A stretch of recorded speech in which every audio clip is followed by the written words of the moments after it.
This is the Man in Black, here again to introduce Columbia's program, Suspense. Our stars this evening are three. In the order of their appearance, they are Walter Hampton, one of the theater's proudest names for 2 generations, and Susan Hayward and Lee Bowman, 2 of Hollywood's brightest younger stars. The story called The Dead Sleep Lightly by John Dixon Carr is tonight's tale of suspense. If you've been with us on these Tuesday nights, you will know that suspense is compounded of mystery and suspicion and dangerous adventure. In this series are tales calculated to intrigue you, to stir your nerves, to offer you a precarious situation, and then withhold the solution until the last possible moment. And so, with The Dead Sleep Lightly, and with the performances of Walter Hampden, Susan Hayward, and Lee Bowman, we again hope to keep you in suspense. Ashes to ashes, and dust to dust. Meadowvale Cemetery, not far from New York. Meadowvale Cemetery, on a dim gray morning in early April, when rain forms a mist across leafless trees and white gravestones. You see, over there, the group of silk-hatted gentlemen, each with his protecting umbrella, gathered around an open grave. You see the clay soil freshly dug. You can hear perhaps the creaking of support as the coffin is lowered into its everlasting house. And the droning voice of the clergyman. I am the resurrection and the life, saith the Lord. He that believeth on me, though he were dead, yet shall he live. Live? Quiet, Mr. Templeton, please. What's wrong with old Templeton? Please, sir, remember where you are. She's not alive, I tell you. She's not alive.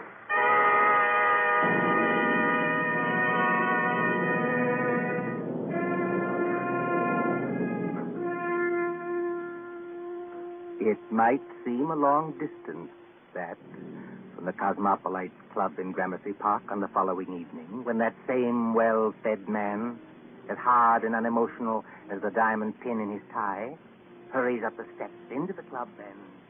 What? Yes, Mr. Templeton? Tell me, Mr. Wilmot in the club, do you know? Yes, sir. Don't you see him? See him? Where? In the lounge over there, sir. Sitting by the fire. Yes, of course, sir. I'm a little upset. You're a good fellow, Henry. I won't forget you. Thank you, sir. Excuse me, sir, but aren't you going to take off your hat and overcoat? Well, never mind my hat and coat. Just tell me one other thing. When I came into the club, was there anybody following me? Following you, Mr. Templeton? Yes, a woman. A woman with a long skirt and a heavy black veil. There aren't many women who wear that kind of dress nowadays, sir. Look out into the street. You see anybody? No, sir. There's just, What's that? Oh, that's only the old street musician, sir. He doesn't mean any harm. I won't have that tune played, you hear? I'm used to getting my orders obeyed, and I'm going to have this one obeyed. Here's some money. Go out and tell him to go away. Yes, sir, if you insist, but, Do as you're told and don't ask questions. If anybody wants me, I shall be with Mr. Wilmot. Very good, sir.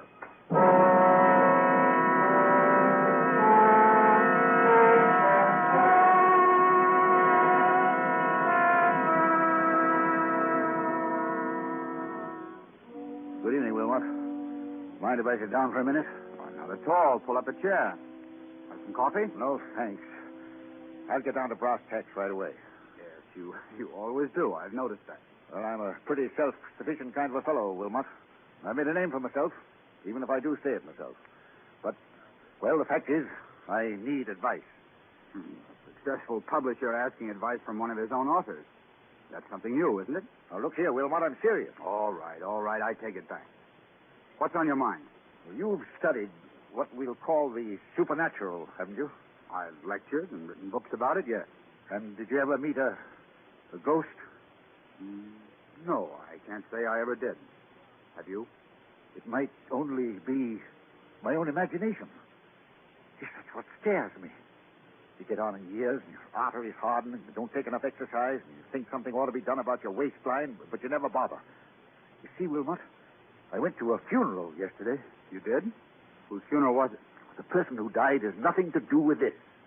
It was old Simpson of Harley and Sons. We thought it was only decent to make up a party and go to the funeral. And I took my secretary along, a girl named Molly Carroll. I'm leaving for Washington tomorrow. Besides, I'm moving house. So there was a lot of work to do.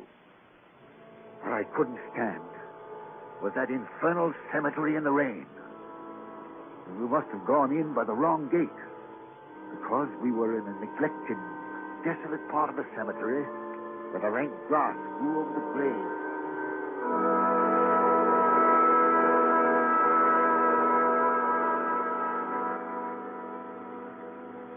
You'll oblige me, Miss Carroll, if you first find out the proper directions about places. We've come in the wrong gate to the cemetery. Oh, I'm sorry, Mr. Templeton. I thought What you thought doesn't matter now. This is the wrong part of the cemetery. My shoes are absolutely ruined with wet clay. Well, it isn't doing my own shoes and stockings any good either, Mr. Templeton. If there's been any damage to them, Miss Carroll, I'll replace them. You never found me ungenerous, now have you?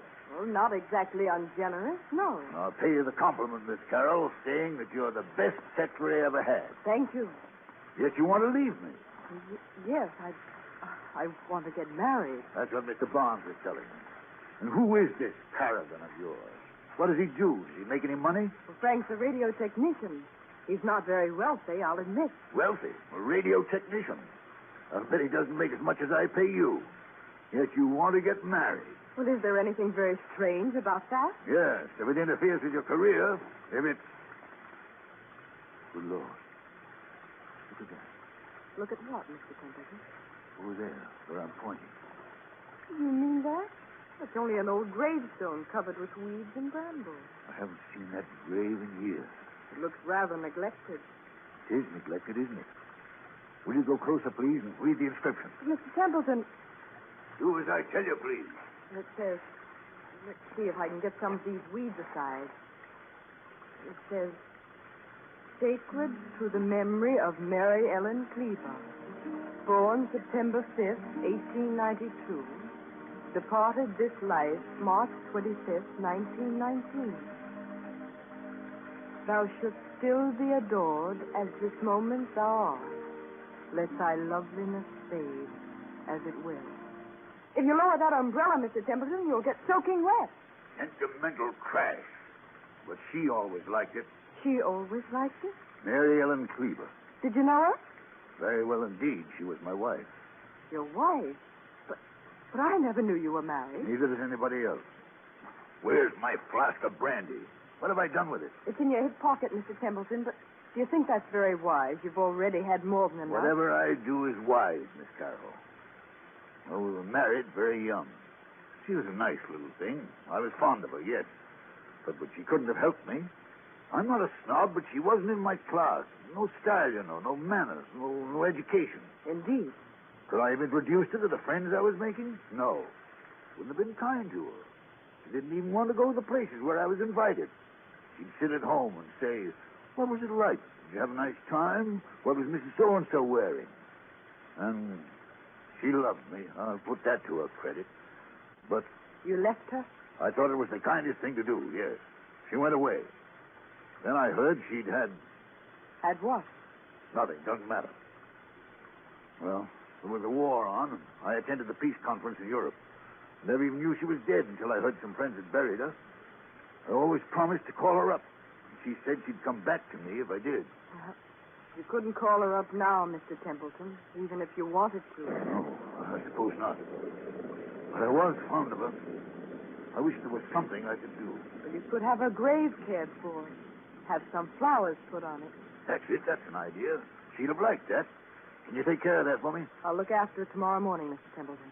But how will they ever be able to locate the grave? There must be thousands in this cemetery. Oh, each grave has a number, you know, cut into the stone so you can identify it. This is number 1212. 1212. Sounds like a telephone number, doesn't it? Yes, doesn't it? Meadowvale 1212. Poor girl. I was fond of her. Please, Mr. Templeton, come along and please, no more brandy. You've got a funeral to attend.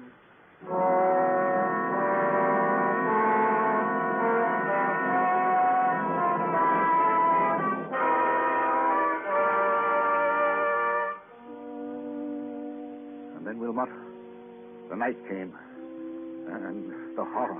What horror? Take it easy, man. There's nothing to worry about. You were sitting here in the Cosmopolites Club. Yes, but I wasn't sitting in the club last night. I was on my way home. And why should that scare you? I don't know, but it did. I'd been jumpy all day. That infernal number kept running through my head. Meadowvale, 1212. Have you ever seen my house? Yes, it's that big sham Gothic place on Riverside Drive, isn't it? Yes, big and dark and drafty like a mausoleum. I told you it was moving house to an apartment downtown. But there were some papers there. I had to get out of the safe in the library to take with me to Washington tomorrow. I knew the servants would be gone, of course. But I hoped Mrs. Bloom, that's my housekeeper, would still be there. Then, when I went up the park, about 6:30... Meadowvale, 1212. Meadowvale, 1212. Meadowvale, 1212. Meadowvale, 1212.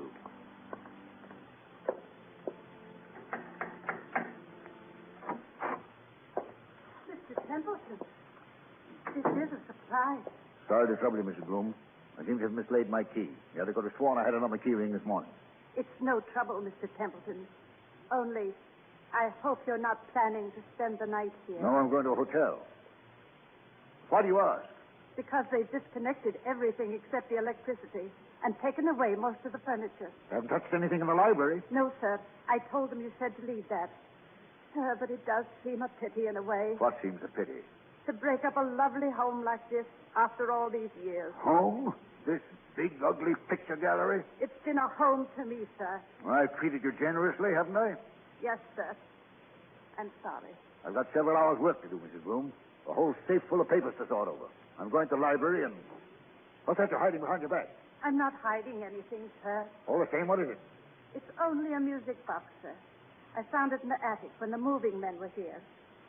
If I hadn't known there were, well, no ladies in your life, I'd have said it belonged to one of them. I love to hear them, sir. May I? Mrs. Bloom. Yes, sir. If you don't want me to smash that music box, turn it off. Yes, sir, I'm sure I never... I'm going to the library. If you can find any sandwiches and coffee, bring them. Yes, sir. Excuse me.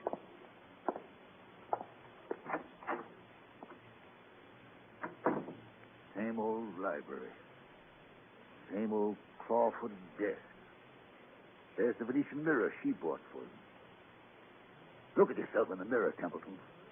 Admit you can't face it. Admit you can't work here tonight. Admit you've got to have lights and music and... That's it. Go out for dinner. Telephone Wilmot. If they've left the phone... Oh, yes. Good. Here it is. Hello. Yes, sir. Number, please. Number, please.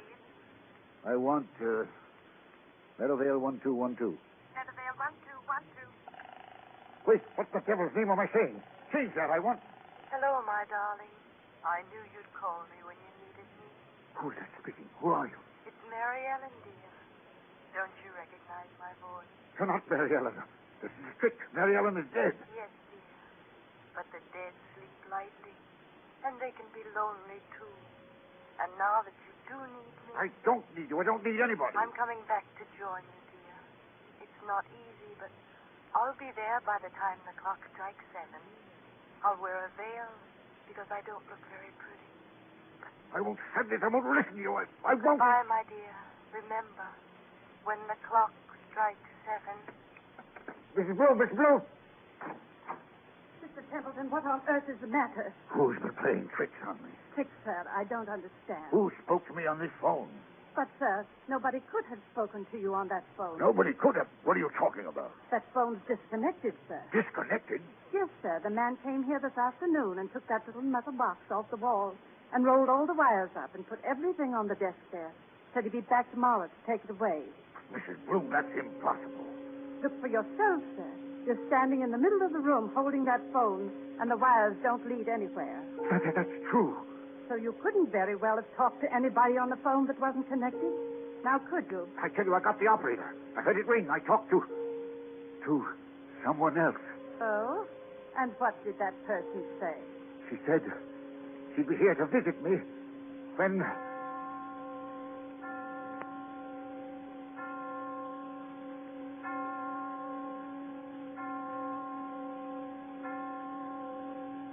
Mr. Templeton, what's the matter?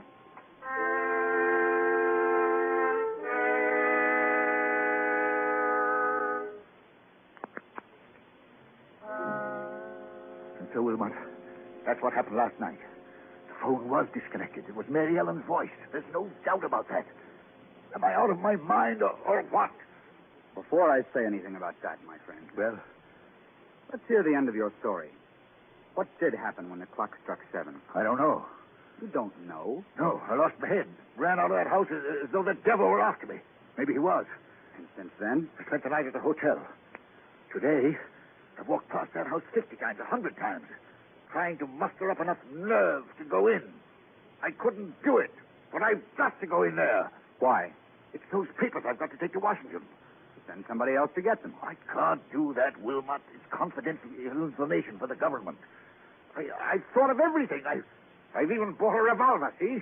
For the love of heaven, man, put that gun away. You want the other club members to think you have gone insane? Then I thought of you.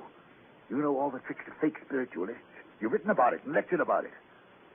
Which reminds me, by the way, that I'm lecturing before the Acropolis Club in about 20 minutes. You've got to break that engagement, Wilmot.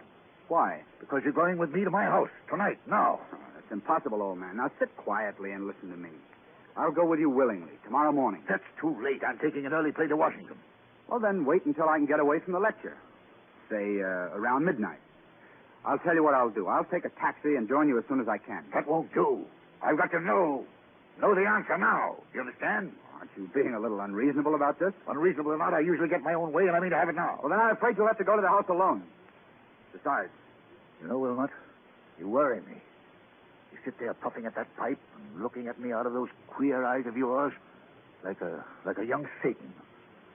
I've often wondered what you were really thinking about.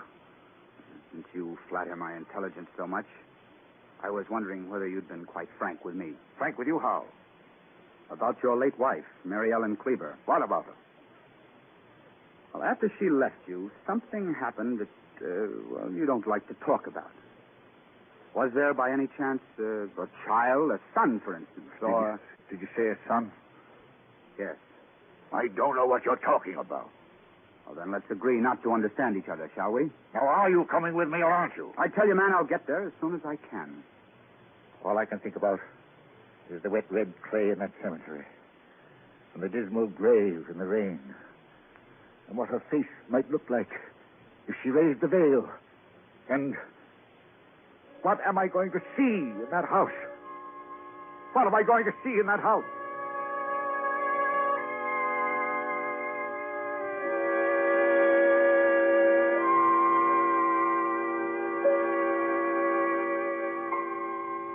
So the clock chimes, the hours dwindle, the traffic roar of the city sinks to a low growl behind twinkling lights. It is midnight when a taxi moves along a certain street towards a certain house out of a bygone age. Lightless, black against the stars, surrounded by iron railings and with a path bordered by fir trees leading to the front door. Look, too, with the face of Mr. Patrick Wilmot when that taxi draws near. All right, driver. This is the place. I'll be in wait for you, sir. No, you needn't wait. Keep the change. Thank you, sir. Good night.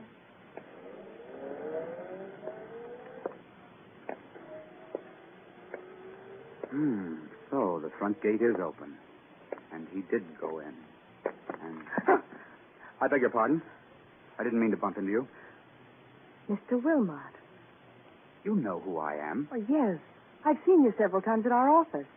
I'm Molly Carroll, Mr. Templeton's secretary. What are you doing here? Well, it's Mr. Templeton. What about him? Well, that's what I want to know. I was out with Frank, that's my fiancé, and when I got home, the girl I room with said that Mr. Templeton had been phoning all evening. She said he sounded drunk or something. He wanted somebody to go with him to this house.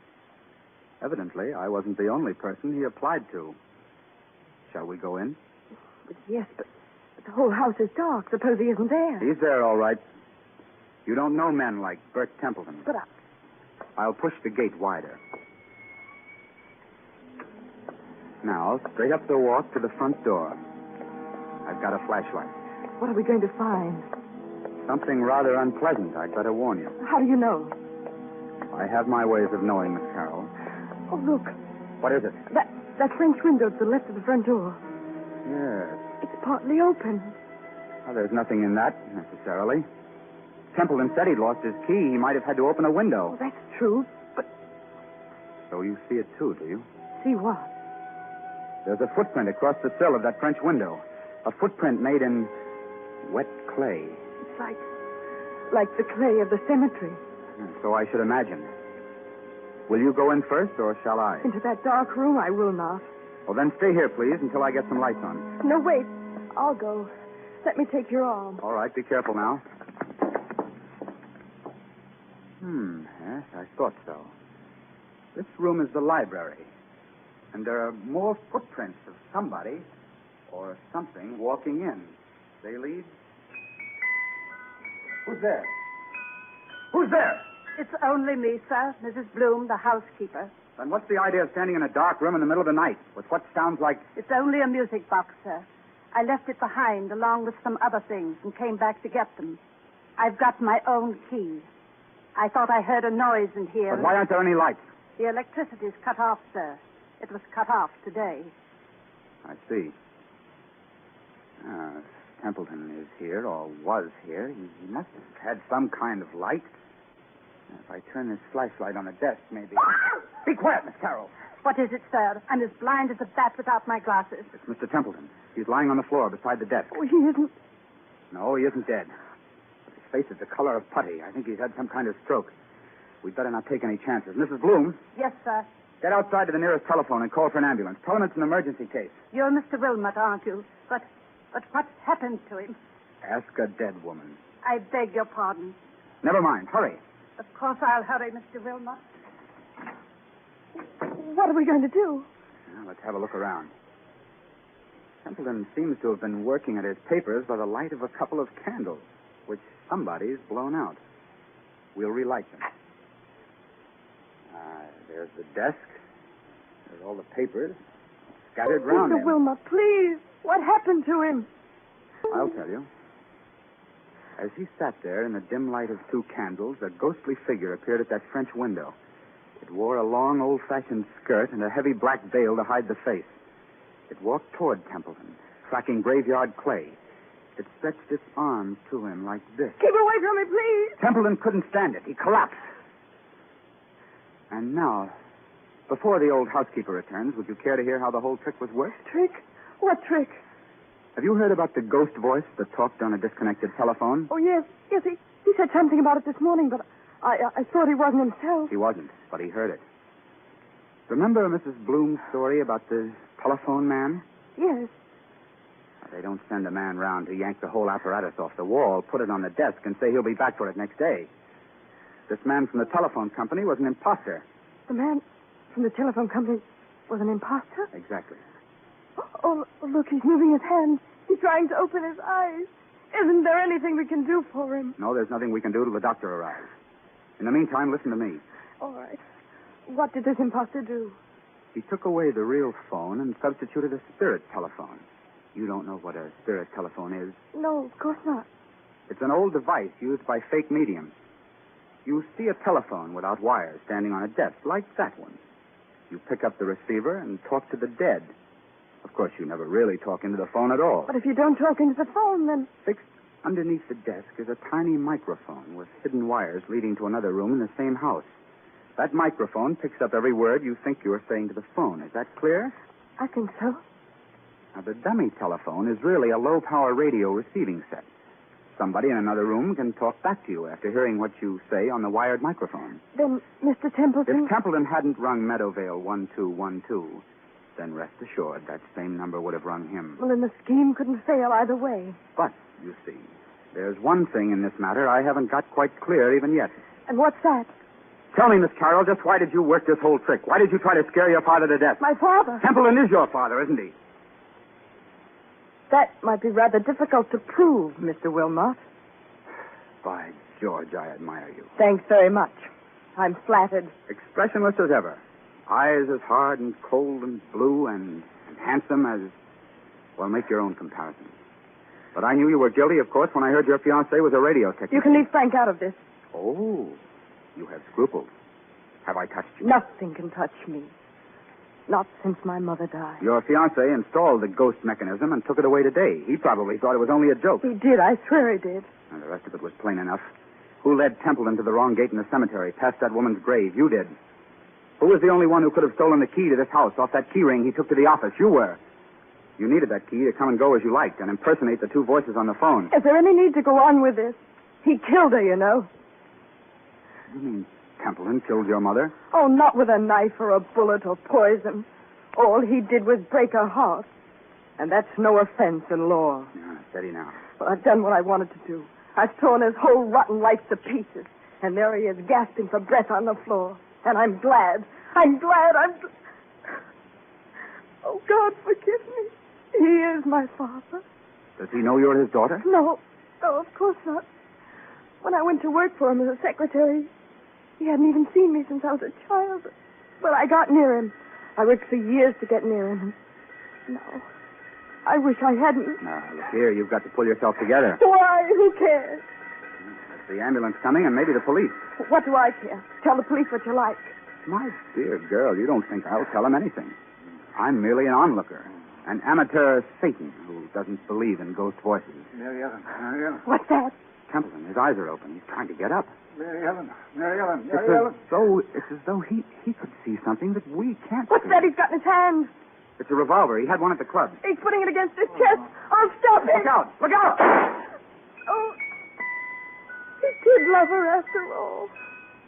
And now he's tried to join her. Oh, don't let him die. He's all right, Molly. You grabbed the gun just in time. If he doesn't die, I'll make it up to him.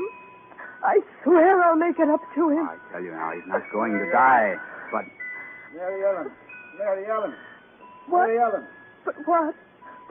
Mary Ellen. I was just wondering. Is there a ghost in this room tonight?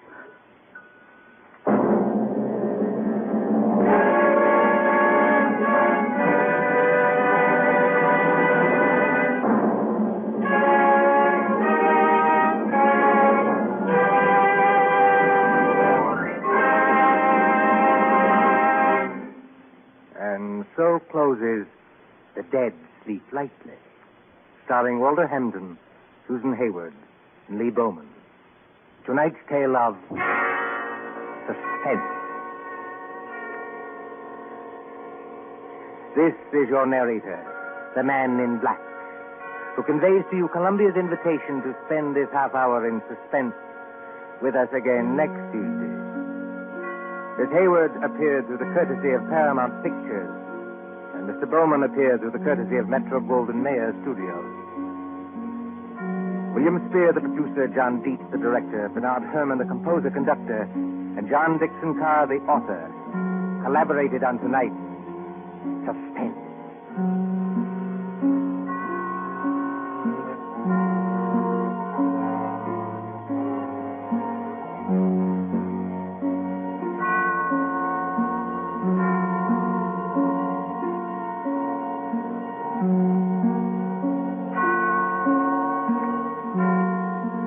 This is the Columbia Broadcasting System.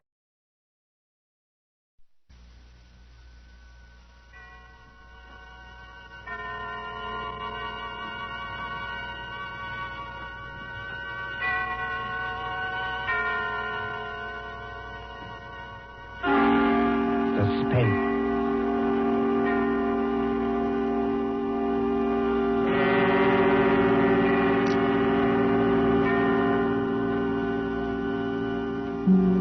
This is the Man in Black.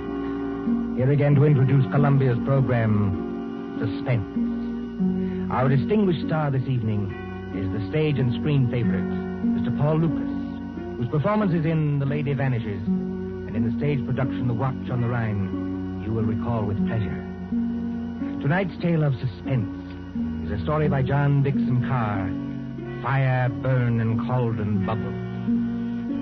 If you've been with us on these Tuesday nights, You will know that suspense is compounded of mystery and suspicion and dangerous adventure. In this series are tales calculated to intrigue you, to stir your nerves, to offer you a precarious situation and then withhold the solution until the last possible moment. And so with Fire Burn and Cauldron Bubble and the performance of Paul Lucas and the other members of our company, we again hope to keep you in suspense. Drury Lane Theater presents the distinguished American actor Myron Willard in Shakespeare's Macbeth, with magic effects especially designed by Ludwig von Arnheim.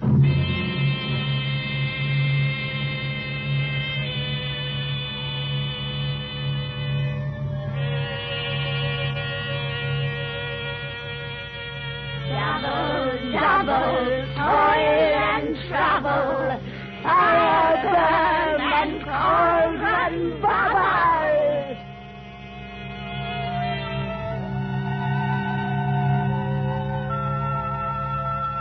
Historic Drury Lane Theatre, a relic of old London. On this site, in the cramped and crooked lanes of Aldwych, there has been a playhouse since Nell Gwynn sold oranges in the pit. The present theater, though modernized, is heavy and darkened with time. By daylight, it is a dinginess of red plush seats, haunted by old ghosts. But at night, when the lights bloom for some new production, when the murmur of a crowd fills the carpeted aisles and the orchestra begins to tune up, it is kindled with that strange magic before the rise of the curtain. Forward this way, sir. E12 and 13. Program. Pocket. Thank you. No, madam. This is row E. Your seat's a G4. And backstage, where nerves crawl and there is a tendency to scream, the three witches of the play are huddled around the peephole in the curtain, looking out into the audience. They are hideous-looking creatures, these witches, in gray rags like cobwebs. But as they speak... Dear, I am scared. Don't let it bother you, darling. You can't even see the audience when the floats are on. There's nothing to worry about. Nothing except the size of the take at the box office. You won't even have to worry about that tonight. Look out there. You two are shaking as much as I am. Now, don't pretend. All right. Everybody's jumpy on first night. What I can't understand is why they want to use young girls as witches and then make us talk in cracked voices as though we were 80. Double, toil and trouble, fire burn and cauldron bubble. Oh, what's that? Katie, darling, it's only one of the ghost effects. You've been hearing it for weeks at rehearsals. I will say this for Myron Willard, as an actor and a manager, too. He's the first one who's ever had a real professional magician to do the ghost effects for this ham show. Oh, are they, Celia? Look there. Where? Out in the audience in the second upper box on the left-hand side. Oh. Don't you see the woman who's just coming in? Yes, I can see her. Not a bad-looking bit of goods for her age. What about her? But that's Marcia Blair. Marcia Blair? You don't mean you've never heard of her? I can't say I have either, if it comes to that. Move over, Ivy. Give us a squint. Marcia Blair used to be Mr. Willard's leading lady. She was a very great actress 15 years ago. Oh, 15 years ago. She's had a terribly romantic history. Well, she's made lots of money and retired from the stage. Then she married some horrible no-good, and... Do you see that tall gray-haired man standing beside her? Well, he doesn't look much like a no-good. That's not the man I mean, Celia. That's Howard White, her second husband. Oh. They say he loved her for years and followed her about and practically worshipped her. But she was married to this no-good and wouldn't get a divorce. Then the no-good died, I suppose. So Marcia Blair and her faithful Howard got married. Yes. I remember reading in the paper that they've been married 1 year tonight. I expect they're very happy. Well, I'd be happy, too, if I had a mink coat and a string of pearls like that. Well, you've got to admit she's beautiful. All right, Katie, if you say so. I used to go and see her act when I was a little girl. She was kind of an idol. I wonder what they're saying to each other up in that box now. I wonder what they're saying.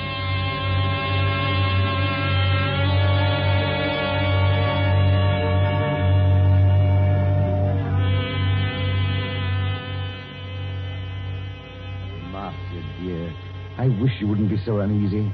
Nothing can happen to you here. You're uneasy yourself, Howard. Yes, I suppose I am a little. Howard, I know I shouldn't be talking like this on our first anniversary, but that's what worries me. What if Barry isn't dead? What if he isn't dead? Oh, listen to me, darling.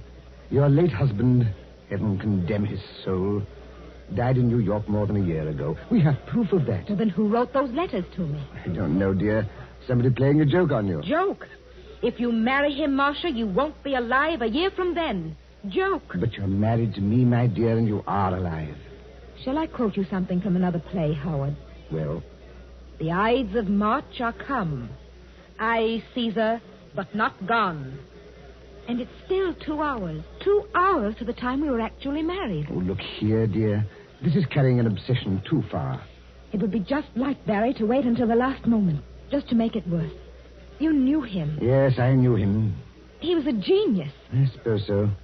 As a mere businessman, I've never quite understood this theatrical temperament, except yours, of course. Barry was a greater actor than Myron Willard will ever be. Barry could play anything, from a Cockney to King Lear. His skill at makeup wasn't merely good. It was terrifying. Oh, Howard, I am frightened. Suppose he's managed to get close to us tonight, and yet we can't see him. Well, the music started, Marcia. I shall have to go. Must you go, Howard? Really? If I break this appointment with Ferndale, dear, the deal will be called off. And since I haven't got too much backing anyway, All right, dear. I understand. Go ahead. Unless you wanted to come with me. And Miss Myron's opening tonight? Oh, I couldn't do that. I tell you, you'll be perfectly safe here, dear. Of course, Howard. I know that. You're in full view of 3,000 people. Nobody could attack you. The only door to this box is guarded. Outside that door will be Miss Fenton, who's devoted to you, and the chauffeur who's even more devoted to you. What could happen, dear? Nothing, of course. And I'd prefer to be alone anyway. Yes, I rather guessed that. Oh, please, dear. It's just that I can't endure anybody being with me when I'm watching a great play. But that doesn't include you, darling. Then, if you'll accept these, madam, in honor of our first anniversary...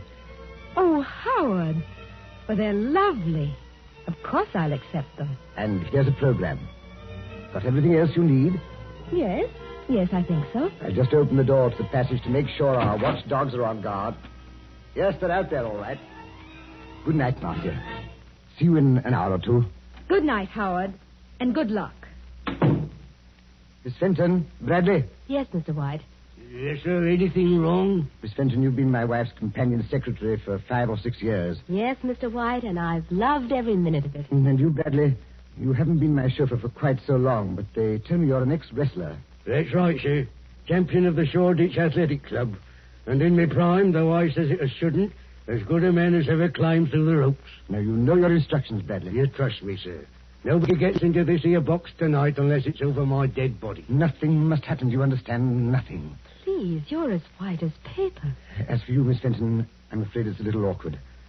I know I ought to ask you to go in and join Marcia, but... Oh, you needn't apologize, Mr. White. I know she doesn't want company. She'll be leaning forward with her elbows on the box rail, just as she always does. She isn't merely watching a play. She's acting Lady Macbeth. Every line, every gesture. And I don't mean to disturb her. You won't leave this door, either of you. You trust me, sir. If... no. Anything wrong, Bradley? There's a very rummy-looking cove coming along the passage, sir, wearing a big black cloak with a red lining. Oh, that man, Bradley. That's only Herr von Arnheim. He's a professional magician and escape artist. I was just wondering... excuse me. Don't worry, Mr. White. We'll look after her. Von Arnheim. I say von Arnheim. Thou canst not say I did it. Never shake the gory locks at me. I beg your pardon? And I beg yours, my friend. I was merely quoting a line from the play. You are not leaving the theater. Surely not walking out on Macbeth. I'm afraid I've got to. Oh, that's a pity, my friend. You will miss some of my best effects, to say nothing of Shakespeare's. When Banquo's ghost appears at the table. I don't want to hear any more about ghosts, thanks. Banquo's or anybody else's. I imagine you mean your wife's late husband. You've heard about it, then? Yes, your wife has told me a good deal. She seems to think that in my profession I might have some charm over demons or spell against ghosts. You know, von Arnheim, in a muddled kind of way, that's what I've been wondering myself. Unfortunately, no. I am all too human. But your problem interests me. And I confess it worries me. Worries you? What about me? As I understand it, her first husband was a half-mad American actor who later went completely mad and died in New York. His, what's the word I want? Obsession? That's it, obsession. His obsession was Marcia Blair's eyes. Yes, always her eyes. They seemed to hypnotize him. It is not new, you know. You'll find the same motive, the eyes of a beautiful woman, all through the works of Edgar Allan Poe. Then, as I understand it, after this man's death, she began to receive a series of letters. Foul letters. Apparently written by him, and threatening her with some rather horrible form of death if she married you. I tell you, Barry Lake is dead. He can't get up out of his coffin. Oh, getting out of coffins, my friend, is not so difficult. I have done it myself. Oh, please stop joking, Van Arnheim. You don't happen to be dead. True. There is that small difference. Is your wife here in the theater tonight? Yes. She wouldn't have come here except that it's Marion Willard's first night. And we haven't seen Marion, either of us, in years. She's back there in box D. So I hear. I was hoping that you might invite me to share the box. Look here, old man. I don't want to seem inhospitable, but... She doesn't want company? Well, that's about it. Well, then walk back a little distance with me, this way, so that we can see the stage from the back of the dress circle. Now, the orchestra has stopped, and they'll ring up in a moment. There. Look at it. Look at what? The stage, man. The lights have gone out. All except the dim yellow footlights shining at the curtain. The last cough, the last murmur, the last rustle of program dies away in one vast, breathing hush. The curtain goes up. Let go of my arm, Van Arnheim. I've got to leave. Now, what are the stage directions? A desert place. Thunder and lightning. Enter 3 witches.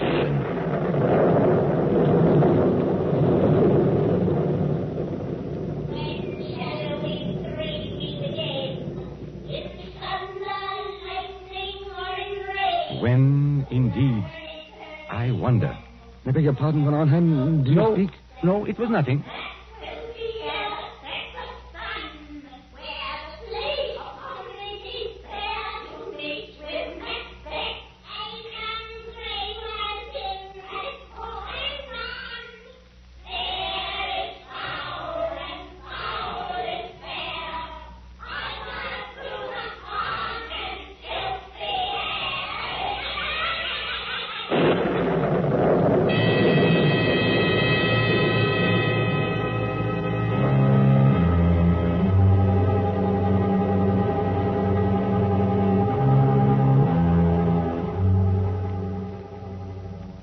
London newspapers for that year 1936, you may read how Myron Willard triumphed at Drury Lane as Macbeth.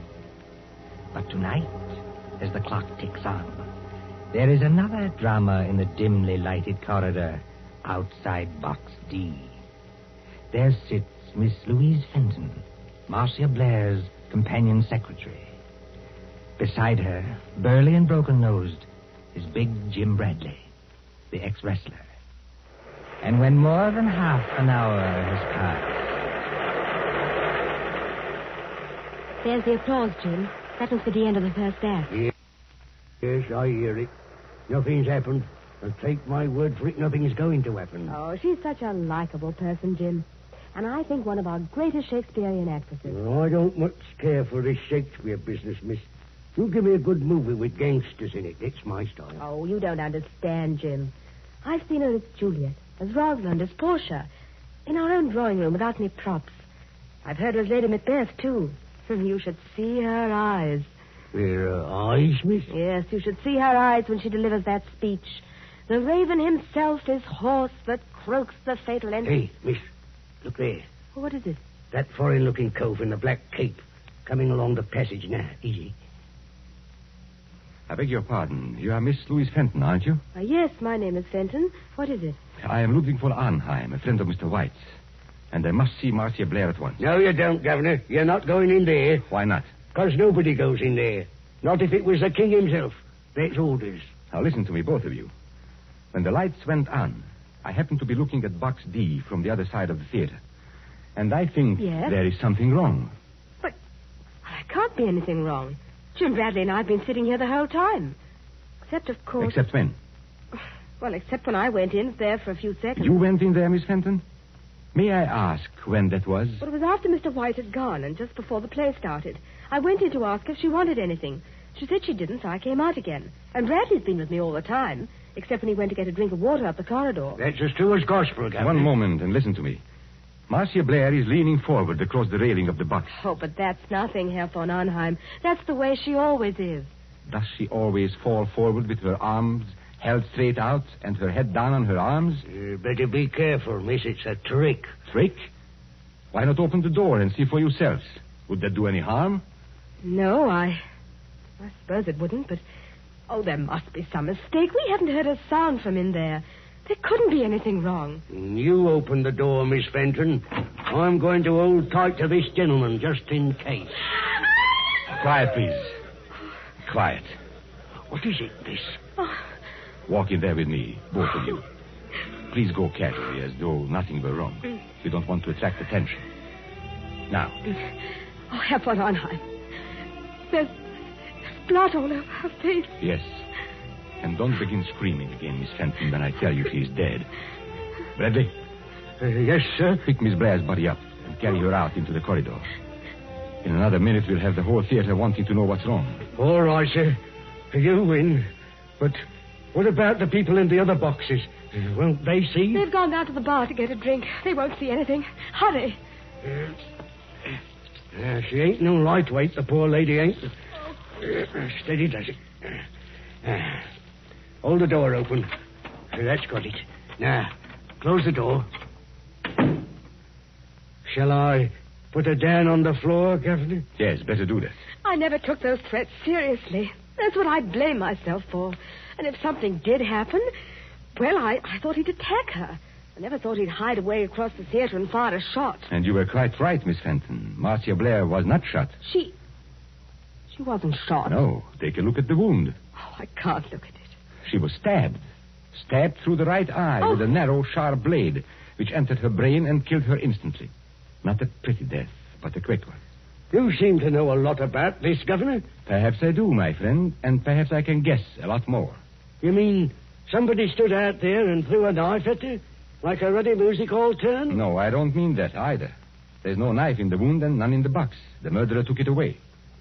Took it away? Exactly. Herr von Arnheim, please wait.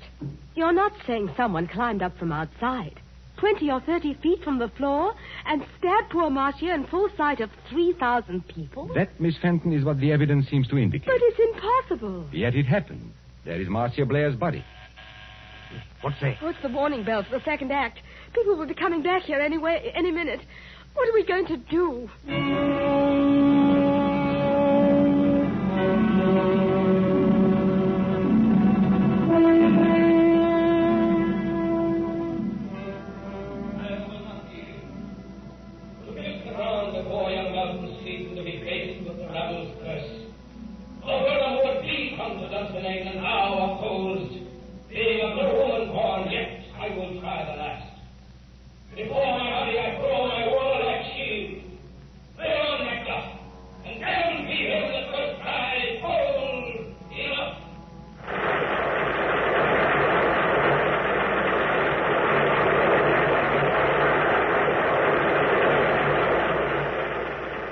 Applause, acclaim, triumph. Myron Willard is Macbeth. Helen Gale is Lady Macbeth. Magical effects by Ludwig van Arnheim. Very few persons knew that there is a dead woman in the theater. But at the end of the play, it is a different story.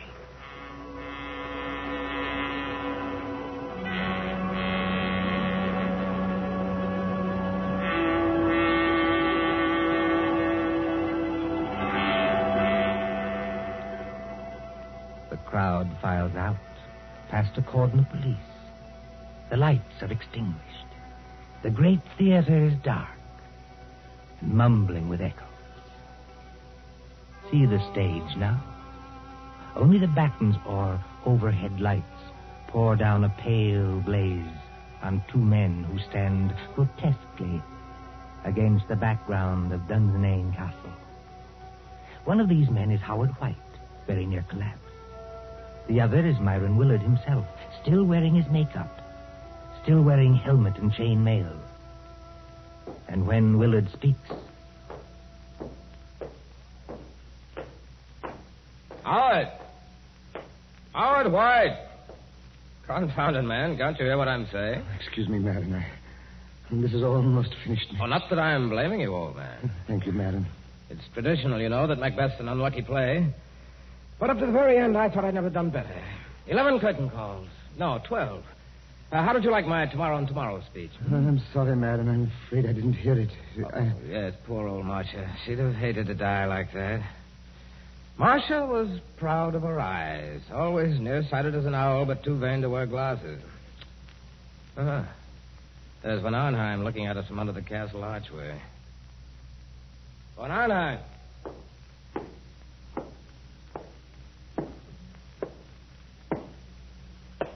Did you call me, my friend?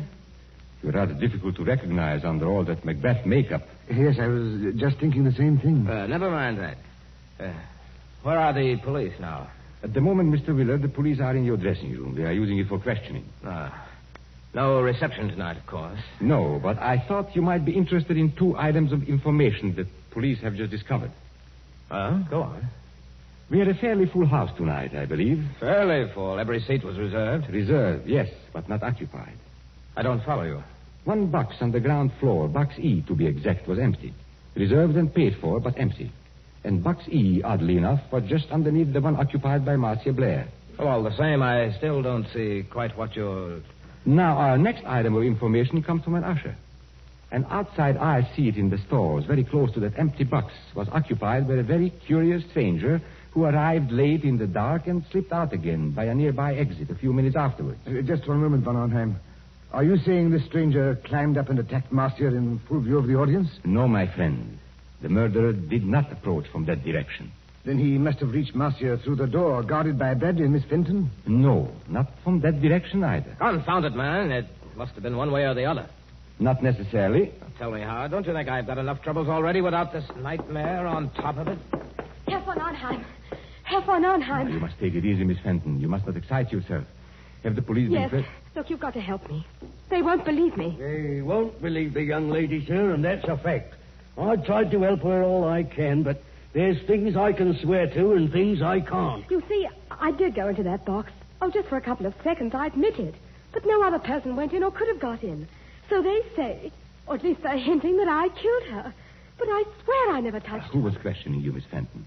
Inspector Grimes or Sergeant Blake? I'm not sure. The sergeant, I think. Then I shouldn't worry if I were you. Inspector Grimes knows better. He's guessed, in fact, exactly what I have guessed. You seem on rather familiar terms with the police, my friend. I am Mr. Willard. I am. Anyone who practices escapes from handcuffs, sacks, chests... And stage boxes, perhaps. Stage boxes, if you insist. Excuse me. Isn't that Inspector Grimes in the wings now? Yes, and he's nodding his head. Then I can tell you, I think, what you want to know. Well, if you do happen to know anything, it's your duty to speak up. Poor Marcia seems to have had some ridiculous idea that her former husband, Barry Lake, was still alive.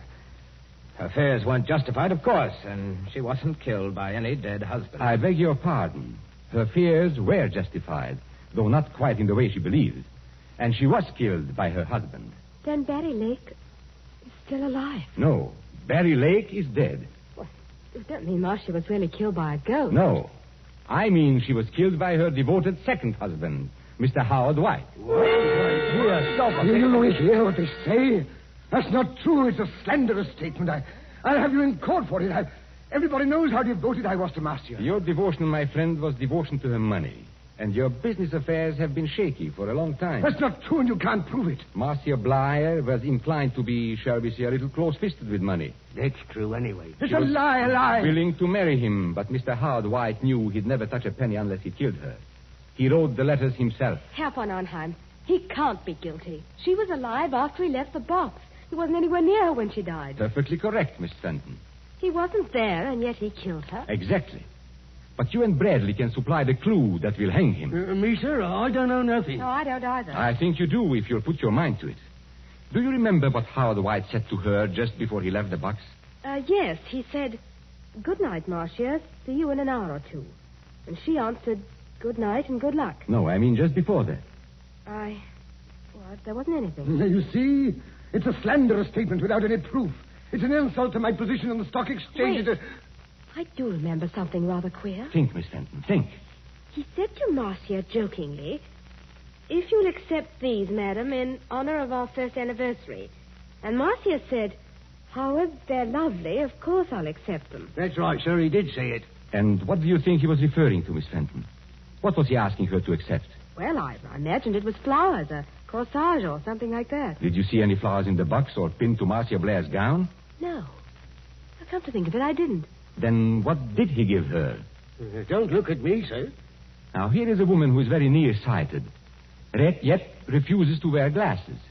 But she can accept a pair of... Opera glasses. It's a lie. You can't prove it. Hold on, sir. Go. You better stay here, Governor. Thank you, Bradley, but the place is surrounded with police. But I still don't understand. Now, what happens when you lift opera glasses to your eyes and they are not in focus? You turn the little wheel in the middle to bring them into focus. For Marcia Blair, it was deadly. You mean the glasses had... Yes, they were specially constructed glasses, Miss Fenton. They were invented by a French criminal years ago. That little wheel is a little trigger. It releases the spring of a sharp, thin blade which strikes through the eyes into the brain. Oh, don't, please. You can't prove it. Marcia Blair died instantly. The glasses torn from her eye by their own weight dropped over the box rail to the carpeted aisle below. The only witnesses who might have noticed would have been the people in the box just underneath. And that box was empty. By arrangement, yes. Even if anybody did see them fall, Howard White was prepared to remove the evidence instantly. You haven't forgotten the curious stranger. Curious stranger? I mean the man who slipped in after it was dark, took an aisle seat just under the box, and slipped out again a few minutes later. It's a pack of lies from start to finish. You can't prove a word of it. I beg your pardon, my friend. Didn't you see Inspector Grimes nod to me a moment ago? Well... You are going to hang, my friend, for one of the neatest and cruelest crimes in my experience. The police have just found those opera glasses with a neat set of fingerprints in the side pocket of your motor car.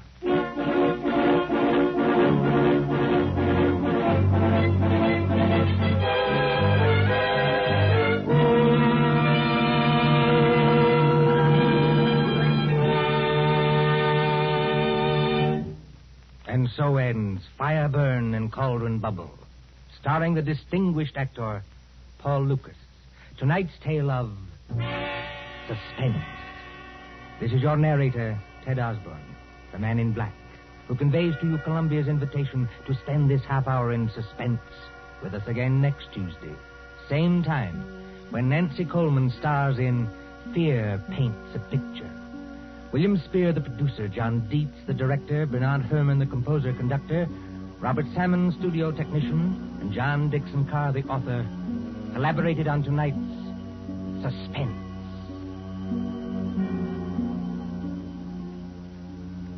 This is the Columbia Broadcasting System.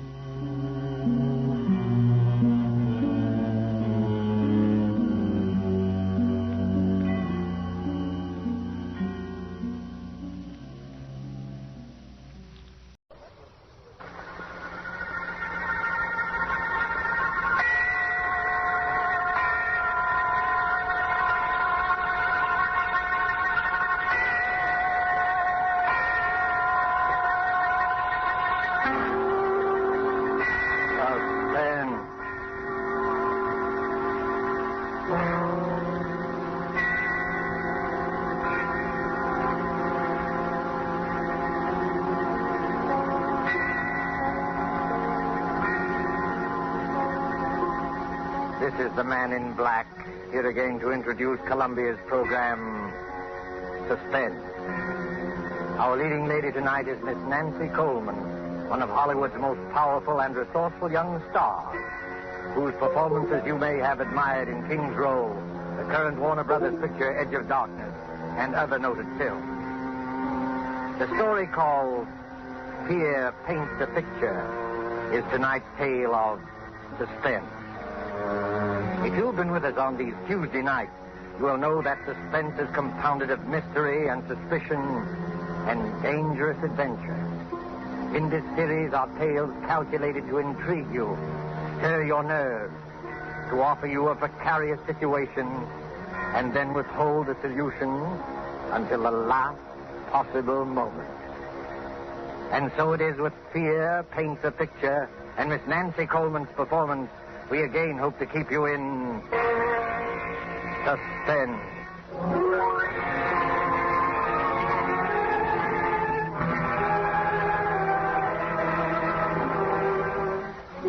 There's a picture hanging on a wall. You look at it casually. An extraordinary picture, you will say, skillfully done. Look at those fine brushstrokes, those superb colors. But isn't the subject matter a little bizarre? It is something more than just bizarre. But let us begin from the beginning with the death of Benjamin Powell, a rich and strange man.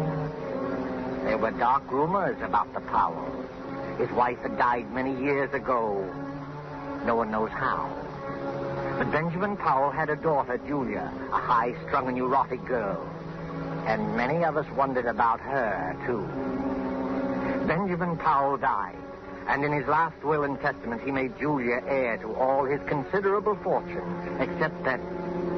But let me read you the will.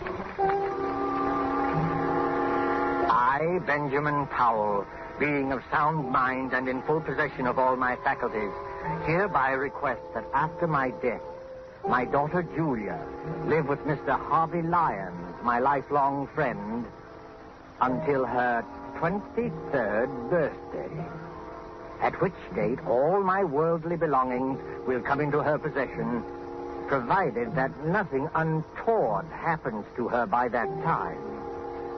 But in the event that she is incapable of taking over my estate upon her 23rd birthday, I hereby appoint Harvey and Laura Lyons as my final heirs, there being no other living blood relatives, and trust to their judgment that they will take care of Julia adequately and with kindness. Signed, Benjamin Powell. 3 months later, seated around the huge, ornate fireplace of the dark wainscoted living room, are 3 silent people. The heavy drapes that run from the high ceiling to the floor move softly in a gust of wind. The past quarter hour, no one has spoken.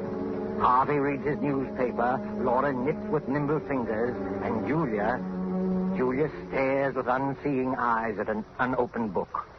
You're not reading, Julia. I'm not concentrating. Are you feeling all right? I'm all right. You do look a little tired, Julia. Perhaps you'd better get some rest. I'm not tired, Harvey. I've been wanting to ask you. In a week, Julia will be 23. Isn't that wonderful, Harvey? Next Tuesday's her birthday. We'll have a party. I'll get old Tom and his fiddle, and we'll have a real old-fashioned party. Harvey, what did Father mean by the will? The will? Julia, perhaps you better go to bed. You look a little pale. The will said I might not be able to take over the estate by my 23rd birthday. What does it mean? I don't remember that. I didn't read the will very carefully. Yes, you did, Harvey. You know what I'm talking about. Perhaps we better discuss it in the morning. You're tired. I'm not tired, Laura. Please, Julia, I'd rather you wouldn't ask me. That's a delicate handkerchief, Julia. Twisting it will only tear the lace. I'm sorry. I didn't realize it. It's one of your best handkerchiefs. It's no use, Laura. I've got to know. You're a very high-strung girl, Julia. And I'd rather not upset you before bedtime. Upset me? You sort of get moody very often, Julia. Harvey. Laura, I'm not going to bed until I find out what all this means. I've got to find out.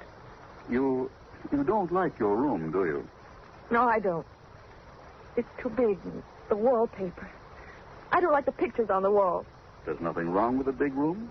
Everyone prefers a large room. Everyone likes pictures on the wall. Well, maybe it's the kind of pictures. Yes, it's the pictures. They rub me the wrong way. You see, your feelings about things are different. Different from the feelings of normal people. Normal people? Oh, I'm sorry. I shouldn't. I can't stand this torturous way of telling her. I'll tell you, Julia. Your mother died in an asylum. She went mad after her 23rd year. It's been in the family for generations. I never saw my mother. I thought... We didn't want to tell you this. I wish we hadn't, but you forced us. You mean I'm liable to become insane? Well, you see, any one of us can become insane. There's nothing wrong with me. I'm perfectly all right. I'm the same as anyone. Being high-strung doesn't make me mad. I don't like it here. I don't like this house. I'm sane. I'm sane. Of course you are, Julia. There's nothing the matter with you. You'll be all right. Your father wasn't sure, that's all. You're as sane as any of us. Come along. I'll take you to your room. We'll have a cup of tea together.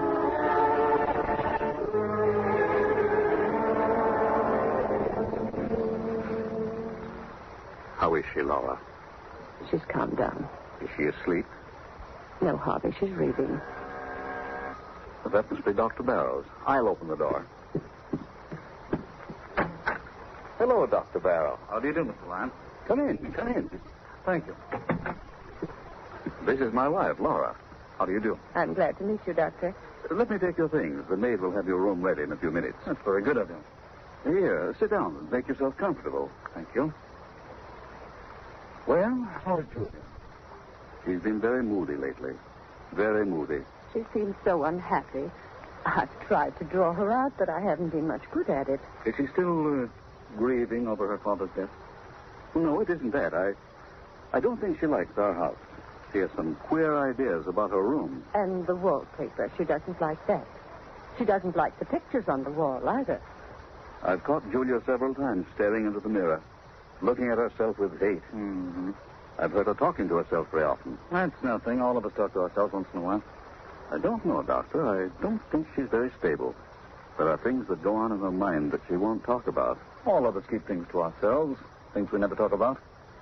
Mr. Powell described Julia's case to me just before he died. I've had occasion to observe her just once. Oh, you knew Mr. Powell, did you? Oh, yes, for quite a number of years.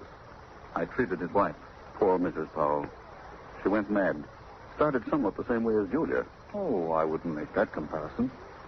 So far, there's no basis for any such theory. Well, then, let's say that Julia has strong dislikes. Took a hate to the pictures in her room. Pictures, eh? I'd like to go up and see her, if she's not asleep. Well, I guess it's all right. She's not asleep yet. Her room's the second from the right as you reach the top of the stairs. Thank you. I'll just stop in for a few minutes.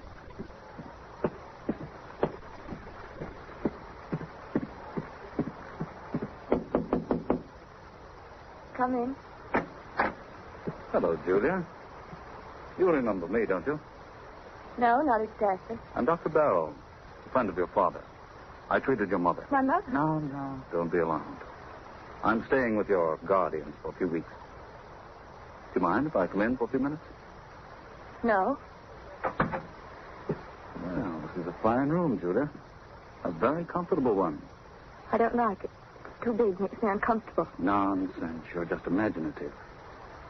You think someone might be hiding in here while you're asleep. Is that it? It isn't that.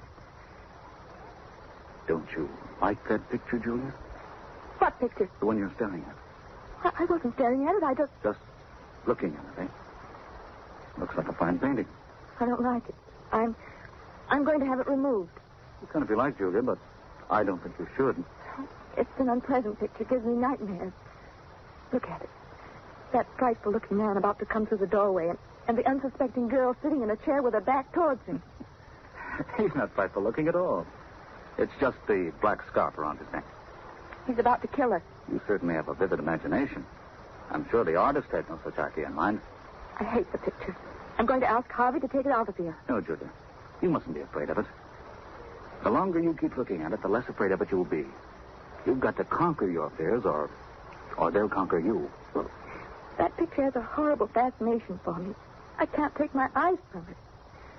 Last night, I dreamed that the man in the picture came through the door with a knife in his hand and killed a girl. It was an awful dream. But that was only a dream. If I take that painting off the wall, you'll find other things to be afraid of. Now, you do as I say. Forget about that picture. Get a good night's sleep. Nothing like a good night's sleep to lift your spirits. If that picture fascinates you, keep looking at it. Don't be afraid of it. Will you do that? Yes, Dr. Barrow, if you say so. That's fine.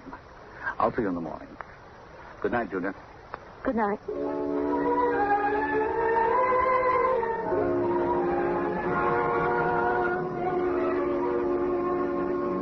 In this big rambling house of Harvey Lyons, midnight came and went. One by one the lights went out, and soon the whole house was blackened by the cover of night. Not a single light gleamed from any window, not a single from any window, not a single sound in the storm. Julia's room, the large room with its many pictures, she was dreaming again of the man in the picture. The figure with the flowing black scarf is alive. His hands grow longer and longer.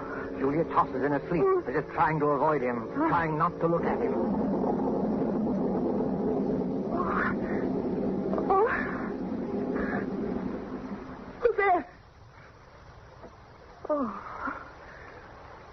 It was only thunder.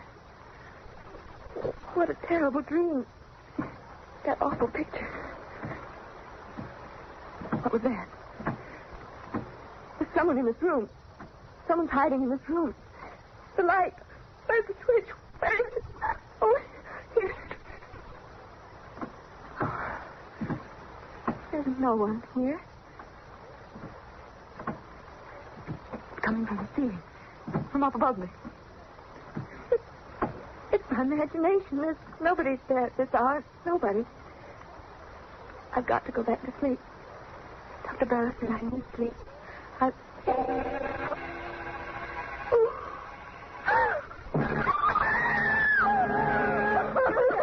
Julia, what happened? Going out here in the hallway. For your sake, Julia. That man. That man. What man? The man in the picture. He's moved. What do you mean? The picture. The man at the door. He's not at the door. He's inside the room. You must have been dreaming. It was only a dream. I heard a scream. Julia, what's happened to you? She says she saw a man in one of the paintings move. Oh, I see. He did move. I saw it. He's not outside the door anymore. He's inside. You dreamed that, Julia. That's what I said. It wasn't a dream. Thunder wakened me. I woke up and heard footsteps coming from the ceiling. I thought it was my imagination, and then I looked at the picture. The picture I told you I didn't like, Doctor. The man was inside the room. That's hardly possible, Julia. Figures and pictures can't move. Of course not. It was just a bad dream. I saw it. Come along, Julia. We'll all take a look at the picture. No, I don't want to go back into the room. No. There's nothing to be afraid of. You've got to be frightened.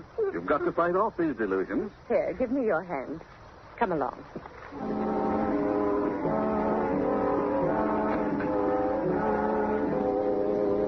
Well, now, what picture was it? The one near the bed. Oh, yes, the picture by Gregory. One of our... I could have sworn I saw him inside the room approaching the girl. Dreams can be very vivid. And there are no footsteps coming from the storeroom. I must be out of my mind. I could have sworn. What do you know, Julia? All of us occasionally have vivid, realistic dreams. Once I dreamed I was being chased by a herd of elephants. It was so real I heard the thundering footsteps even after I woke up. It was so... Illusions can be very real and horrifying. You do believe, don't you, Julia, that it was only a nightmare? Yes, I think so. If Julia wants to, I'll take the picture out of her room. I don't think it's wise. You have to fight these unreasonable fears. That's true, Julia. Never give in to them. Well, I'll go crazy if I keep looking at that picture. You'll get worse and worse, as Dr. Barrow says, until you be afraid of your own shadow. You'll be afraid of everything, of everyone you meet. Afraid to be alone, afraid to be with people, afraid of yourself, afraid of your own clutching fingers. No, don't tell me anymore. Please, Mr. Barnes, there's no need for this kind of talk. Julia, look at the picture. It's nothing but some paint on a canvas with a frame around it. There's nothing about it that can harm you. And the danger lies in yourself. You've got to keep staring at it as often as you can by candlelight or in the dark until you've learned to laugh at it. It won't be easy. I'll try. That's fine. I knew you had courage. I'll get you something so you'll be able to sleep. I'll be all right in the morning. I'm sorry I became hysterical. And I'm sure you won't let yourself go anymore. I promise. You're sure you're not afraid now? No, I'll be all right. I'm sure I'll be all right.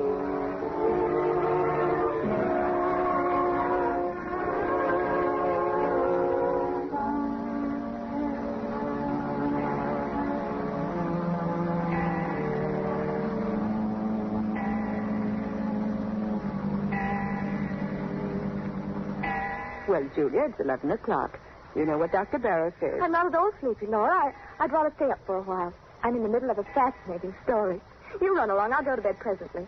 Is anything wrong, Julia? No, of course not. Everything's fine, Laura. You're afraid to go to sleep, aren't you, Julia? No, it isn't that. Is that picture bothering you again? Yes. Last night I heard footsteps again. Sound woke me, and the figure in the picture, it moved. It moved closer to the girl. Oh, how terrible. Why didn't you call me? We thought you were over it. It hasn't bothered you these past 3 nights. Oh, I didn't want anyone to know. I took some sleeping tablets, and I fell asleep again. In the morning, the picture was the same as ever. That's a brave girl. Laura, Do you think I'm crazy? Of course not. You're as sane as I am. Tell me the truth. I must know. You're just nervous and high-strung, and you have a vivid imagination, that's all. You're trying to soothe me. Why didn't you tell the doctor that you thought the picture moved? I was ashamed. You shouldn't be ashamed. Dr. Barrow is here to help you get well. I don't think you're... Oh, that must be Harvey and Dr. Barrow now. Hello, Laura. I've arranged to have old Tom and his fiddle here tomorrow night for Julia's birthday. And I've invited the Grovers. They'll be delighted to come. That is, if Julia's feeling well. You should be in bed. It's after 11. She's afraid to go to sleep. Please, Laura. It's the footsteps in the picture again, isn't it? Yes, Doctor, it moved again. At least I thought it moved, but I went back to sleep. Well, that's an improvement. At least you didn't get hysterical and try to run away like the last time. You were all right for a few nights. It's come back. There isn't much I can do for you, Julia, except to tell you to go to sleep. Fight off these delusions. You've got to do that. Come, Julia, I'll go with you to your room. Well, perhaps you can sleep in my room tonight, Laura. Just tonight. I'll feel a lot more comfortable tomorrow night. I'll be able to face it alone much better. No, Julia, that would be an admission of defeat. All right, if you think it's best. Good night. Good night, Julia. Well, keep up your courage. It doesn't look so good, does it, Doctor? Well, not too good, but it's not hopeless. She has an unstable mind, subject to delusions, which become very real to her. Her obsession about the picture's not so bad. We all suffer occasionally from optical illusions. But hearing footsteps coming from the storeroom above her... Storeroom? How did you know there's a storeroom above her? Your wife told me. Oh, of course. Well, that storeroom hasn't been opened in years. I guess there's no point in investigating it, is there? I don't think so. Those footsteps, like the moving figure in the painting, are all in her mind. Her mother behaved just like that before she went mad, didn't she? Well, there's some similarity. You haven't been to the storeroom recently, have you? No, I just mentioned to you that it hasn't been opened in years. Oh, yes, so you did. Forgive me for not listening more closely. That's perfectly all right, Doctor. Well, I just hope that Julia will be well for her birthday party tomorrow. Oh, I had no idea she was having a birthday. How old will Julia be? She'll be 23. Well, I must remember to get her a gift. Oh. Well, I guess I'll go to bed. So will I. I'll see you in the morning.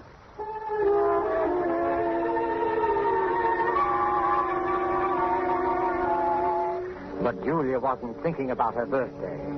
During the 10 or 15 minutes she spent in Laura's room, fear fluttered in her heart. When she finally stood alone inside her own room, panic, black, unreasoning panic began to take hold of her. In wild haste, she began to undress, never looking at the picture. I won't look at it. I won't. I'll go right to sleep. I'll take some pills and fall asleep. What was that? Oh. It was nothing. Nothing at all. All I have to do is keep from looking at the picture. I won't look at it. It can't do me any harm if I don't see it. I mustn't even think of it.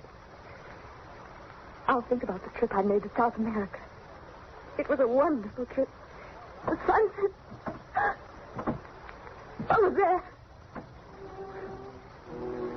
Footsteps. Those footsteps again. I mustn't hear it. I mustn't hear it. It was a wonderful trip. The Blue Caribbean. Rio is a beautiful city. Sugarloaf Mountain, the music, the dancing. Those footsteps. It's not footsteps. It's just my heart beating. I'll close my eyes. Sleep. Sleep. Why can't I sleep? Oh, Lord, let me sleep. I don't want to look at the picture. Won't. I know what I'll see. He'll be closer to her. Maybe he'll have killed her. I mustn't open my eyes. I mustn't. I won't. I've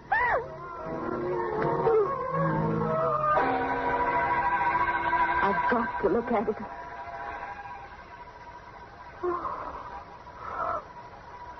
He's moved. He's close to the girl. I'm not dreaming. It's real.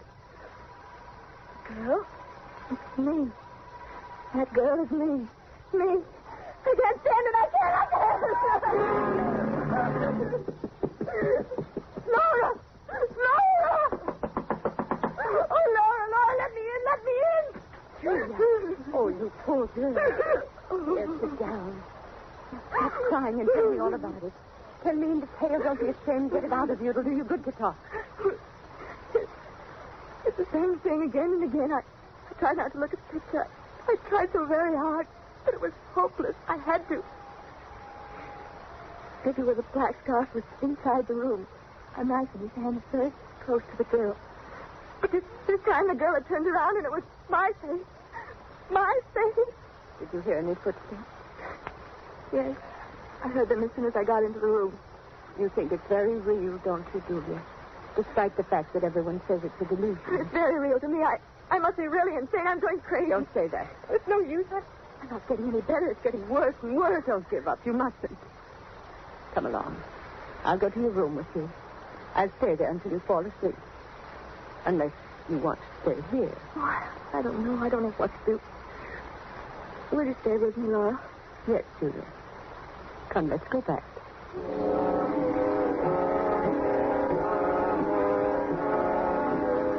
Well, the picture doesn't seem to... What's the matter, Laura? Nothing. Nothing at all. There. Did you hear it? Footsteps? It was probably a board creaking. Now you go to sleep. I think everything will be all right in the morning. You won't leave me? No, Julia. I'll be here. Thank you, Laura. Thank you very much.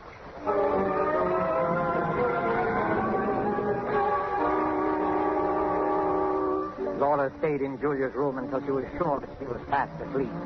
Then carefully she tiptoed out of the room, closing the door gently behind her. Julia slept peacefully, feeling safe and secure. Several hours passed, and then suddenly Julia awoke. She sat bolt upright and wide awake with her heart pounding away. Laura. Laura, is that you? Laura! Oh, gone. She left me alone. But I'm not alone. Something woke me. The picture. It's the picture. I must look at it again. If he's moved again, I don't know what I'll do. I'll turn around and look straight at it. I'll look straight at it. Oh. He killed the girl. He stabbed her. He stabbed me. I'm the girl. Oh, I got to get out now.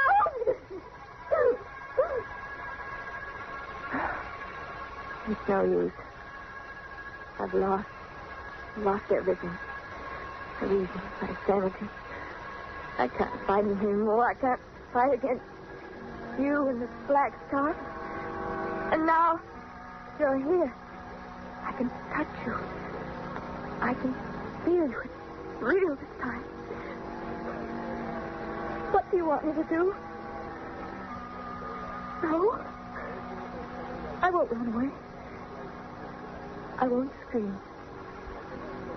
Do I want to spend the rest of my life in an asylum like my mother? No, I don't. I don't. You're pointing at the window. You want me to open the window? Yes. I'll open it. You say it will be best for everybody if I jump. Yes. The only way out. The only way. I'll do it. I'll do it now without thinking. It will only take a moment. Julia! Hurry, Laura. We came just in time. I've got her out. Is she safe? I'm safe. You can come out from behind that chair, my friend. Friend? Come out or I'll shoot. I don't understand. My head's going around. It's just... I can explain everything. I was merely Dr. observing Julia. Barrow. The procedure was a little unusual. I'll do the explaining, Dr. Barrow.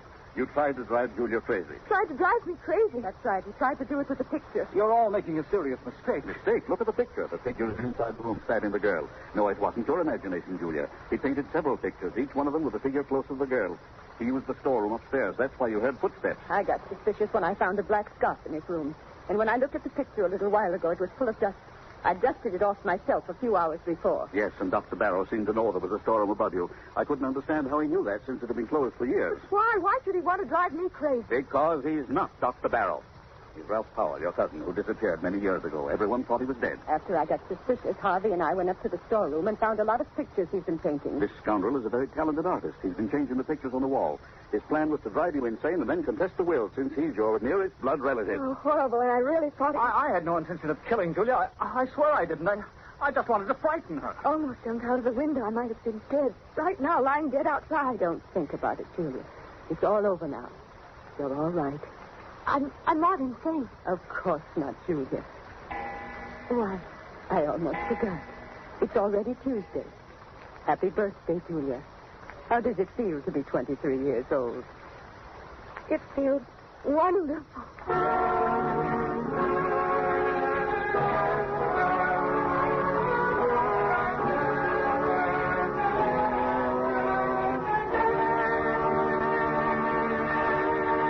And so closes Fear Paints a Picture, starring Nancy Coleman. Tonight's tale of suspense.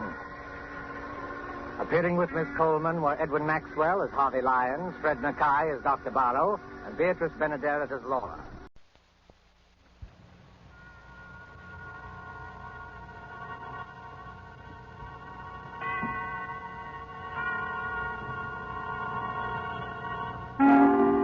Suspense.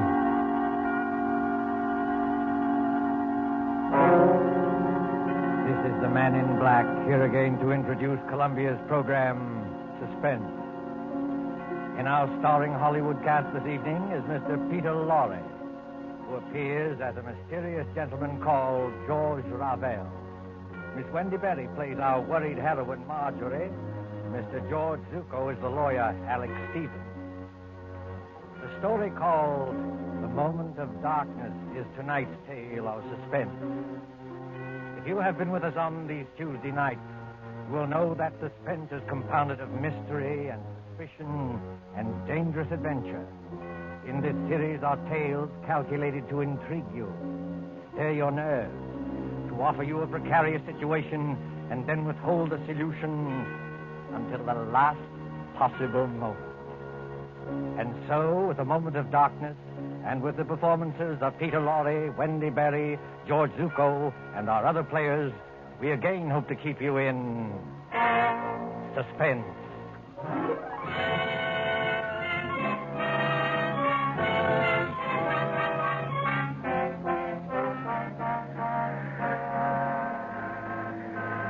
The Train Bleu crack express train from Paris to the French Riviera, which in these carefree days before the war used to make the journey from Paris to Nice overnight. At the Gare du Sud, on this particular mild spring evening, the train with its glistening wagon-lits or sleeping cars waits in a station filled with smoke and the iron coughing of engines. You can hear the excited crowd and the slamming of compartment doors. You can see the guard standing by with his watch in hand, with his horn ready to blow as a signal. En voiture, messieurs les voyageurs! En voiture! You better get in, Emily. The train's just about ready to start. Commotion there. The last moment just before the signal, a girl in a light summer dress, carrying a small suitcase, hurries along the platform towards car number 10. The girl is blonde and evidently English, and as she hurries towards the guard... En voiture! Dépêchez-vous, mademoiselle. Hurry up, please. Oh, yes, of course. Is this carriage number 10? Oui, mademoiselle, numéro 10. Hurry up, please. Thank you. I'll get in. Et maintenant...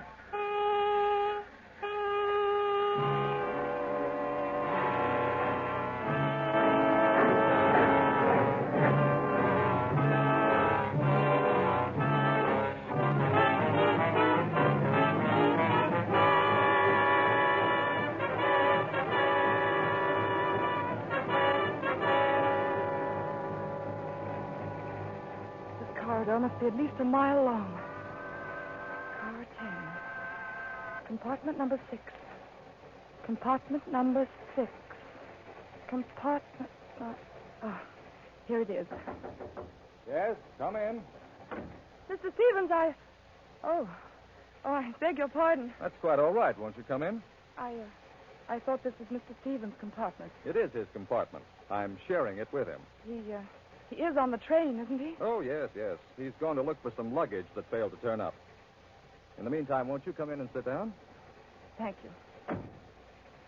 As an old friend of Toby Stevens, why do you smile? Nothing. It's just odd to hear a dignified man like Mr. Stevens called Toby. That's all. Well, it suits him. As an old friend of his anyway, may I introduce myself?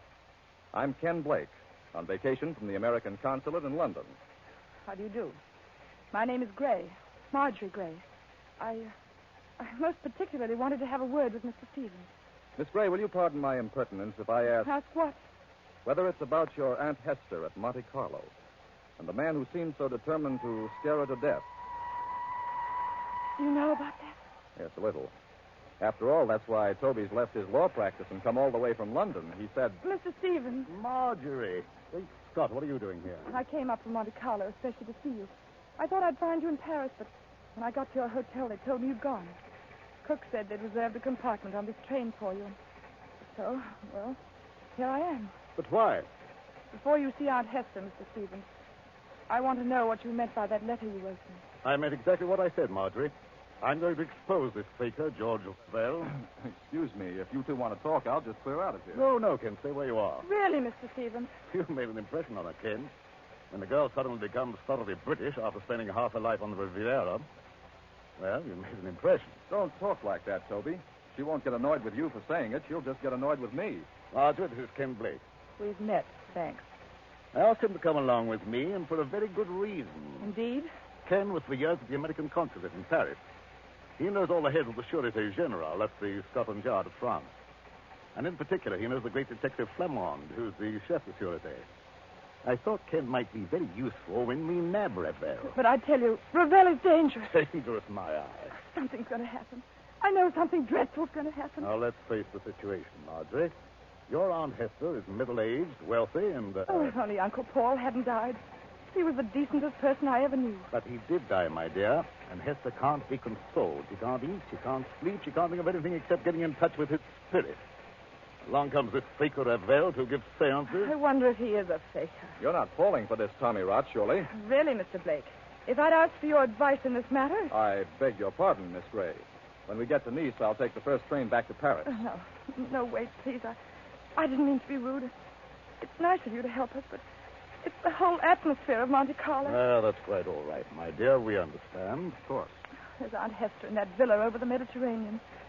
There's Ravel, all thin and quiet and swarthy, with those somber-looking eyes of his. He seems to dominate her, just as Mr. Stevens used to. Dominate her, my dear? That's rather a strong word for an easygoing old buffer like me. The things Ravel does at those seances are terrifying.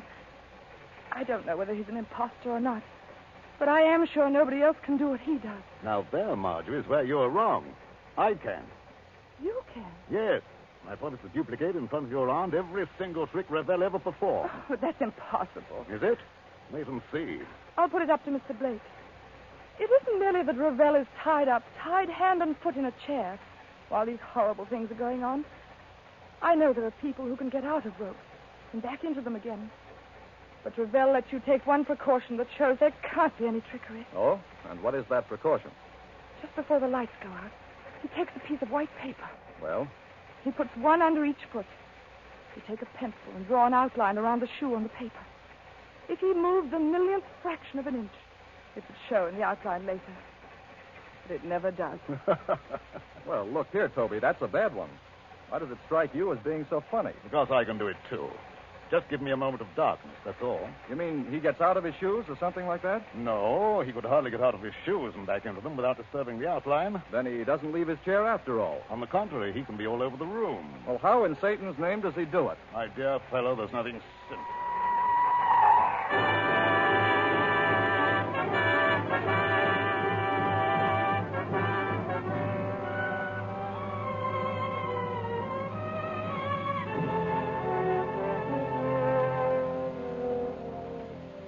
The Villa Bijou, Monte Carlo, the next evening. On the lighted terrace, that white villa, overlooking the olive groves and the sea, 3 people are seated at their ease, enjoying the night air. Below glitters the town, a white palm garden. But even its lamps are dimmed by the firework illuminations from the Promenade des Anglais. When the Principality of Monaco celebrates its ruler's birthday, Great rockets go hissing upwards to burst and bloom in colored fires against the black sky.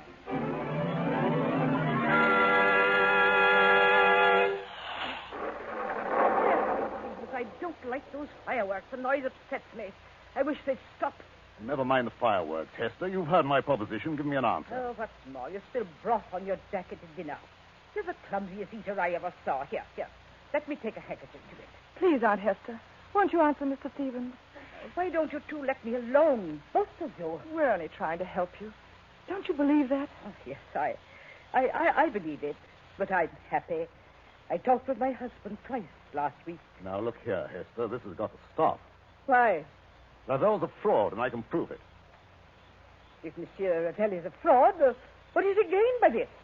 Has he not asked for money? I don't know, has he? No. Not a penny. You haven't changed your will by any chance.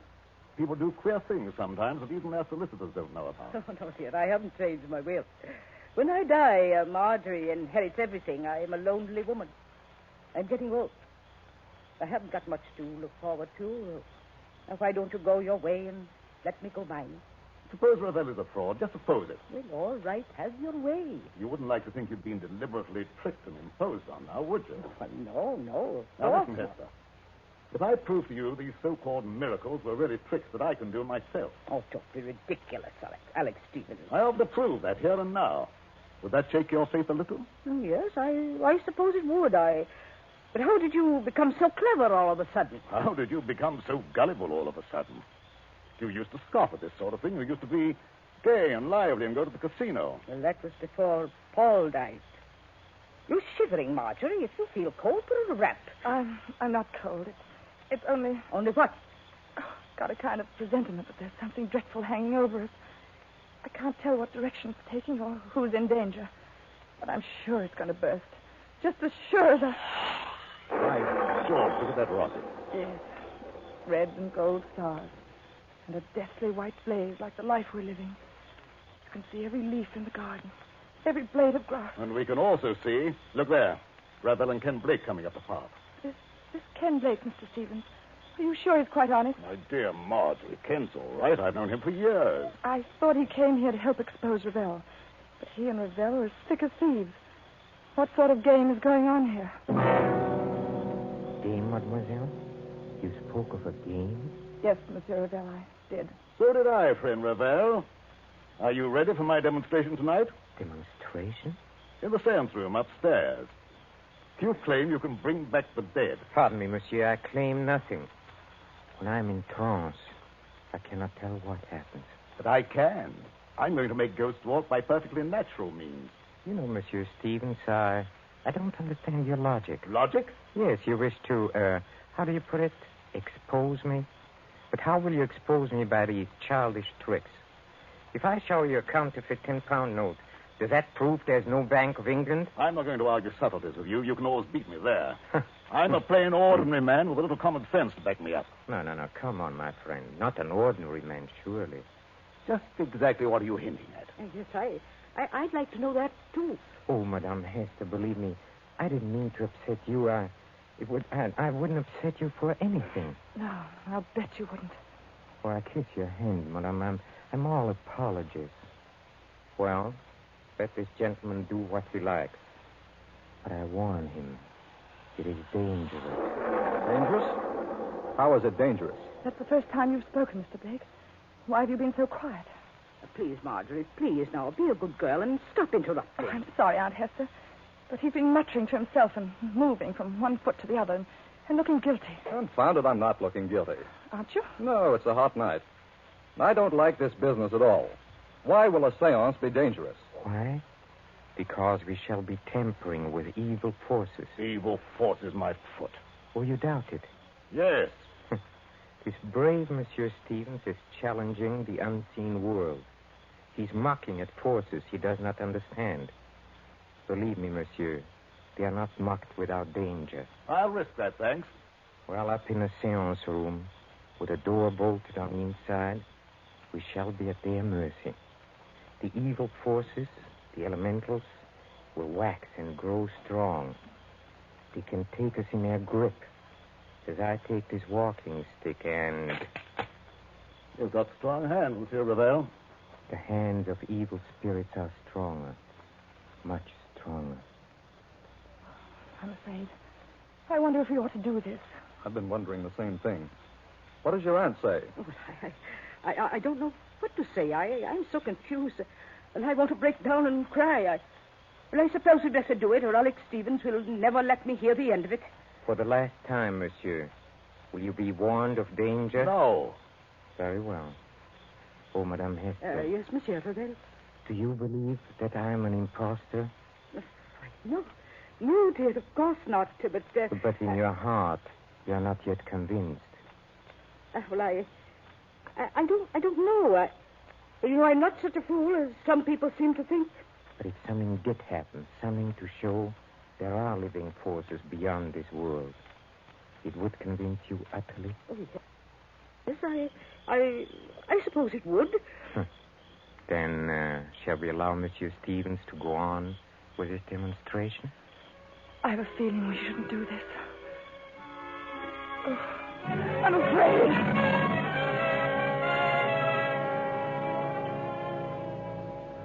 Upstairs at the Villa Bijou, there is a small, bare, deeply carpeted room.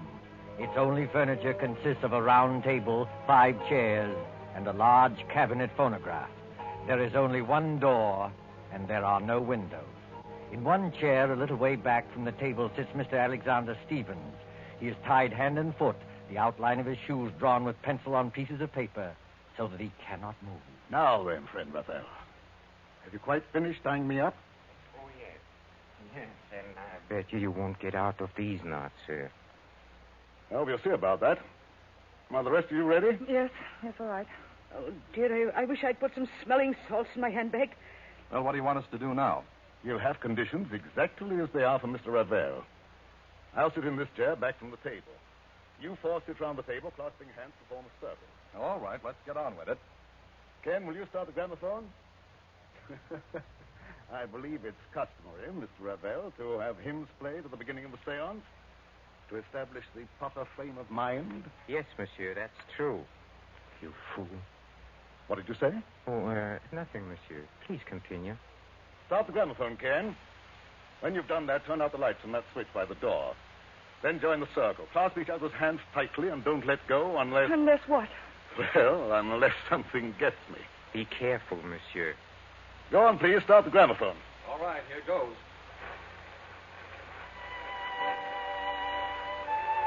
Now the lights, Ken. Switch off the lights. Lights? Yes. There you are. It's pitch dark. I can't see my way back to the table. Here, Ken. Here's my hand. Thank you. Mine Thanks. on the other side, Mr. Blake. Thank you. I've got my bearings now. Are all of you clasping the hands of the next person? Then quiet and wait for what's going to happen.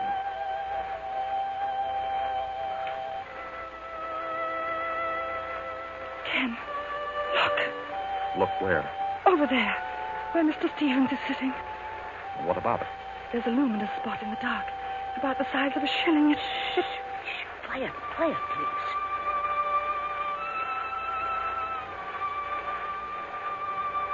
Did anything touch the back of your neck? No. What was that? It's Alex Stevens. I know it. This was not on a program, madame.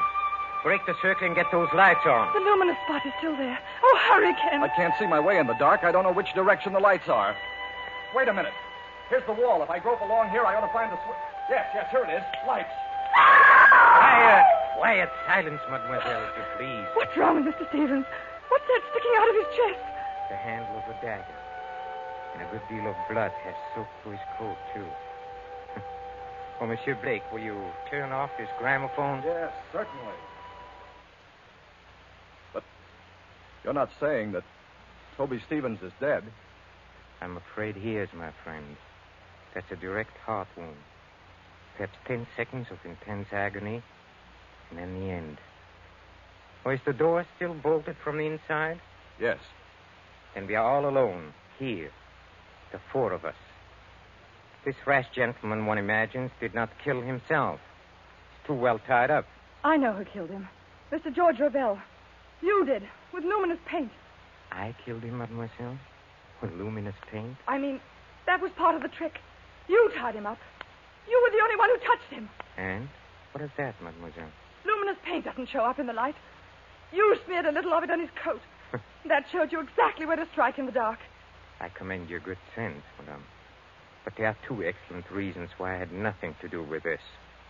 The first reason I must keep to myself, but the second reason can easily be proved. Well, what is it? Well, up to the time that man screamed, you yourself were holding my right hand, and Madame Hester was holding my left hand. Did either of you let go at any time? No. No, that is, I didn't. What about you, Aunt Hester? No, Marjorie, dear. I didn't let go either. He never moved. Hold on. Wait a minute. Well, monsieur, speak up. I was holding Marjorie's hand on one side and her aunt's on the other.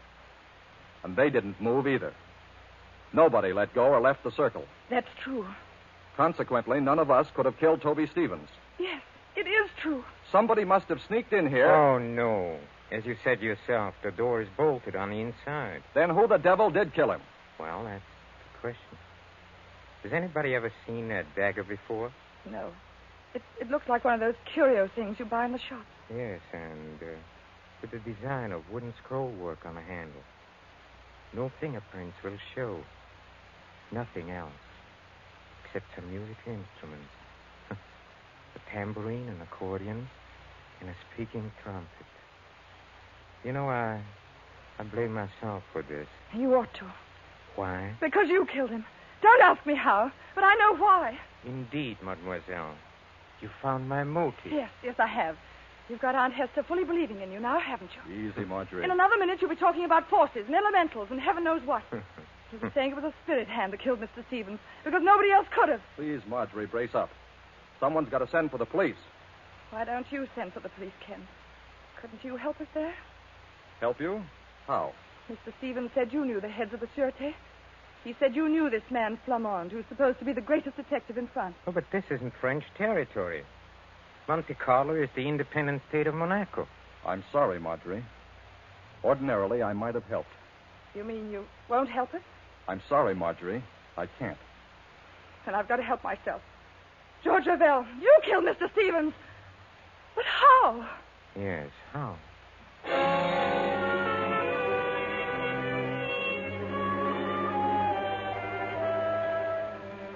24 hours later, 24 hours of blind puzzling. In the railway station at Nice, 9 miles from Monte Carlo, the night express for Paris is already underway. The guard has blown his signal, and the great wheels grind. A young man, hatless and worried, pushes through the crowd past the already moving train. Non, monsieur. C'est défendu. Vous êtes trop tard. Too late, nothing. I'm getting aboard this train. Prenez garde, monsieur. Prenez garde. I'm sorry to have caused you any trouble, guard. But do you happen to know whether... Marjorie. Ken Blake. What are you doing on this train? Exactly the question I wanted to ask you. Walk along the corridor with me, will you? All right. Marjorie, you little idiot. What's the idea of running away? If it's any of your business, Mr. Blake, I'm not running away. I'm merely going to Paris. You were told to stay in Monte Carlo. Don't you know you can land in jail for this? They'll put you in jail, too, won't they? Yes, I suppose so. But what's the idea of going to Paris? First of all, I had to get Aunt Hester away from that man, Ravel. She really thinks he can call up ghosts now. Is your aunt on this train? Yes, in that compartment there. Second, I'm going to Paris for some real help. I'm going to the Sûreté. I'm going to see this man, Flamand. You won't find Flamand in Paris, Marjorie. And you'll certainly never get him to arrest Georges Ravel. Oh? And why not? Because, my dear idiot, Georges Ravel is Flamand. What are you saying?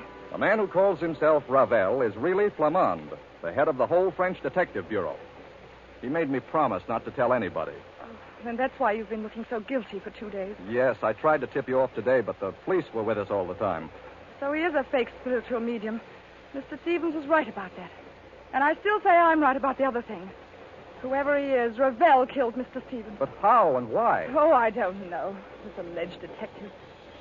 Did he tell you why he was masquerading as a medium in Monte Carlo? No. All I know is that we're in one sweet mess. We've left town without permission. They'll probably stop the train and send us back in a patrol wagon. Oh, no, my friend. That won't be at all necessary. Ravel! Yes, mademoiselle. Ravel or Flamand.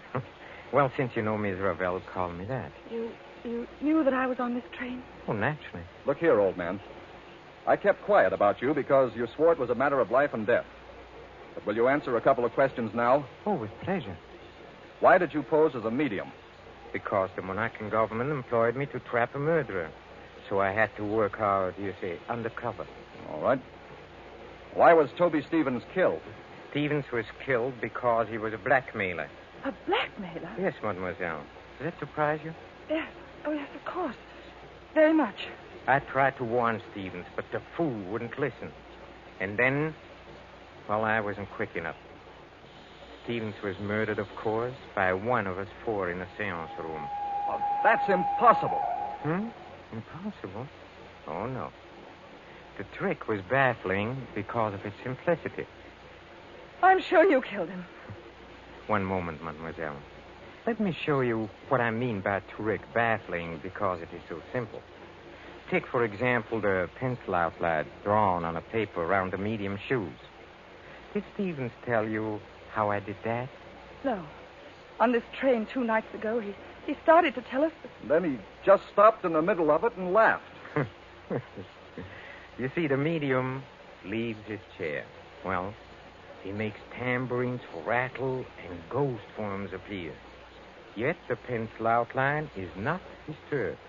Now, how does he manage it? Well, how does he manage it? Well, quite easily. He returns to his chair. He turns over the 2 pieces of paper. He takes another pencil and draws an outline of his shoes on the reverse side of the paper. You look at it. And imagine it's the same outline we drew. Precisely. So easily are people misled. And it was the same way with a murder. But there couldn't have been any trick about the murder. None of us left the circle. We were all clasping hands when we heard that scream. Don't you agree? Oh, yes, I agree. I can't stand this any longer. When we heard Mr. Stevens utter that horrible scream... What makes you think it was Stevens who uttered that scream? I beg your pardon. What makes you think it was Stevens who screamed? Well, wasn't it? Oh, you assumed it, yes. Well, we all assumed it. But up to that time, Stevens wasn't even hurt. Wasn't hurt? You see, the source of sound cannot be located in the dark. It was the murderer who uttered that appalling cry. In a few seconds of darkness, before the lights went on, the killer simply leaned across and drove that dagger into Stevens' chest. And you proved that? Yes. If Stevens had been hit at the time of the scream, blood would have blotted out the spot of luminous paint. Yet, Marjorie Gray saw the paint shining after the scream. That's true, Marjorie. I heard you say so. You put the luminous paint there, Ravel. You were the only person who touched him. Oh, no. There was one other person who touched him. Who was it? Another person in full sight of you said Stevens had spilled broth on his coat and swabbed at his chest with a handkerchief. You mean? I mean, of course, the real murderer. Your Aunt Hester. Yes, Marjorie. Your Aunt Hester. Aunt Hester! Keep back, all of you. Oh, so you managed to find the revolver. Marjorie, I poisoned your Uncle Paul. I poisoned my husband. And Alex Stevens knew it.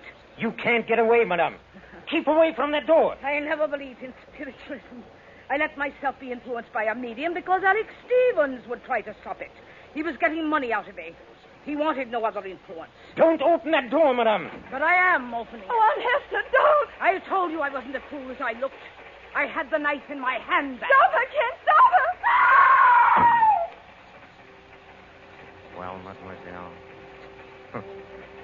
she has committed many crimes, but now she has paid for them all.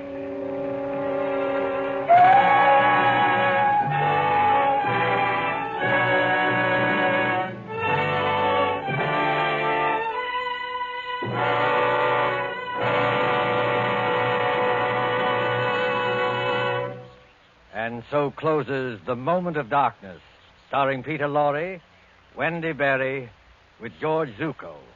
Tonight's tale of suspense.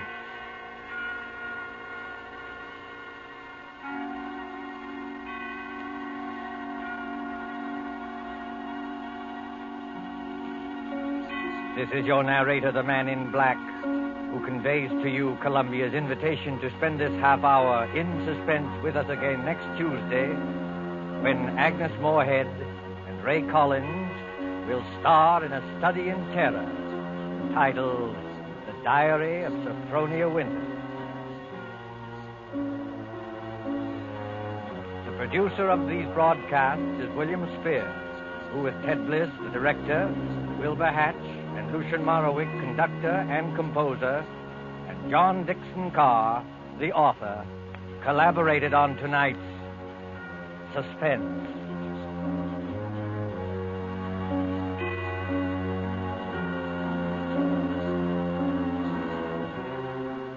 This is the Columbia Broadcasting System.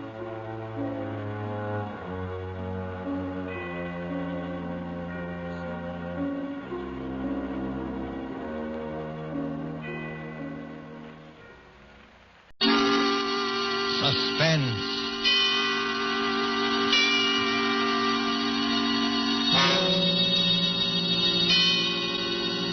This is the man in black, here again to introduce Columbia's program, Suspense. Our stars tonight are Miss Agnes Moorehead and Mr. Ray Collins. You have seen these two expert and resourceful players in Citizen Kane, The Magnificent Amberson, in which Miss Moorehead's performance won her the 1942 Film Critics Award. Mr. Collins will soon be seen in the Metro-Goldwyn-Mayer Technicolor film, Salute to the Marines. Miss Moorehead and Mr. Collins return this evening to their first love, the CBS microphone, to appear in a study in terror by Lucille Fletcher called The Diary of Sophronia Winters. The story told by this diary is tonight's tale of suspense.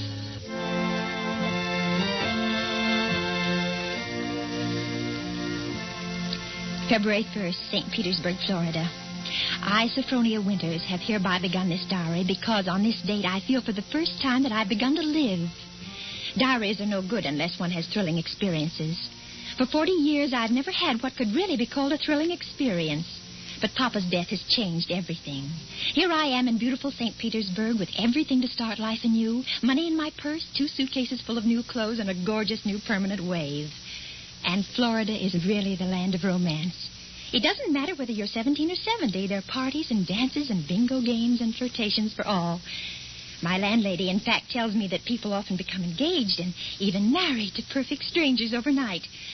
I'm still shy, of course, but just the same, it's such fun and so thrilling to think one's fate may be just around the corner.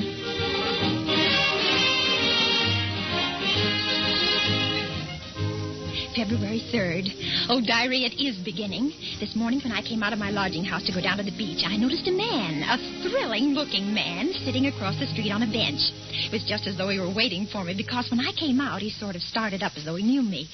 Of course, I didn't speak first, but I knew the minute I started down the street that he was following me. Well, I got to the beach and sat down with my magazines, and suddenly there he was, strolling toward me with a broad smile. Well, sitting out here all by your lonesome? Oh, yes, I am. Didn't I see you last night over at the Starfish Tea Room? The Starfish Tea Room? Mm-hmm. Oh, yes, I was there yesterday. But it was so crowded, I'm afraid I don't recall. Mighty nice cuisine they've got over there. Mind if I sit down beside you? Oh, not at all. Oh, just a minute. Sit on this magazine. The beach is so sandy. Oh, sand doesn't bother me. I'm from Maine, you know. We get plenty of sand up there. Do you? You've been down here at St. Pete long? Oh, just 3 days. 3 days? That's a long time. It's a wonder I didn't spot you before. Oh, Mr. Johnson's the name, Hiram Johnson. Oh. I come from Green Harbor, Maine. Run a big hotel up there summers. Oh. Well, that's my whole history in a nutshell. My name's Sophronia. Sophronia Winters. Sophronia? Uh-huh. Well, you know, that's quite a coincidence. My sister-in-law's name was Sophronia. Oh? Sophronia Johnson. You ever heard of her? She looked quite a bit like you, too. Sophronia Johnson? No, I'm afraid I haven't. Who was she? Someone very famous? I'm so ignorant about these things. Oh, that's all right. Say, look at that sun, will you? I'd say it was pretty nearly time for lunch. And, Diary, darling, he is wonderful. Strong and kind, warm-hearted, so generous. I don't want to be like the other silly women in this town, but Hiram is different. There's something almost poetic about him, something sad and deep. You know, Sophronia, it's kind of mysterious, us finding that 9-point starfish on the beach together. My sister-in-law, Sophronia, used to collect 9-point starfishes. And to think your name, Sophronia, and you find a 9-point starfish with me. Well, it kind of draws us together, eh? Huh? What do you think? Completely. As though I'd known him all my life. My landlady says it's foolish. But look at Romeo and Juliet. Weren't they foolish? What's the good of waiting, Sophronia? I've got to be back at the hotel in a week. We may never see each other again. Oh, Hiram, don't say that. I couldn't bear it. Then let's do it right away. Tomorrow? There's a parson out on Coral Avenue who'll do the job for us. We can take a nice moonlight drive out to the alligator farm afterward, have a nice shore dinner, then climb on board the Orange Blossom tomorrow night for Maine. Oh. Just think of Maine. The big dark pine woods, the sand, the bay. The two of us alone together. The two of us alone together.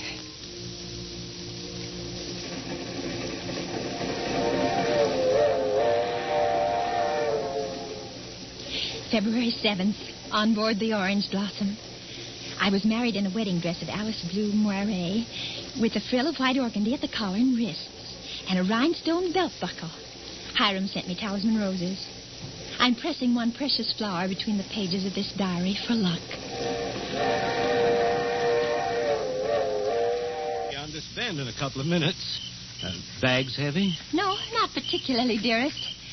Oh, I can't get over that taxi man at the station. Imagine his insolence, saying he couldn't drive us over. Maybe he didn't have any gas. It happens sometimes around here. Well, anyway, I'm glad the weather's so mild. Can you imagine what it would be like in a blizzard? There's the place. Oh, wait a minute. I don't want to look until I put down these bags. Now, where? There. Through those big pine trees. Oh, it is big, isn't it? 125 rooms. So many fire escapes and balconies and porches and towers. I stayed in a hotel like that once years ago with Papa. It was very fashionable then. My grandfather built that place 50 years ago. Hasn't been changed much since. No? Well, of course, you've put in modern plumbing. Not yet. Here we are. Walk in. Oh, what's that? Just a foghorn out in the bay. Fog? We get it almost every night in this kind of weather. What are you locking the gate for? Why not? There's nobody coming in after us. Or going out again for a while. But I thought you said the hotel. The hotel's empty.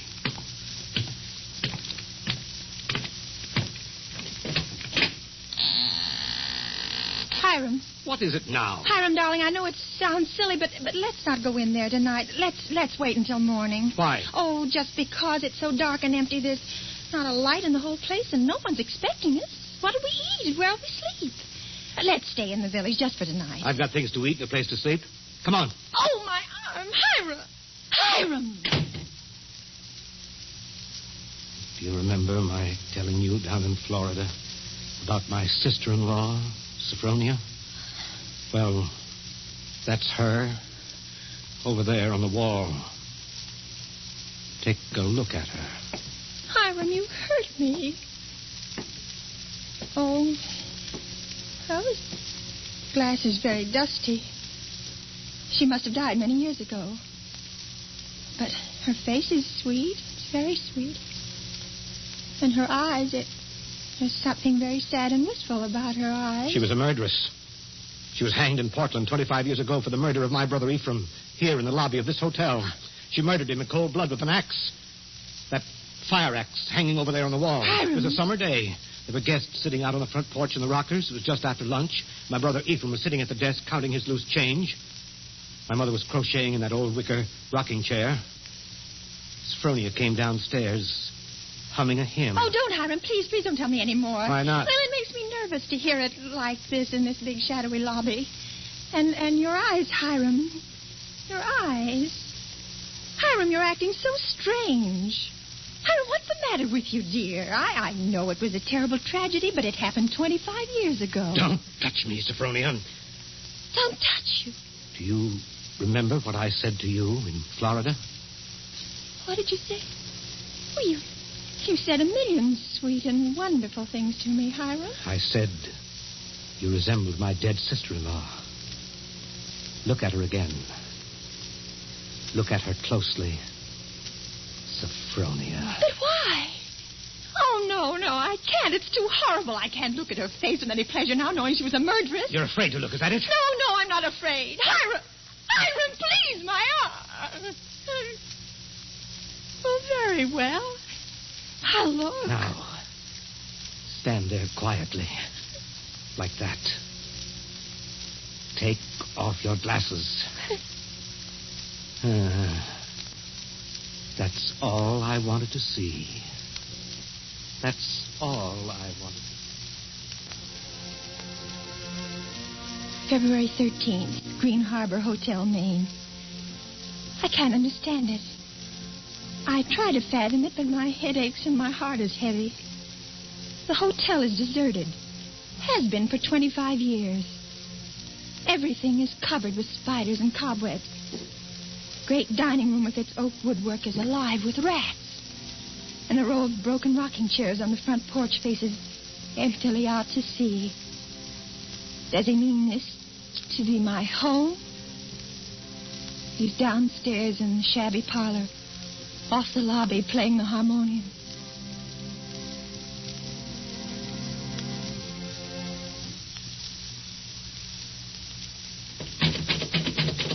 Sophronia.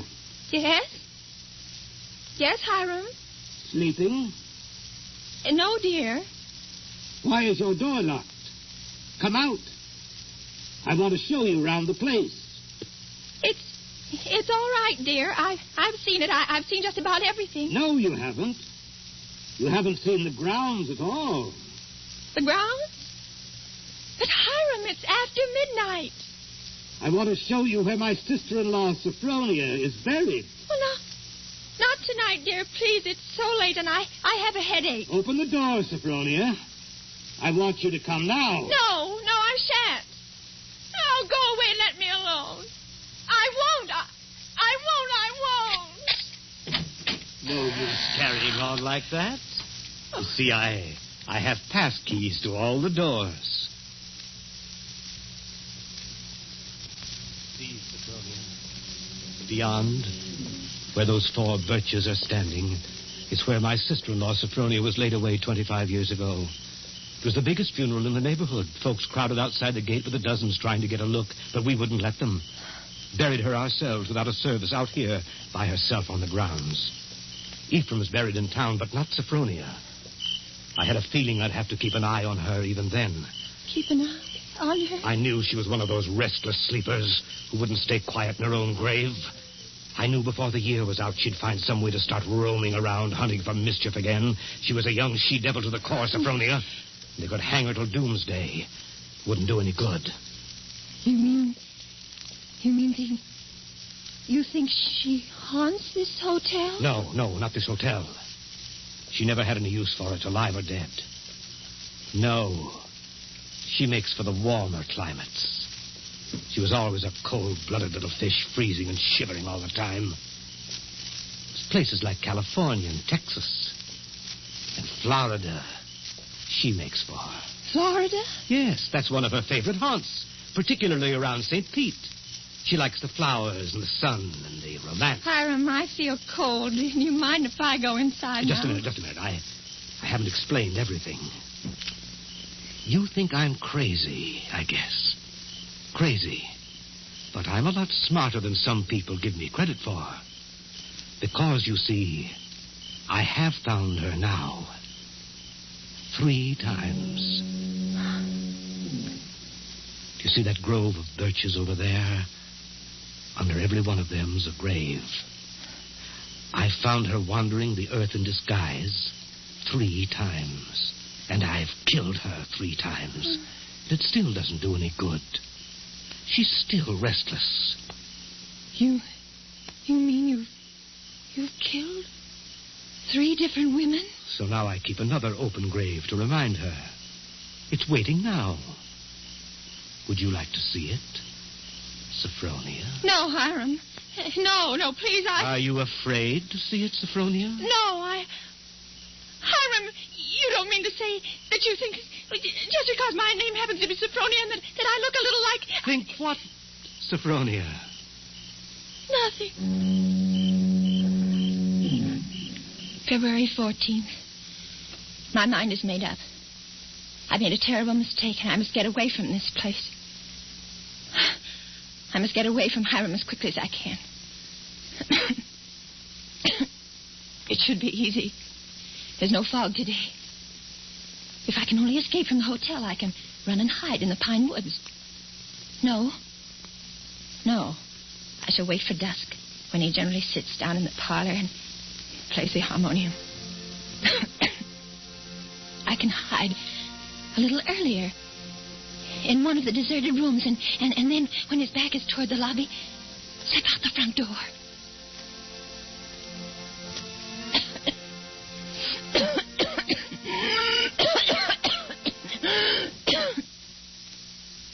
Sophronia? Sophronia? Sophronia! Oh, there you are. What's the matter? Anything wrong? No, Hiram. You didn't want anything outside, did you? Because if you do, you'll have to ask me to get it for you. You see, I always keep the front door locked. Yes, Hiram. Yes, the back door, too. And all the doors leading out into the porches and fire escapes. And a good many of the windows. It makes one feel safe from thieves and peeping toms. Oh, you've got a cold. That's too bad. Yes. I must have caught it last night. Outdoors. The damp. You ought to be in bed. A good bed. The only good bed in the house is in my sister-in-law, Sophronia's old room. No, Hiram. I'm all right. It's just a little head cold. Oh, little head colds often develop into pneumonia. Why, it's too bad I didn't think of that before. You might have slept in it from the beginning. Here, up these stairs. What? What's the matter? Are you so weak? No. No, I'm all right.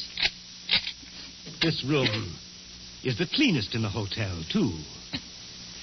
I've always had a sort of suspicion about it. You see, I've kept everything as it was. What's the matter? Nothing. It's just that... It seems kind of familiar. No. It's just that seeing it so clean, seeing it as though someone were living here, as though they'd only just stepped out for a moment. It's as she left it that afternoon when she walked down to murder my brother. You see her needlework on the table with the needle sticking in it? And her hymn book still open? Mm. She was very fond of singing hymns, Sophronia was. Had a nice voice, too. I used to accompany her. Oh. I'll turn down the bed for you. And you can get undressed while I go and make you some hot tea. No, I don't want any. Here's the closet. You can put on one of Sophronia's dressing gowns.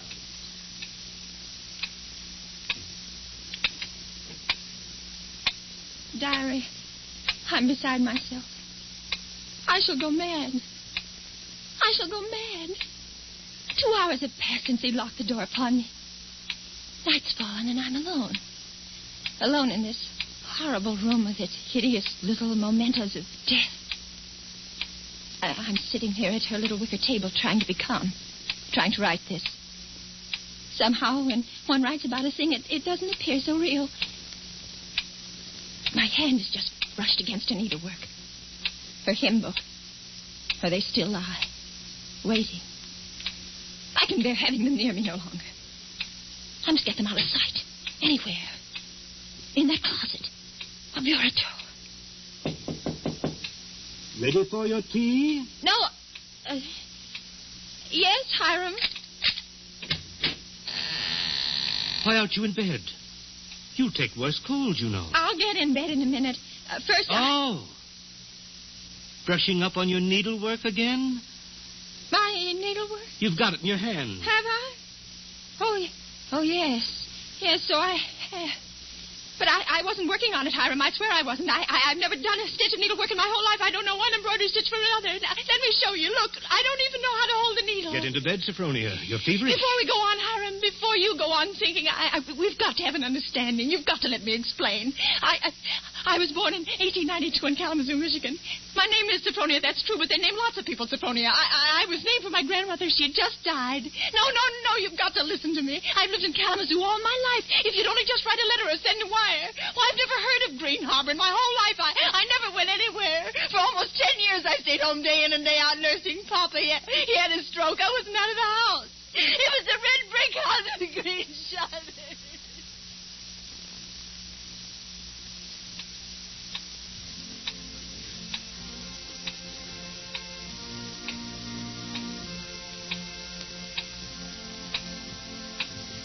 February 15th. Now I live only from moment to moment, listening to each creak upon the stairs. I've been in bed all day. It's night now. A foghorn has begun to blow again.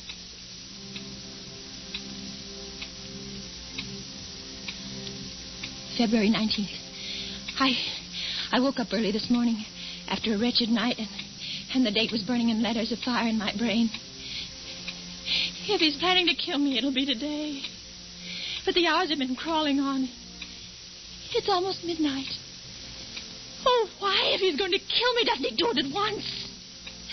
Why does he torture me like this? I'd rather be dead than sit here in this room one moment longer. I can't bear it. If he doesn't come in 5 minutes, I shall force him to come. I shall beat on the door. No. Rather let me sit quiet praying that he doesn't come. Oh, I want to live. I want to live.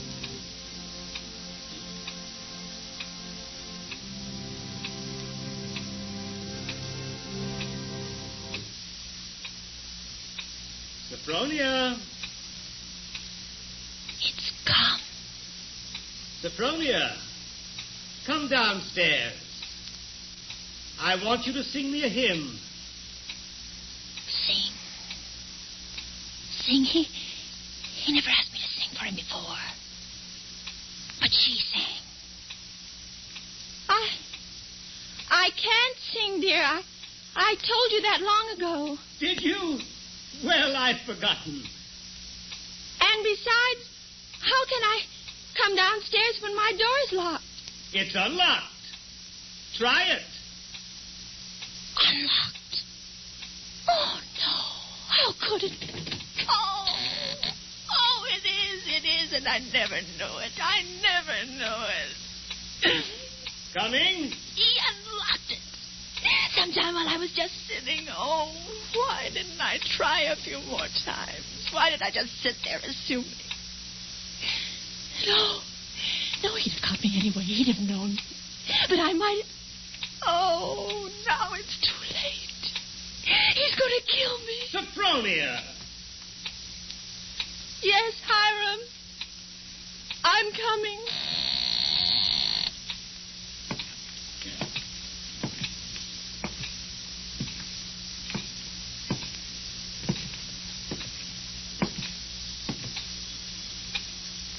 Hiram, where are you? In here. In the parlor. What are you doing there, Hiram? Waiting to hear you sing. You're at the harmonium? Yes. All right. I'll sing. I haven't sung in years, but I might as well. I'll sing for you out here in the hall. My voice will carry better. It always did carry better in the hall, didn't it, Sophronia? So you remember that, too. Of course, you know both the front and back doors are locked. Play a few bars, Hiram, dear, to warm me up. Shall I sing, too, Sophronia? Would you like me to sing along with you? If it pleases you, Hiram. Work, for the night is coming. Work in the morning sun. Work for the night is coming when man's work is done. Work while the daylight darkens. Work in the summer sun. Work for the night is coming.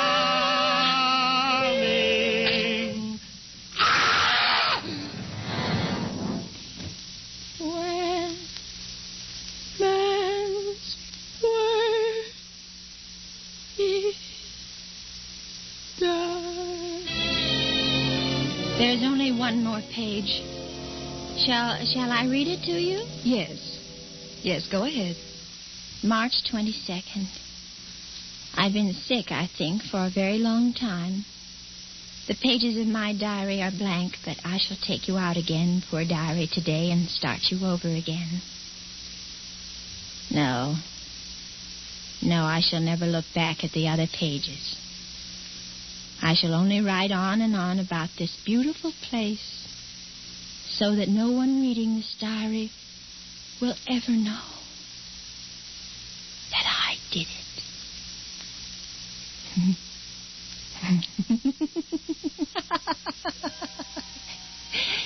But I did do it, diary. I was smarter than he. When I opened that door at the head of the stairs and heard the music, when I saw the fire axe still hanging on the wall. Oh, I was so cautious. So terribly cautious. I tiptoed like a little mouse, even as I sang the hymn into that room where he was playing. But I was clever, so much cleverer than he. I kept on singing. And now I'm free. Free as a bird. I'm free and he shall never catch me now, not this time or ever again, because he's dead. Isn't he, Nurse? Nurse, isn't my dear brother-in-law, Hiram, really dead? Yes, miss. He's dead. And now I'll thank you to hand me that diary. The doctor doesn't approve of the patient's writing anything.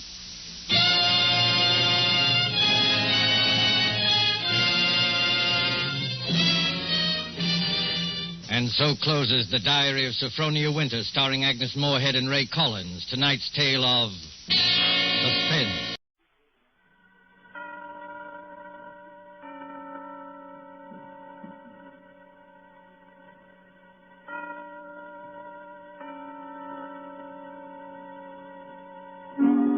Suspense.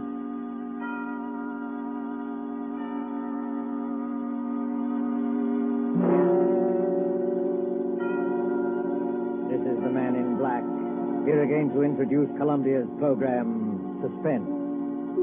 Heading our starring Hollywood cast this evening is Mr. Richard Dix, who appears as a United States naval officer who found himself in a remarkable predicament on what should have been an uneventful flight from New York to Philadelphia.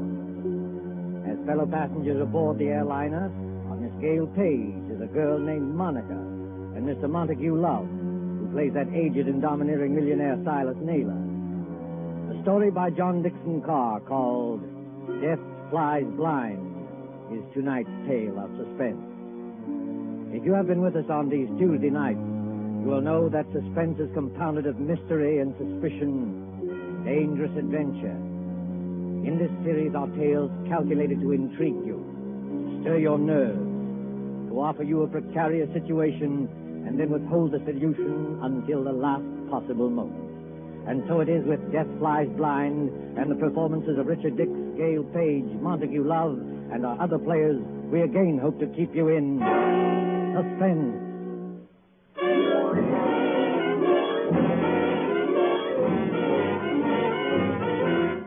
LaGuardia Field, Municipal Airport of New York. LaGuardia Field, vast behind its white buildings. On a gray spring afternoon when rain splashes across the runways, dims the sky, and spatters on the wings of a great silver-painted airliner waiting beyond. Already as the limousine bus from the New York terminus slowly draws up to the waiting shed, you can hear the loudspeaker. 72, New York to Los Angeles. The big limousine bus, besides its driver, contains only two persons. One is a tall young man in United States Naval uniform, with the stripes of a lieutenant commander around his sleeve. The other is a tall and dark-haired girl, her face a little frightened in the blue. Flight 72, New York to Los Angeles. Plane ready to take off at gate number 6.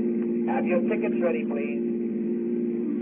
That can't mean us. Now, take it easy, Monica. We're not too late. They won't go without us. No, I mean it says New York to Los Angeles. That's right, Monica. Oh, we're only going to Philadelphia. You're still right, my dear. I arranged for a special stop at Philadelphia. It won't take long, and then they go on non-stop from there. If that's just it. Who's going on from there? Oh, you'd be surprised. The airport bus must hold 20 people, but there's nobody in it except ourselves and the driver. Who's going on to Los Angeles or anywhere else? We're going to tell you about that, Monica. All right, miss. All right, sir. Hop under that shed and out the door on the other side. Oh, got your tickets ready? Yes, I've got them. All set, Monica? The rain is certainly coming down. Do they take off when it rains like this? Oh, miss, a little rain don't bother them. What does bother them is unsettled weather at other places. You mean it's perfectly safe? They never take off, miss, unless it is safe. You better hurry up now.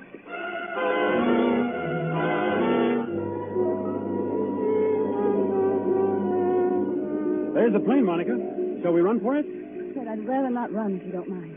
Aren't getting nervous, are you? I know it's stupid of me. I've flown before. It's just those few seconds before the takeoff. You're moving and the motors have been idling. All of a sudden they start to roar. The plane races ahead and the roar gets louder and suddenly you think, am I ever going to get down alive? Now, look here, my dear. I'm sorry, Fred. There's nothing to worry about, you know. Of course not. I'll be good. It's just this dismal day and this ghostly bus without any passengers. Fred, look. Where? At the plane. They've got all the windows covered inside with little gray curtains. Oh, that's all right, Monica. It's only a wartime measure. Wartime measure? Yes. Just keep those curtains closed for some minutes after taking off and before landing. So no one can make maps or take pictures of our airports. Anything could happen up there, come on. No. And what's more, if you're worried about your fellow passengers, look over your shoulder. Well, there are some people coming through the gate. Yes. You see the little gray-haired man with the big fellow on each side of him? The secretary dashing around him like a destroyer in a convoy?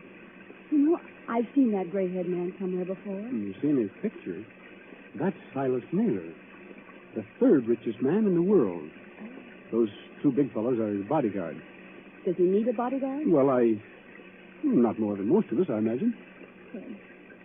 I don't like it. Oh, nonsense, my dear. Come on now, up the steps to the plane. Give your name to the air hostess at the door. That's it. Good afternoon, miss. May I have your name, please? I'm Monica Vale. You're the air hostess? That's right, Miss Vale. Take any seat you like. And you, sir? Onslow, Lieutenant Commander Fred Onslow. Oh, yes, Commander. We've had instructions about you. Happy to have you with us, even if it's only as far as Philadelphia. Thank you. May I take your overcoat or your briefcase? Only the overcoat, please. I'll keep the briefcase. Friend, look there. What is it now? That man you called Mr. Naylor's secretary. Light-haired man, rather good-looking. He's sprinting towards this plane as fast as he can run. Well, you'd better be careful on that slippery surface. He certainly has. Look out, man. Look out, man. Watch your step. Look out. Well, are you all right? Here, let me help you up. I'm all right, thanks. Perfectly all right. Air hostess. Yes, sir. My name is Michael Shepard. I'm Mr. Naylor's secretary, and I think there must be some mistake here. Mistake, sir? Yes. When Mr. Naylor travels, he's in the habit of booking every seat in the plane to ensure privacy. Yet we seem to have 2 extra passengers. Well, I'm afraid that's my fault, Mr. Shepard. Indeed, sir. Then would you and the young lady be good enough to take some later plane? Well, I'm sorry. I'm afraid I can't do that. No, and why not? Maybe I ought to explain, Mr. Shepard, that Commander Onslow had last-minute orders to join his ship. He and Miss Vale have priority as far as Philadelphia. Philadelphia? Must we stop there? Only for a few minutes, Mr. Shepard. This is outrageous. Mr. Naylor is traveling, in a sense, on government business. Well, so am I, old man. The Navy often does. That doesn't alter the principle of the thing. I don't want to seem ungracious, you understand. Mr. Naylor is always glad to help our brave soldiers and sailors. Love 'em, Mike. Our choir will now sing hymn number 242. Now the But gorgeous this right. time you've gone too far. I shall appeal to Mr. Naylor himself. Mr. Naylor? Mr. Naylor? Yes, Mr. Shepard, I can hear you. What is it? This naval officer, sir, and the young lady. Oh, I know, Shepard, I know. Isn't the plane big enough for all of us? I was only following your orders, Mr. Naylor. You asked for privacy. All right, Shepard. What I'm asking for now is less noise. The lieutenant commander in the Navy, eh? That's right, Mr. Naylor. Off on another fishing trip, I suppose. That's just exactly right, sir. Ever had this pet yet? No, never. Well, I had. 20,000 a year I've had paid doctors. And what do they give me? This stump. I'm not surprised you got priority, Commander, but I am a little surprised about the girl. She's my fiancée. Mr. Naylor, Miss Vale. Meet the rest of my family. These two bruisers here, including the one with the mouth organ, are my bodyguard, Mr. Cohen. I'm pleased to meet you, Commander. How do you do? This is Mr. O'Reilly. Glad to know you, Commander. How are things going? Hey, Cohen, don't you ever get tired of playing that mouth organ? And stand away from the doors. I want to close it. Will everyone please take your seats and fasten the seatbelts? Are we ready to take off? Yes, in just a moment. Shepard. O'Reilly. Cohen. Come along to the front of the plane. Yes, sir. Oh, we'll sit in the back here, won't we, Fred? Yes, of course. Fred, is anything wrong? No, of course not. Why, what could be wrong? Well, you'd better sit down. We're starting to move. That's good advice, Commander Onslow. But I must ask you, Miss Vale, not to touch the curtain on the window. How soon before we can open the curtain? As soon as we're well away from New York. You see that illuminated sign, no smoking, fasten seatbelt? Yes. What about it? When the lights in the sign go out, you can open the curtain and smoke as much as you like. Now, if you'll excuse me. Certainly. You needn't try to fool me, Fred Onslow. I saw you. You saw what? I saw you pick up that scrap of paper one of those men dropped. Why, that wasn't anything, Monica. May I see the paper? No. Why not? Well, because I'd rather you didn't see it, that's all. There is something wrong, isn't there? Look, Monica, let me repeat over and over. What could be wrong? Why, there's Silas Naylor, an internationally famous figure, with a group of trusted attendants. Here's an ACA plane as safe and dependable as the old gray mare. All the same, All the same what? I wish I hadn't brought you along. I wish there was some kind of an emergency cord, like a train. We're on our way.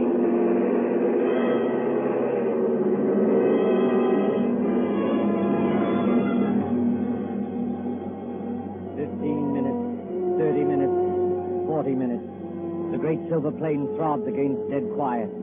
Warm and stuffy in the cabin despite the hissing ventilators. Dim white reading lamps shine down on a double row of cushioned chairs along one side and a single row of cushioned chairs along the other. Ahead above the closed door to the pilot's control cabin, the red glowing sign still warns against opening those curtains. Aft in the plane sits Commander Onslow, his eyes fixed on the clock under that illuminated sign.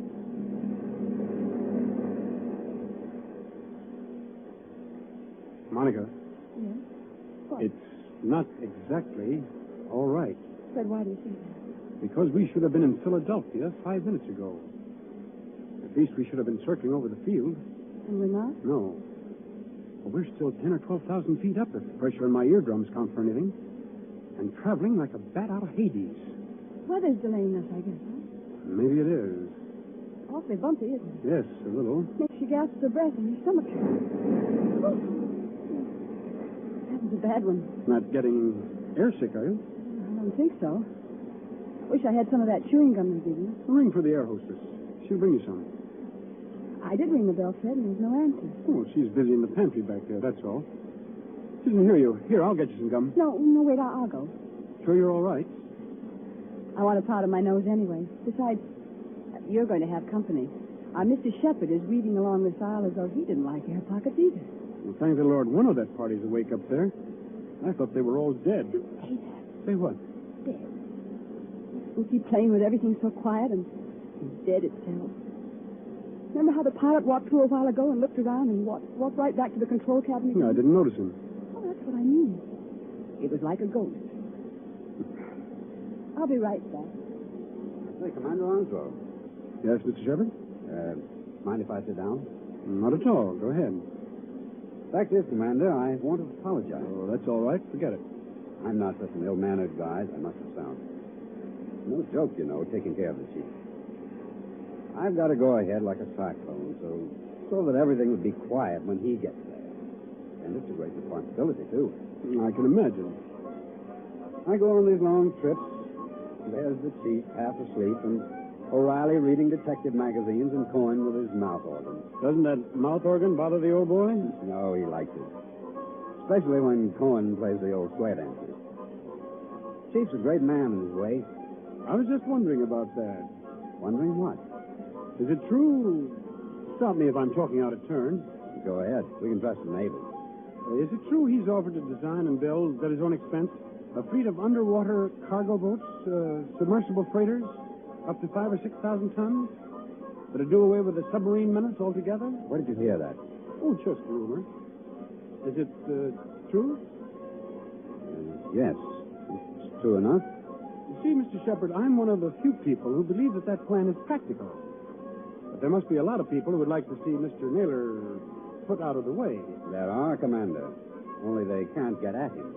You're quite sure of that? Dead sure. Hitler himself isn't better guarded. Why, you could no more shoot or stab or poison the chief than you could... What was that? What happened? Monica? Is anything wrong? Back there? Well, it's all right, sir. It's only a noise in the pantry. We'll see to it. Monica, pull yourself together. What's wrong?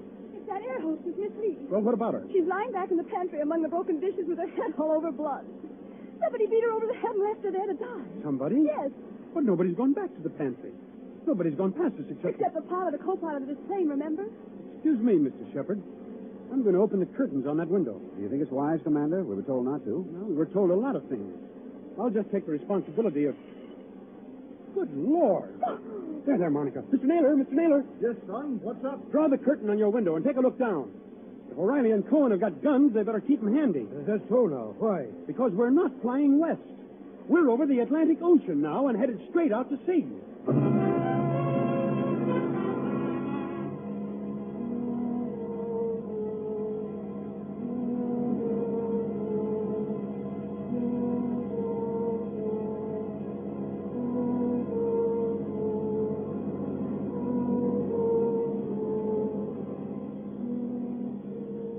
Gray waters, thin clouds.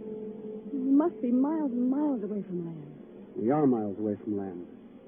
Does anybody here know anything about first aid? I do, Commander. I studied medicine in the old days. Then you better go back and look after the hostess. You join Mr. Naylor. Steady, Monica. I'm all right. It's this horrible blind feeling, that's all. Air pocket, look out. See here, Commander. We're over the ocean. What the devil's going on here, eh? You were being kidnapped, Mr. Naylor. That's my guess. Kidnapped, did you say? Ah, come off it, Commander. We ain't as dumb as that. The pilot and the co-pilot of this plane are fakes. They've replaced the real officer. On a dark day like this, with their raincoat collars turned up, they could have gotten away with it. And hijacked us straight off the airfield. Is that it? Yes, I'm afraid so. The hostess must have spotted one of them and knocked her out. Now, what about the airport? Wouldn't they know a plane was missing? Oh, not until we failed to show up at Philadelphia. The pilot would report by aerial radio telephone about, 15 minutes out of New York. But after that, silence. Excuse me, Commander. You say these two fake pilots are still aboard? In that compartment there with the closed doors? Yes, that's right. Well, what are we waiting for, Cohen? We'll get to work on them? You said it, Barney. Now, wait a minute, both of you. You wouldn't be trying to stop us, would you, Commander? The one thing we don't want is a gunfight 12,000 feet up. Can any of you fly a plane? No, not one of us. Well, neither can I. So if anything happens to those two pilots, how are we going to get down? I see, young fellow. Well, what are you going to do? First of all, we'll try rapping on the door. Have your gun ready. You can count on that, sir. Fred, listen to me. Be quiet, Monica. Has this anything to do with the scrap of paper you picked up off the floor? What scrap of paper, Commander? Never mind, sir. Why, this door, it's unlocked. Unlocked? Now, don't take any fool chances, young fella. The way I always did when I was your age. Stand to one side when you open that door. Let Cohen and O'Reilly take care of it. Good Lord. Well, the control cabin is empty. There's nobody at the controls. You mean we're flying without a pilot? Yes. See that stick move back and forth? As though a ghost had hold of it?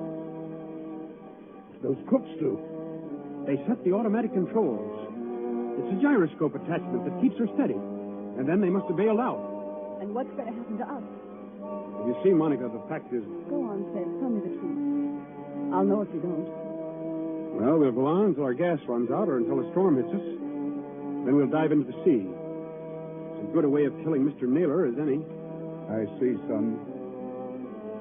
Have we got any chance at all? Frankly, I don't know.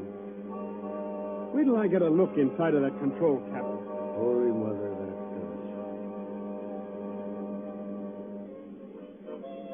does. Owen, stop it. Stop it! Yeah, Mr. Naylor? Stop playing that infernal mouth organ. Or if you must play something cheerful. Yeah, sure, Mr. Naylor, sure. How long do you think it'll be before we... Quiet, Cohen. Here's the commander back again. Well, then, fella. The radio telephone's out of order. We can't signal. Fred, what about those patrol ships? You said they're 200 miles out to watch for unidentified aircraft. Won't they see us? They've seen us already, I expect. They'll send for an Army fighter plane to investigate, but... Oh, what can it do? Yeah. Shoot us down, maybe, huh? That's fine. If only somebody could fly the plane. Well, nobody can, Skipper, so think of something else. See, Mr. Naylor, I was wrong. Wrong, son? About what? One of your party, and I can guess which one, dropped a torn piece of paper. There was a line of writing on it, probably the end of some instructions. Well? Those instructions ended, you should land just as your fuel fails at 7 o'clock a.m. You should land just as your fuel fails at 7 o'clock a.m. But that might not have anything to do with us, son. What made you suspicious of it? Because it was written in German. In German?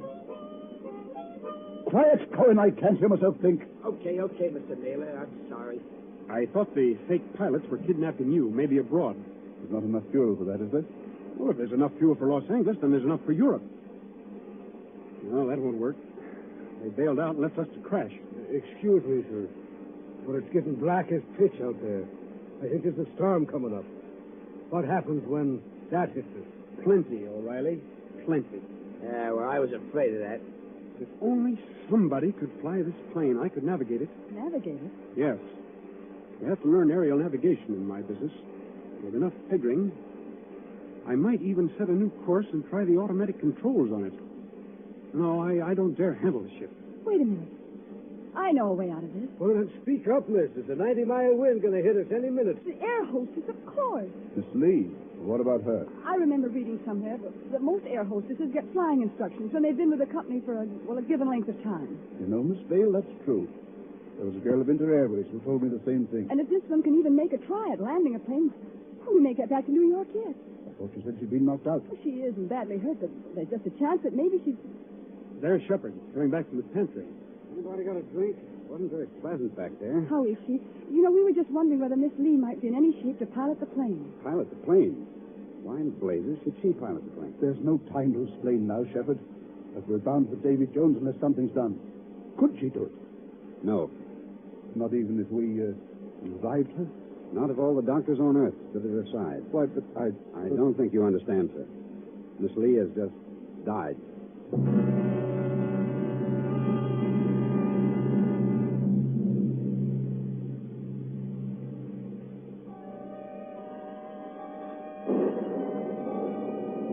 Dim singing of wind above the clouds, then storm with a white eye of lightning at the windows.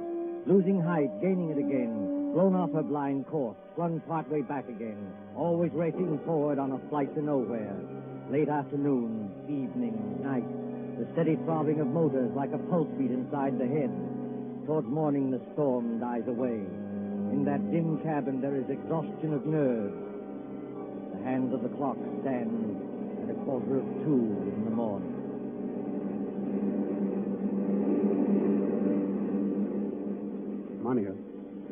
Monica, wake up. What? Oh. It's Fred. Now keep your voice down. Have I been asleep?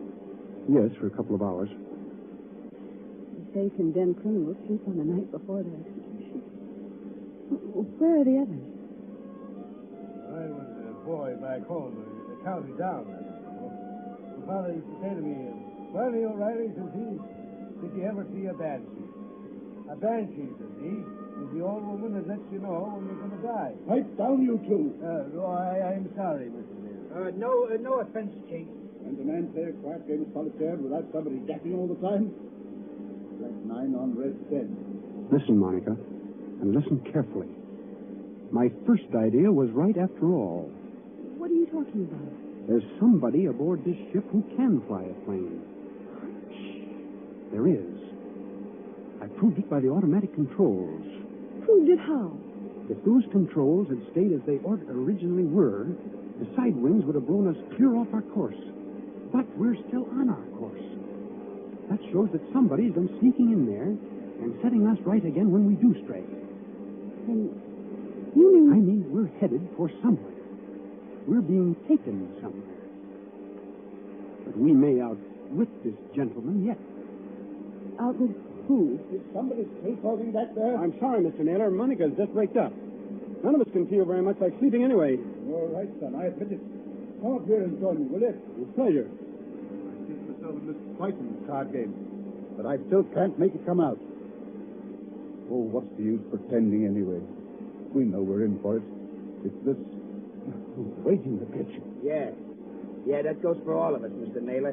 What I'm dreading is the minute when those motors choke and go dead, and we start whirling down and down and down. What does it sound like, Commander, when motors conk out? I've never heard it, Mr. Naylor, but I imagine it sounds like... Listen. I imagine it sounds like that. We're losing height. I can feel it. Well, Cohen, I guess this is the payoff. Yeah, you said it. But look here, Mr. Naylor, we can't be out of fuel. Because it's too early. Look at the clock. It's only 5 minutes to 2 o'clock. I beg your pardon, old man. It's 5 minutes to 7 o'clock. 7 o'clock? Are you crazy? No. Haven't you forgotten the cross-ocean changes in time? By George, the commander's right. European time is 5 hours ahead of our time. You don't believe me? Just notice that it's getting daylight outside.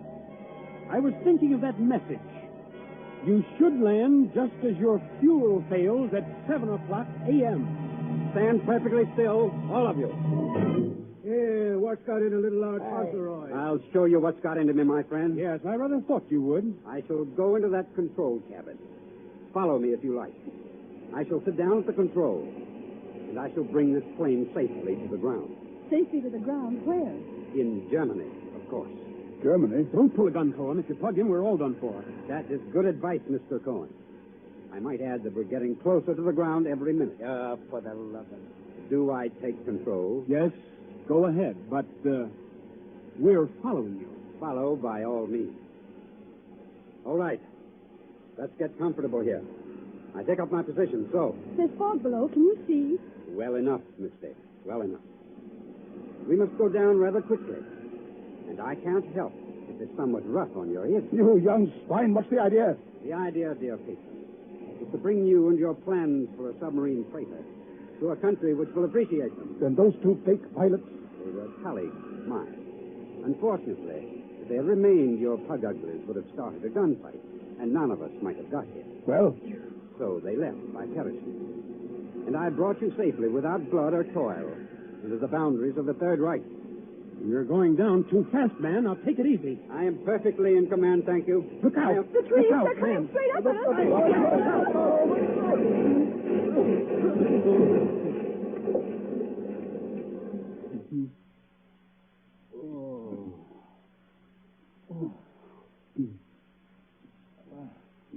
Are you all right, Monica? Are you all right? Yes. Oh, only a bit shaken up. We're all okay here, Skipper. Shall I give this guy the works now before they come to get us? No, don't shoot. Let him alone. That also is good advice. And now, my friends, my mission is ended. I stand up on the pilot's chair. I throw open this glass hatch. And to all Germany, to all the world, I cry. Dies ist das gestohlene Flugzeug im Begriff zu landen auf Feld Nummer 21. Heil Hitler. Well, strike me blind if it ain't another one. Yes, first Rudolph S. and all this bloke. What do you suppose they want over there? English. Why are you speaking English? Why, Cocky? It's an even habit we've got in this country. This isn't England. Oh, yes, it is. Better climb out of here and with your hands up. But it can't be. I followed the course laid down on those instruments. Unfortunately, old man, I altered our course last night. Keep back, Shepard, or you may get a bullet in the head yet. Your instructions were all right, but they didn't tell you about the 5 hours difference in time. When we got to the right navigation point, I let the fuel out of the tanks and made you think we were landing in Germany. You know, there's nothing like having a good Nazi for a taxi driver, is there?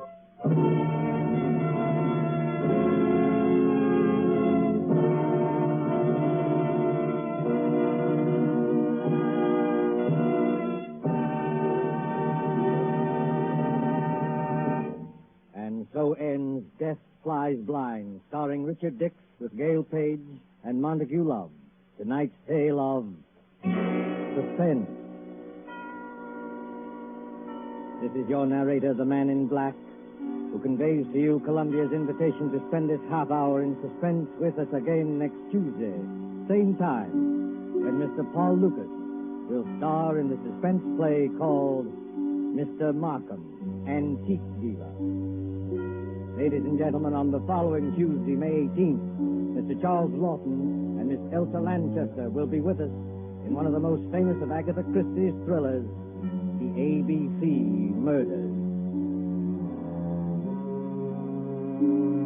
William Spear, the producer, Ted Bliss, director, Lud Gluskin and Lucian Mahowicz, the conductor and composer, and John Dixon Carr, the author, collaborated on tonight's Suspense.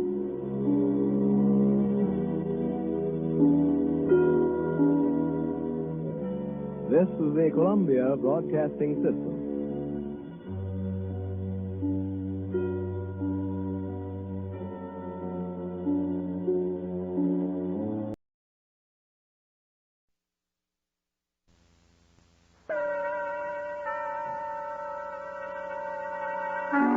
Suspense.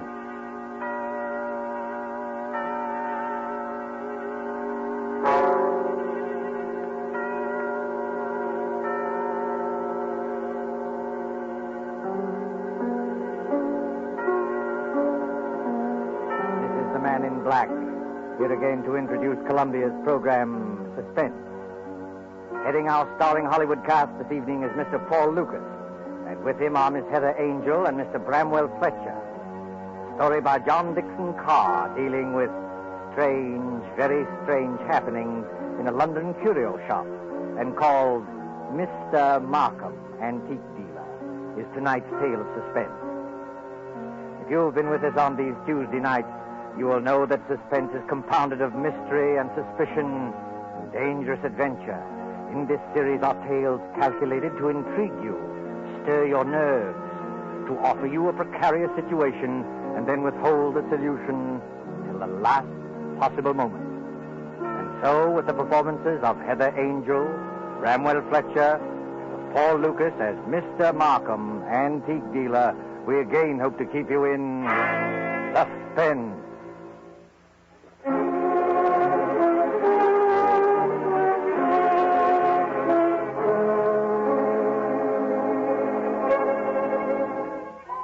This is the story of a man who commits murder and gets away with it.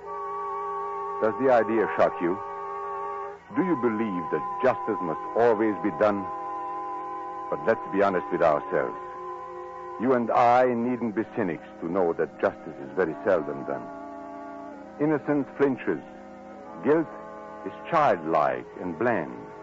Innocence is imposed upon. Guilt can encompass all things, even a successful murder. And I know this because I was the murderer, you say? Oh, no. Inquire at Scotland Yard. I was the victim.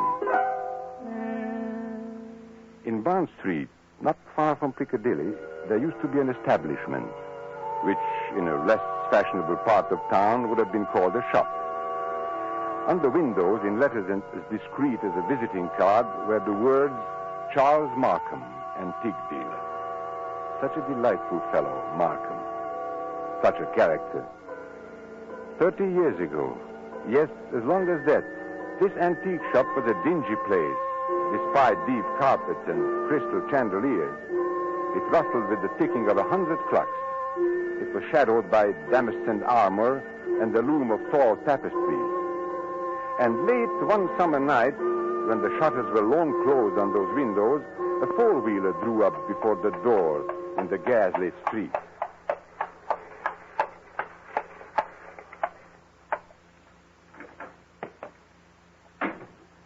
That's all, cabby. You needn't wait. Very good, miss. Good night. Good night.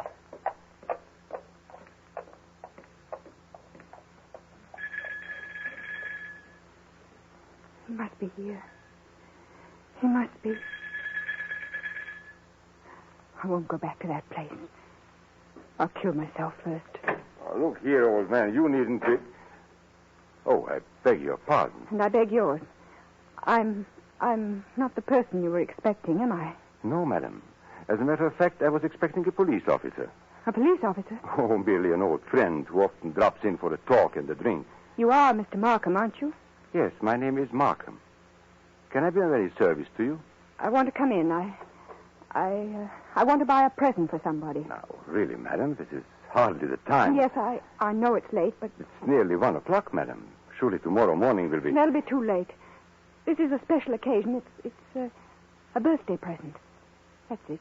A birthday present. I've got to deliver it before breakfast. And Sir George Lytle says this is the only place in London to buy antiques. Sir George flatters me. Won't you let me come in? Just for 5 minutes. Well, under the circumstances, madam, I think it might be managed. Now, one moment while I put some lights on. No. Please. That one little light will be enough. But you won't be able to see anything. That doesn't matter. I'll trust to your judgment. Just as you like. This way, madam.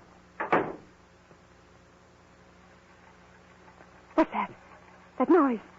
Oh, you mean the clocks, madam? There are more than 100 clocks in this room. I'm very fond of them. Don't they get on your nerves? Ticking away together like a nightmare? Striking the hours together? They don't strike together, madam. When the hour approaches, you will hear a musical din that lasts for some time. Might I interest you perhaps in a clock? No. I hate them. Now, all the same, this grandfather clock might amuse you. What about it? Observe the signature. Johannes Carver, Londini, Facet A.B., 1752. You could see better, madam, if you raise that veil. I'll keep my veil down, thanks. Just as you please. But look at the clock. I open the glass face like this. Then I push the second hand forward like this, and... 1 o'clock and all's well. 1 o'clock and all's well. What was that voice? Only the clock, madam, nothing more.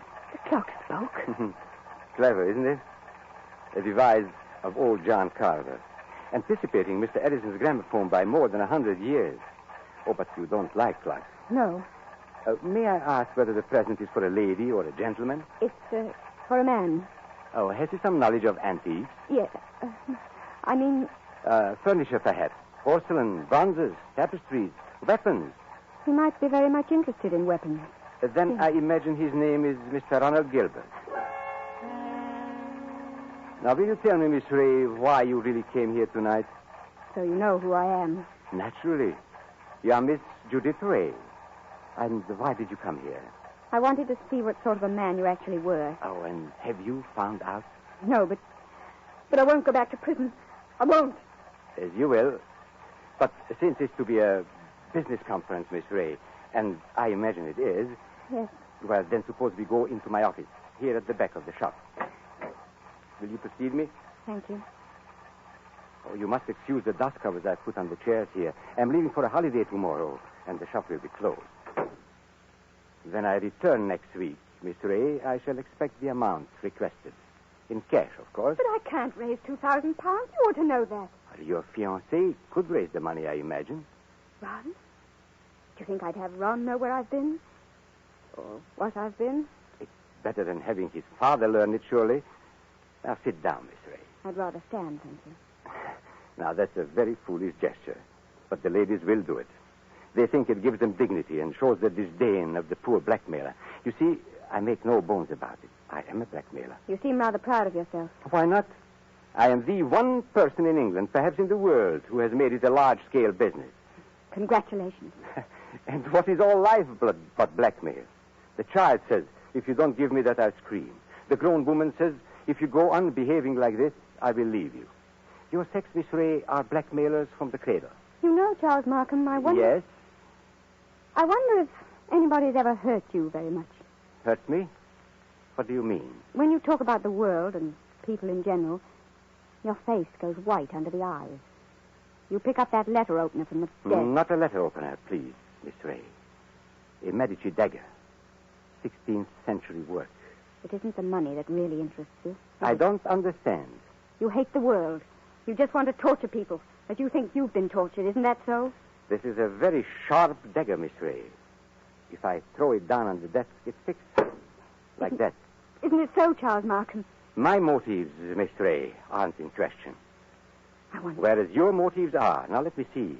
10 years ago, in 1903, a certain girl called Letty Wilson, your real name, I believe, fell in love with a rather contemptible underworld character named Arthur Akers. Please.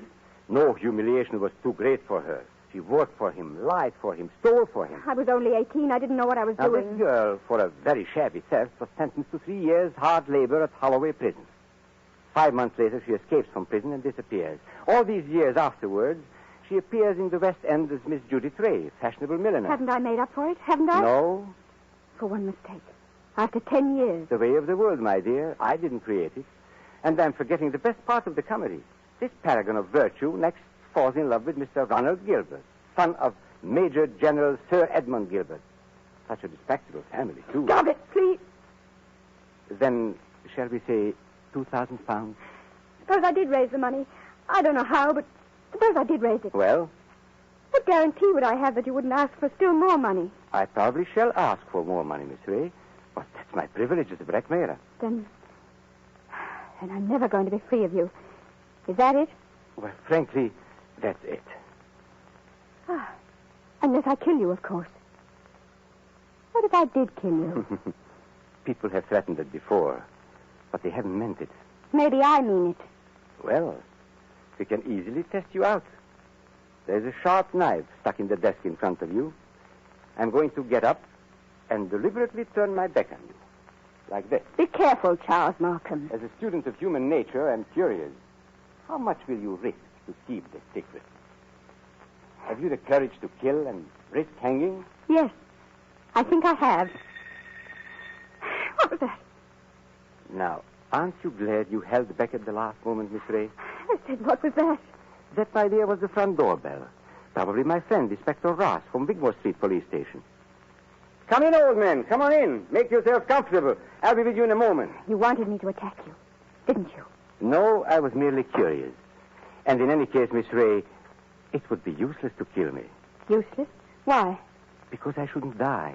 Don't talk rot. Oh, it's quite true. A man in my position must take certain precautions. If you killed me, I should be back to haunt you within half an hour. And I don't happen to be joking. Come in. Now, look here, Martha.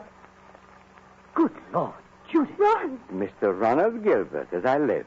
Ron! What are you doing here? He hasn't got anything against you, has he? Speak up, Mr. Gilbert. Have I? The fact is, Judith, I... Look at him, Miss Ray.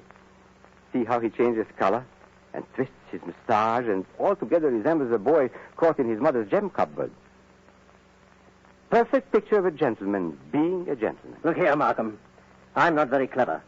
You can always make a fool of me when you start talking, so let's stop talking.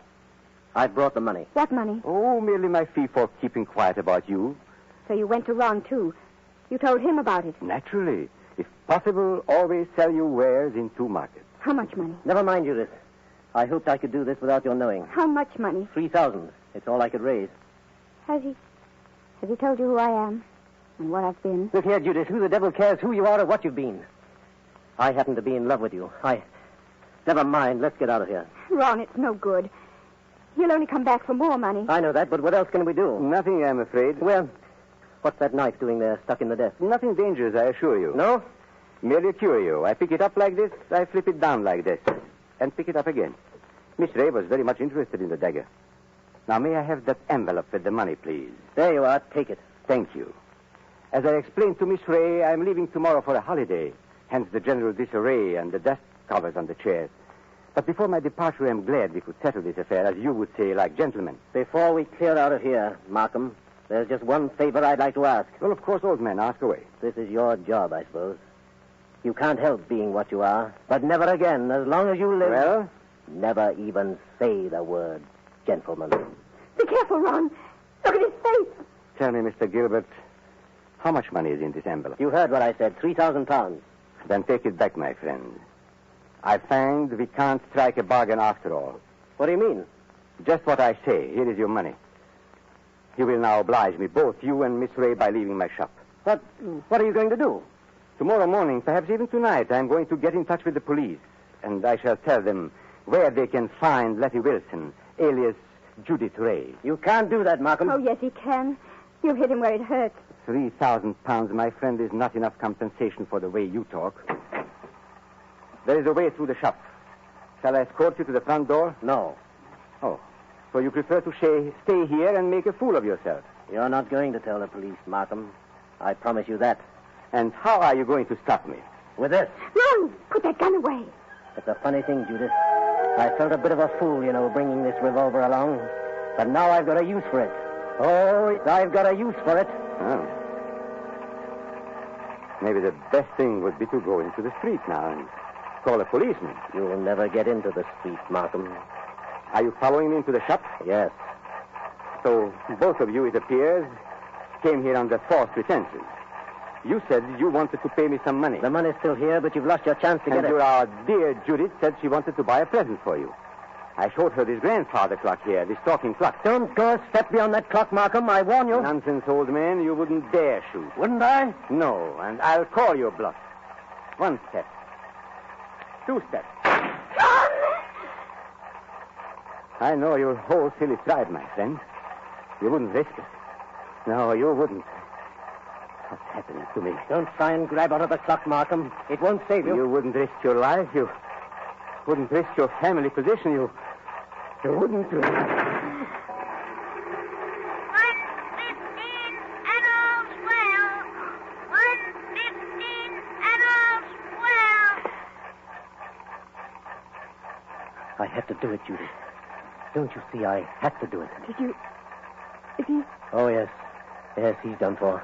I tell you, I had to do it. Keep your voice down. Why? That shot sounded like the crack of doom. I wonder if anybody in the street heard it. You mean the police? Yes, Ron. What in heaven's name are we going to do? Steady, steady. We'll find a way out. Maybe he's not dead, Ron. Go and look at him. He's dead, all right. Please, Ron. Go and look at him. Well? Shot through the heart. The bullet went clean through him and smashed the face of the grandfather clock. That's all I can see in this dim light. This isn't happening to us. It can't be I've happening. got to think, but it's hard to think. You see, Judith, I'm not in a rage any longer. I'm just numb and a little bit scared. You're not going to give yourself up. And have this whole thing made public? Not likely. Wait a minute. There may be a way out. What way? He said he was going for a holiday. Remember? Well, suppose he did. That gives us time. It means his absence won't be noticed. The shop will be closed. Nobody will come here for days. And certainly nobody will come here tonight. And... What's that? The police officer. I forgot the police officer. What police officer? A friend of Markham's. Inspector somebody or other from Wigmore Street. He's inspected here tonight. Then we're finished. No, Ronnie. We're not finished. He can't see anything out there. The shutters are down and the door's covered. Could you pick Markham up and carry him? Yes, I could. Why? There must be a back way out of the shop, probably in the office. Hurry, Ron. I don't like to touch him. Hurry, Ron, please. He's as heavy as a sack of meal. He seems to be looking straight at me. I know. Everything here seems to have eyes and move a little in the shadows. Didn't you see the expression in Markham's eyes just before you... No, I didn't. He seemed to be looking behind us, or beyond us. I don't know how to describe it. And he said something, too, that scared me. He said he couldn't die. He said... Close the door, quick. This police officer, Judith, he can't get into the shop, can he? Of course he can. The front door isn't locked. That's true. What's wrong with me, Judith? I came in there that way myself. And there's no time to lock the front door now. Our only hope is through the back way. thought I'd seen a back door and... Ah, there it is. Just a minute. I've killed a man. That means I'm a murderer. A fraction of a second. One tick of a clock in there. And you change from an ordinary happy person into what I... Well, Judith, well? I'm sorry, Ron. The door's locked. Isn't there a key? No. Maybe in his pockets on a key ring. There isn't time, Ron.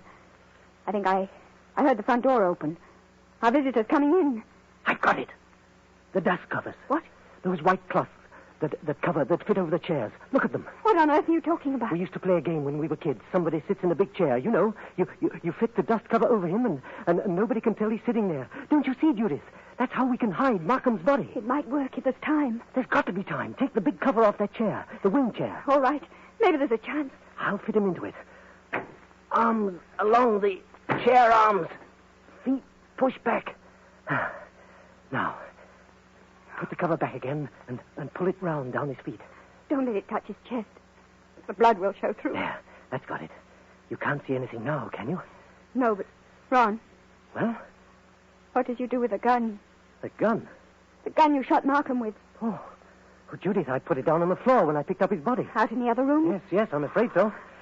And it's too late now, Judith. The police are here. What are you going to say? I don't know. Trust your wits and try and brazen it out. Yes? Come in. Good evening, Miss Ray. And good evening, Mr. Gilbert. Charles Markham? You're Charles Markham? Correct, Miss Ray. But why should that surprise you? Why do you look as though you were seeing a ghost? Because we are seeing a ghost. If you're Charles Markham, whose body is... Judith, be careful. Body, Miss Ray. Did you say body? Miss Ray's upset. She doesn't know what she's talking about. If you killed me, I should be back to haunt you within half an hour. That's what he said. I tell you, Miss Ray isn't herself. She had bad news today. A relative of hers died. I've been trying to make her feel better. Indeed. Do you think it would make her feel better to bring her here? I don't understand. My dear sir, you are very welcome. But the situation is surely a little odd. I come in here and find you two looking as guilty as a pair of murderers in my private office in the middle of the night. There's nothing odd about that. I wanted to buy Judith something. At 1 o'clock in the morning? Yes. Why not? Well, may I ask how you managed to get in? The front door was open. We just walked in.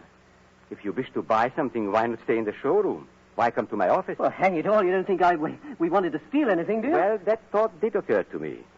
You see, there was nobody else here. There's nobody here, Mr. Markham. Not a living soul. Then you didn't meet, by any chance, my brother? Your brother? Yes, my brother Robert. You couldn't have mistaken him if you had seen him. He looks so much like me that few people can tell us apart. Oh, so that's it. Poor Robert often deputizes for me.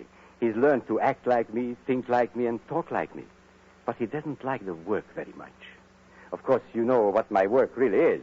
Is this part of the game? Are you trying to play cat and mouse? Robert is an idealist. He thinks, poor fellow, that my profession is beneath contempt. But he acts the part and acts it well because I pay him. And I find it useful to have a double who will run risks for me. What have you done with his body? We haven't done anything with him. If you've killed Robert, my friend, you've committed a totally useless murder. You don't see him here, do you? No, but I see his handiwork. Meaning what? I've warned him many times about throwing a knife down on a polished desktop. Those scratches on the desk are fresh scratches. Of course, if you give me your word of honor that he's not here... Of course, he's not here. Well, in that case, all we can do is sit down and make ourselves comfortable. Will you sit there, Mr. Gilbert, and you, Miss Ray, in that wing chair by the window? What's wrong, Miss Ray? Why don't you sit down? Because I prefer to stand, thank you. Then perhaps you won't mind if I sit in the wing chair. It's a very comfortable one. My brother always says... Don't sit down there for the love. Oh. So that's it. Yes. That's it. It is rather a thick chair. I press against the dust cover and blood comes through. I lift the bottom of the dust cover and... What's the use of going on with this? I killed him. You admit that? Yes, I admit it. But Judith had nothing to do with this. I swear she hadn't. My telephone, you notice, is against the wall.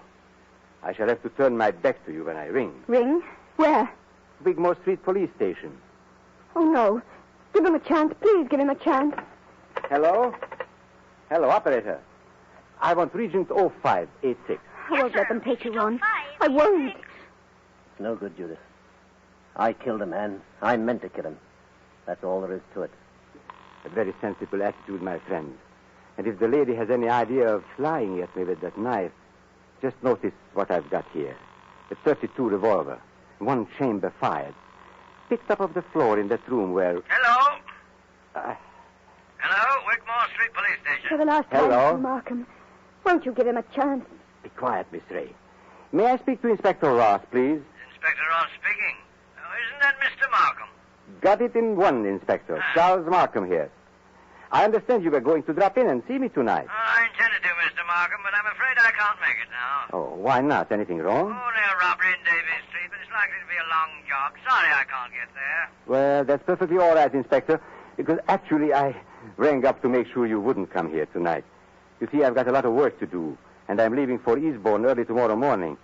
Let's make it some other time, shall we? Oh, glad to, Mr. Markham. No crimes being committed up your way, I suppose? No, Inspector. It's as quiet as the grave.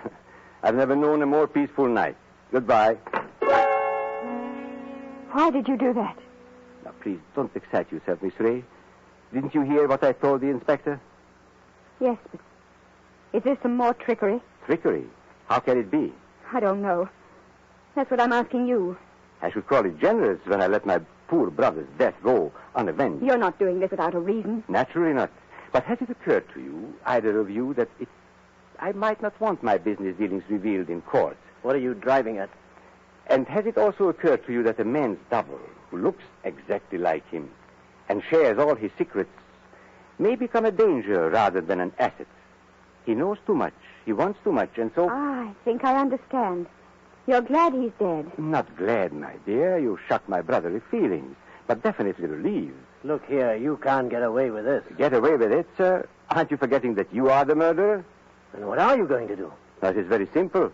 We three, in an unholy partnership, will dispose of Robert's body. Or would you rather hang? He's got us, Ron.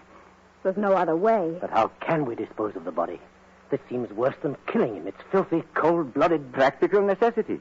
And as for disposing of the body, nothing is easier. We shall simply gather the...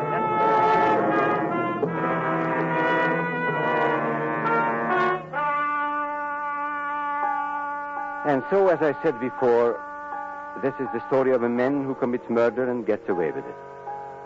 Now, Ronald Gilbert looks back across the years and is still firmly convinced of his own guilt. But, of course, Gilbert never shot anybody. I was the man who committed the murder. Don't you remember? The bullet that killed my brother is supposed to have passed through his body and smashed the face of the grandfather clock. But that's an impossibility. The face of a grandfather clock is much higher than the heart of a man. You see, 2 shots were fired at the very same instant. Gilbert missed and smashed the clock face. I fired from the door of the office and did not miss.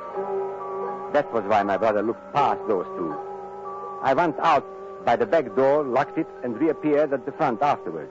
It was not Robert Markham who died. I am Robert Markham. It was Charles who died that night. And I killed him to stop forever the wholesale blackmail that was poisoning the lives and blasting the hearts of 1,000 half-crazed people. His records I destroyed, his correspondence I burned. He is dead and gone. I have assumed his name and identity ever since. I committed a murder. And yet, if you sat on a jury, dare you say that you would condemn me? Come now. Would you?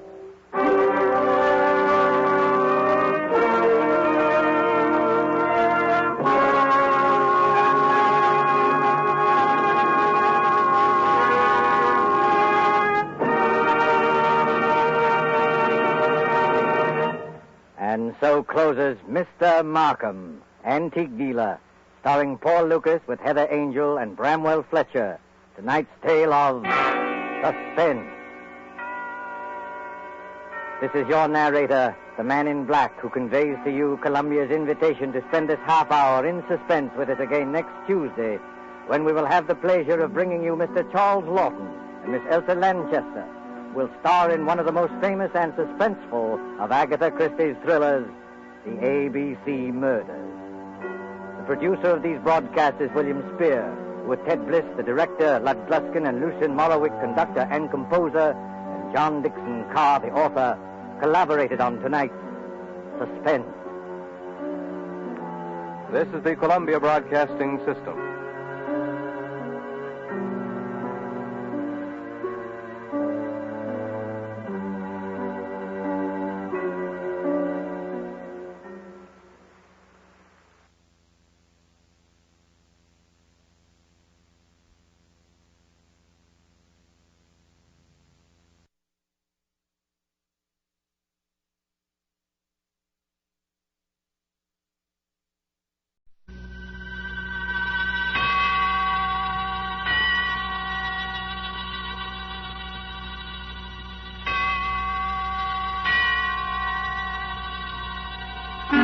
Suspense.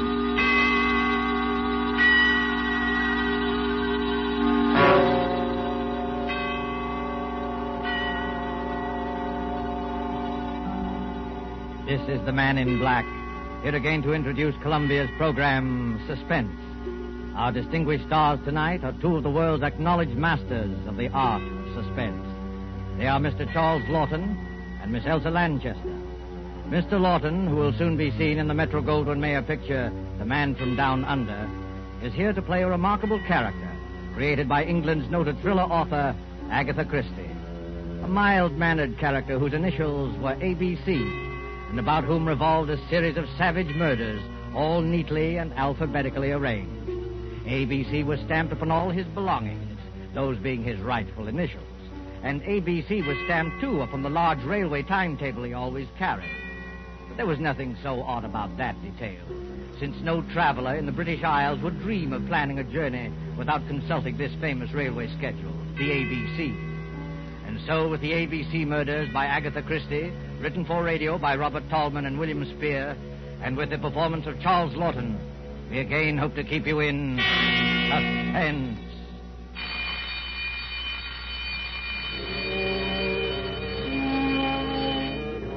When the time for closing bell rang in the public library, Alexander Bonaparte Cust started, picked up his battered briefcase with the almost faded initials ABC, closed the book he had been reading, and shuffled over to the librarian's desk. It's a most interesting book, librarian. I should like to come back sometime and read another chapter of it, if I may. Quite. Yes, Mr. Clark. Can I help you, sir? No hurry. Well, I'll be going along now. Thank you. A rum little chap, that. What do you think he was reading? Studies in epileptic somnambulism. Medical stuff, eh? Oh, I say, the little fellow left his briefcase. I'll catch him at the door. I say, sir, just a moment. You left something. Oh, dear, it's my briefcase. I'm terribly sorry. I seem to be getting more and more forgetful lately. Why, only the other day I left it on the counter in a tobacco shop. Lucky you have those initials. Not many people with the initials ABC sticks in your mind. What do you mean by that, sir? Well, after all, they're the first three letters of the alphabet. Practically the first thing we learn, you know, isn't it? Our ABC. Don't mention those letters to me. They've brought bad luck to me in more ways than one. Really? How's that? Well, I used to be a travelling salesman, and I used to carry one of those railway timetables in my pocket, the threepenny kind, in which they list the towns and all the railroads alphabetically. Oh, of course. Printed right on the cover, isn't it? ABC. Yes, that's right, sir. Well, stockings was my line, sir. I did door-to-door selling. Whenever I finished one town, out would come that timetable, and I'd look up the next stop on my route. I got sick of the sight of that ABC railway guide, I can tell you, sir. It was like a symbol of failure to me. One dingy little town after another, and all listed in that railway guide with ABC printed on the cover. My own initials staring out at me from every newsstand and every dirty little railroad station in the Midlands. Oh, come on. It couldn't have been as bad as all that. Matter of fact, I never noticed it till I began to get the headaches. Oh, you suffer from headaches? Yes. Have you seen a doctor about it? Oh, no. I wouldn't want to see a doctor about it. I already know what brings them on. Well, if you'd rather not talk about it... Oh, no, it isn't that at all, sir. It was just such a long time ago. During the last war, in fact, Chateau Theory. Chateau Theory? Oh, I say, what a coincidence. I was in the thick of that myself. Well, yes, we must get together for a drink one day to talk over old times. Franklin Clark is my name. Oh, I'm pleased to meet you, Mr. Clark. My name's Cust. Alexander Bonaparte Cust. Well, they must have expected great things of you, giving you a name like that. I'm afraid they did, Mr. Clark, yes. I'm very much afraid they did.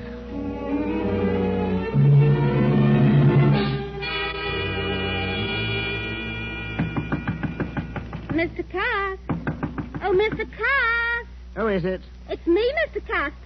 I've brought you up a spot of tea. Oh, it's you, Miss Marbury. That was very thoughtful of you. Oh, nonsense. You know Mother dotes on you. Oh. You're her favourite lodger. In fact...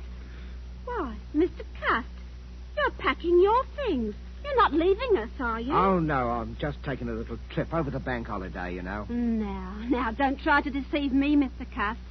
You're embarrassed about owing us, aren't you? No. You needn't be, Mr. Cast. Really, you needn't. Oh, you are a nice girl, Miss Marbury. You really are a nice girl. As a matter of fact, I'm not going just for the bank holiday. I've something rather important, some very important matters to take care of.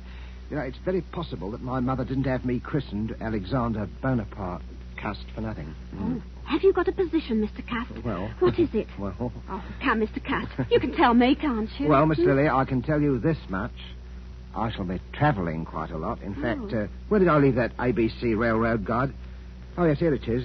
First stop, Andover. Andover? That's not very far. No, but I must be getting on if I don't want to miss that train. Now, let me see. Have I got everything? There's my spectacles and my overcoat, my typewriter, my walking stick. Did I ever tell you the history of this walking stick, Miss Marbury? It's a Scottish piece, very old. It's always it's antique. You know, they used to kill people with these back in the days of the old clan wars in Scotland. I wonder how many heads this one has bashed in. Mr. Cast. Oh, please, what a terrible way to talk. Yes, I'm sorry, Miss Marbury. I am a little bit surprised at myself talking like that. It must be my new job. It's gone to my head a bit. That's it. It's gone to me head. Have you got an aspirin by any chance? I've got an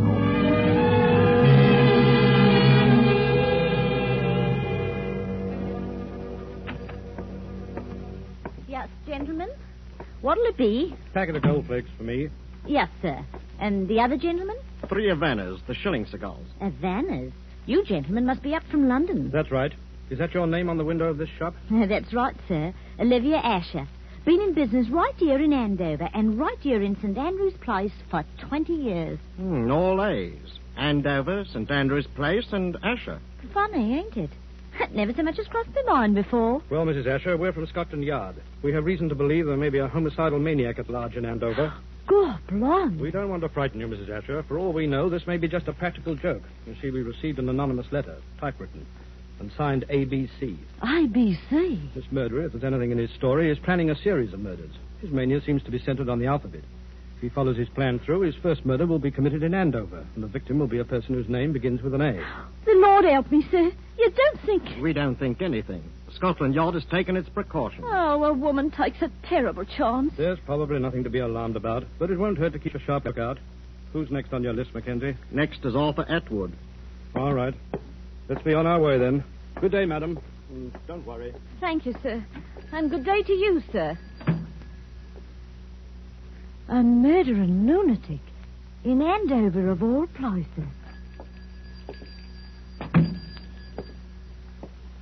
Yes, sir. What'll it be for you, sir? These? That'll be 1 and 6, sir. I said that'll be... Oh, no! 6:30 newspaper, sensation, homicidal maniac in Andover, alphabet murderer to strike next at Bexhill, latest on ABC. Oh, boy, let me have one of those. Oh, yes, will sir. you? News or Standard, sir? Both. Here you are. Oh, thank you, sir. 6:30 newspaper, sensation... Nasty business, eh, mister? Oh, yes, very, very. You never know with lunatics. They don't always look bomber, you know. Sometimes they look the same as you or me. Eh? Yes, I suppose they do. Oh, it's a fact. Sometimes it's the war unhinged them. Never been right since. Yes, I expect you're right. You know, I don't hold with wars. I hope this will be the last. You don't hold with wars, eh? Well, young man, I don't hold with plague and sleeping sickness and famine and cancer, but they happen all the same. And murder happens all the same. They can't prevent them. Well, I'm sorry, sir. I expect you had a rocky time of it in the last one, eh? Yes. My poor head's never been the same since. I get terrible headaches. Oh? Well, I'm sorry about that, sir. Sometimes I hardly know what I'm doing. You don't say. I forget things. You know, for instance, I could have sworn I had an ABC railway guide in my pocket an hour ago. Do you know they found one of them ABC railway guides on the poor tobacconist lady that he murdered? Who? Him. ABC, whoever he is. Maybe he don't know himself. Ever stop to think of that? Maybe he's so balmy he don't remember. I wonder. Bexhill, did he say Bexhill? That's my train. Well, goodbye, young man. Goodbye.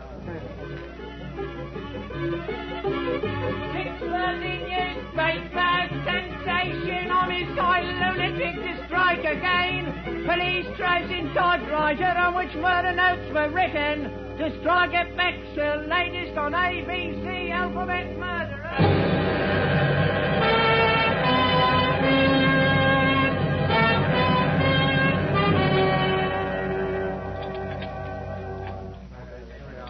Your order, sir? Well, I don't think I'll have the ham for breakfast. Yes, I think I'll have the mutton pie. One mutton pie. Yes, sir. What's the matter with you? You're trembling, young woman. Is something wrong? Oh, sir, if you only knew.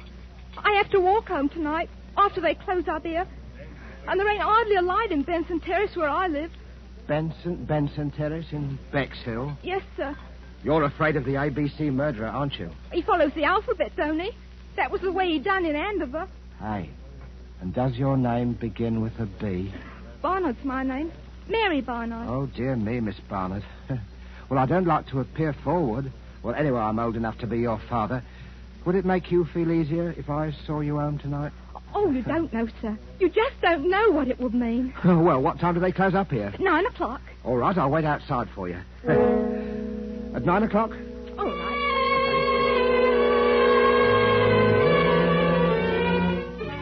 Ladies, waitress brutally murdered in Bexhill. ABC strikes again. Here you are, sir. Scotland Yard receives third murder note. Alphabet murderer to strike again in Cheston. Here you are. Yes, sir. Third class, single, to Cheston.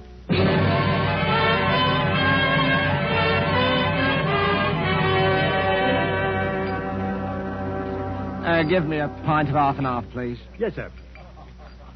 There you are, sir. You up from London, sir? Yes, I come directly from London. Ah, salesman? Stockings is my line. Rough going these days, what with rationing, eh? Well. It isn't my old friend Alexander Bonaparte Cuss. I'm sorry, I'm afraid I don't remember. We met in the library, remember? Oh, in London. yeah. Yes, had quite a talk. Yeah.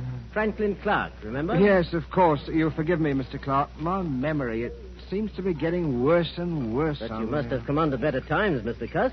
New briefcase, I see. Nice, bright, new initials? Well, I got a job shortly after I saw you, Mr. Clark, from Ballinger Limited. Stockings. It's my old line, you know. But to tell you the truth, I haven't been doing very well. Oh, those headaches again? Yes, the headaches. And the murders. The murders have upset me something terrible. Oh, why, you're shaking like a leaf, man. No. Hey, Jonathan, a brandy for Mr. Cuss. He Thank needs you, it. sir. The trouble with you, Cuss, is you're inclined to be morbid. I remember that book you were reading the day we met, stuff about epilepsy. Well, it might be epilepsy, mightn't it? What? Well, they discharged me from the army before the war ended. See, I had a kind of a fit, you know. And Never had anything like it again, have you? No, I didn't have a fit again, just the headaches.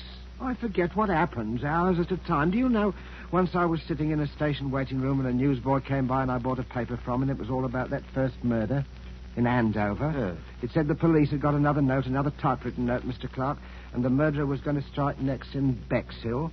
And suddenly I realized I was in Bexhill. And I'd been in Andover the day before when the first murder happened. Well, how did you happen to go from Andover to Bexhill? Well, that's the way I'm supposed to go on my route, selling the stockings. I'm supposed to take the towns alphabetically. Oh, well, then it's not so surprising you should have been in Bexhill after all, is it? Just a coincidence. Well, the waitress in Bexhill there, I walked home with her that night, Mr. Clark, the night she was murdered. Well, good heavens, Cuss, you don't think you killed Mary Barnard, do you? I don't know, Mr. Clark. It said in that book that people who have had epileptic fits often do things and don't remember them. They even commit crimes. I said good night to her, and after that I don't know what happened. The notes, those typewritten notes. Wouldn't you have remembered if you'd written them? I don't know. Well, now, I know a little something about psychology myself, Cuss. And I'd stake everything I own on the fact that the man who wrote those notes was conscious of what he was doing. Do you really think so, Mr. Clark? Positive of it. Now, pull yourself together, man. Incidentally, my sister-in-law lives here in Cheston. My brother is Lord Cameron Clark, and I happen to know she needs some new stockings. Oh. Pop over there in the morning, will you, and show the old girl your line? Oh. Here's the address. Might cheer you up to make a good sale. Oh, I'm huh? sure it would, Mr. Clark. I'm sure it would. Well, good night, Mr. Clark, and thank you again for all your kindness, Good I'm night. sure, sir. Good night. Oh, wait a minute. You've forgotten something again? Oh, dear me, that's my typewriter. I shall certainly need that. Oh? Well, it's to type up my report to the Home Office in case I should make that sale tomorrow. Oh, of course. Oh, yes. By the way, Cus, better watch out. Somebody in Cheston is going to be murdered tomorrow. Aye. Old ABC is up to the letter C, you know, and your name is Cuss. Huh? Oh, I say, good heavens. Mine is Clark.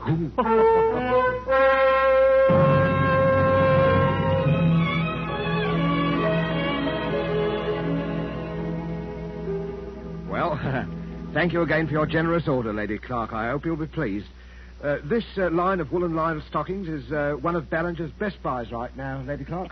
My brother-in-law told me that you'd had some unfortunate times lately, Mr. Cuss. Yes. But I really did need the stockings, and I should be... Hello again, Cuss. Hello, I'll sir. be stuffing myself with bacon and eggs. Make a sale, old boy? Oh, yes, Mr. Clark. Thank you very much. Good, good. Louise is filthy with money, and her ladyship's legs are in constant need of recovering. Oh, I wouldn't say that, Yes, sir. really. She wanted the stockings. Well, thank you very much, my lady. I hope I shall have the privilege of serving you again next year. Goodbye, Mr. Cust, and good luck. Cheerio, Cuss. Such a nice little man, Franklin. He's a bit off his nut, I'm afraid. Last night he tried to convince me that he was the ABC murderer. His initials, you know. He has minor lapses of memory. That little man a murderer? Oh, really, Franklin? Good Lord, what was that? Oh, the maid. Where's that girl? What's going on? In the master's bedroom, my lady. You better go with her, Mr. Franklin.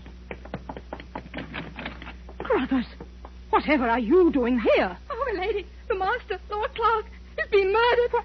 Stabbed with a knife. He's all over blood. Murder? Oh. Good heavens. Why, look there on the floor. A railway guide, an ABC. Take me out of here, Franklin. Oh, Louise, I'm sorry you had to see this. Oh, Cameron. My poor Cameron, who never made an enemy in his life. The man who did this was a maniac. And I'm afraid I know who he is. He always carried a walking stick with a heavy carved handle. That's how the other murders were committed, with a heavy stick. But he wasn't carrying his stick today. Must have grabbed a knife up there somewhere to kill Cameron with. But when? Were you with him every minute? Well, I went upstairs to get my checkbook. It took me a little while to find it. That gave Cust his opening. Oh, to think that all that time. Oh, no. No, I'll never forgive myself, No, Franklin. none of that now, Louise. The important thing now is to stop him before he can commit another murder. But what are you going to do, Franklin? I'm going to the police and see if they'll let me help. Let's have a look at this ABC railway guide he left beside Fort Cameron. Look here. All checked. See there? Andover, Bexhill, Churston. Each with a check mark after it. No. Where's the next one? See? See London. He's through with ABC, he's gone home, and I'm going after him.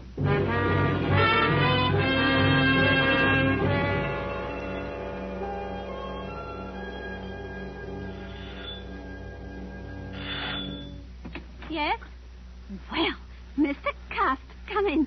Whatever kept you away so long? Miss Lily, I've got to talk to you alone. Oh, well, I'll go up with you. I want to show you the new curtains I put up in your room anyway. Oh, you are a nice girl, Miss Lily, really are a nice let me girl. carry one of these, Mr. Cust, a typewriter. No, I'll carry my own things, thank you. Oh, Mr. Cust, you're trembling.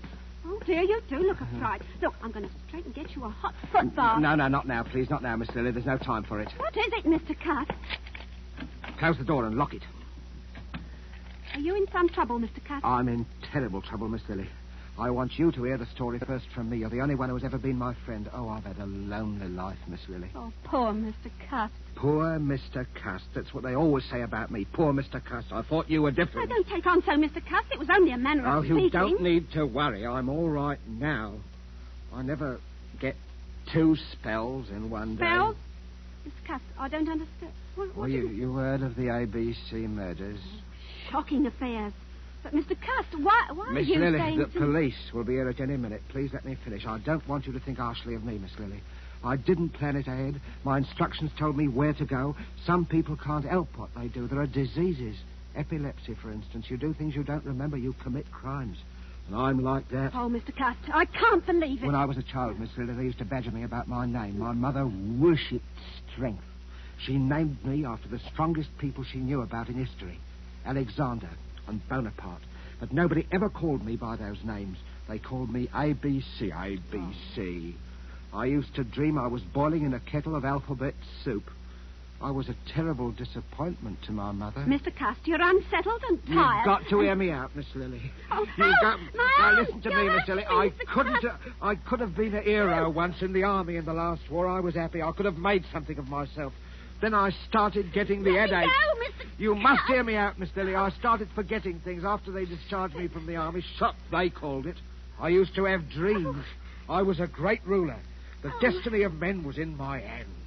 I had the power over them of life and death. Let me go. Oh, please let me go. First, there was Andover, that tobacconist. I can't even remember what she looked like.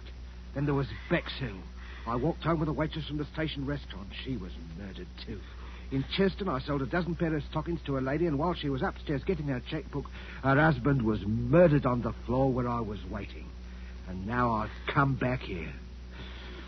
Maybe the alphabet charm is over.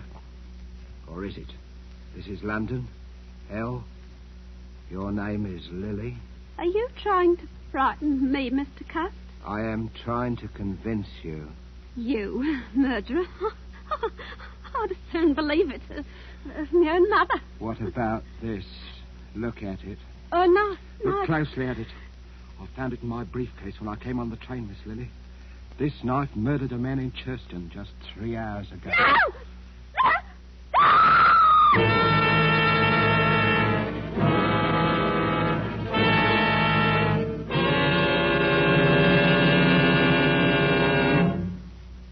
Oh, now, there, Miss Marbury. Don't take on so. He's all handcuffed pretty as you please in the next room. But he was such a nice man. I still can't hardly believe it. Is this the knife he threatened you with, Miss Marbury? Yes. We just got here in the nick of time, eh, Crum? Hey, that's a wicked-looking knife. It's the Churston murder knife right enough, Mr. Clark. No doubt of it. Well, let's take inventory. Typewriter. Checks with the murder notes. Walking stick. Same markings as on the heads of the first victims. And the psychiatrist's report says the murders were premeditated and the notes could not possibly have been written except by a person who was conscious and in his right mind. Well, that breaks down any idea Cust may have had of entering an insanity plea. Right. I think he'll sign the confession without any difficulty. Bring him in. Bring the prisoner in. Well, Cust, are you ready to sign your confession? I don't know, Inspector. A moment ago I was certain I must have done it.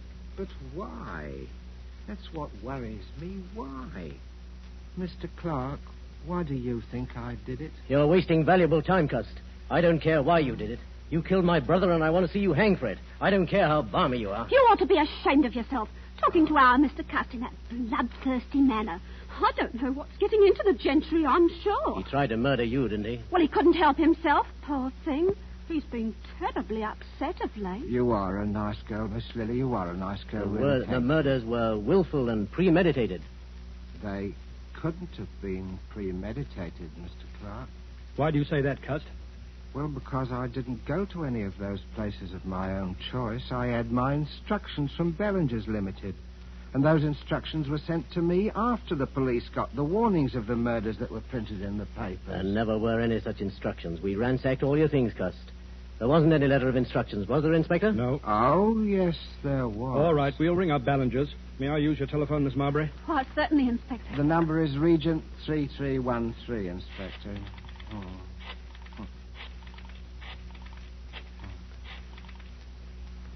Ballinger's, are you there? Put me on to personnel. Oh, Mac, start packing those exhibits, will you? Right, sir. Crone speaking, Scotland Yard. But what day did you employ a commercial traveler named Alexander Bonaparte Cust? No, Cust. A.B. Cust. Initials A.B.C. Yes. Never employed by you. You're absolutely certain? Did you send a man to Andover or Bexhill last week? Not on your route. Thank you. That's all I wanted to know. Too bad, Cust. I guess this knocks out your last ghost of a chance, doesn't it? No, Mr. Clark. Because, you see, the instructions were in the letter, and that letter is right in this room. Well, let's have a look. Come on, Mackenzie, give me a hand. Let's go through these things again. It won't do you any good to look there, Mr. Clark. I have the letter. Would you like to see it, Mr. Crome? It's here. Well, I'll be... Where did you get that? It wasn't on him, Inspector. I'll swear to that. Where did you have this hidden? Well, Inspector, it isn't generally known, but I do wear a small hairpiece. Not out of vanity, mind you. I find it necessary for the business. Let's see that letter. Oh, gladly. Dear Mr. Cust, enclosed find advance. Typewriter is being posted today. You will... Oh, what a lot of nonsense, Inspector. Look at the typeface of that letter. It's obviously written on Cust's typewriter. Yes, that's right, Mr. Clark. And the man who wrote that letter was the murderer. Cool as you like, he sent the typewriter to me and instructions on one of Ballinger's letterheads and the money and everything else. What kind of stunt are you trying to pull here, Cust? No stunt. It's just that when you made that telephone call, Inspector, and Ballinger said I'd never worked for them, I knew that the typewriter must have been sent to me by the murderer. And the more I thought about it, the more it seemed to me that the murderer must be Mr. Clark. What? Why, this is too utterly fantastic, Inspector. Really, the murderer would have had to know something about me. Something I'd never confided to anyone but to Mr. Clark about my headaches. I'd been reading a book in the public library, Inspector, a book on epilepsy, and it seemed to me that what I suffered during the last war might have been epilepsy. And it was on my mind, see? It said that epileptics might commit crimes and not remember them under certain conditions. Without that to go on, the murderer couldn't possibly have pinned the crime on me. That works two ways, Cust. You might have told me that story deliberately, just so you could cook up this story now. Well, I couldn't cook up your fingerprints, Mr. Clark. And I'll wager anything. Your fingerprints are on that letter. Oh, come now, really. Well, that's easily settled. We can do it right here. Won't take a moment. Take a set of Mr. Clark's fingerprints, Mackenzie. You examine the prints in the letter meantime. Right, Inspector. Just press your fingers down firmly on this ink pad, Mr. Clark. What is it, Mr. Clark? It's quite simple, really. Yes, it's so simple it isn't even necessary. I'm afraid this is necessary, Mr. Clark. Only a matter of routine, you know. But... I tell you it isn't necessary because Cust is right. I am the murderer. You? But wait, then... You killed your brother, Cameron Clark, so that you would inherit the estate? Yes, exactly. But the others, the A and B murders in Andover and Bexhill and... I committed them, all of them. Yes, but... Come now, gentlemen, surely you'll give me credit for thinking this thing through. If only my brother, Lord Clark, had been murdered, I, being the only heir, would have had a lot of explaining to do. So I invented my own little crime wave to make it appear as though he were just one of the victims of a homicidal maniac. And I must say, it almost came off, thanks to the unknowing cooperation of Mr. Cust here. Thank you just the same, Mr. Cust. You're very welcome. Oh, Mr. Cust, I knew you couldn't be a murderer, not really. Oh, you are a nice girl, Miss Lily. Really, you are a nice girl. About those headaches, Mr. Cust. Why don't you go to an oculist? Those headaches. Maybe you just need a new pair of glasses. I think I'll do that, Miss Lily. Do you really think... Of course, I'll wager that's what's been the trouble with me all along. You know, you need someone to take care of you. Oh, I do, Miss Lily. I do, really. If only you... Oh, but no, you couldn't ever think What, Mr. Cust? Well, I mean, Miss Lily, I was just thinking it would be really too much to ask anyone. Mrs. Alexander Bonaparte Cust. But when we're married, please don't wear that toupee. It's very conspicuous. Oh, you are a nice girl, Miss Lily. Really, you are. I do hope people won't call you Mrs. ABC.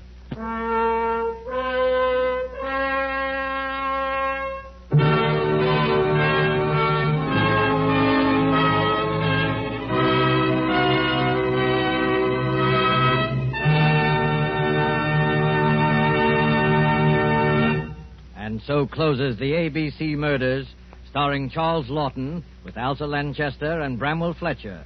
Tonight's tale of suspense. This is your narrator, the Man in Black, who conveys to you Columbia's invitation to spend this half hour in suspense with us again next Tuesday, when Agnes Moorehead will return to our stage as star of the suspense play called She Overheard Murder Speaking.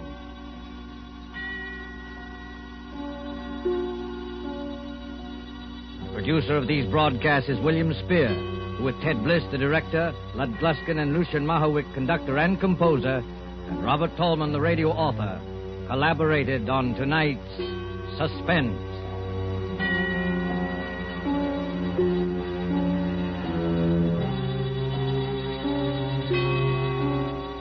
This is the Columbia Broadcasting System.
This is the Man in Black, here again to introduce Columbia's program, Suspense. Our star tonight is one of the most compelling actresses in America today, Miss Agnes Moorehead. Miss Moorehead returns to our stage to appear in a new study in terror by Lucille Fletcher called Sorry, Wrong Number. This story of a woman who accidentally overheard a conversation with death and who strove frantically to prevent murder from claiming an innocent victim is tonight's tale of suspense. If you have been with us on these Tuesday nights, you will know that suspense is compounded of mystery and suspicion and dangerous adventure. In this series are tales calculated to intrigue you, to stir your nerves, to offer you a precarious situation, and then withhold the solution until the last possible moment. And so it is with Sorry, Wrong Number and the performance of Agnes Moorehead. We again hope to keep you in suspense.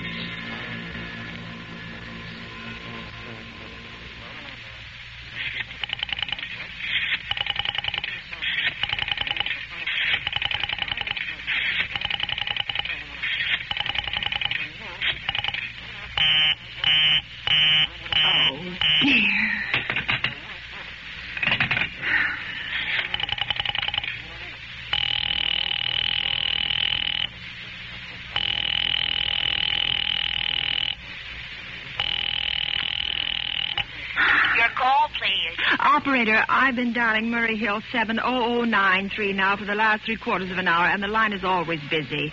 I don't see how it could be busy that long. Will you try it for me, please? I will be glad to try that number for you. One moment, please. I don't see how it could be busy all this time. It's my husband's office. He's working late tonight, and I'm all alone here in the house. My health is very poor, and I've been feeling so nervous all day. Ringing Murray Hill 70093.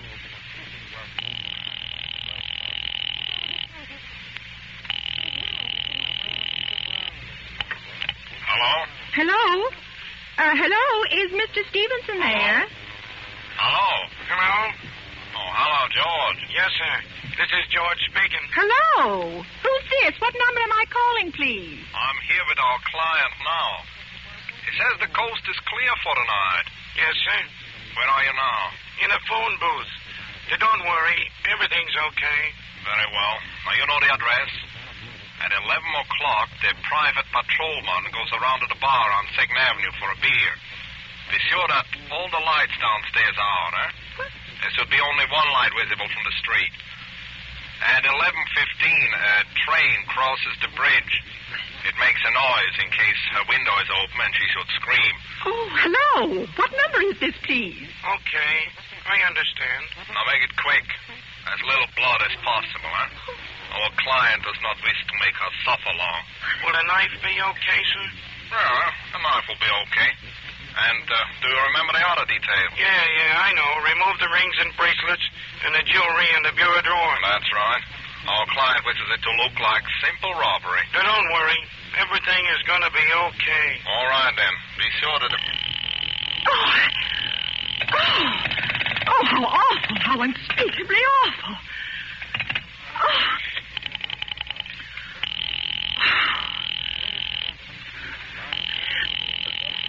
Your call, please. Operator, I've just been cut off.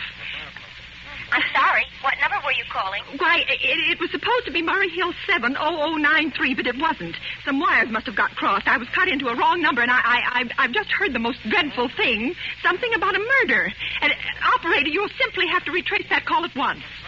I beg your pardon. May I help you? Oh, I know it was the wrong number, and I had no business listening, but these two men, they were cold-blooded fiends, and they were going to murder somebody, some poor innocent woman who was all alone in a house near a bridge, and we've got to stop them. We've got What number were you calling, please? Well, that doesn't matter. This was a wrong number, and you dialed it for me, and we've got to find out what it was immediately. What number did you call? Oh, why are you so stupid? What time is it? Do you mean to tell me you can't find out what that number was just now? I'll connect you with the chief operator. Oh, I think it's perfectly shameful. Now, look, it was obviously a case of some little slip of the finger. I told you to try Murray Hill 70093 for me. You dialed it, but your finger must have slipped, and I was connected with some other number. And I could hear them, but they couldn't hear me. Now, I simply fail to see why you couldn't make that same mistake again, on purpose, why you couldn't try to dial Murray Hill 70093 in the same sort of careless way. Murray Hill 70093. I will try to get it for you. Thank you.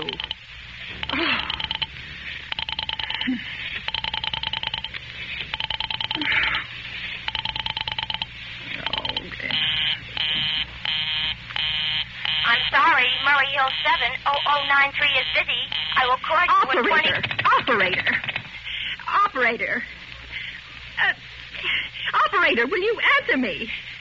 Your call, please. Well, you didn't try to get that wrong number at all. I asked you explicitly, and all you did was dial correctly. I'm sorry. What number are you calling? Oh, can't you for once forget what number I'm calling and do something for me?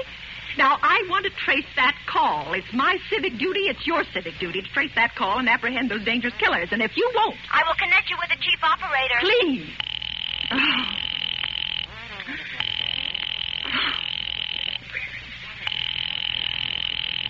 Answer. This is the chief operator. Oh, chief operator, I want you to trace a call, a telephone call immediately. I don't know where it came from or who was making it, but it's absolutely necessary that it be tracked down because it was about a murder that someone's planning. A terrible, cold-blooded murder of a poor, innocent woman tonight at 11:15. I see. Well, can you trace it for me? Can you track down those men? I'm not certain. It depends. Depends on what? It depends on whether the call is still going on. If it's a live call, we can trace it on the equipment. If it's been disconnected, we can't. Disconnected? If the parties have stopped talking to each other. Oh, but of course they must have stopped talking to each other by now. That was at least 5 minutes ago, and they didn't sound like the type who would make a long call. Well, I can try tracing it. May I have your name, please? Mrs. Stevenson. Mrs. Albert Stevenson. Now, but listen... And your telephone number, please? Plaza 42295. But if you go on wasting all this time... Why do you want the call traced, please? Why? Well... Oh, no reason. No reason. I mean, I merely felt very strongly that something ought to be done about it. These men sounded like killers. They're dangerous. They're going to murder this woman at 11:15 tonight, and I thought the police ought to know. Have you reported this to the police? Well, no, not yet. You want this call checked purely as a private individual? Yes, but meanwhile... I'm sorry, Mrs. Stevenson, but I'm afraid we couldn't make this check for you and trace the call just in your say-so as a private individual. Well, we'd have to do something more official. Oh, for heaven's sake. You mean to tell me I can't report that there's going to be a murder without getting tied up in all this red tape? Why, it's perfectly idiotic. Well, all right. I'll call the police. Thank you. I'm sure that would be the best way to... Ridiculous. It's perfectly ridiculous. All this red tape. Oh.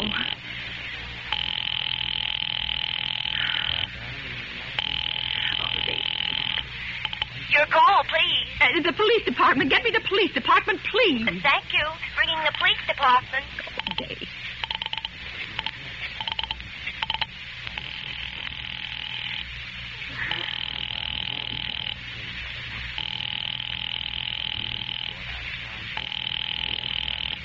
Police station, precinct 43, Sergeant Martin speaking. Police department, this is Mrs. Stevenson, Mrs. Albert Smythe Stevenson of 53 North Sutton Place. I'm calling up to report a murder. I mean, the murder hasn't been committed yet, but I just overheard plans for it over the telephone, over a wrong number that the operator gave me. I've been trying to trace down the call myself, but everybody is so stupid, and I guess in the end you're the only people who could do anything. Yes, ma'am. Well, it was a perfectly definite murder. I heard their plans distinctly. Two men were talking, and they were going to murder some woman at 11:15 tonight. She lived in a house near a bridge. Are you listening to me? Yes, ma'am. And there was a private patrolman on the street. He was going to go around for a beer on 2nd Avenue, and there was some third man, a client, who was paying to have this poor woman murdered. They were going to take her rings and bracelets and use a knife. Well, it's unnerved me dreadfully, and I'm not well. I see. When was all this, ma'am? Well, about 8 minutes ago. Oh, then you can do something. You do understand. What is your name, ma'am? Mrs. Stevenson, Mrs. Albert Stevenson. And your address? 53 North Sutton Place. 53 North Sutton Place. That's near a bridge, the Queensboro Bridge, you know, and we have a private patrolman on our street, and 2nd Avenue. And what was the number you were calling? Murray Hill 70093. But that wasn't the number I overheard. I mean, Murray Hill 70093 is my husband's office. He's working late tonight, and I was trying to reach him to ask him to come home. I'm an invalid, you know, and it's the maid's night off, and I hate to be alone, even though he says I'm perfectly safe as long as I have the telephone right beside my bed. Well, we'll look into it, Mrs. Stevenson. And we'll see if we can check it with the telephone company. But the telephone company said they couldn't check the call if the parties had stopped talking. I've already taken care of that. Oh, you have? Yes, and personally, I feel you ought to do something far more immediate and drastic than just check the call. What good does checking the call do if they stop talking? By the time you track it down, they'll already have committed the murder. Well, we'll take care of it, don't you worry. Well, I'd say the whole thing calls for a search, a complete and thorough search of the whole city. Now, I'm very near the bridge, and I'm not far from 2nd Avenue, and I know I'd feel a lot better if you sent around a radio car to this neighborhood at once. And what makes you think the murder's going to be committed in your neighborhood, ma'am? Well, I don't know. Only the coincidence is so horrible. 2nd Avenue and patrolman and the bridge. 2nd Avenue is a very long street, ma'am. I know it. And you know how many bridges there are in the city of New York alone. Oh. Not to mention Brooklyn, Staten Island, Queens, and the Bronx. I know. How do you know there isn't some little house out on Staten Island on some little 2nd Avenue you've never even heard about? Oh. How do you know they're even talking about New York at all? But I heard the call on the New York dialing system. Maybe it was a long-distance call you overheard. Telephones are funny things. Look, lady, why don't you look at it this way? Supposing you hadn't broken in on that telephone call. Supposing you'd got your husband the way you always do. You wouldn't be upset, would you? No, I suppose not. Only it sounded so inhuman, so cold-blooded. Well, a lot of murders are plotted in this city every day, ma'am. Well, we managed to prevent most all of them, but a clue of this kind is so vague. Isn't much more use to us than no clue at all. But surely you... Unless, of course, you have some reason for thinking this call was phony, and that somebody may be planning to murder you. Me? Oh, well, no, I hardly think so. Well, I mean, why should anybody? I'm alone all day and night. I see nobody except my maid, Eloise, and she's a big girl. She weighs 200 pounds. She's too lazy to bring up my breakfast tray. And the only other person is my husband, Albert. He's crazy about me. He just adores me. Waits on me hand and foot. Has scarcely left my side since I took sick 12 years ago. Well, and there's nothing for you to worry about. But now, if you'll just leave the rest of this to us, we'll take what care will you do? It's so late. It's nearly 11 now. We'll take care of it later. Will you broadcast it all over the city and send out squads and warn your radio cars to watch out, especially in suspicious neighborhoods like mine? Lady, I said we'd take care of it.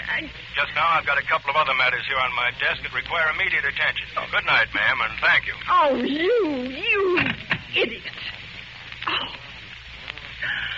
Oh, now, why did I hang up the phone like that? Now he'll think I am a fool.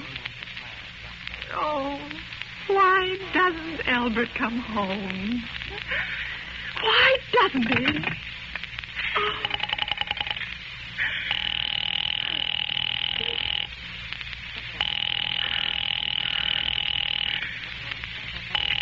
Oh.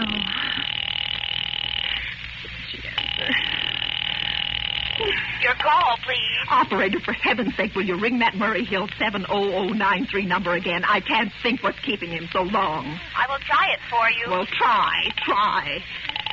Oh. So nervous. Why did it take so long? I'm sorry. Murray Hill 70093 is busy. I will call you. I can hear it. You don't have to tell me. I know it's busy. If I could only get out of this bed for a little while. If I could get a breath of fresh air, or just lean out of the window, or see the street. Hello, Albert? Hello? Oh, what's the matter with this phone? Hello?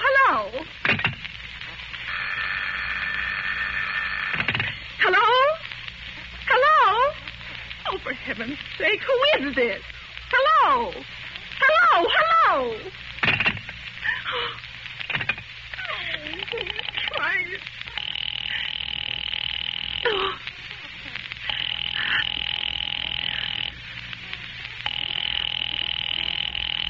Oh, Whiter. Your call, please. Hello, operator. I don't know what's the matter with this telephone tonight, but it's positively driving me crazy. I've never seen such inefficient, miserable service. Now, look. I'm an invalid, and I'm very nervous, and I'm not supposed to be annoyed. But if this keeps on much longer... What seems to be the trouble, please? Well, everything's wrong. I haven't had one bit of satisfaction out of one call I've made this evening. The whole world could be murdered for all you people care. And now my phone keeps ringing and ringing and ringing and ringing and ringing every 5 seconds or so. And when I pick it up, there's no one there. I'm sorry. If you will hang up, I will test it for you. I don't want you to test it for me. I want you to put that call through, whatever it is, at once. I'm afraid I cannot do that. You can't? And why? Why, may I ask? The dial system is automatic. Oh. If someone is trying to dial your number, there is no way to check whether the call is coming through the system or not. Oh, unless the person who is trying to reach you complains to his particular operator. Well, of all this stupid... And meanwhile, I've got to sit here in my bed suffering every time that phone rings, imagining everything. I will try to check the trouble for you. Check it. That's all anybody can do. Oh, what's the use of talking to you? You're stupid. I'll fix her. With all late impudence. Oh, how dare she speak to me like that? How dare she speak to me like that? Oh. She answered.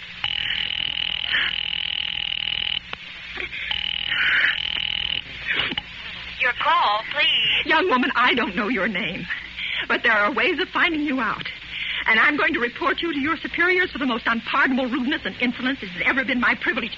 Give me the business office at once. You may dial that number direct. Dial it direct? I'll do no such thing. I don't even know the number. The number is in the directory, or you may secure it by dialing information. Now listen here, you... Oh, what's the use? Oh, dear. Oh, for heaven's sake, I'm going out of my mind. Hello. Stop ringing me, do you hear? Answer me. Who is this?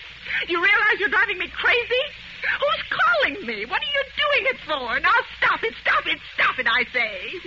Hello. If you don't stop ringing me, I'm going to call the police. You hear? The police. Oh, if Albert would only come home.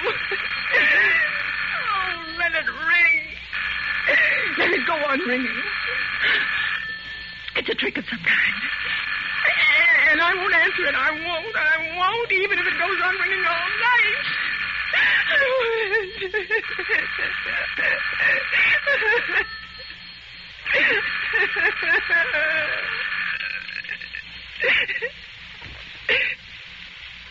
Now, what's the matter? Why did they stop ringing all of a sudden? What time is it? Oh, where did I put that clock? 5 to 11. Oh, they've decided something. They're sure I'm home. They heard my voice answer them just now. That's why they've been ringing me. Why no one has answered me. Call that operator again. Oh, where is she? Why doesn't she answer? Oh, operator. Why doesn't she answer? Your call, please. Where were you just now? Why didn't you answer at once? Give me the police department. I'm sorry. Just a minute.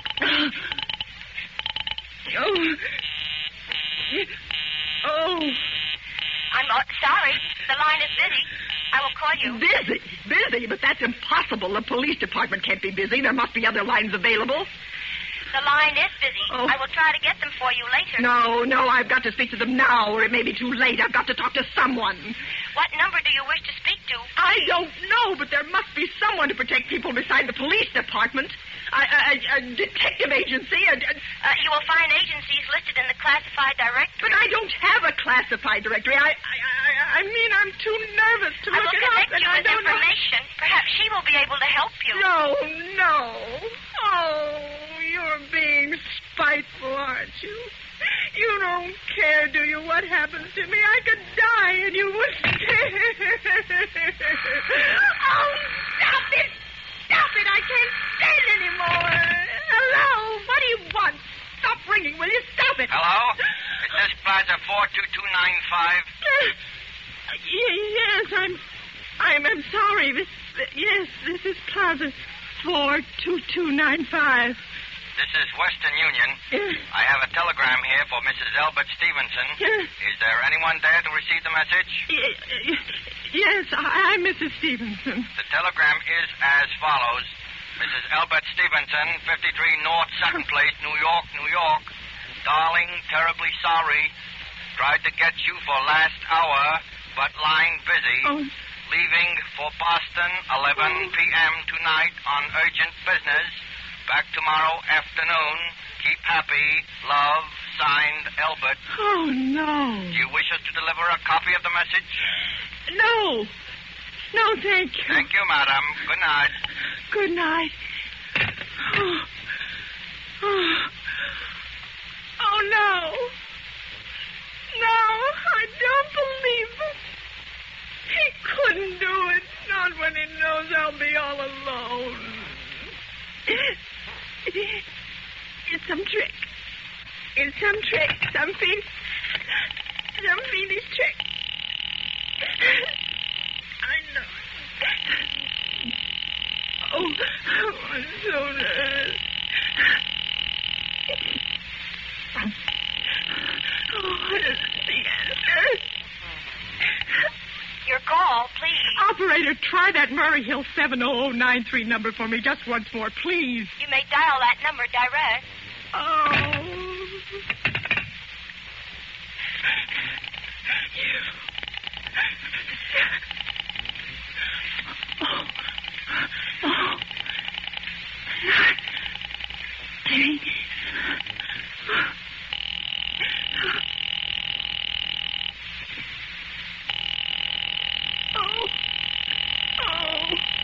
Oh, he's gone.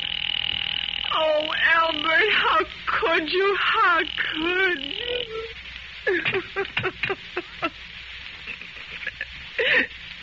I can't be alone tonight. I can't. If I'm alone one more second, I'll go mad. I don't care what he says or what the expense is. I'm a sick woman. I'm entitled.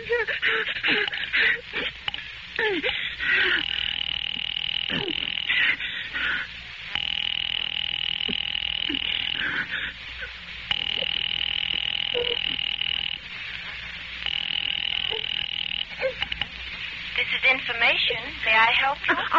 I want the telephone number of Henchley Hospital. Henchley Hospital? Yes. Do you have the street address?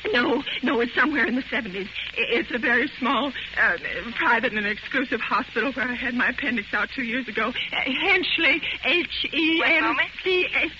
Will you please hurry and please, what is the time? You may find out the time by dialing Meridian 71212. Oh, for heaven's sake, I've no time to be dialing. The number of Henchley Hospital is Butterfield 70105. Butterfield 70105.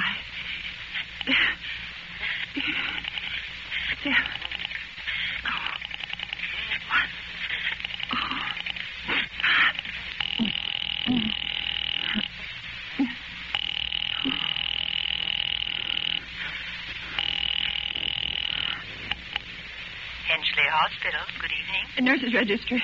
Who was it you wish to speak to, please? I want the nurse's registry at once. I want a trained nurse. I want to hire immediately for the night. I see. And what is the nature of the case, madam? Nerves. I'm very nervous. I need soothing and companionship. You see, my husband is away, and Have you been recommended to us by any doctor in particular, madam? No, but I really don't see why all this catechizing is necessary. I just want a trained nurse. I was a patient in your hospital 2 years ago, and after all, I do expect to pay this person for attending me. We quite understand that, madam, but these are war times, you know. I know that. Registered nurses are very scarce just now. And our superintendent has asked us to send people out only on cases where the physician in charge feels it's absolutely necessary. Well, it is absolutely necessary. I'm a sick woman. I'm very much upset, very.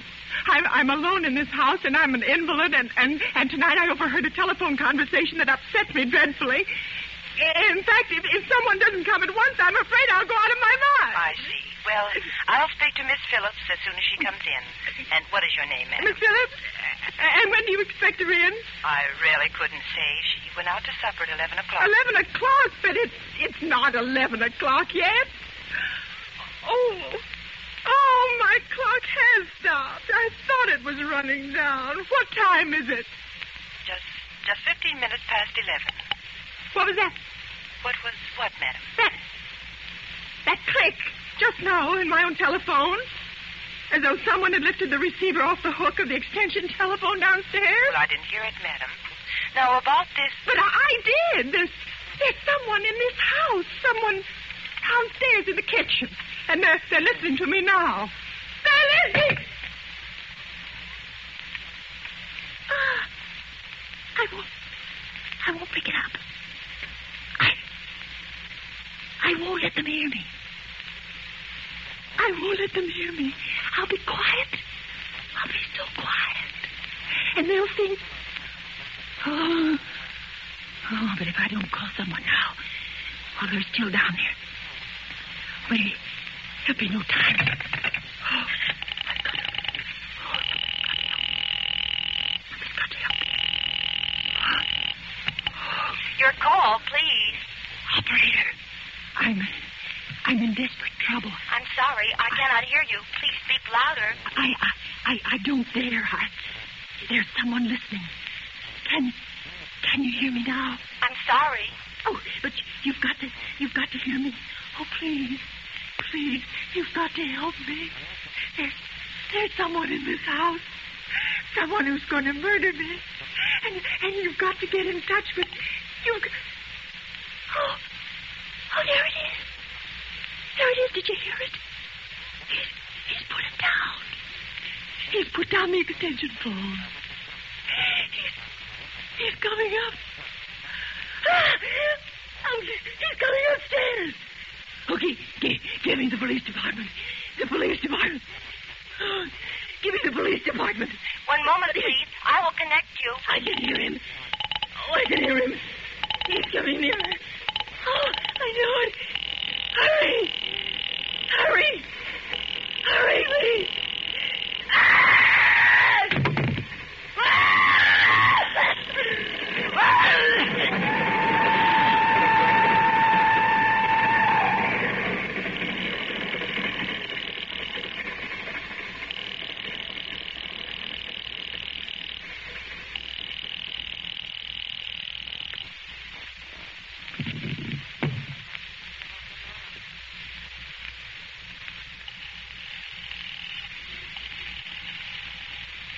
Oh, police department.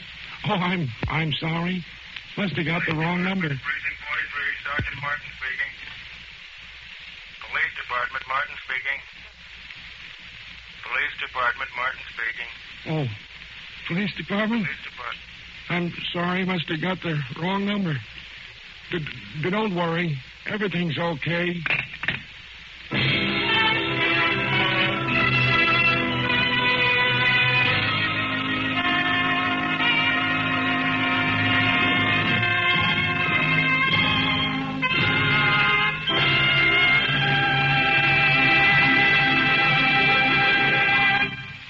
And so closes Sorry, Wrong Number, starring Agnes Moorehead, tonight's tale of suspense.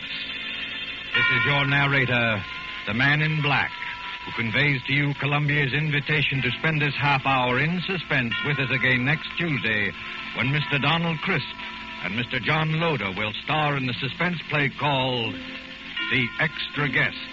The producer of these broadcasts is William Spear, who with Ted Bliss, the director, Lud Gluskin, the musical director, and Lucille Fletcher, the author, collaborated on tonight's Suspense. This is the Columbia Broadcasting System.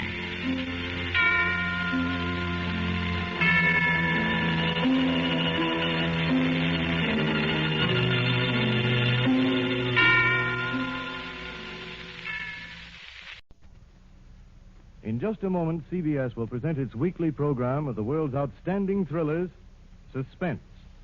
Before we begin, the producer feels it incumbent upon him to reply herewith to the many inquiries concerning the solution of last week's story of the woman on the telephone called Sorry, Wrong Number. Due to a momentary confusion in the studio, an important line cue was delivered at the wrong time, and some of our listeners were uncertain as to the outcome of the story. For them, be it known that the woman, so remarkably played by Miss Agnes Moorehead, was murdered by a man whom her husband had hired to do the job.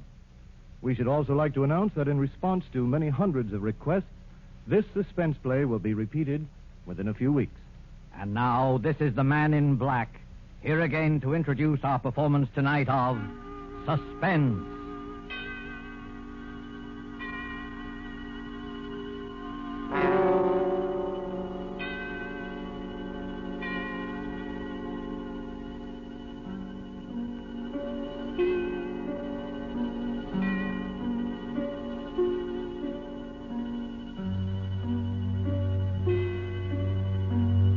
Our stars this evening are two distinguished gentlemen from the Hollywood sound stages, Mr. Donald Crisp and Mr. John Loder.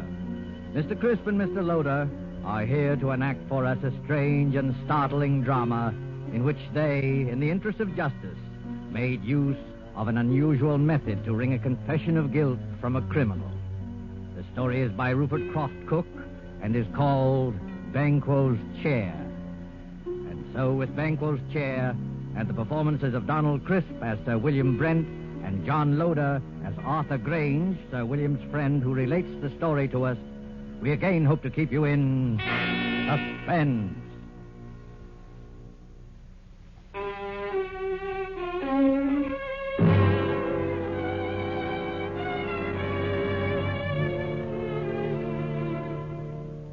I would like you to look at this photograph. It's the picture of Sir William Brent, ex-head of the English Criminal Investigation. I knew Sir William well, and he always terrified me. Not in the sense that he was brutal or evil. He was none of that. But look at that cold face, particularly his eyes. When he looked at you, you flushed with guilt. Every misdeed you ever committed in your life floated over your face. A glance from him made you feel as if you were stark naked. He saw you with all your defenses down. Sir William was the scourge of criminals, coldly unemotional, utterly without fear or passion. He tracked them down mercilessly and never lost a case. There was no feeling in him, no pity, no hate, nothing but terrifying, cold intelligence. And he was deadly to everyone he went after. I'm going to tell you about his last case. A case that, well, even recalling it sends real shudders through me. I swear it's true. I saw it with my own eyes. I wish I never had. I witnessed it in all its dreadful details. One night at the club, about 11 o'clock, a boy came up to me. Telegram for you, sir. I ripped open the envelope and read the telegram. Dear Arthur, will you come and dine with me at Turret House, Sydenham on Thursday? There will be several guests, and I think I can promise you an unforgettable evening. It was signed by Sir William Brent. I was annoyed. I don't like to receive telegrams so late in the evening, and Sir William could easily have phoned, unless he didn't want to go into details with me. I decided to phone him.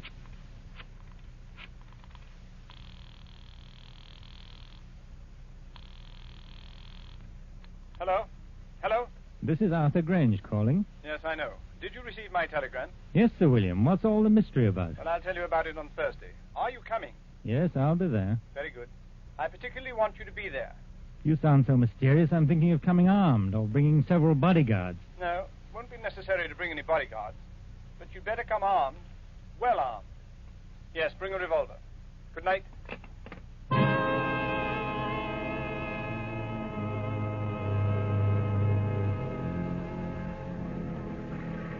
Early Thursday evening, I made my way to Turret House. A windy November rain slashed at the streets.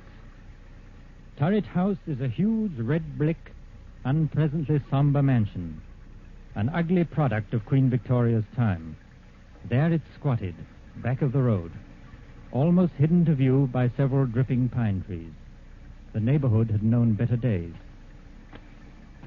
I walked up along the unkept path until I reached the great oaken door. I let the knocker fall once or twice, and the door opened. Good evening, Mr. Grange. I was waiting for you. Hello, Lane. Nasty night, sir, isn't it? It's not much warmer in here. There's a fire in the dining room, sir. Whatever made Sir William move into this drafty dungeon? Oh, we haven't moved in, sir. It's only temporary. Sir William just renting. We still live in the West End. Oh, I see. Have any of the other guests arrived? Yes, Mr. Grange. Miss Stone is here. Miss Stone? Yes, the mystery writer. This way, Mr. Grange. I'll show you to the dining room. Sir William will be down shortly. Oh, hello. I'm Roberta Stone. How'd you do? I'm Arthur Grange, an old friend of Sir William's. Yes, I know. I've read some of your mystery stories and enjoyed them very much. Thank you, Mr. Grange. Just what is going on here tonight? I don't know. Sir William sounded awfully mysterious. But then, I've known Sir William for a long time. He never lets anyone down. If anything, he understates. I know. He told me to come armed. He told me the same thing. Here's my gun. I must admit, I've never fired it in my life. Well, this house is certainly a proper background for anything unpleasant. It's already been the scene of a crime. Oh? What crime? Murder. A particularly unpleasant one. Really? I must say the murderer couldn't have picked a more ideal spot. Isn't it a fact? You know, I once wrote a story of... Good evening, Roberta. Yes. Arthur. I'm glad you're both on time. Hello, Sir William. Hello. A nice apartment you have here. A sort of mausoleum and dining room combined. You're a bit afraid, aren't you? Of course not. Why should I be? Your eyes give you away. What's all this about? You invite us to this godforsaken dungeon and tell us to come armed? Don't be upset, Arthur. I'm sure you'll come out of this all right. You mean we may be in some danger? Naturally, I wouldn't tell you to come armed otherwise. Who is this other guest, Sir William? There are 2 more guests. But first we'll have a drink, and then I'll tell you both all about it. Lane. Yes, Sir William? Will you serve the drinks? Yes, sir. Now, I'll tell you what's going to happen tonight. This house, Turret House, was the scene of the Sydenham murder. A very famous case. Yes, I know about it. That's right. No offense, old man, but wasn't it the only case you never solved? You're wrong, Arthur. I solved the Sydenham case, but I couldn't bring the criminal to justice because of insufficient evidence. You mean you knew who the murderer was? Oh, yes, of course. It was the nephew. The police knew it, too. Then why in the world didn't you bring the case to a conclusion? Because the nephew had an absolute and unimpeachable alibi.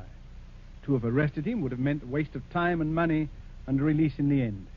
Besides, according to English law, a man discharged can never be arrested again on the same murder charge. Well, this is all very fascinating. Has it anything to do with our being here tonight? Yes, Roberta, it has. In a short while, the nephew, John Bedford, will be here to dine with us. And, oh yes, the victim, Miss Ferguson. What?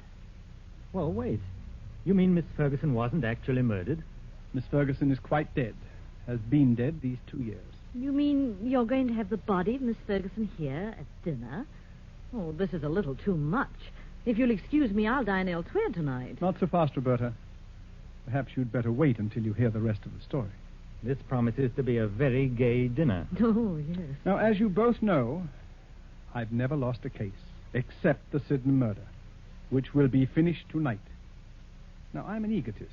I don't believe there's a criminal in all England that can outwit me. As a matter of fact, I've resigned from the criminal investigation for the sole reason of trapping Mr. John Bedford. It's hard to believe. Well, I told you I was an egotist. No criminal has beaten me yet, and no one ever will. You have an awful lot of patience. Infinite patience. I devoted 2 years to this case, and now that my moment of triumph has arrived, I wanted to have some witnesses. A writer who will record the event, and an admirer who will applaud with awe the trickiness of my scheme. Well, if it's as gruesome as I think it is, I won't be here to watch it. Oh, yes, you will. Horror has a way of fascinating and hypnotizing people. Besides, Arthur, you'd be ashamed to run out now. No, I'll stay, of course. So will I. Good.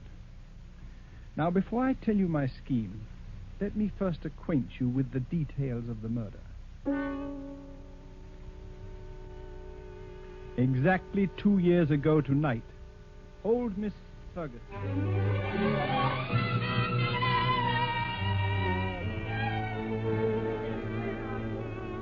Where is that foolish maid? Yes, Miss Ferguson. Why don't you answer when I call? I was in the kitchen, ma'am. It's after 10 o'clock. You should be on your way home. I was just about to leave. Has my nephew called? No, ma'am. Mr. Bedford hasn't called since yesterday. I told him he couldn't come in, just like you said. I don't ever want to see him again. He's no good. He's an evil man who will come to an evil end. You're never to let him in here, Hilda. He won't ever come in this house if I can help it. No, ma'am. Now you'd better run along and make sure all the doors are bolted. Yes, ma'am. Good night, Miss Ferguson. Good night, Hilda. A pity about that nephew of mine. I'll change my will. Won't leave him a penny, I won't. In the morning, I'll change the will. That's... Who's there? Who is it? It's I, Aunt Martha, your own affectionate nephew. What are you doing in my house? Oh, you're not at all pleased to see me. Your only living relative, too. I'd like you to leave at once or call the police, I've called. I'd rather not, Auntie. I want to have a talk with you. You don't want to talk to me. All you want is money. Yes, Auntie, I do want money. And lots of it. You've got all the money you'll ever get out of me.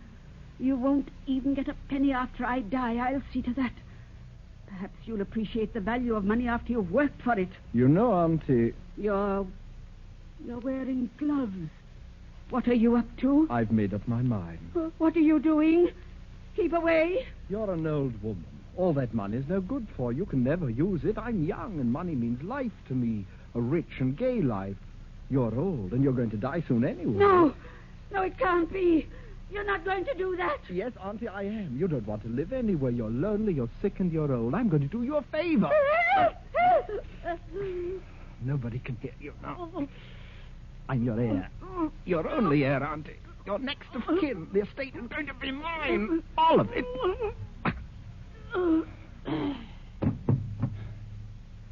Now, don't you worry, Auntie. We'll have a fine funeral for you.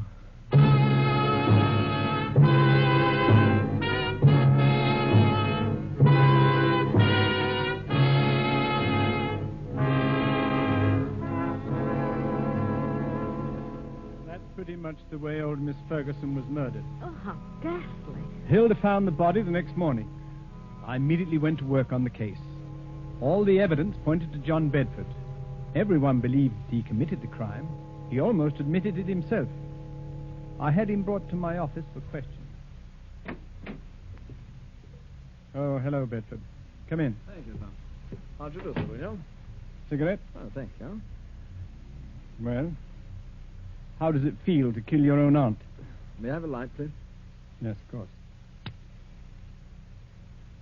Thank you. I wouldn't know, Sir William. You see, I never killed anyone. Have you? I have, Mr. Bedford. And I've sent quite a few to the gallows. Yes, so I understand. What was your relationship to Miss Ferguson? She was my aunt. Don't be flippant. Flippancy only proves your guilt. Well, to tell you the truth, sir, my aunt didn't like me. She thought I was a spendthrift and a useless parasite, and she was quite right. Would you mind telling me where you were the night your aunt was murdered? Oh, not at all. In jail. I had drunk a little too much and gotten into a bit of a tiff with someone, that's all. Have you ever been arrested for drunkenness before? Never, Sir William. This was my first offense. It's quite an alibi. Quite a fact. It would hardly be possible for me to be in jail and kill my aunt at the same time, you know. Unless, of course, my aunt came into my cell and allowed me to murder her, after which she walked back to Turret House as a ghost, dragging her body behind her. According to my reports, Mr. Bedford, you drink very little. No one who knows you has ever seen you drunk before. You probably got drunk in joyful anticipation of murdering your aunt. As a thoroughgoing criminal investigator, don't you think you ought to check my story? I already have. You've done a very skillful job. Too bad you couldn't use your talents for something constructive. Well, why don't you arrest me, Sir William? No, Mr. Bedford. I have time. Plenty of time. Well, you'd better work fast. By the time you get around to me, I'll have spent all of my aunt's beautiful money. It's not the money we're after. It's you. Your beautiful life. Good day, Mr. Bedford.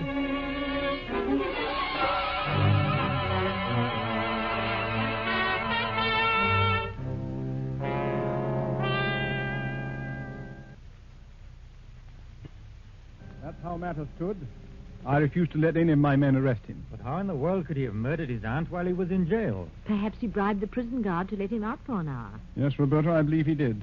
Unfortunately, the guard died of pneumonia soon afterwards, which left us no further source of evidence. As far as I can see at the moment, Sir William, you haven't a leg to stand on. You're quite right, Arthur, I haven't. Except that every man, particularly a criminal, has an Achilles heel. I discovered John Bedford's weakness. What is it? He's superstitious. And it annoyed me tremendously that John Bedford was my first failure. Here was a clever, calloused criminal who laughed at me. No one had ever done that before. Bedford knew I could do him no harm, and he made the most of it. Carefully and patiently, I thought it over. I looked upon Bedford as you would look on a Chinese puzzle. There is no such thing as an impregnable defense. A few months later, I went to visit Bedford. Well, Sir William Brent. What a surprise. Won't you come in, please? Thank you, Mr. Bedford. Well, I'm honored to have the great Sir William Brent pay me a visit. You're not after any more clues. I hope it gets rather tedious, you know. No, not at all. I know when I'm licked. Well, I don't want to appear smug, sir, but everyone has his Waterloo. Would you have a drink? No, thanks. I suppose you're curious about why I came here. Well, I'd hardly imagine it was a friendly visit. On the contrary, it is. You see, I admire brilliant people, no matter what their calling. Oh, you're very flattering, Sir William. I've resigned from the criminal investigation. I'm a private citizen now. Yes, I've heard about that. Most people misunderstand me. It wasn't my love for justice that made me pursue my profession with such tenacity and... Success? With the sole exception of your case, of course. It was a game of skill to me. My wits against all comers. I lost in your case. But then we've all got to lose sometime, haven't we? I don't believe you, Sir William. You're still out to get me. Well, there isn't much of a chance, is there? I'm afraid not, Sir William. I've kept out of trouble so far. Knock wood. That's an odd habit for a man like you, knocking on wood. You're not superstitious, are you? Huh? Of course not. Just a habit since I was a child. I see. Well, now to the reason for my visit. I noticed in the papers that you're looking for a tenant for Turret House. Oh, yes, I am. I'd like to rent it. Well, the scene of the crime, huh? Well, of course, why not? There's no harm in it. As a matter of fact, I'll let you have it very cheaply. And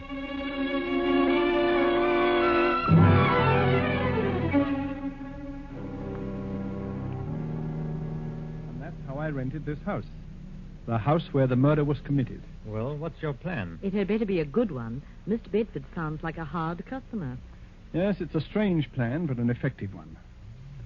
I saw Bedford frequently. Our acquaintance blossomed into a kind of friendship, an armed friendship, of course. He knew I was out to get him, and I wanted him to know that. He's vain, very vain. And this game intrigued him. I also learned that he was very superstitious, although he denied it vigorously. Tonight is the anniversary of the murder, and tonight Mr. Bedford dines with us at 8 o'clock. It's nearly 8 now. Now, this is the plan. You know May Wakefield? Of course. She's the famous Shakespearean actress. That's right. During dinner, she will enter the room in the precise likeness of Miss Ferguson, the murdered woman. We, of course, will pretend not to see her. We remain outwardly unconscious of her. Only Bedford will be aware of her presence. I believe Bedford will confess. I'd imagine he'd keep away on this night, especially if it's the anniversary. He's giddy with success. And also, the fact that Roberta Stone, the famous writer, is here with us tweaks his vanity. He'll be here promptly. Oh, I don't like this. Well, this is just like one of your stories. It doesn't become you to be frightened. Oh, I won't run away. Well, there's one more thing. During dinner, the electric lights will be switched off at the main, and candles will be lit. Oh. We must have the correct atmosphere. You understand now? You're not to see May Wakefield. She doesn't exist for us. Is that clear? I'll look right through her. Oh, it gives me the creeps. That, I am sure, is our Mr. Bedford. The appearance of John Bedford suddenly made the whole scene grimly real. He was a tall, well-built man in his late 30s, immaculately dressed and perfectly groomed. At first sight, his face seemed pleasant enough, but on closer scrutiny, his gray eyes were hard and cold. He looked us over, all of us, with arrogance and superiority. I heartily wished I was elsewhere. This was one scene I had no desire to witness. After the introductions were over, we sat down to dinner. Is it still nasty outside, Mr. Bedford? Yes, and getting worse. Looks like we're in for a few days of this. Too bad. I was going to do some riding tomorrow. The soup is excellent. Yes, your cook should be congratulated, son. The soup's a masterpiece. Poor Alice. She's been my cook for 20 years. But she's given me notice, absolutely refuses to stay here, says this house is haunted. So? Roberta, this might make an interesting story for you. Yes, Sir William. You should speak to her. Alice swears that she has seen the figure of an elderly lady with finger marks on her throat walking about this house. Oh, come now, Sir William. This is too good. Such an obvious attempt to frighten me. Sir William is convinced that I murdered my aunt. Please, Sir William, a little more subtlety. Surely I deserve it. Perhaps the cook did see the figure. As you very well know, Mr. Bedford, I don't believe in ghosts, and I'm sure my cook never saw this elderly figure.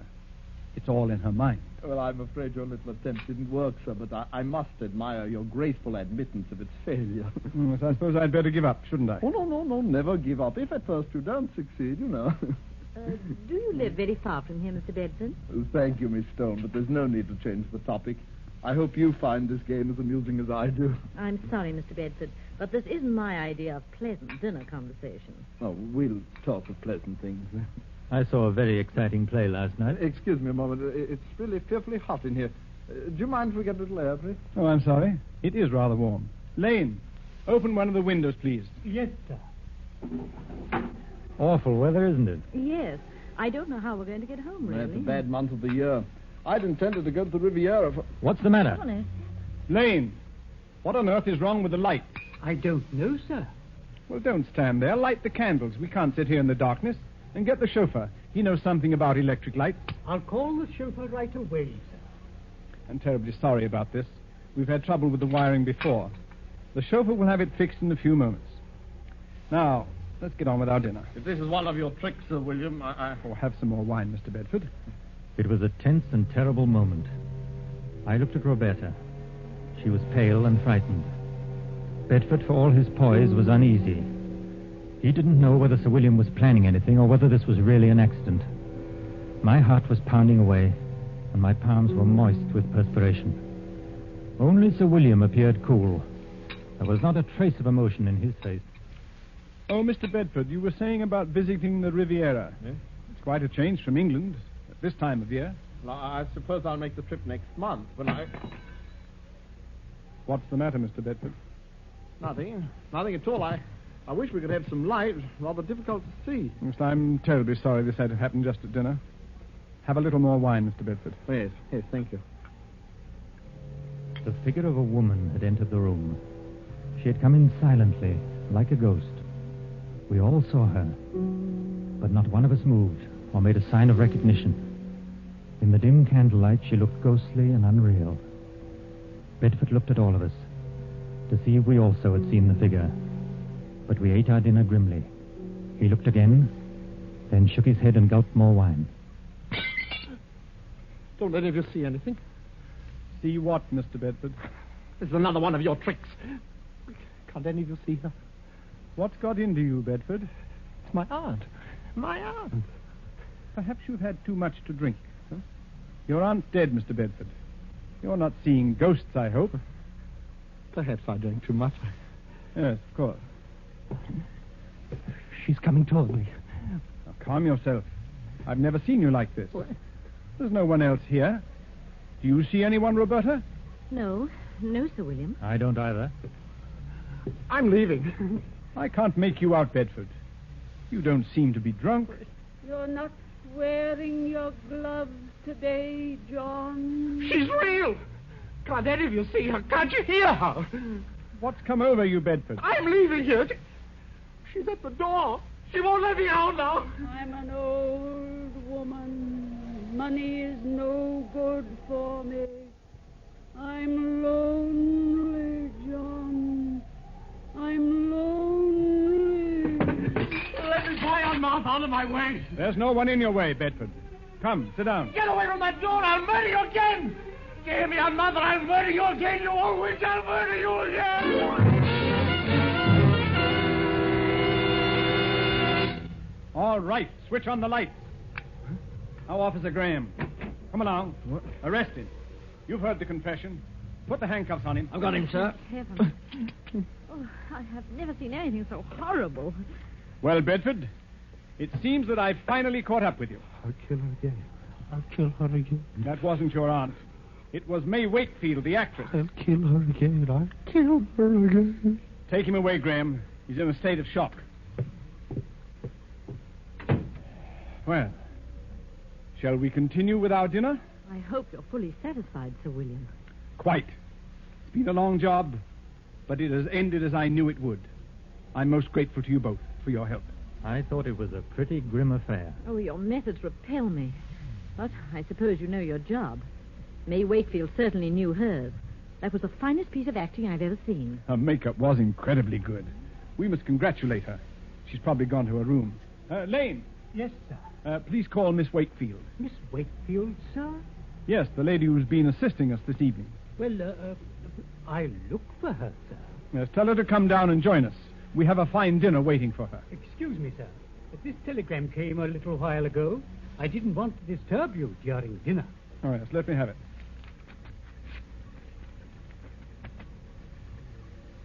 Good heavens. Sir William, what's wrong? I'll read it to you. Severe influenza makes it impossible for me to leave my bed tonight. Will tomorrow night do? Signed, May Wakefield. Lord help us. If it wasn't May Wakefield, then who was that figure here tonight? There was no answer. I looked at Sir William, staring at the telegram. His face was grey and stony. On his left temple, a crooked blue vein stood out. It twitched once or twice, and then was motionless.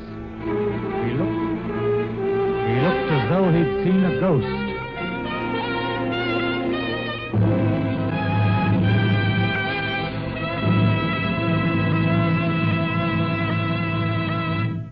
And so closes Banquo's Chair, starring Donald Crisp and John Loder. Tonight's tale of suspense.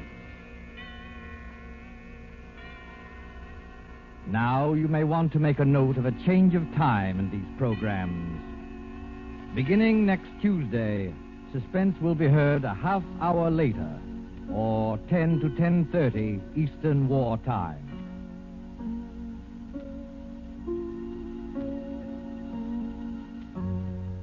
This is your narrator, the Man in Black, who conveys to you Columbia's invitation to spend this half hour in suspense with us at our new time next Tuesday, when Vincent Price, Ona Munson, and Osa Masson will star in the suspense play 5 Canaries in the Room.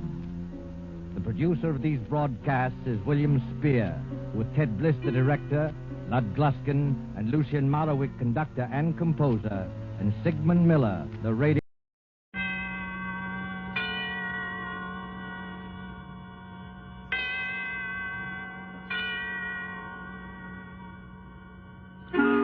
Suspense.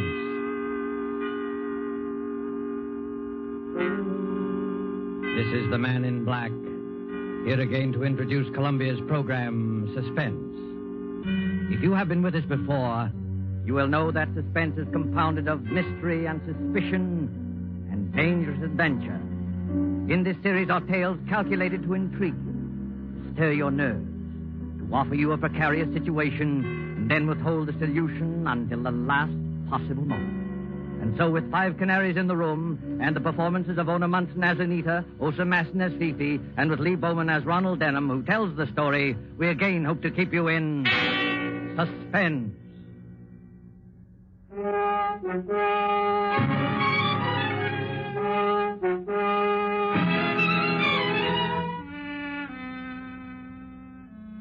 trouble was, you see, that the whole apartment vanished. It's true. The flat disappeared straight out of that apartment house. And the dead man disappeared with it. No, I'm not crazy. And in spite of what they said, I hadn't taken too many drinks. You see, I was getting married to Anita in another 2 weeks, and Jimmy Westlake gave a bachelor party for me. Well, hang it, it's a situation that might have happened to you. The party was at the old Cap and Bells Club on Lower Fifth Avenue, and it wasn't a brawl. Jimmy Westlake was in the chair, I admit.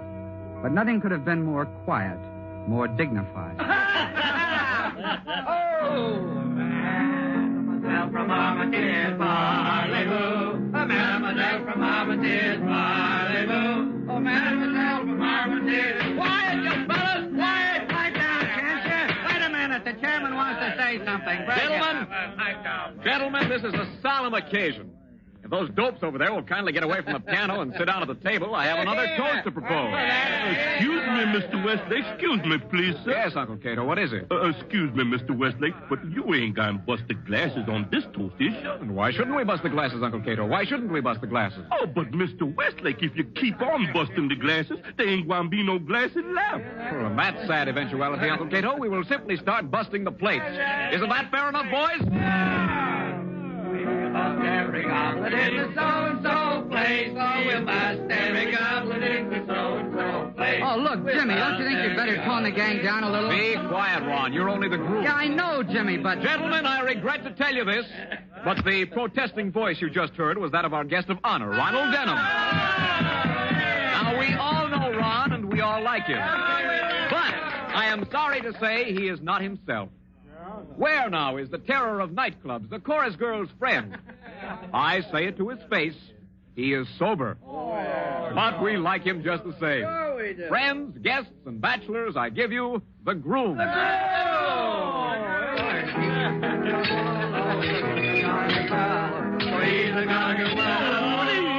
Please, gentlemen, don't bust the glasses. Hey, come on, Ron. Come on, say a few words. That's right, Ron. Get out. Come on. Now, look, boys, I thank you for all the good words, and I don't want to be a wet blanket on the party, but it's nearly midnight, and I've got to get home early.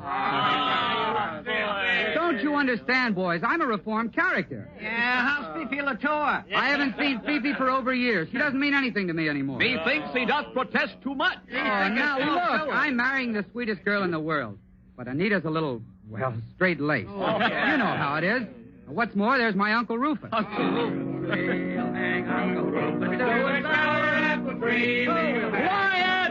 Quiet! Anita and Uncle Rufus have apartments in the same building as I have. And what's more, they're on the same floor, and that's not all. Tom Evans, the fellow I share my flat Wait a with. minute. Where is Tom Evans tonight? What's the matter with him? Tom works for Uncle Rufus, and he doesn't drink. Oh, he works for Uncle Rufus. Hey, fellas. And he never takes a drink. Oh, he works for Uncle Rufus. Quiet, you baboons. Quiet. He's a royalty broker, and he's never in the zinc. Now, wait a minute. Will you put yourselves in my place? My girl and my uncle and my best friend, Tom Evans, are all expecting me to come home from this party in an ash cart. Sure. And I'm going to fool them. Right, sure, is that so? Oh, now have a heart, can't you? Uncle Rufus must be a pretty tough egg, isn't he? Oh, he's all right, but after his first $1 million, it went to his head. Has he got any human weaknesses? Yes, he keeps canaries. Oh, no, not the kind of canaries you're thinking. I mean the kind that go tweet-tweet in cages. Oh, what's the use? What do you say, gentlemen? Shall we allow this pure in heart to wend his way home? Well, he's got a drink for the bride, though. That's right, Ron. Can you, as a chivalrous gentleman, refuse to drink to the bride? You can't, and you know you can't. Uncle Cato. Yes, sir, Mr. Westlake. Get a beer mug from the sideboard there. Fill it with champagne. Oh, now, wait a minute, Jim. One more drink won't hurt you, surely. Just one little drink. Well, no, I suppose not. Fill it up, Uncle Cato. All right, I'll have one more drink, just in honor of the occasion. But that's all, do you understand? That's absolutely all.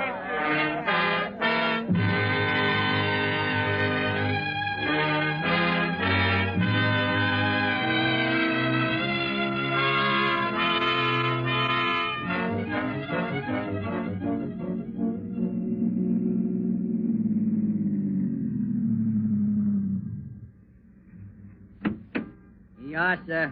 098 Park Avenue. Hey, mister. Come on, wake up. What's wrong? You're home, mister. This is the apartment house. Oh, yeah. Yes, of course. All right. Thanks. Out we go. Easy now. You sure you're all right? Yeah. Yes, I'm all right. I've been to a bachelor party. Yeah, sure, I know. Well, take it easy now. I can't see straight. The whole street's going around. The funny part is I only had a couple of drinks. They must have put something in that last... Well, it's none of my business, mister, but I wouldn't tell that to the missus if I was you. It's absolutely true. Oh, sure. I know. And I haven't got a missus. Not yet. On my word of honor, I'm a reformed character. I have nothing to do with any woman except... Ronald Denham. As I live and breathe, it is Ronald Denham. Fifi Latour. Oh, Cherie, how good it is to see you. I look everywhere for you. I cry my eyes out, but I don't find you. What are you doing here?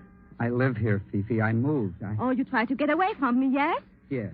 No, I mean... Here's your money, driver. Night. Well, good night, sir. It's a friend of yours, lady. You better take care of him. I'd take care of him. Yes, you bet you. My poor Ron. I forgive you this time because you've been under wrestle-dazzle and you need someone to take care of you.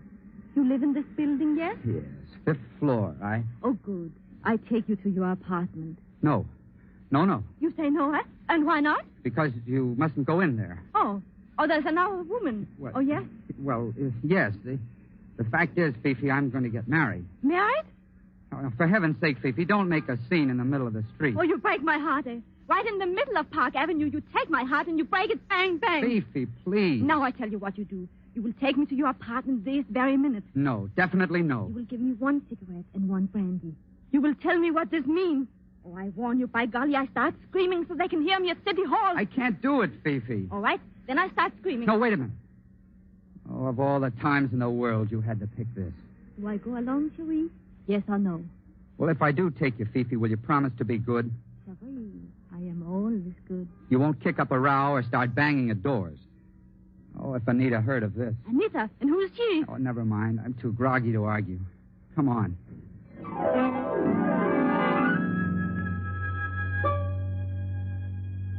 I remember going into that building. Dim religious light, deep carpets, an automatic elevator that you work yourself. I remember stepping into that elevator because the floor creaked. I remember pressing the button for the 5th floor. I took Fifi with me, and I took her into what the champagne told me was my own flat. Maybe you think that's funny, but it won't be funny much longer. Either the door of the flat was unlocked or my key fitted it. Anyway, I remember stumbling through the little hall inside, getting a light on, and into the living room. I remember sitting back in an easy chair, thanking the Lord I was home. You don't mind if I take my coat off, Cherie? Look, Fifi, couldn't you just go home? I want to talk to you, Cherie. And this is one very nice flat. I like it. Thanks a lot. You and Tom Evans, you have good taste in furniture. We didn't choose the furniture, Fifi. This girl of yours chose it, I suppose? No, it comes with the flat. Oh, you mean? Well, these are furnished flats. They're all furnished exactly alike except for the personal things you bring yourself. Like that picture on the wall behind me. What picture, Cherie? The painting of the clipper ship over there. But, Cherie, your eyes are funny and you cannot see straight. There's no picture on that wall. Wait a minute. What's wrong? Why you jump up? We don't own any bronze bookends. And the lampshades are different. And, Fifi, we're in the wrong flat. Oh, well, then that explains everything. Explains what? It explains about the canary birds. What canary birds? When we first come in here, I think I hear a lot of birds sing. And I think, ooh la la, this is a funny taste for Ron Denham and Tom Evans. But then... Uncle Rufus. Great Scott. Uncle Rufus. This uncle of yours, he keep canary birds? Yes, 5 of them, but this isn't his flat. I know his flat as well as I know my own. Where'd you hear the singing? Behind that door over there, where I point. That ought to be the door to the dining room. But what was that? Oh, there's a car backfire. Maybe yes. Maybe no, unless they keep cars in dining room. That was a gun. It came from the dining room. Yeah, I think so. Quick, let's get out of here. Oh, no, we don't. I've been pushed around tonight till I'm good and mad, and I'm just about crazy enough to find out what this is all about. You're not going to open that door. You just watch me. There's a light in that room, and... How you know? Look under the sill of the door. Not a very bright light, but... Ron, don't do it. Stand back now, while I get the door open. Dining room. But not Uncle Rufus. And 5 canary birds. 5 canaries. in cages, all in a line. Where in Satan's name are we? Oh, sure, I don't know. Whose flat is this? Who except Uncle Rufus would keep 5 canaries? I tell you one thing, though, and then I go out of here. Well? There's somebody watching us. Where? That swing door to the kitchen is partly open. But don't look. The devil can I see it if I don't look? There's somebody standing behind it. I see the light shine on his eye. Quiet, Fifi. Hello there. Hello there. The door move a little more. He's pushing it. Oh, excuse me, sir. We didn't mean to barge in here. We're not burglars or anything like that. We got into the wrong flat, that's all. I want to apologize if we... Straight out through the door, flat on his face. What's the matter with him? Why don't he move? I've got an idea, Fifi. It's because he's dead.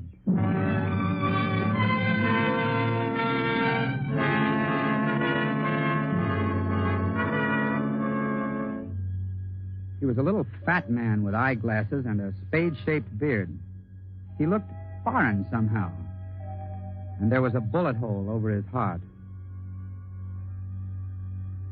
You ask me what happened then? I don't know. Fifi turned and ran. At least I think she did. I bent over the man to make sure he was dead. And then something hit me. As though it hadn't been enough of a nightmare already, I could hear that blackjack strike the back of my skull. And everything exploded. I couldn't get my breath, and I seemed to be swimming in dark water. The next voice I heard wasn't Fifi's at all. It was Anita's. And... Ron Denham. Oh, my head. Oh, Lord, my head. Well, I'm not at all surprised. What's that, Anita? I can't hear you. I said I'm not at all surprised. Of all the disgraceful, dissolute objects I ever saw. Anita, where am I? Oh, darling, as though you didn't know. But I don't know. My head feels like a printing press in full blast. Well, you're out in the main hall, dear, on the 5th floor, sitting on the stairs beside the elevator shaft. That's true. But how did I get here? Oh, now, really, Ron. I must have been carried here. That's it. By your drunken friends at the club? Well, I don't doubt it in the least. No, Anita. No, you don't understand. I left that party early. I was cold sober.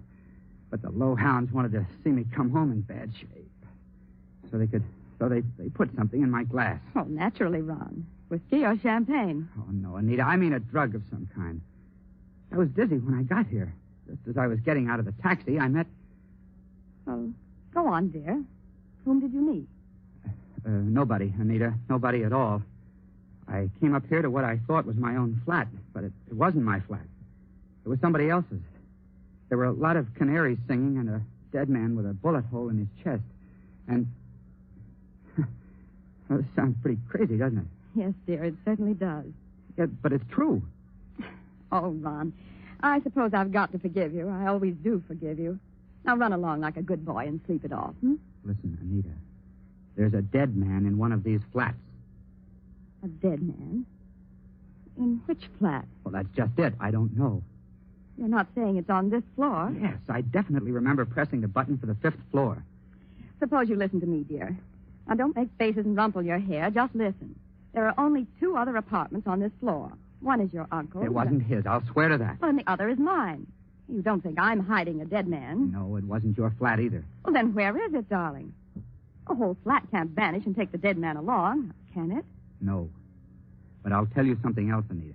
I've seen that man's face somewhere before. Well, whose face? The dead man's. Thick eyeglasses, square black beard, something foreign about it. I've seen him, or I've seen his picture, or... Oh, Ron, please. What's wrong? It's the elevator. Somebody's coming up. Oh, please don't let people see you. Your hat's smashed in and your tie's untied, and you look like nothing on earth. Well, look here, Anita. If it comes to that, what are you doing out in the hall in negligee and pajamas? Well, I wanted to make sure you got home safely. Ron, the elevator, it's Tom Evans and your Uncle Rufus. All right, I can take it. But your uncle can't. Now, don't say anything to him about this dead man. Promise me. Hold on, I've got it. Pierre Duroc. Who? Pierre Duroc. That's the dead man's name. He... And furthermore, Evans, you may say that in this year of 1938, the prospect of a European war is so remote as not to be worth serious consideration. Excuse me, sir, but isn't that a little strong? Now, don't argue with me, Evans. No, sir. You may tell my secretary to... Look here. What's this? Well, now look, Uncle Rufus. Oh, I can't stand any more of this. I'm fed up. Well, I don't blame you, my dear. Has this nephew of mine been annoying you again? No, of course not, but please don't pay any attention to him. He's drunk. For the last time, I am not drunk. I just want to ask Uncle Rufus, before I go completely nuts, whether he hasn't heard of Pierre Duroc. What's that, Ronald? What'd you say? Pierre Duroc, the French millionaire. Well, what about him? He's the man who always deals in cash on the line. Spot cash, even if it's $1 million. I saw his picture in the paper. He's in New York to put through a business deal with you, isn't he? Oh, indeed, Ronald. Well, you show a commendable interest in my affairs. That's what you want me to do, isn't it? Well, I believe Duroc does want to buy some property I own, but he hasn't approached me and I haven't approached him. It's a bad business. Why have you developed this sudden interest in Duroc? Because he's dead. Dead? Somebody shot him in a room full of canaries and then slugged me over the head. Do you believe me, Evan? If your uncle will excuse me, old man, I don't see any reason not to believe you. Where's the body? Well, that's the trouble. Ron claims he found it in a flat that doesn't exist. Listen. What's that? Like somebody running upstairs in the devil of a hurry. Maybe it's the dead man. As a matter of fact, it's the night porter. He's the one who can tell us. Tell us what? Well, maybe I did get off at a different floor, but that flat's got to be somewhere in this building. Pearson! Just a minute. Pearson! I'm very sorry, sir. I can't stop now. Please stand aside. I got to go upstairs and get the manager. Why, Pearson? Is anything wrong? Well, Mr. Evans. Speak up, man. Is anything wrong? It's the police, sir. We found a dead man in the palm garden downstairs. Now do you believe me? You will oblige me, all of you, if you remain quiet and allow me to deal with this. What does this man look like, Pearson? He's a foreign-looking gentleman, sir. Never saw him before. He doesn't live in the building. Well, then how did he get to the palm garden? Well, sir, that's what we don't know. He certainly wasn't there when I looked in half an hour ago. But I went back to the palm garden just by chance, and there he was in a wicker chair with the singing birds in cages all around him. Birds again? Oh, be quiet, Ronald. He'd been shot, sir. The police think he was brought down in the service elevator from somewhere upstairs. Why do they think that? Because they found a revolver in that elevator and a little paper band of the kind that goes around banknotes. If they could tell where the dead man came from... You can tell us where he came from. Huh? I can, sir. Yes, you've been in most of the flats in this building, haven't you? I've been inside all of them, sir. Why? Well, would you recognize any given flat if I described it? Well, yes, sir, certainly, but... Well, then, for the love of Mike, think. Who lives in a flat with 5 canary cages in the dining room? Ronald, are you out of your mind? In case you don't happen to remember, you're describing my place. No, it was like your place, but it wasn't at all the same. Oriental prints on the walls. In the living room, bronze bookends and bronze lamps. Dragon patterns on the lampshades. There was a queer kind of clock on the mantelpiece, shaped like a figure of Father Time. And what's the matter with you, Pearson? Nothing, sir. But you're sure you saw all that? Yes, of course I'm sure. Why not? Because, I'm sorry, sir, but you couldn't have seen it. What do you mean I couldn't have seen it? I did see it. Who lives in the blasted place? Nobody. Well, you mean the flat's vacant? No, sir. I mean, there's no such flat in the whole building.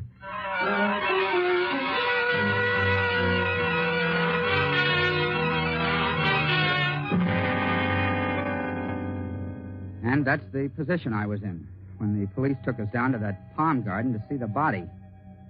I never did like the palm garden much. The big, dimly lighted hollow of a place, with bird cages beside the palms and an artificial goldfish pond in the middle. I liked it even less at 3 o'clock in the morning with a dead man looking at me from his chair. They sent us in one at a time. I was first to see the homicide squad officer. And there was Inspector Braddock, a big, sleepy-looking hulk with a hat like a pirate, sitting on a bench throwing pebbles at that pond. Back would go his arm, and a pebble would hit the water. Back would go his arm, and a pebble would hit the water. And that's all you've got to tell me, Mr. Dunham?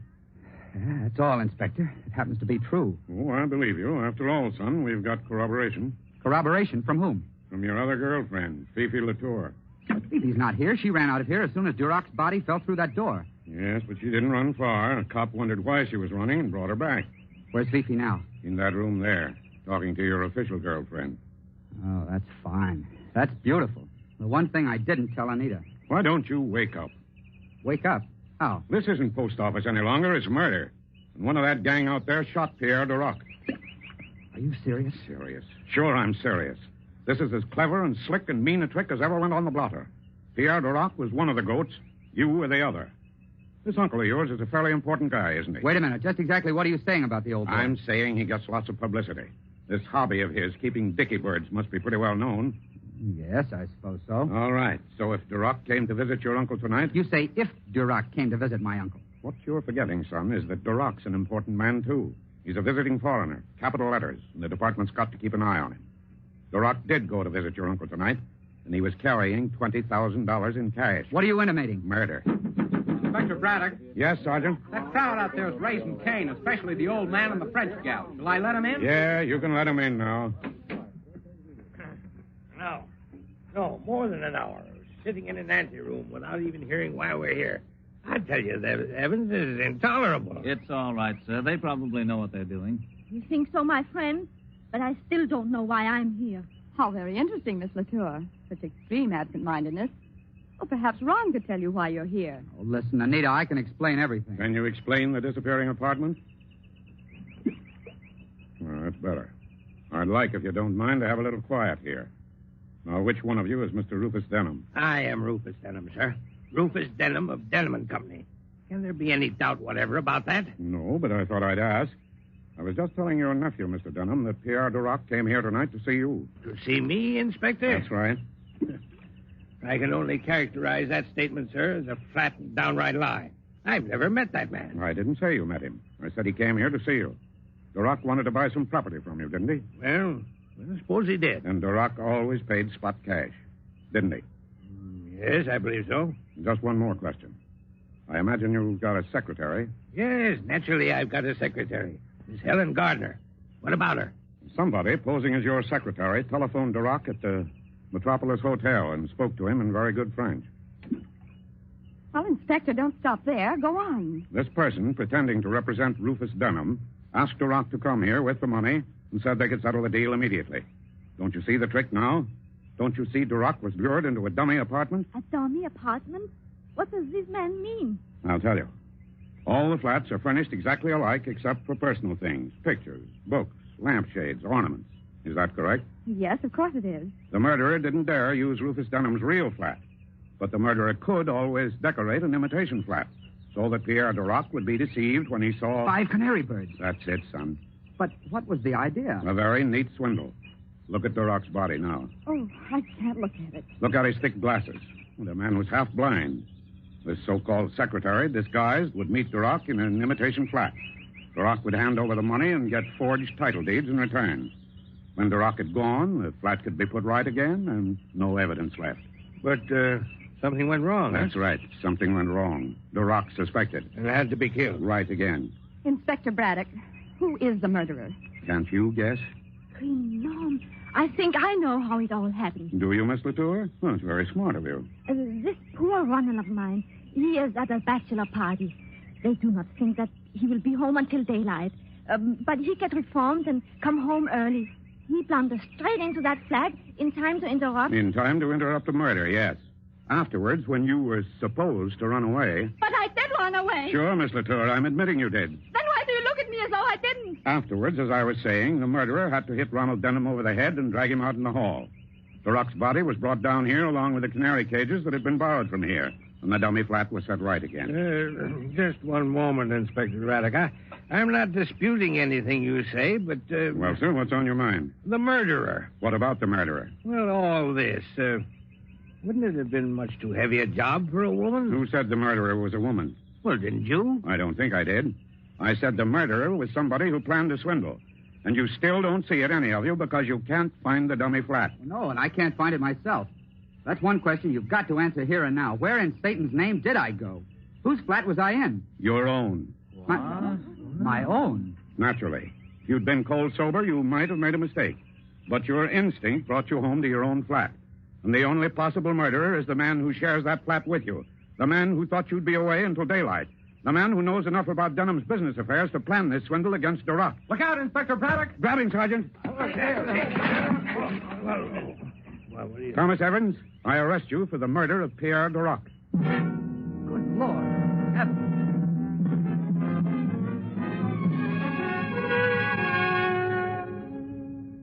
Well, that's about all there is to the story. Anita and I were married last week. She's a wonderful girl. I tried to talk her into our staying on in my old flat, but she said she just had to have an apartment which didn't have such a habit of disappearing. But we're very happy. We agree about everything, don't we, dear? Oh, practically everything, darling. But I still don't think it was cute of Fifi to send up 3 dozen canaries for a wedding present.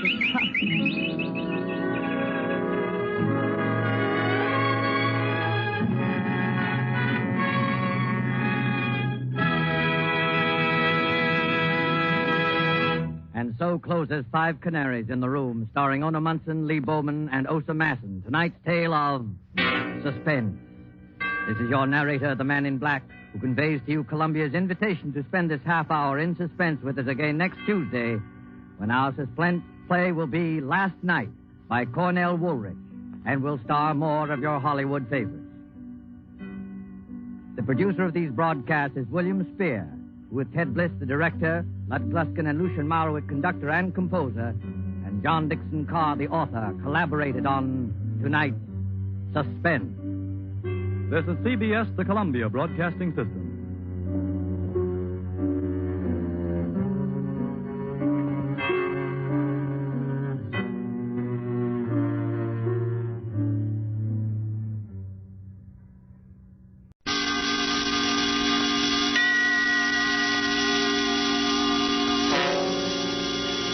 This is the Man in Black, here again to introduce Columbia's program, Suspense.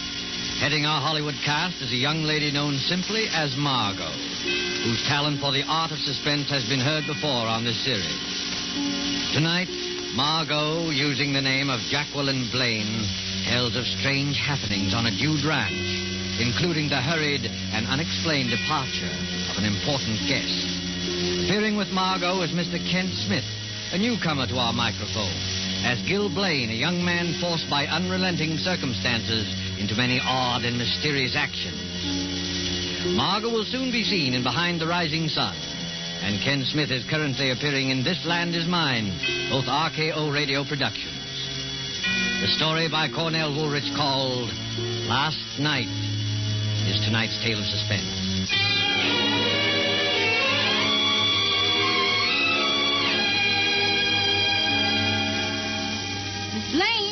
Miss Blaine, it's late. Ain't you figuring on getting up at all? Huh? Oh, yes. I'll be down in a minute, Leona. Go away now. I lay there looking up at the ceiling. Strange, I hadn't slept well last night. All night I had tossed and turned. Worry. That's what it was. Worry. The weekend was over, and Gil and I hadn't raised the $2,500. We were right back where we started from, stuck here in the Hudson Valley with our dude ranch that wasn't paying expenses, and the debts piling up like new snow. That was Gil in the shower. I lay still and listened to the hiss of the water. Poor Gil. It had been a tough weekend for him, trying to be nice to Mr. Burroughs, neglecting the other guests, to play up to him, flattering him, agreeing with everything he said. What was the use? I knew he'd never lend us the money. I knew it from the first. I never even wanted to invite him and his secretary up, but Gil had pinned his hopes on it. He'd worked so hard. Worked. Funny word to apply to it. Maybe if Gil had done some real work now and then instead... Morning, Jackie. Morning. Well, how did you make out? How did you make out with Mr. Burroughs? Gil, I'm talking to you. Is he still here? Who? Mr. Burroughs. Oh, no, he left. Well, I'm glad I didn't have to say goodbye to him. I got pretty tired of being nice to him, didn't you? Yeah. Took the 8 o'clock train? 8 o'clock. He took the milk train. The milk train? How do you know? Well, I drove him to the station. That's how I know. Well, what were you doing up at that hour? Well, I hadn't come to bed yet, that's all. But what got into him? The milk train? Why, that hits here about 4:30 in the morning, doesn't it? About? Well, I can't get it into my head why they should bolt off like that. Hey, he went alone. His secretary's still here. You mean he left without Marsh? Yeah, Marsh was up in his room sleeping at the time. I guess Burroughs didn't want to wait for him. He went off and left his secretary behind? Well, now, that's the strangest thing I ever heard of. Why did he bring him in the first place? You had a row with him, Gil. He turned you down and you let it get the best of you. I did not. That's why he suddenly decided to leave like that. I did not, I tell you. Why should I say I didn't if I did? Oh, I don't know.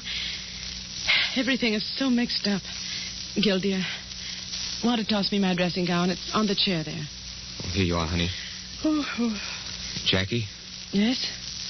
Jackie, I got it out of him. What? I got the $2,500. Gil. He finally gave in when I was driving him to the station. Well, you got all of it? The works. I didn't think he would. I mean, the way he was acting. Yes, I know, but he began to soften up after you'd gone to bed.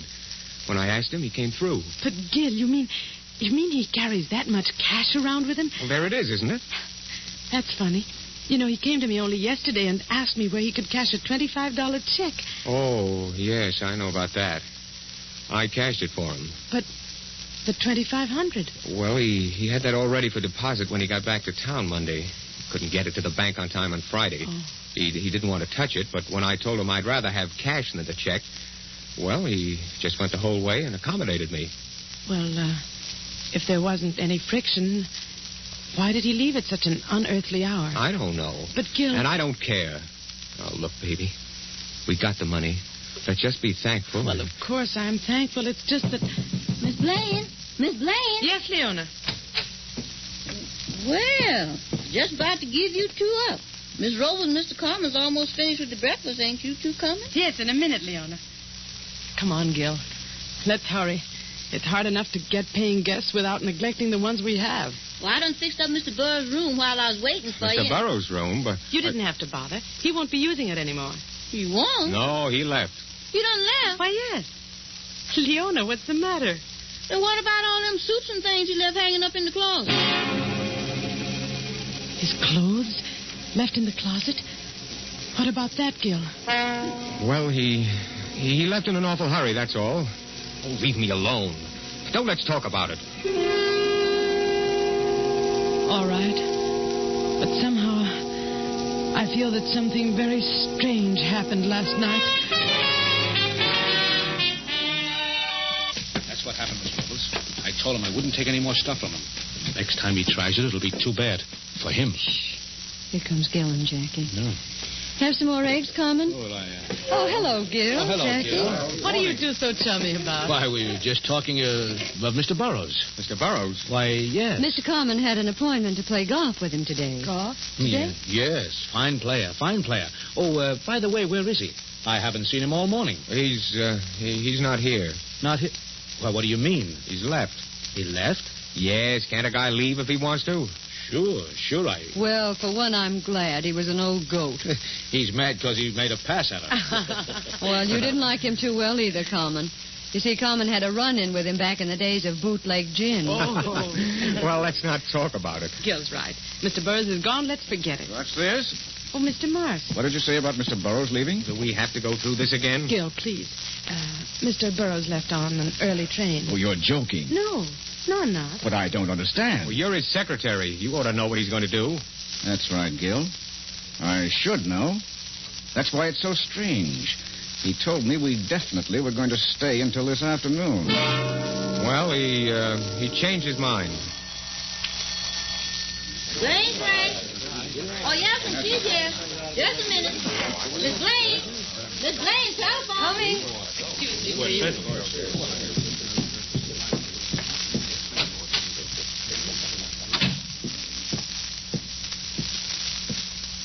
Hello. Mrs. Blaine? Yes? This is Mrs. Burroughs. Oh, how do you do? We were awfully sorry you couldn't come out with Mr. Burroughs for the weekend.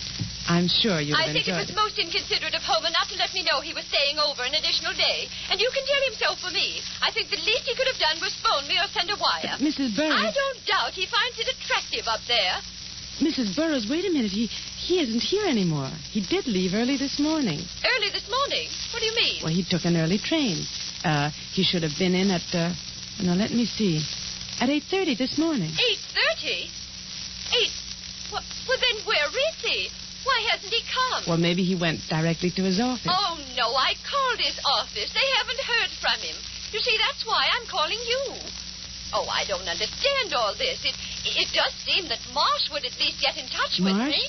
Well, Marsh is still here, Mrs. Burroughs. Marsh is still there? Yes. He went off without Marsh? Oh, now I know there's something wrong. Why, he's never done that before. Please, Mrs. Burroughs, I'm sure there's nothing wrong. He's just... Well, I'd better let you talk to Marsh. Well, yes, please get him.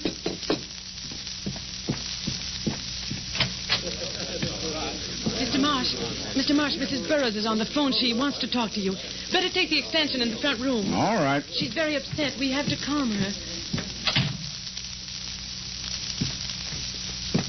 Hello, Mrs. Burroughs. Marsh is coming. Oh, something's wrong. I know it. Hello, Mrs. Burroughs. Oh, Marsh, is that you? Yes? Marsh, did you know Mr. Burroughs was going to leave? No, he didn't say anything to me. Well, Mrs. Blaine says he's left. Should have been here, and he isn't. Well, I don't... He probably was just delayed. Oh, no. Something's happened.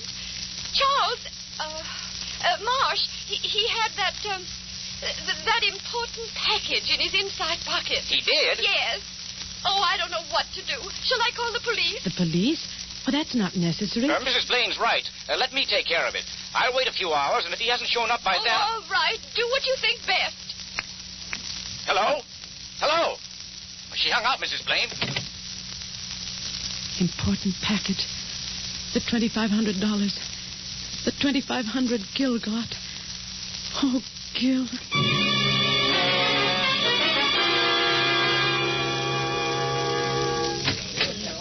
That was Mrs. Burroughs. She was awfully upset. Well, Burroughs didn't show up. She wants me to call the police. The police? Oh, now, wait a minute. You don't have to call the police. Well, why shouldn't I call the police? After all, Mr. Burroughs is missing. Oh, he may show up yet. Certainly, he may show up yet. Carmen's right. You don't have to call the police now. And why don't you want the police? Well, why... There's something strange here, all right. Why didn't Mr. Burroughs say a word to me about leaving? Well, you were asleep. I guess he didn't want to waken you. Oh, I'd never known him to be considerate in my life. I suppose he knew what he was doing. I'm not so sure. What do you mean? Well, if he knew what he was doing, why did he leave his return ticket on the dresser? A strange silence fell over the entire group. Marsh was suspicious. Soon he would call the police. And I had a strong feeling that Gil knew more about this than he let on. After breakfast, the group broke up, and I stayed to help Leona clear the table, and I saw Gil and Carmen walk out on the porch together. Cigarette, Gil? Yeah, thanks. Yeah. Here. A fine morning. Listen, you didn't ask me out here to speak about the weather. No, I didn't. I want the money you owe me. Yeah, that's what I thought. It was due long ago. With the interest, it adds up to $2,500. I can't pay you now. Why not? You said you'd pay it today. Well, it's not that I haven't got it. It's what? Well, everything's so mixed up now. You know. You mean Burroughs' disappearance? Look, give me another 24 hours. I'd like to, Gil, but... Gil. Here comes Jackie. All right, 24 hours and no more. I'm sorry if I'm interrupting something important. Oh, no. We're just talking about the weather. It is lovely, isn't it? Yeah. Well, I better get up to the golf course. Oh, say, Gil, could you lend me the car to drive up? It's pretty far, and I'll do plenty of walking when I get there. Well, as a matter of fact, Carmen, I'm going to use it myself. Oh. Well, in that case, I'd better start walking. So long. Goodbye. He was after the money, wasn't he? Yeah, but I didn't give it to him. Why not? Mr. Burroughs gave it to you, and we do owe it to Carmen. Can't you leave me alone for a minute? Say, you two, why the frown? Hello, Miss Ravel. I don't want to interrupt a private fight, so I'll state my business quickly. How about lending me the car, Gil? I want to drive I'm sorry, Miss Robles, but I need it. I'm driving into town. And right now.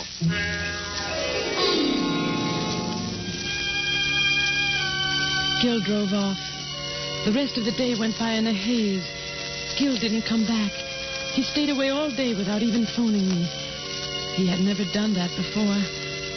It almost seemed as though he avoided me intentionally. Toward evening, as I was putting the finishing touches on dinner, Leona came up to me. There's a man here to see you, Miss Blaine. Where is he? In the front room. Well, who is it? Somebody I ain't never seen before. All right, I'll talk to him. You look after things here, Leona. Yes, ma'am, I will.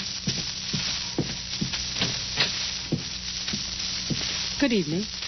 My name's Ward. I'm Mrs. Blaine. You wanted to see me? I wanted to have a few words with Mr. Blaine. Oh, I see. What was it about? You know what it's about. It's about Burroughs. His office sent me down. Mr. Burroughs? What about him? He was a guest here, wasn't he? Yes. When did he leave? Last night. My husband drove him to the station. Really? How interesting. What do you mean? We happen to know that he never got on that train. Oh. I thought maybe your husband could tell me a few things I'd like to know. I'll see if he's here. Just a moment. I'd also like to see some of the other guests. Well, I'm sorry, but nobody's here just now. Miss Robles is out walking, and Mr. Carmen hasn't... Carmen? The short, fat Italian? Why, yes. How did you know? Mr. Burroughs always ran into him before. Now I'd like to see your husband. Please sit down. I'll see if I can find him. Thank you.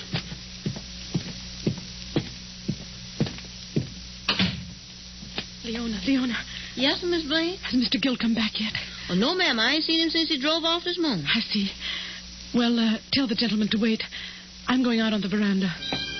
I went out on the veranda.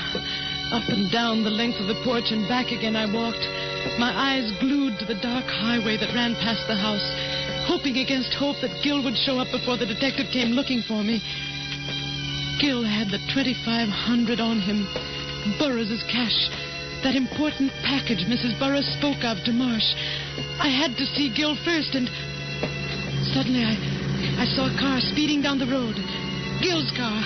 I could tell by the one dim headlight. It tore through the dark at top speed. Then swerved through our gate and into the garage. I was about to run down the steps when another pair of headlights split the gloom of the highway. As the car came on, I recognized the taxi from town. A figure climbed out quickly. Gil! Jackie, did you see the car? Our car? Yes, Gil. It went toward the garage. Who was driving it? Well, I couldn't see. What is it, Gil? Are you in... No time to talk. No time to talk. Where are you going? The garage. I'm coming with you. The doors are closed.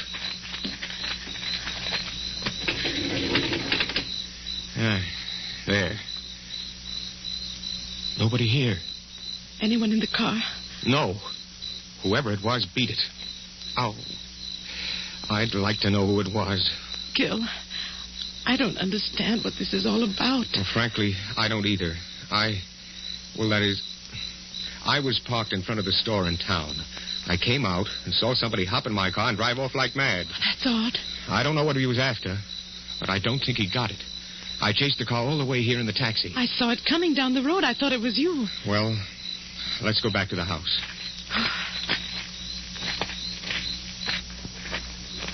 Gil. Yes? Gil, there's somebody here to see you, a man named Ward. Ward? Who's he? What does he want? He wants to talk to you about Burroughs. He's a detective. Oh. And, you'd better let me have the wallet with the money, just to be on the safe side. Now, look, I don't want you mixed up in anything. Well, I'll be all right. Please, give it to me. Well, okay. Now you'll have to go in and talk to him. Yeah, I suppose so. I went up to my room and lay there in the dark, trying to distinguish the murmur of voices from below. But all I could hear was a blur of sound. I got the 25,000. Something's happened. The next time it'll be too bad for him. He made a pass at me. Act in a hurry. Let me alone. Why don't you want the police? Why don't you want the police? Why don't you want the police?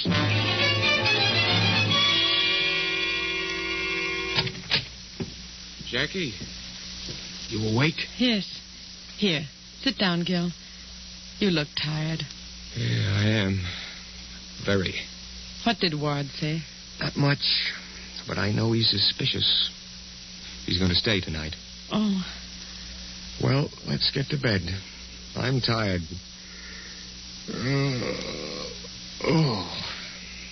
Oh, by the way, did you see the key to the rumble seat? The key to the rumble seat? Why, no. Must have lost it. Good night. Gil, you've never told me. You've never told me one way or the other. Gil, you've got to tell me.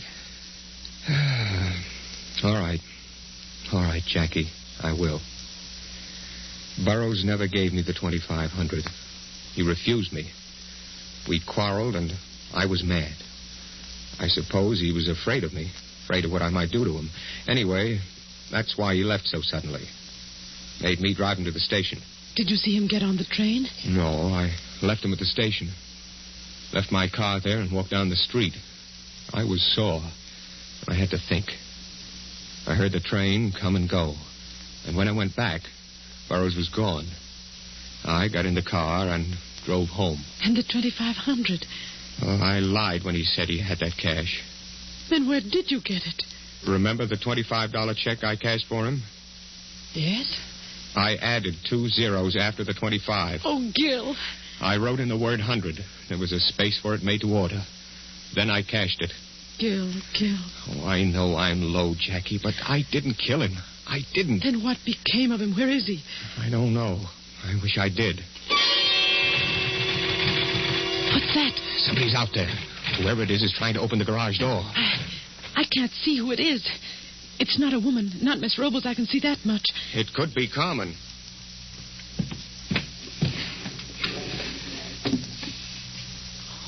What are you doing in that drawer? Just getting this gun. Now, quiet. No, Gil. Give me that gun. You can't shoot anybody in the dark like that. Please, Jackie. I'm going to turn on the lights. Don't, Jackie. Yes, Gil. No, he's running away. Gone. Who was it? I couldn't see. Could you? No, Gil.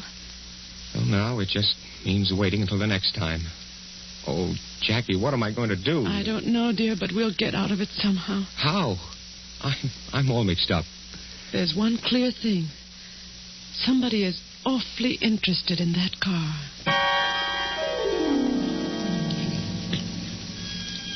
I lay awake until the sun was up. Then a shallow, feverish sleep came.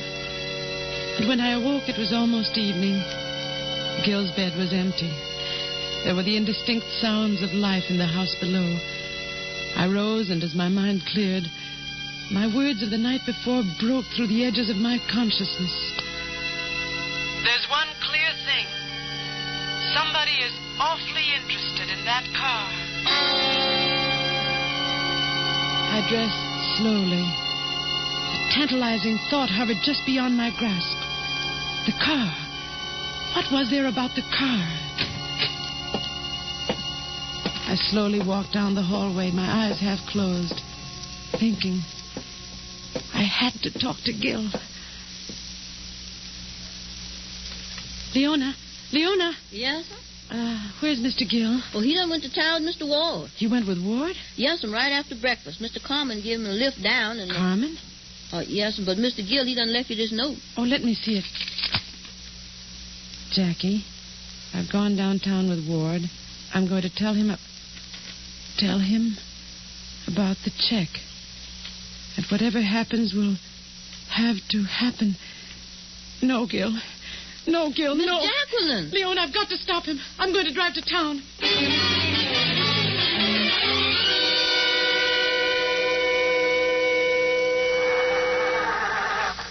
I've got to get there before Gil. Mrs. Blaine. Where are you going? I'm going to town, Mr. Moss. May I come along? Well, I suppose so. Hurry up and get in.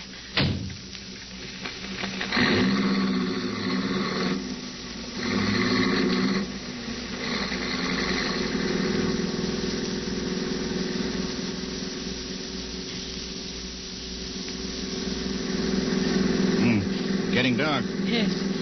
I hope you don't mind me driving so fast. I'm in a terrible hurry. No. Pull down the next side road. What? I said pull down the next side road. A gun. Yes, a gun. Now do as I say. There's something in this car I want. I won't. I must get to Gil. Let go of that wheel. Let go of that wheel. I said there's something here I want. There's a car coming. Let go. Look out! Ah!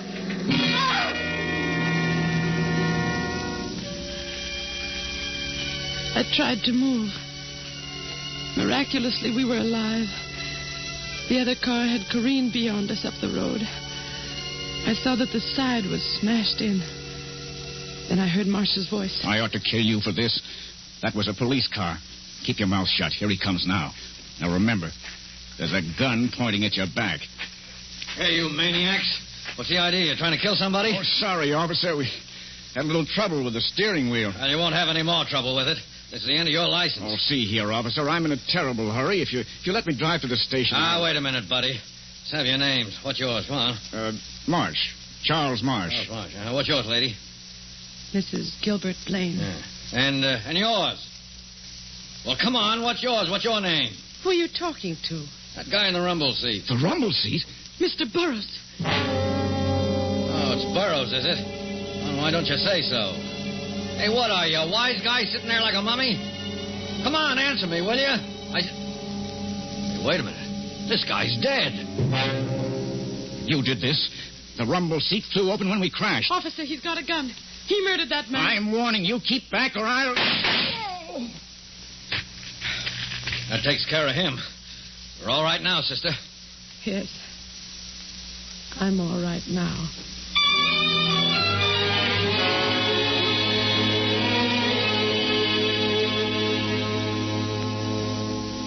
Well, that job's finished.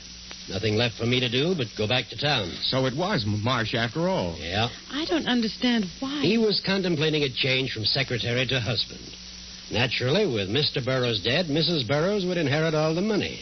I see. Marsh followed Gil and Mr. Burroughs that night to the station. When Gil was gone, he killed Burroughs, stuffing him into the rumble seat, locked it, and kept the key. Well, the thing I don't understand is why Marsh kept fiddling with the car. What was it that he wanted? Seems to me he was in the clear if he left well enough alone. Uh-huh. That's what tripped him up. Remember when he talked to Mrs. Burroughs on the phone? They said something about an important package? Well, yes. I assumed it to be the 2,500 Gil told me about. But, of course, it wasn't. It was a package of letters that Mr. Burroughs had gotten hold of. I get it. Those letters were written by Marsh to Mrs. Burroughs. Right. And they would incriminate him. He found out about them after the murder. Right again. Oh. He had to get them to make it perfect. Well, I guess I'll shove off. So long, and thanks. Oh, by the way, you may want to deposit, say, $2,500 to Mr. Burroughs' account. Yeah, I see what you mean. Thanks. Goodbye. Bye. Jackie? Yes? Our debts, there's still $2,500 that have to come from somewhere. Mm-hmm. We went a long way around to get right back where we started from. We come through all that trouble and end up broke. Yes, darling. That's the way it ends.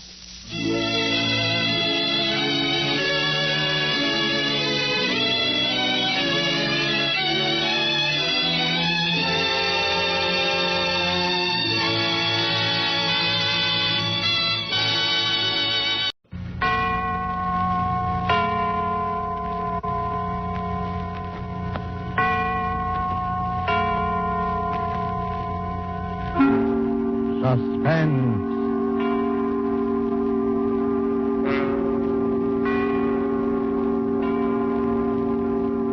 This is the Man in Black, here again to introduce Columbia's program, Suspense.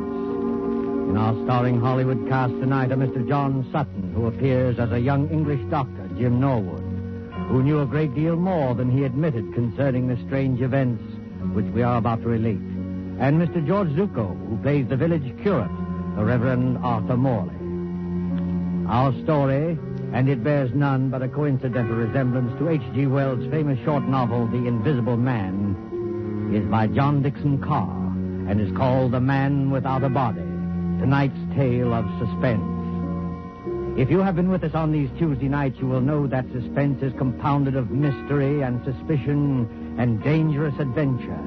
In this series are tales calculated to intrigue you, to stir your nerves, to offer you a precarious situation and then withhold the solution until the last possible moment.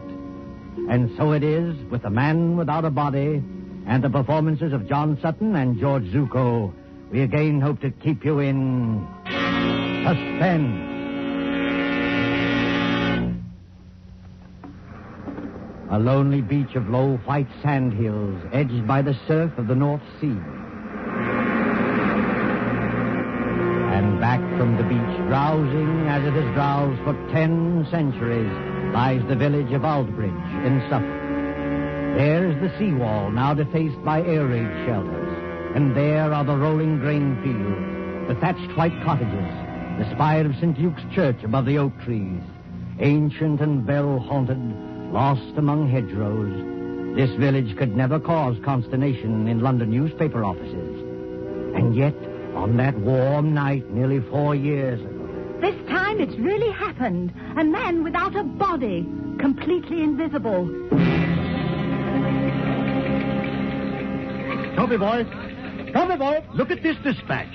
Reign of terror in Suffolk Village. Has another of H.G. Wells' romances come true? An invisible man? I can't believe it. What's the matter with that village? They all gone scatty? Mr. George Wellman, builder, states that as he was returning home along the main road from Bury St. Edmunds... He distinctly saw a man's hat, without any head under it, moving towards him about 6 feet above the ground. George must have been full of beer.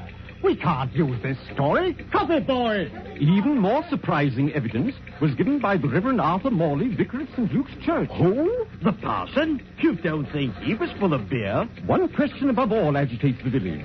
Who is Professor Ansmith? Who is this elderly American, said to be an inventor, who has settled at Aldbridge and leased a part of the house belonging to the local doctor? Out of some terrifying workshop, to strike like a maniac... where least expected, has there at last emerged... A real invisible man? The Church of St. Luke, Aldbridge. On that same Sunday evening. The evening service is over now, though an echo of bells still lingers. In the vestry at the rear of the church, where white surplices hang like ghosts, the Reverend Arthur Morley sits with his daughter Janice. It is a stone room of painted windows, now many-colored in the sunset. And here, as the drowsy summer light turns to dusk... Janice, I don't believe it. I know, Father. I saw it with my own eyes, yet I don't believe it. You don't think we were dreaming, do you? No, Father. We weren't dreaming. If this goes on, the whole village will be in a frenzy. But what can I do? We could go to Professor Ansmith and ask him straight out. Ask him whether he's responsible for these... Yes. I wonder, Janice. The man isn't hurting anybody, you know. You couldn't ask for a quieter person or a better neighbor. And yet... What's that? Father, you are upset. It's only Mr. Emmett coming down from the belfry. Emmett? Oh, yes, of course. Is that you, Mr. Emmett? It's me, all right, sir. And very much in the flesh. Did you think I was the invisible man? Mr. Emmett, I forbid you to mention that subject. Very good, sir. But there's others, begging your pardon, that do mention it. Oh, yes, forgive me. I spoke too sharply. Oh, that's all right, sir. No harm done, no bones broken. Mind you not that I hold with this talk about invisible men. It ain't natural, I say. It ain't hardly Christian. I'm a greengrocer by trade, and I believe in what I can weigh and feel and... What's the matter, Mr. Emmett? Is anything wrong? Excuse me, sir. And you too, miss. Do you see anybody in this room except us? No. Of course not. Why? Because I could have sworn something brushed past me just now. You're imagining things, Mr. Emmett. Yes, sir, I dare say. There's nobody hidden in the belfry tower, I hope. No, sir. I had a look-see. And what's more, there's not going to be anybody up there once I've locked the door. Now, let the blighter try and get in. Oh, please, Mr. Emmett. And you too, Father. You're talking about this invisible man as though he actually existed. There's something funny going on, miss. You can't deny that. No, none of us can deny it. And what's more, sir, it's getting pretty dark in here. Hadn't you and Miss Janice better get along to the vicarage while I lock up? No, we can't go just yet, Mr. Emmett. We're expecting Dr. Norwood. Dr. Jim Norwood, sir? What does he say about all this? Oh, you might ask him yourself, Mr. Emmett. I think that's probably him now. Come in. The vestry door's not locked. Oh, hello, Padre. Hello, Janice. Sorry I'm late. Hello, Jim. You seem a good deal out of breath. I am out of breath, Janice. There's blue blazes to pay down in the village. Not more trouble. Yes, I'm afraid so. They're holding a mass meeting at the Coach and Horses, and they're ready to murder Professor Ansmith. If this invisible man cuts any more capers, we may see a real old-fashioned lynching in an English village. Now, look here, my boy. This has got to stop. I know that, Padre, but how are we going to stop it? Sit down there, Jim, across the table for me. Yes, sir. First of all, what do you know about this Professor Ansmith? Nothing, sir. Nothing at all. But you rent part of your house to him. Oh, my dear Padre, that house is twice as big as I can possibly manage. I was only too glad to get a tenant. He gave you references, I imagine? Yes, but I didn't bother to check him. He's a quiet old boy. Pays his rent on the dot.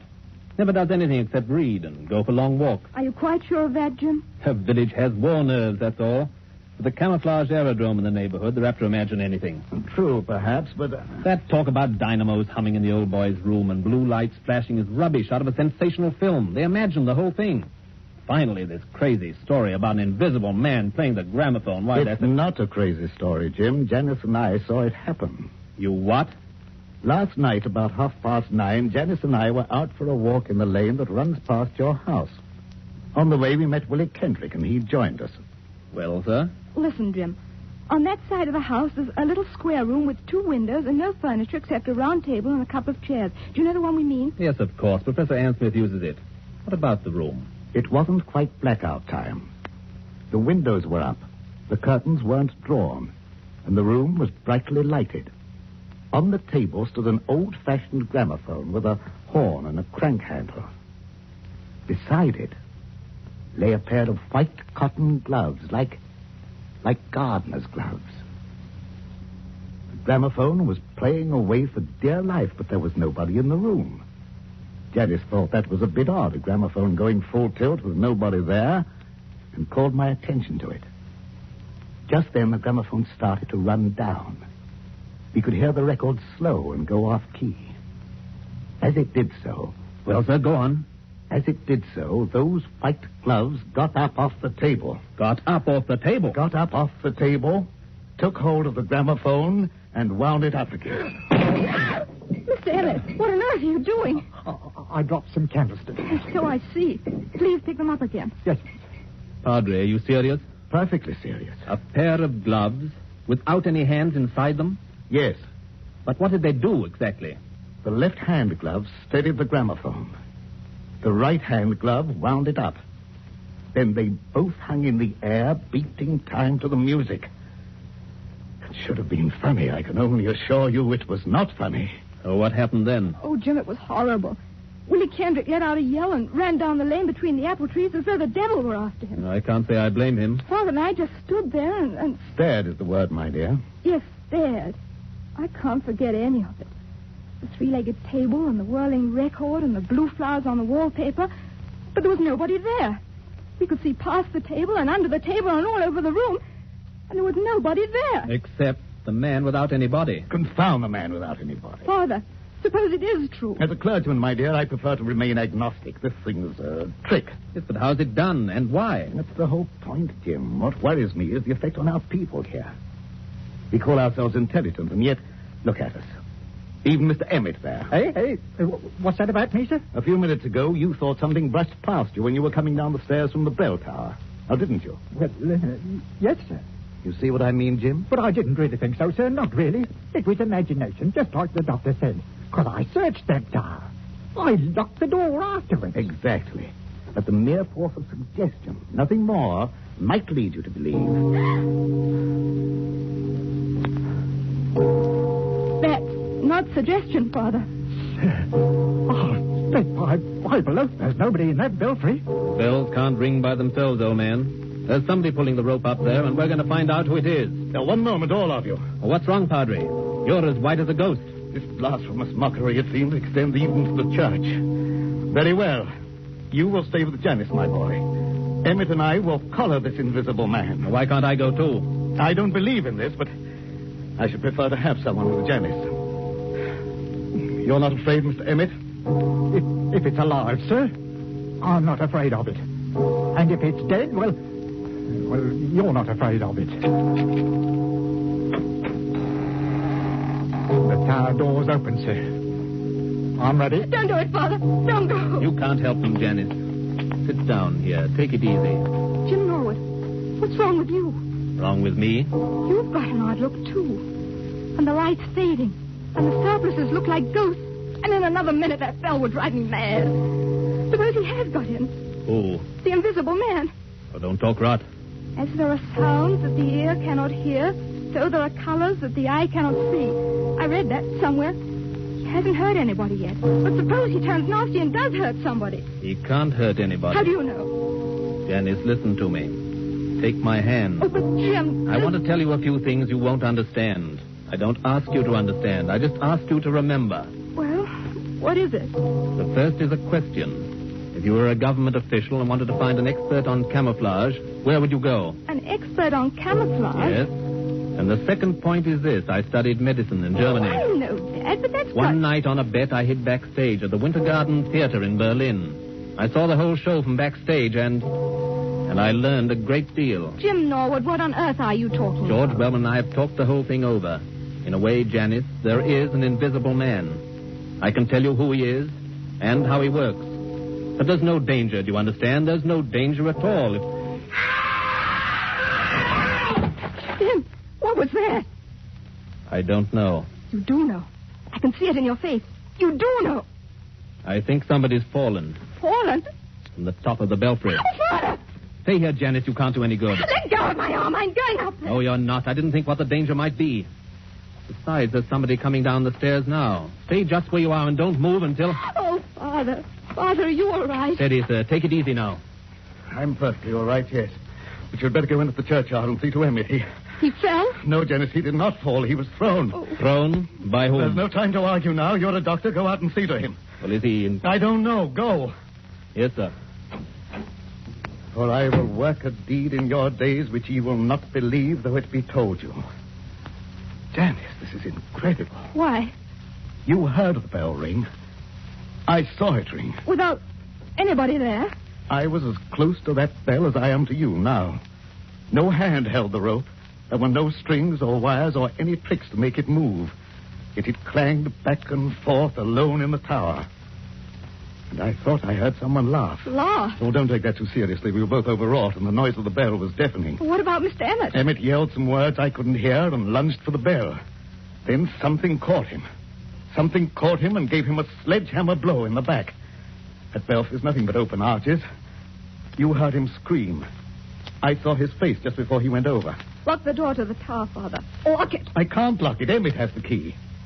But why should I lock it? Because he's still in there. He? He hadn't done any harm before, but he's done harm now. There's no telling what might happen if he gets loose. You mean? I mean Professor Ann Smith's protege, whoever he is. The man without a body.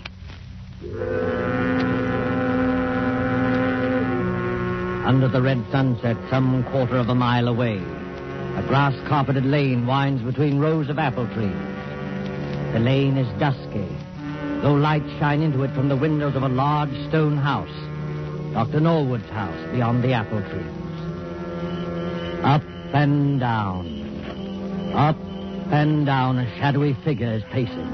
An elderly figure, dejected figure, tall and frail as a shadow among shadows, muttering to itself, shaking its head, now and then raising one fist in bewilderment or anguish.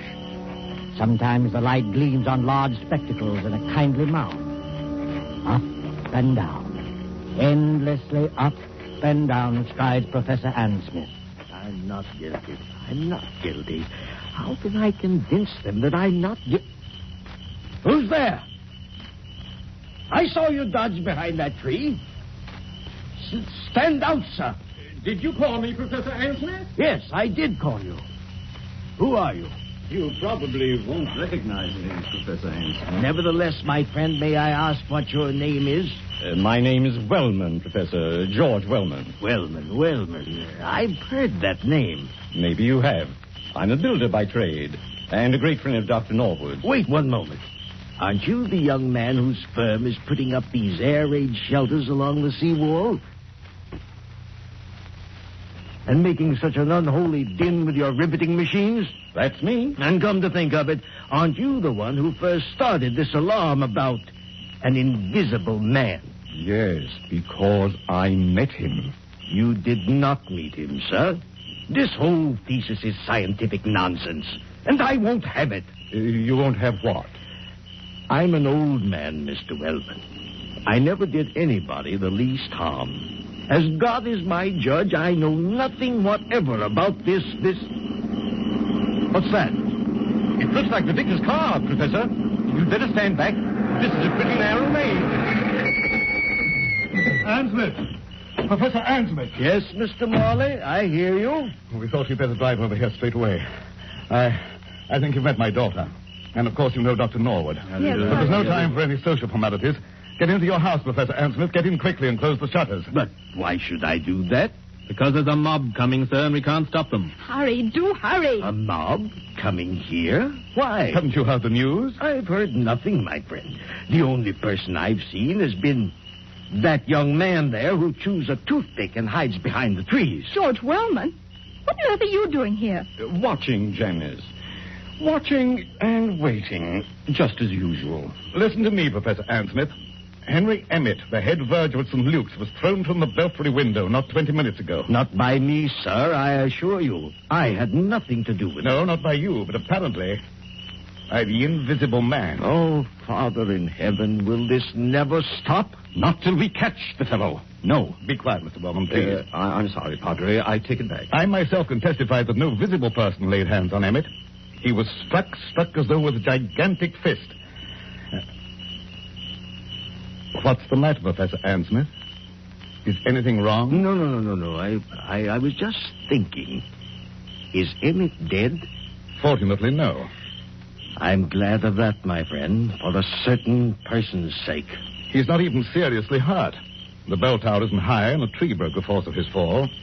But he's badly shaken up, and that crowd at the Coach and Horses means trouble. If you hadn't anything to say to us, if you hadn't a word of explanation to utter... Listen, Padre, don't you hear anything? Yes, I thought I heard voices. Can't be that crowd from the village. We're too far ahead of them. It's a crowd, all right. And they've been here for hours. But where? I don't see anybody. Jim, look, behind the trees. Look behind the trees. Look beyond the hedgerows. Look for any place where a watcher can hide. And may I ask what they're doing here? They're watching you, Professor Ansmith. More of your spies, you mean? You can call them anything you please. But they're getting impatient and they want a showdown.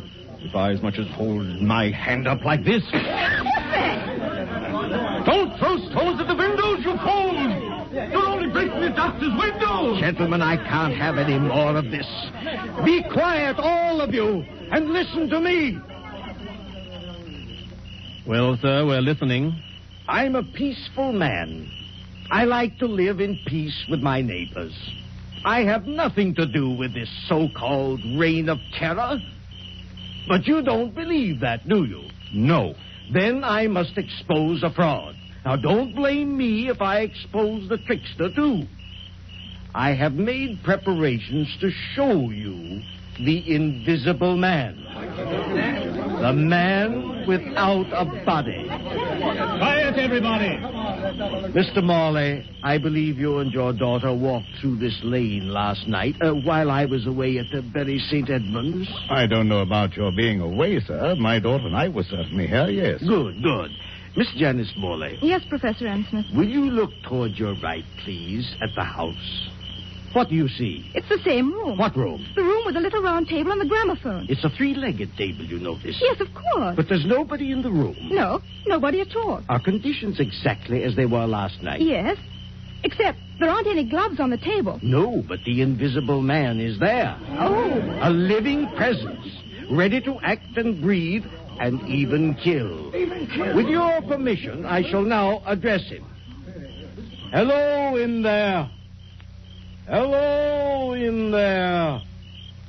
Hello in there. If anybody answers him, Father, I'm going to scream. Quiet, Janice, quiet. Father, look. The gloves are appearing on the table. I call out to him, and I speak as follows.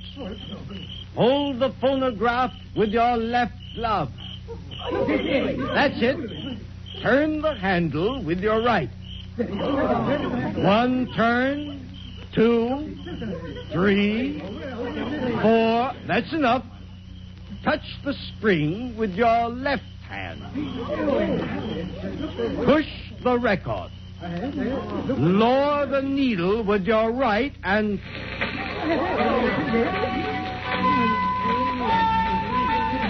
Ladies and gentlemen, the Invisible Man. Hold him on! Hold, you fools! Don't you see? On the contrary, let them throw all they like. Aim at the table, my friends. Aim at the table. Why at the table? Because then they'll see the trick. I don't follow you. What trick? The trick of the looking glasses. There. You see now, my friend? I think I do. The legs of the table form a triangle with its point towards you.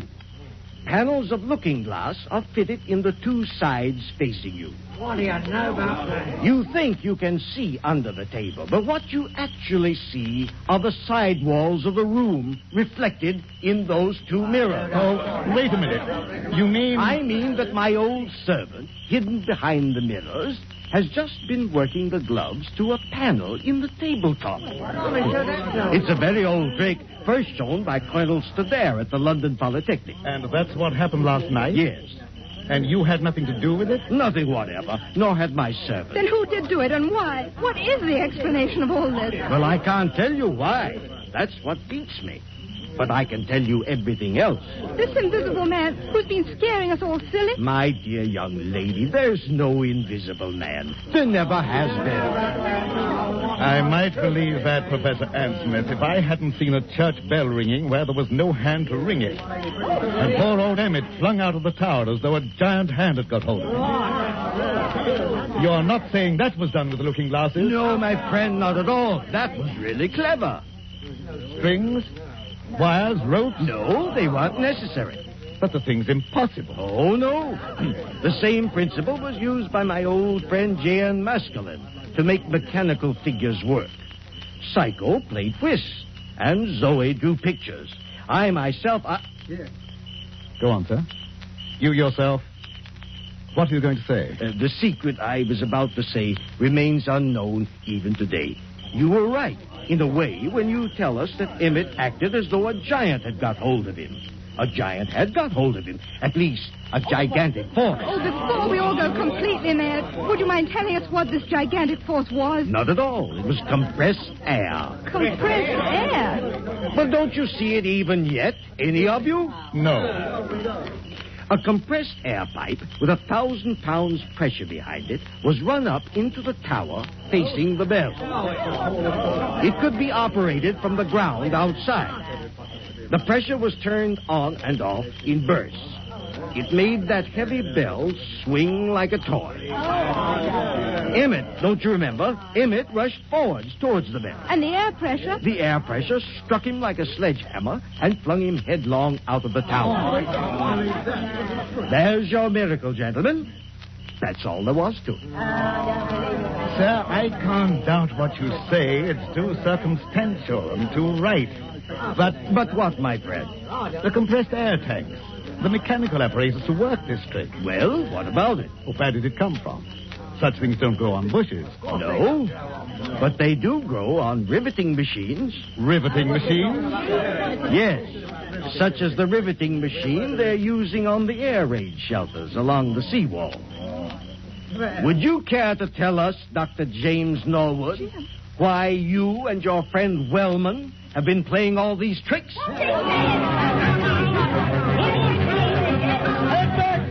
All of you. Jim Norwood, is this true? Why, of course it's true, Mr. Morley. Don't be so gullible. Jim and George Wellman doing all this? I don't believe it. Take a look at their faces, young lady. Did you ever see a guiltier-looking pair? So we look guilty, do we? Frankly, you do. We played the whole game and convinced the village there was an invisible man. Is that it? Yes. You worked the glove trick in your own house. And Wellman worked the air trick with his own equipment. Everything else was nothing but a pack of lies and a lot of atmosphere. Playing conjurers and making a blasted hash of it. Is that all, Professor Ansmith? Well, remember, you brought this on yourselves. I didn't want to expose you. No, Professor. I bet you didn't. Easy, George. Take it easy. Jim, is this true? Before you start pitching into me, Janice, let me have my word first. Do you remember what I said to you at the church tonight? At the church? Yes, I asked you to remember something, even if you didn't understand it. All right. Can you remember what it was? Oh, Jim, please. You're only trying to evade this. Oh, I'm so confused now, I don't remember anything. All I can think of is this horrible business and what's behind it. Father can't believe his ears, and I'm not much better. We've practically idolized you. All we want you to do is answer a straight question. Jim, are these accusations true? Yes, they are true. Doubtless he had a good reason, Janice. Doubtless he had a good reason. Yes, we had a good reason. The very best reason in the world. You had a good reason for scaring people half to death and trying to kill poor old Henry Emmett? We didn't mean any harm against Emmett. That was an accident. But you dare to defend yourself now? Yes, just that. Before we go home, Father, shall we apologize to Professor Ann Smith? I hope he'll try to think better of English hospitality. Good, Janice, good. I hope he will, too. You hope he will. Listen, Janice, before you act on any belief, you have to be absolutely sure in your own mind. George and I had to prove something, and now I'm glad to say we have proved it. Oh, I can't stand this any longer. If you have anything to say, go on and say it straight out. What was it you had to prove? We had to prove to our own satisfaction that this pretended American who calls himself Professor Ann Smith... Pretended American? Who calls himself Professor Ann Smith? We had to prove that this pretended American was no other than Karl Heinrich von Keist, the celebrated stage magician from the Winter Garden Theater in Berlin. What? Whose real job is to find the camouflage aerodrome near Bury St. Edmunds. No. He explained his own tricks very nicely, George. We'll swear out a warrant in the morning.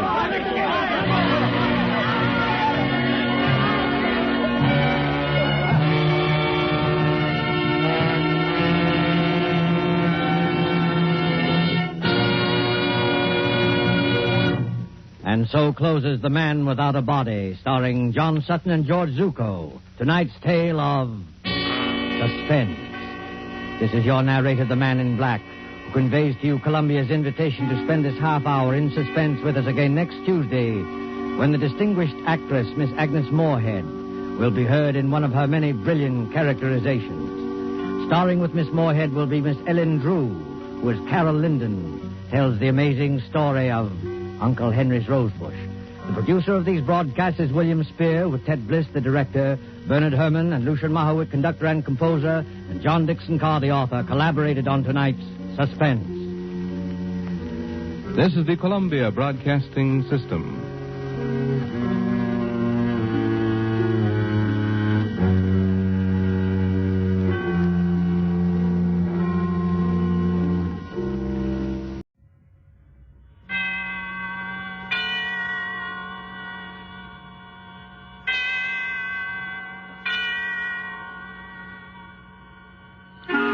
Suspense.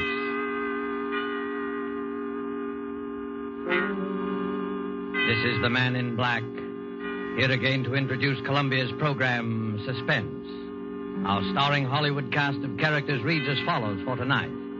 As Aunt Julie, one of those stark, severe, and terrifying women who is encountered ever so often along the grimmer outposts of the American countryside, Miss Agnes Moorehead. As Carol Linden, the girl who returned to a scene of childhood happiness and found terror living in the house, Miss Ellen Drew. As Paul, Carol's husband, who had his own ideas as to the explanation of these strange events, Mr. Ted Reed. A first radio play by Larry Roman called Uncle Henry's Rosebush is tonight's tale of suspense. If you have been with us before, you will know that suspense is compounded of mystery and suspicion and dangerous adventure. In this series are tales calculated to intrigue, to stir your nerves, to offer you a precarious situation, and then withhold the solution until the last possible moment. And so it is with Uncle Henry's Rosebush and the performances of Agnes Moorehead as Aunt Julie, Ellen Drew as Carol, and Ted Reed as Paul. We again hope to keep you in suspense.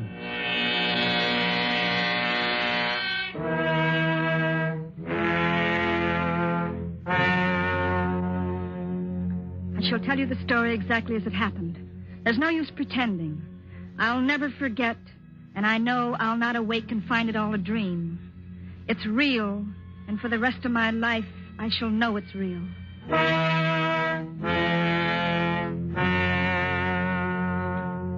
Paul was to have his first vacation since we were married. I suggested we visit my Aunt Julie and Uncle Henry, who had a small farm upstate. They had always been very kind to me. When I was a child, I used to spend my summer vacations with them. They loved children. I've often wondered why they never had any of their own. Some time ago, I had lost track of them. They had never seen Paul, and I was certain they'd like to. Paul said it would be fine. We'll surprise them, I thought. We were the ones who were surprised.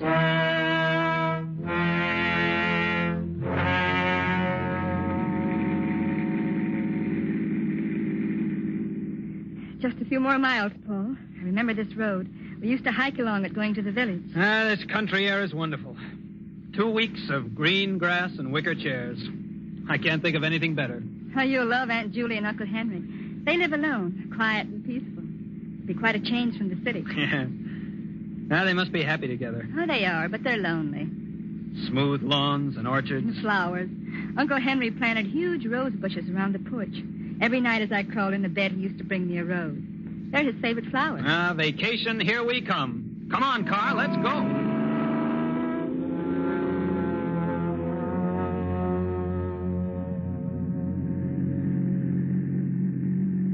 Just around the bend. Here we go.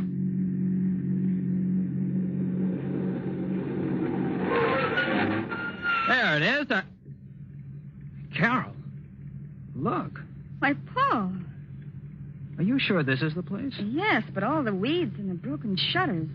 Looks as though it's been neglected for months. I don't understand. Perhaps it's deserted. Oh, but it can't be. It's their home. Oh, come on. Let's go up and see.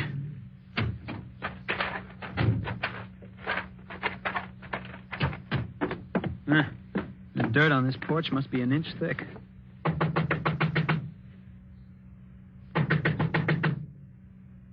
No answer. Nobody here. Look, Paul, over there at the end of the porch. The rose bush. Uncle Henry's rose bush. Why, it's trimmed and neat.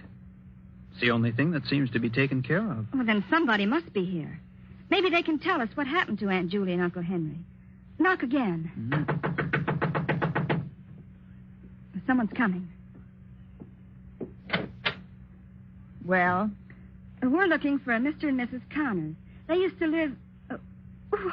Why, Aunt Julie, I didn't recognize you. But it's me, Aunt Julie. It's Carol. I wasn't expecting you. Paul's vacation. We thought we'd spend it here. Well, you've been asking for us for years. This is Paul, my husband. Carol's told me so much Why about did you come? What? I said, why did you come? Well, aren't you glad to see us? Well, Aunt Julie, something's happened. Nothing's happened. Oh, but it did. Tell me, Aunt Julie, we'll help. Well, of course we will. You shouldn't have come. Well, Carol, if she doesn't want us, let's go. No, Paul. This isn't like you, Aunt Julie. Something dreadful's happened, I know. Go, Carol. Please go. Listen, if it's money, Aunt Julie, well, we haven't got too much, but you're welcome to I it. tell you, nothing's wrong. Oh, but there must be. This house... You're her husband. I'm asking you to take her and go away. Oh. Come on, Carol. We're not wanted. Let's go. We're going to stay. Well, there you are. She's your niece, and you know how stubborn she can be. We're going to stay. Where's Uncle Henry? I say, where's Uncle Henry? He's not here. Oh, but where is he? He's not here. Isn't that enough? Oh, when'll he be back? He won't be. Oh, but Aunt Julie... He won't ever be back. I stood there bewildered. Aunt Julie had run out of the room. Perhaps she was crying. I don't know. I just knew that Uncle Henry was gone. He had left her. It seemed strangely impossible. They'd always been so happy. So supremely happy that it seemed that the only thing that could separate them on this earth was death. And now this. I couldn't believe it. Paul and I walked into the living room. It was almost as dusty as the outside. The curtains were dirty, the floor littered with old newspapers. The entire room showed the same signs of neglect as the outside. And when I recalled how neat Aunt Julie had always been with her housework, a feeling of apprehension crawled up my back. Frankly, I was frightfully worried, and I could tell by the look on Paul's face that he was worried, too. I don't like it, Paul. There's something strange here. Yeah. I never saw a house in such a mess. It's not just the house. It's more than that. Something much more. I'm sure of it. Well, really, Carol, it's none of our business, don't you? Well, perhaps not, but you don't know Aunt Julie like I do. She'd never ask for help, no matter how much she needed it. I'm just not trying, Paul. I suppose you're right. They've always been so kind to me. I've got to help them. But how can we, Carol? Why, we don't even know what's wrong. They were always so happy together. Somehow I can't believe they've broken up. Something else has happened. Something terrible. And I'm going to stay until I find out what. Well, in that case, we better find a place to sleep. All the bedrooms are upstairs. Come on. Right. Wow. Look at the dust on the banister. I bet this place hasn't been cleaned in a month. Paul. Huh? Did you see the way she looks? Yeah. Gee, her face seems completely wrinkled with worry. No wonder I didn't recognize her. She seems much older and frightened. Well, do you think she's ill? I don't know. I wish I did. Wow, look at that hall. Gloomy and dirty. Where do these doors go to? That one's to Aunt Julie's room, and this one's Uncle Henry's. The one across the way is the spare. I guess that's ours. Well, let's go in. Wow. What a mess. Well, might as well get busy cleaning. Yeah, there's nothing like a good round of house cleaning before supper. Paul, so long as Uncle Henry's not here, maybe we can take his room. It's got an adjoining door to Aunt Julie's, and then in case she needs us, we'll be near. Okay. It doesn't matter to me which room we clean. Let's go. Here. This one over here. Well, this is... Paul, look. It's all clean and neat. Well, I'll be darned. It's the only clean place in the whole house. I don't understand. Every room is inches in dirt, except this one. The outside is completely neglected. Except the rose bush.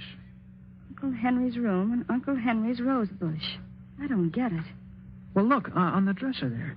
Aunt Julie's picture and a pipe and tobacco. Why, that's Uncle Henry's favorite pipe. Drawers full of shirts, socks, underwear. Carol, if your uncle went away, why did he leave this? I don't know. Strange, but... What's that paper, Paul? Why, it looks like... It is an insurance policy for $30,000 payable to your Aunt Julie in case Uncle Henry dies. Carol, what are you two doing here? Aunt Julie, What are you doing here? Well, we thought What's that in your hand? An insurance... Give it to me. But and keep out of this room. Well, we didn't need any harm. I didn't know how to take this. Uncle Henry's pipe and all his clothes were still in his room.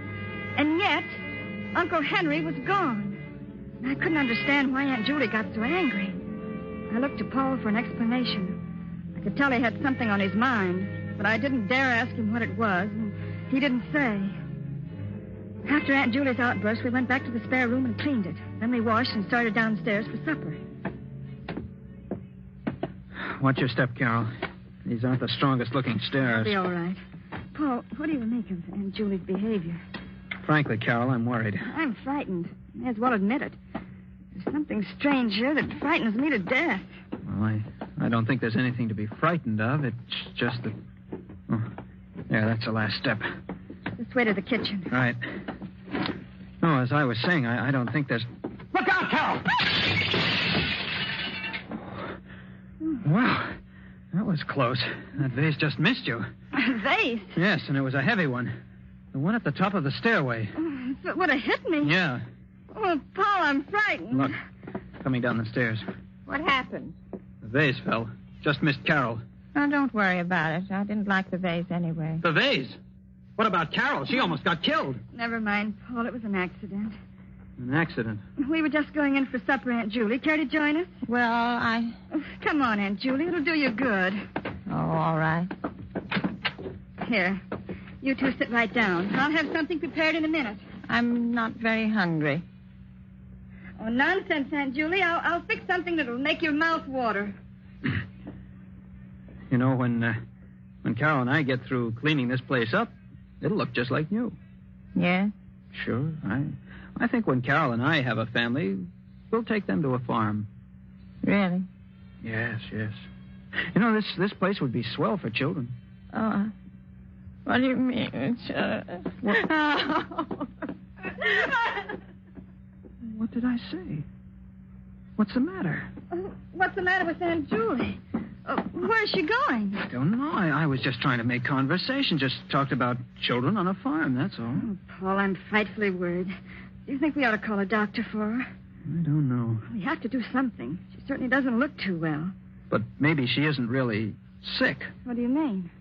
Well, maybe if your Uncle Henry did leave her, well, then maybe... You mean she still loves him? It's possible, but... Oh, but you don't really believe it. Oh, Carol, I don't know what to believe. I just know something's wrong. Uh-huh. I'm not hungry, Paul.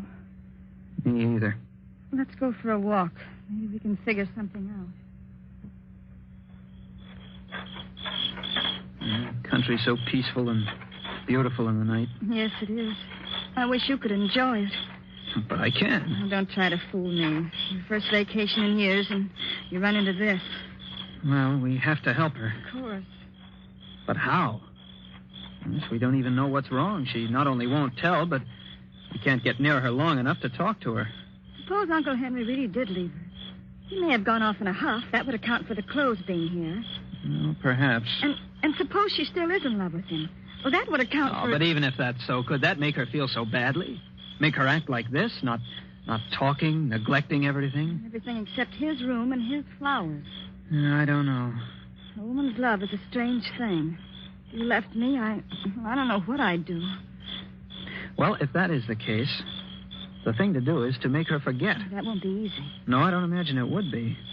But suppose we take her to the city with us until she forgets. Well, we could ask her at least. Yeah. Yeah, come on. Let's go find her. Oh. Hey, watch out. You almost fell. Tripped. I'm all right. Look, Paul. What? Look what I tripped over. It's a mound of freshly dug earth. Well, what's that for? Paul, it looks like a grave. Oh, don't be silly. Why, it's just a... Forget it. Come on, let's find Aunt Julie. Paul, that... Forget it.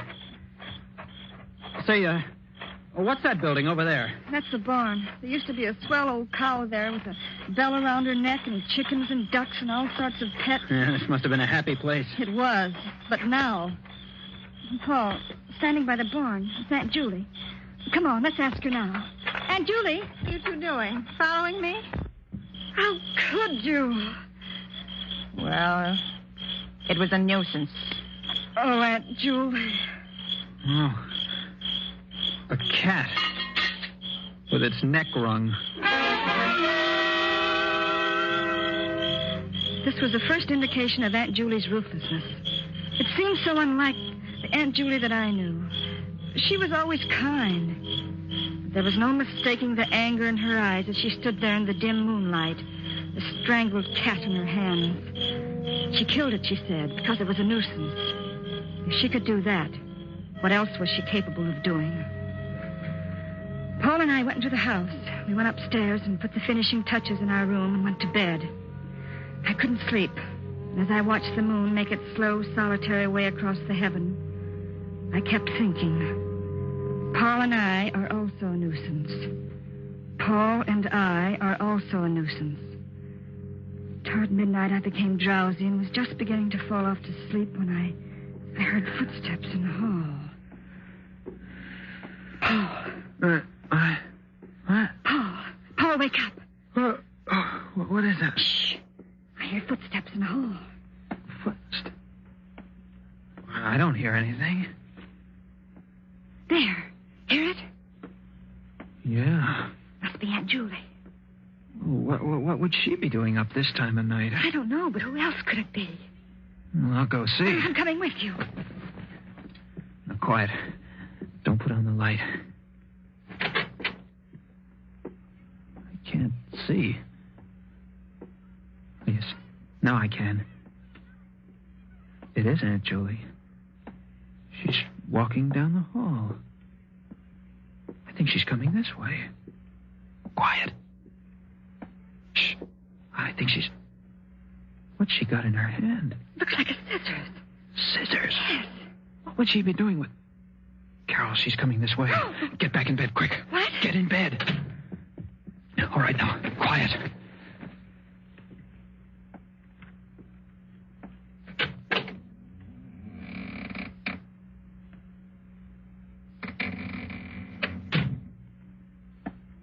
She went out. What? Yeah. She just looked in and left. Do you think she knew we were awake? I don't see how. Let's follow her. All right. Where's my other slipper? Ah, there. All right, come on. She's going downstairs. Come on, and be quiet. I think she's going outside. Let's go. Not so fast. Give her a chance to get out. There, she's out. Come on. Look, Paul. She's cutting a bunch of roses off the bush. She's taking them around to the back of the house. Come on. Here. Now get down behind this bush. Look, Paul. She's going over to that mound and placing the roses on it. Paul. But, Paul, it looks like... Quiet, Carol. She's kneeling beside it. Now she's getting up and coming back. Get down.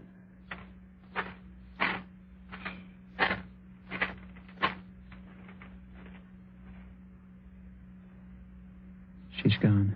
Paul, do you know what that is? I got a pretty good idea.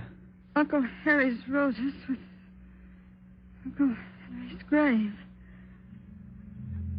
I said it. I said it without thinking. Of course, we had no way of knowing Uncle Henry was dead. We had no way of knowing that was Uncle Henry's grave or that it was a grave at all. But at that moment, stooping behind the bush in the blackness of the country, we felt it, not knowing why. Paul and I went back to our room as quickly and as silently as possible. Needless to say, we didn't sleep anymore. We just kept looking at each other, asking ourselves questions, trying to analyze our feelings. Soon we could see the streaks of dawn coming up over the treetops. And we slept the early morning hours trying to convince each other that our thoughts were ridiculous. Frankly, I don't think we succeeded. Finally, we decided not to mention it, to go on with the cleaning the next day as we'd planned, to make believe nothing had happened until we had proof. That day we spent cleaning, and all day Aunt Julie was nowhere to be seen. Yet I had a strange feeling that someone was watching our every move. Toward evening, Paul and I sat down for a bite to eat. More coffee? Oh, thanks. I wonder where Aunt Julie is. I don't know, Carol. That's a strange aunt you've got. Yes. Paul, look. The window. What is it? I saw someone looking in. What? There's no one there now. But I'm sure I saw... Probably just a shadow. Yes, probably just a shadow. You're on edge, Carol. I'll be all right. Finish your coffee. I'll start cleaning the bathroom. We'll both work on the kitchen, and I'll take care of the downstairs. All right. Paul, you look worried. You know, this whole crazy business. Let's not talk about But putting roses on a... I'm sorry, Carol. It's you I'm really worried about. If something should happen to you, I'll never forgive myself. Nothing will happen. I'll finish your coffee. I'll start cleaning the bathroom. Okay, Carol.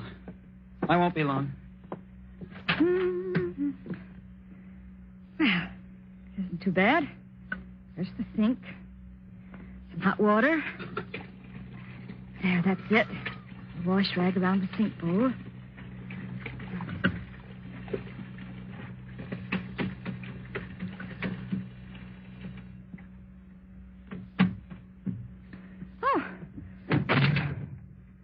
Oh, dear. Just the wind. Guess I'm getting jumpy. This place won't be half bad when it's clean. The medicine chest. Clean the mirror. And the shelves. Oh. Paul? Paul? What is it, Carol? Come here. What is it, Carol? What's the matter? Look. Here in the medicine chest. Where? It's a hypodermic needle. What would a hypodermic needle be doing here? Well, it's not likely to be here for nothing. Look, alongside of it. A bottle of... What's it say? I can't read it. It's awful-looking stuff. Open the bottle. All right. That cork's in tight. There. Oh, nauseating. Stuff like that would kill a person. Paul, it's not a joke. I'm sorry, Carol. Do you really think Aunt Julie... I don't know. Oh, it can't be, Paul. It can't be. Maybe not, but we better find out. And quickly, Carol. There's one more thing to do. I'm going to see if that's really Uncle Henry's grave. I'm going to dig it up. Well, Paul, you can't. Don't you see? I have to. If it is, we're in danger. Of course. I'm still not sure that falling vase was an accident. We have to find out about this business once and for all. Well, I'm coming with you. We walked out toward the back of the house. And through my mind flashed the succession of events. The neglected house, Aunt Julie's insistence that we leave, the roses, the grave, the insurance policy, and now the hypodermic needle and that infernal oil. All the evidence pointed to but one conclusion. I couldn't believe it, and yet there it was, motive and method. And now we were going outside to dig up the last remaining evidence. Well, this is it, Carol. Sure you want to watch? I won't stay in this house alone. Look at the beautiful roses around it. Hurry up, Paul. Let's get it over with. Okay. Here goes. I never thought I'd turn into a gravedigger. This dirt isn't packed tight. Easy to dig. It's getting dark. Yeah. Oh, I think I'll run in and get a lantern. I'll be right back, Carol. All right. Every one of those lengthening shadows looked like a ghost. It gets dark quickly in the country. I was afraid, but I knew Paul would be back in a minute. I picked up the shovel and began to dig. Ah, there. That's better. I'm not so nervous. I'm working. Is that you behind me, Paul? Bring the lantern closer. Gee, it's so dark. Paul, I... Uncle Henry! What are you doing? What are you doing? What are you doing to my grave? Put it back. Put it back. Oh, my flowers, my beautiful flowers, my lovely roses. You've hurt them. You've hurt my roses, and I won't let you. I won't. Keep away. Keep away, Uncle Henry. I won't let you hurt my roses. My sweet, delicate roses. Take your hands away. Take them. You broke them. You killed them. Stop it. Stop it, Henry. I'm going to kill her just as she did my roses. Stop it. Take your hands away. Kill her. Henry. Kill her. Henry. Oh, forgive me, Henry. I didn't mean. Are you all right, Carol? Yes. Oh, yes, I think so. What happened? What? Oh. Uncle Henry? Aunt Julie saved my life, Paul. And we thought she... Oh, can you ever forgive us, Aunt Julie? You didn't know. Then You he didn't wasn't know. Dead at all? No. No, he wasn't. Oh, I don't understand. He was living in his room all the time, Carol. I was taking care of him. When you two insisted on staying here, I kept him out of sight. Oh, I didn't want to kill him, and I had to. He would have killed Carol. Aunt Julie. Oh, if you only had left when I asked you to. But perhaps it's better this way. He never got that violent before. I could always take care of him.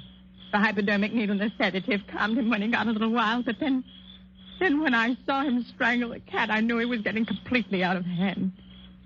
Yes, it's better this way. He's better off dead. Poor Uncle Henry. The grave and the roses were a whim of his. A whim. And look, he fell right in his own grave.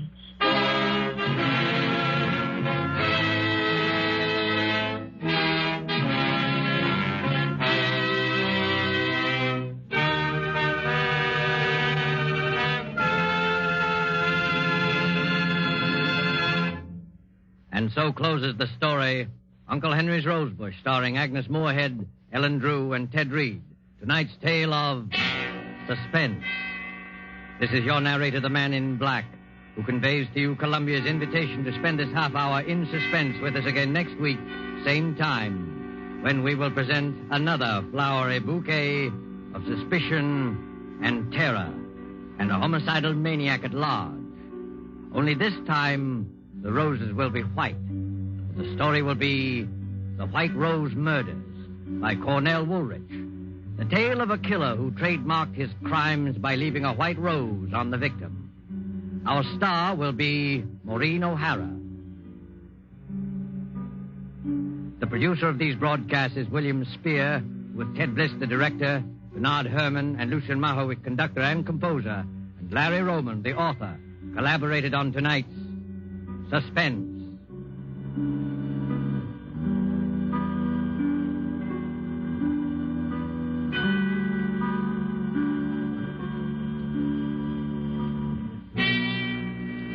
This is CBS, the Columbia Broadcasting System.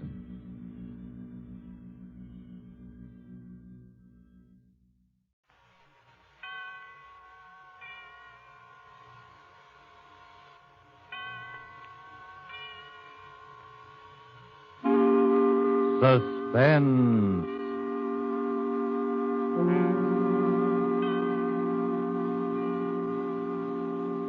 This is the Man in Black, here again to introduce Columbia's program, Suspense. Our star this evening is Miss Maureen O'Hara, whom you've seen rise to stardom in Hollywood within the short space of a year. Her performances in the 20th Century Fox production, How Green Was My Valley, then more recently in The Immortal Sergeant, and now currently in the RKO production, This Land Is Mine, have given her an enviable place in the ranks of America's new film favorites.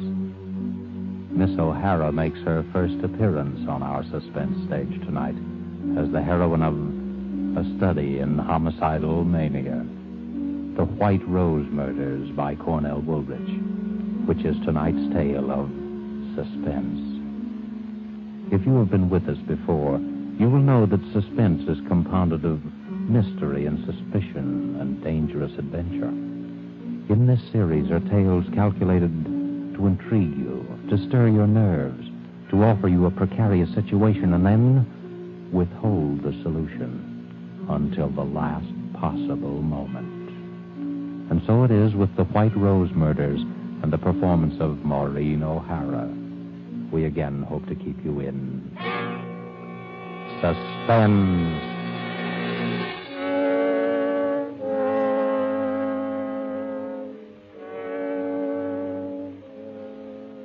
He stood there waiting. He knew that presently they would come out of the second-rate dance hall, out into the dimly lit street. He listened a while and smiled as the orchestra played that tune inside. And then they came out, the two girls, and still he waited, close enough to hear what they were saying. Well, I'll see you at the office tomorrow, Sally. Oh, I don't know how I'll get up. It's after 1 o'clock. 6 hours sleep. Oh, I'll be dead tomorrow. Me too. Oh, gosh.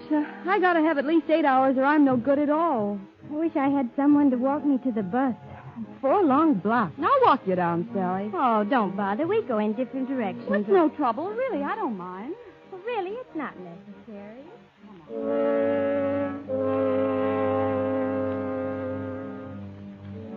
In the narrow alley that divides the dance hall from an ugly office building, he stood smiling.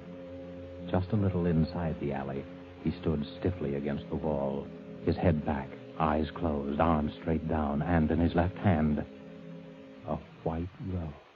Well, all right then, Sally. Good night. Good night, Joan. See you in the morning. Dum, da, da, da, dum. Da, da, da, da, da, da, dum. Oh, I hope I don't have to wait long for the bus. Who are you? Keep away. Keep away from me. Let me go. Let me go.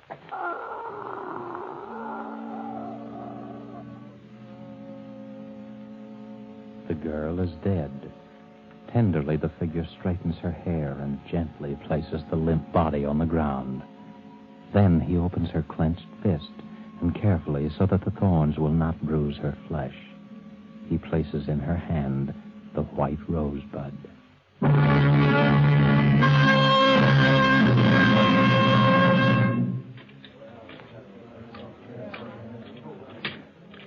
Pardon me, my good man. Is it true that you are the famous detective Terence Riley? Huh?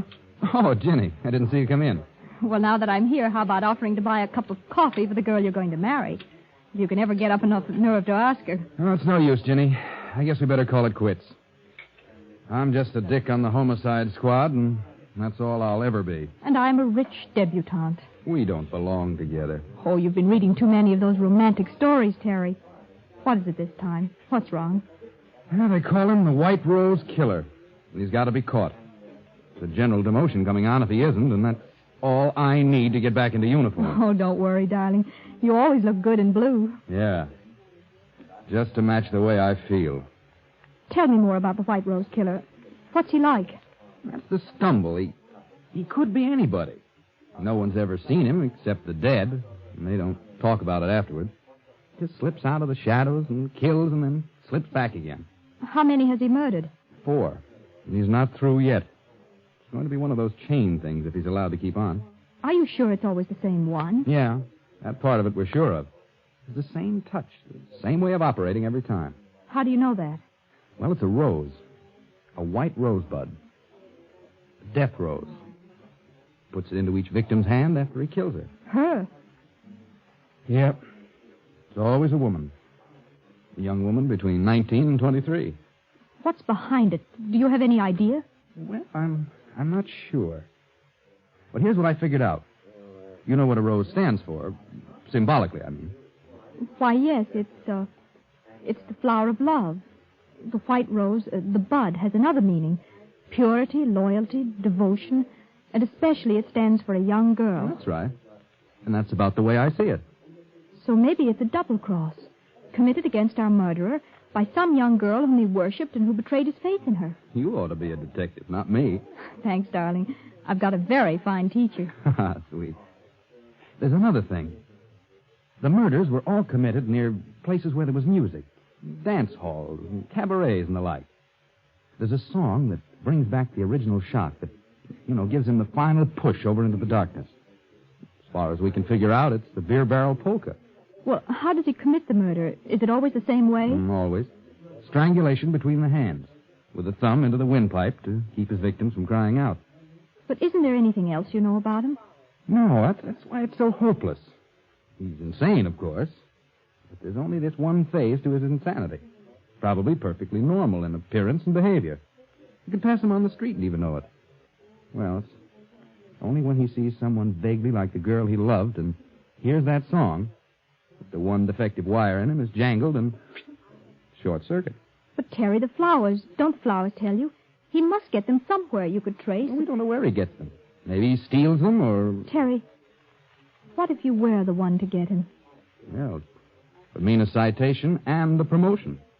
And then all the things that stand between us would disappear? We could get married? Well, the chances would be a lot better anyway. But what chance have I? Everyone in the department has been working their heads off for weeks and they've all failed. Uh-huh. Terry, what were the girls like? The ones he killed? Well, as I told you, they were all between 19 and 23.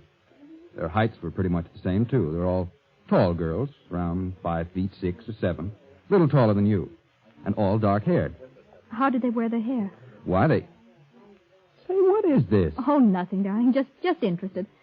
How did they wear their hair? Well, from what I remember, they wore it sort of loose and curly down the back.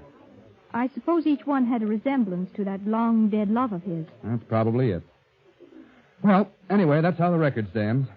And we're all waiting for it to happen again. I see. Terry, I'd like to go home now. I shouldn't have told you all that stuff. I've given you the creeps. Oh, come on, Terry. Take me home.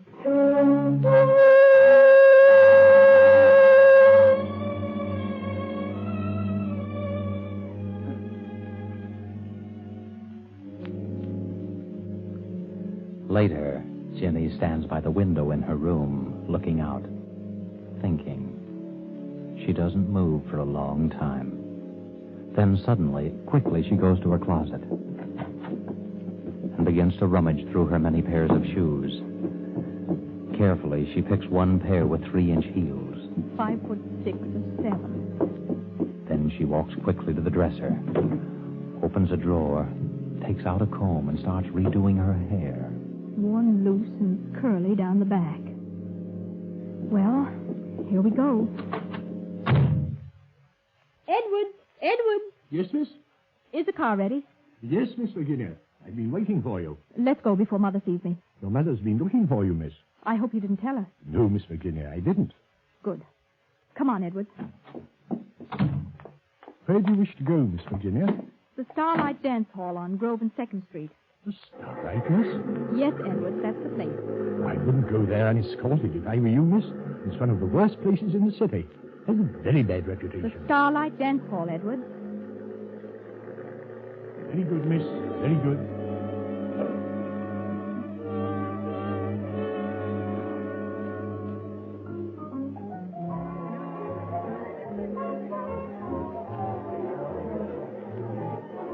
Ginny walks slowly around the low-lighted dance hall, trying to make herself conspicuous. A tall figure leaning against a pillar watches her intently as he idly smokes a cigarette. He doesn't seem to belong there. His clothes don't have the nattiness of a dance lover. Ginny pauses not far from him. Deliberately, he throws his cigarette on the floor, steps on it, and slowly walks over to her.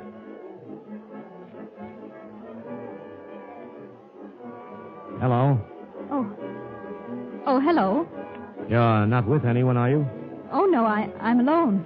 I thought so. I've been watching you all the time. Have you? I haven't seen you dance yet. I don't know anyone here. How about dancing with me, then? All right. Come on. Let's go out on the floor. Do you come here often? No. I never go to the same place twice. You don't? Why? I'm always looking for new faces. I'm restless. Do you find the faces you're looking for? Listen. Listen to that song. I like that. I like it very much. Yes, it is a nice song. You know, you remind me of someone I used to know. I'm trying to think who. I do? Yeah. You mind if we stop dancing and go over and get a drink? No, let's go. Oh, look. They sell flowers here. Yes, I see. I'll get you some. What kind would you like? Oh, any kind. You pick it out. All right. Let's see. There's something kind of innocent and young about you. Different from most of the girls that come here. I think... Yeah. I know just the flower that would suit you. May I have a white rose, please? Certainly. Here you are. Thanks. Keep the change. Here you are, beautiful. A rose for you. Thank you. Thank you very much. How about you and me getting out of here? I know a nice place just a few blocks away. A nice place? Sure. This is a dive. Can't we stay here a little longer? It's intermission now. They won't play again for 10 minutes. Come on. But I like it here. Let's stay a little while longer. Well, then let's get down for some air.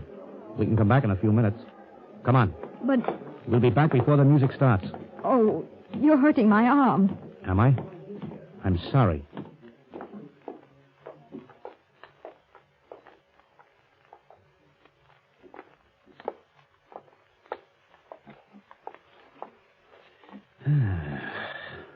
Fresh air smells good, doesn't it? It's so dark here. Let's go back. You're not scared, are you? Oh, no, it's Let's walk just down that this alley and back. Please. No, you Let me don't. go. Thanks. That's a lovely necklace, beautiful. Why, you're just a cheap Shut thief. up. All you wanted was my necklace. So long, beautiful. Look out. What's the matter? Behind you, look. Holy... She's dead.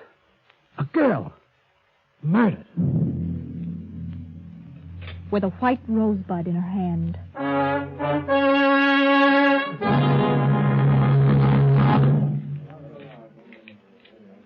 Well, Ginny, happened again last night. Just like the other time. The girl strangled in an alley and a white rose in her hand. Any news of the killer? No. He might just as well float through the air for all the trace he leaves. He must have bought the flower upstairs in the dance hall. He must have been there earlier, bought it, and saved it No, until... there was only one rose sold up there all night. And to a man who had a different girl with him. We had the flower girl. How did you know that they sold flowers there? I didn't tell you. Well, I must have read it somewhere. You couldn't have. Wasn't in any of the papers. No details were given, just the statement that an unidentified body was found. Well, I just imagined that they'd sell flowers in a place like that. Well, I'm glad you don't go near those dance halls. Why, with this nut running around loose... Don't bother about that. We'd better catch this killer. And fast. Where do you get this we stuff? To hear you talk, you'd think that you were on the case, too. Wouldn't you think so? To hear me talk?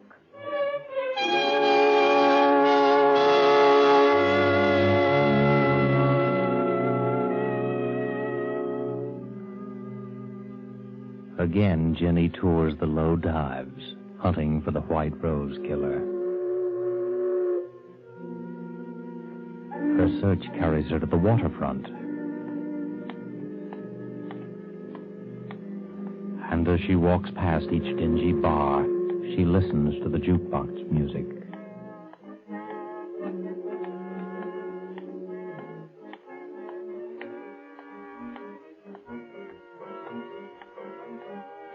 A little after midnight, she passes a dirty windowed saloon.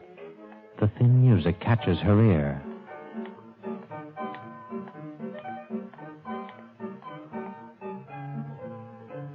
She pauses and listens, her eyes alive for some sign, some indication of the person she's looking for.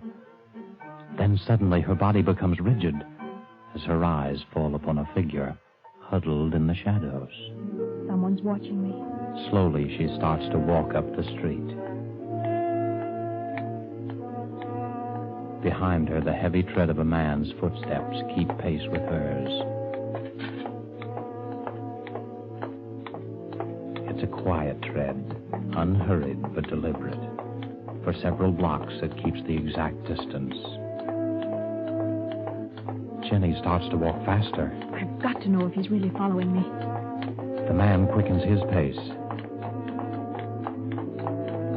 Jenny starts across the street. The man follows. She's sure now, sure that the man is following her. She fumbles for something in her purse.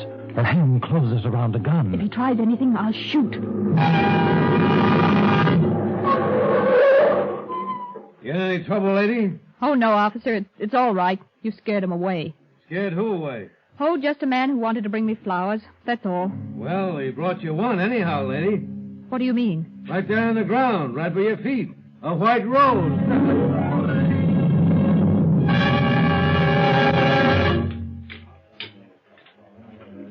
Coffee, Mabel. Sure, coming right up. Here you are. Terry. Hello, Jenny. Sit down. Thank you. Say, what's the matter with you? Look, darling, read the gossip column in this paper. What daughter of a socially prominent family is that way about a detective and waits for him outside the station house in her limousine every night? Private chauffeur and all. But Mama says no. That's not so funny. Oh, they held a big family war council over me just now. Indian powwow, feathered headdress and everything. They did, huh? Well, what'd they decide? Oh, I was asked to give my word that I wouldn't see you anymore. I refused, of course, so I'm to be exiled. Where to? Our summer home. It's just a few hours out of town, but I'll be there all by myself. Just with Mrs. Crosby, the housekeeper. Oh, maybe they're right. Why don't you listen to them? Are you on their side, too? No. When are you leaving? Right away. Edwards is driving me out. I just slipped out to let you know. Here's the address and phone number of the place in case you want to reach me. Don't lose it. I won't. Well, what's new and exciting about the White Rose killer? Our famous lover of flowers? We're still trying to track him down. I suppose I'll go looking for him at the flower show that's just opened. Oh, a flower show just opened? Yeah. Well, goodbye now. I'll be seeing you.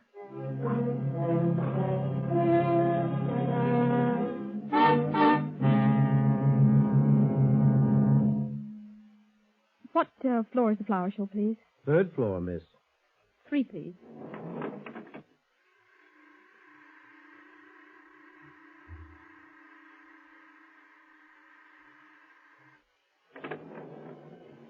Third floor. Where's the rose display, please? To your left, over there. See where the man in the gray coat is? In the gray coat? Oh, yes, thank you.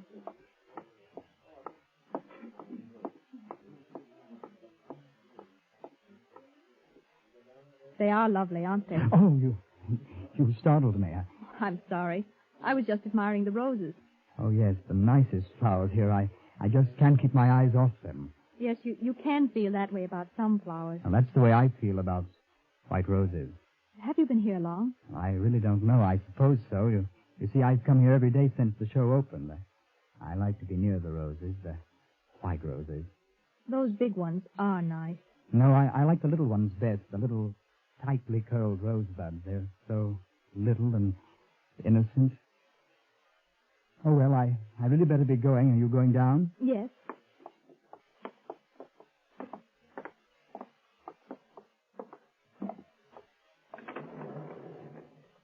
Down, please. Here, miss, I took a rose for you. Thank you. It's lovely. Would you care to have a drink with me? Why, yes, thank you. I know of a little place a block or two down there. They have nice music. We'll go there. All right, whatever you say.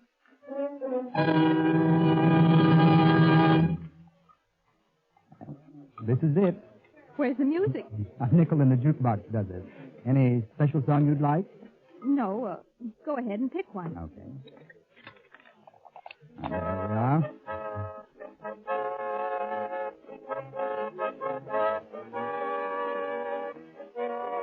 Oh, that's my favorite song.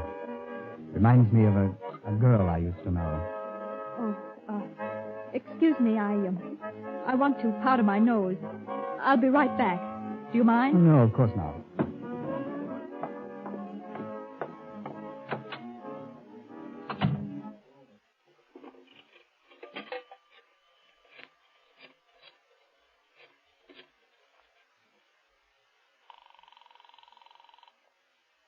Police precinct. Sergeant Thomas speaking. Hello, is Terry Riley there? Just a moment, I'll see. Please hurry, it's important. No, sorry, miss. Terry Riley's not here just now. Oh, will you tell him that I can't keep that date with him. Goodbye. Do you always go to the phone booth when you want to powder your nose? Why, I had to make a call. Uh-huh. Well, I'm afraid I'll have to leave you. Oh, wait, let me come with you. I'm sorry, miss, but I've got other things to do. Oh. What's the matter? That car, someone that knows me. Let's get away from here. That's just what I'm going to do. So long, lady. Wait, please don't go. Miss Virginia. I'm sorry, Miss Virginia, but I must speak to you for a minute. Oh, Edward, what do you want? I'm sorry, miss. You'd better come with me at once. I've been looking for you everywhere. Your mother's been taken seriously ill. Mother? Where is she? She's out at the country place, miss. I drove her there shortly before dinner. She wanted to pay you a surprise visit. Oh. I believe the shock of not finding you there upset her, miss. Is she very bad? She had the doctor with her when I left. Mrs. Crosby has gone away for the day. Your mother needs you, miss. Well, let's go. Hurry, Edward, please. Right, miss.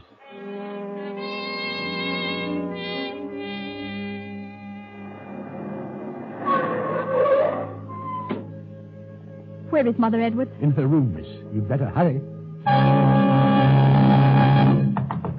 Mother? Mother? It's Ginny. Is the doctor in there with you?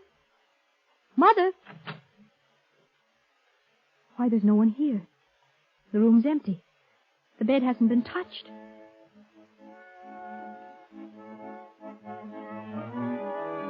Edwards, what are you doing? Merely playing a song, miss. A favorite of mine. A favorite? Yes, Miss Virginia. Where's Mother? She's in the city, miss. You lied to me. I'm afraid I did, Miss Virginia. Why are you locking the door? You know why, Miss Virginia. It can't be. You're not the White Rose Killer. But you see, I am, Miss Virginia. Driving you and your family around day after day. Sitting there right in front of you all the time. It was amusing to watch you hunting for me. Hunting for someone you saw several times a day. It can't be. You're not insane. Of course not. Who said I was?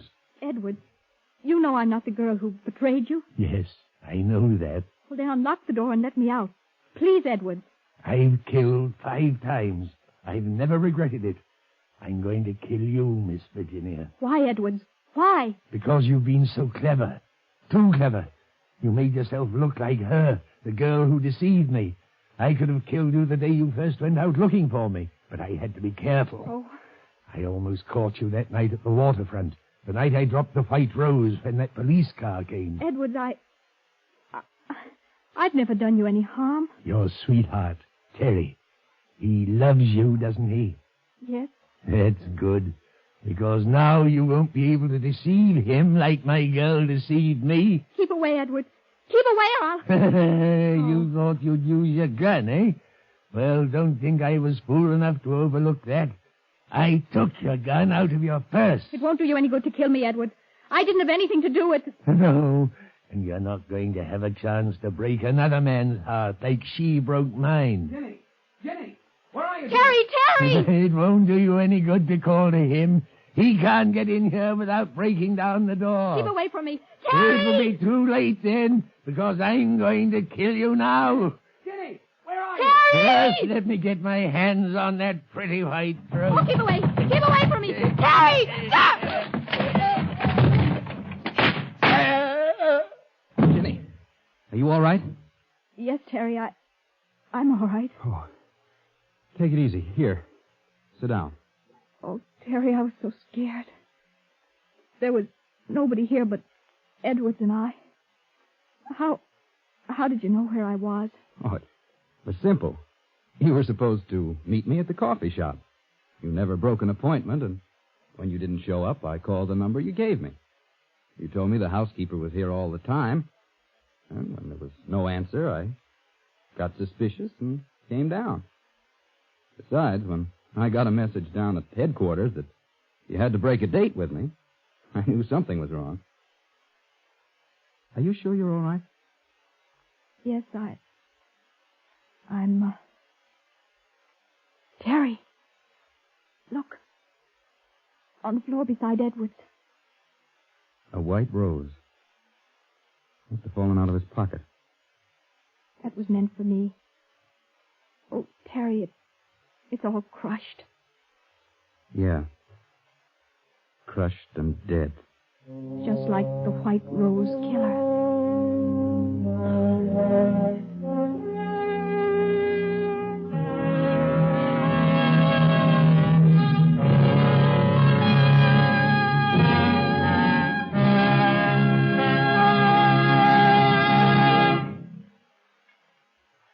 And so closes The White Rose Murders, starring Maureen O'Hara. Tonight's tale of suspense. This is your narrator, the Man in Black, who, speaking for Columbia, hopes you have enjoyed Miss O'Hara's performance and our play.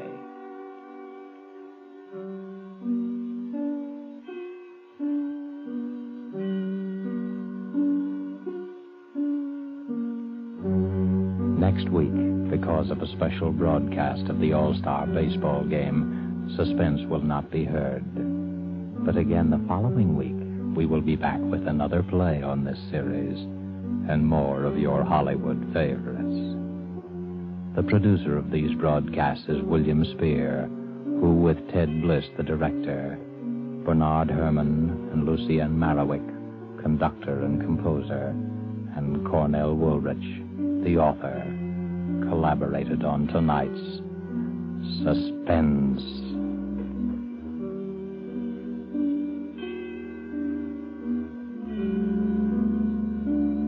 This is CBS, the Columbia Broadcasting System.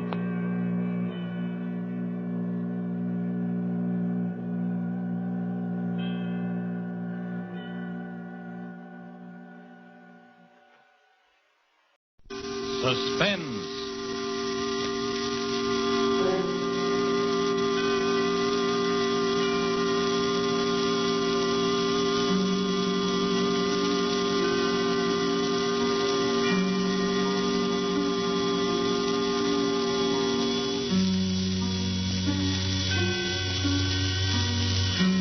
This is the Man in Black, here again to introduce Columbia's program, Suspense. Heading our Star Hollywood cast tonight is Mr. Warren William, and with him is Mr. Eric Blore. No fewer than 9 times have these two gentlemen appeared together in screen thrillers based on the adventures of one of the most celebrated characters of modern crime fiction. This familiar character will speak to you now for the first time on the air, as with the story called Murder Goes for a Swim, and the performances of Warren William as Michael Lanyard and Eric Blore as Jameson. We again hope to keep you in suspense. Good evening, ladies and gentlemen. Allow me to introduce myself. Nowadays, meeting me on the street, you'd most likely recognize me as Michael Lanyard, an author of sorts. But if you'll not be too free with the information, because I've been at some pains to allow bygones to be bygones, I was once known rather well by quite a different name. And there are still times when I find myself obliged, or should I say forced, to return to that character, to resort to the somewhat questionable talents of the lone wolf. As a matter of fact, my presence here this evening is prompted by an uncontrollable desire to reminisce a little. Eh, Jameson? Oh, quite right, Mr. Lanyard. And if you'll pardon a gentleman's gentleman for saying so, sir, playing nip and tuck with the police, meeting lovely ladies, you pilfering an occasional gem, I living, so to speak, from hand to pocket. Those were the days, sir. Yes, those were the days. Absconding at times. Perhaps a touch of embezzlement here and there. Now, hold on, Jameson. If we're going to reminisce in public, I suggest we confine our recollections to our later period, when the lone wolf had become a gentleman of leisure and used his talents in the interests of law and order. In that case, sir, I suggest you relate the episode of our little experience at that horrible party we attended at that Long Island estate. Remember, sir? Of course, Jameson, the Rutherford Barnes estate. If I remember correctly, the occasion was some sort of charity bazaar. We were invited for the weekend. The phone rang just as we were about to leave the apartment. Mr. Lanyard, this is Betty Lawson. You've never heard of me before, but I know you've been invited to spend the weekend with Mr. Rutherford Barnes. Please, you must accept the invitation. Come down immediately, right now. It's just a little after 2 o'clock. And if you're not too late, the lone wolf may be able to prevent a murder.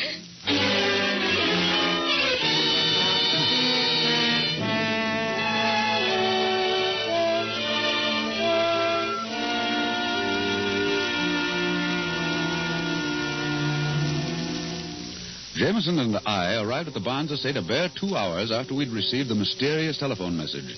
I was introduced to all kinds of people. First, the famous gossip columnist, Ralph Clinton. Well, Mr. Lanyard, this is indeed a surprise, and I might say a pleasant addition to our little gathering. Something always happens when you're lone wolfing around. Oh, I know, you've reformed.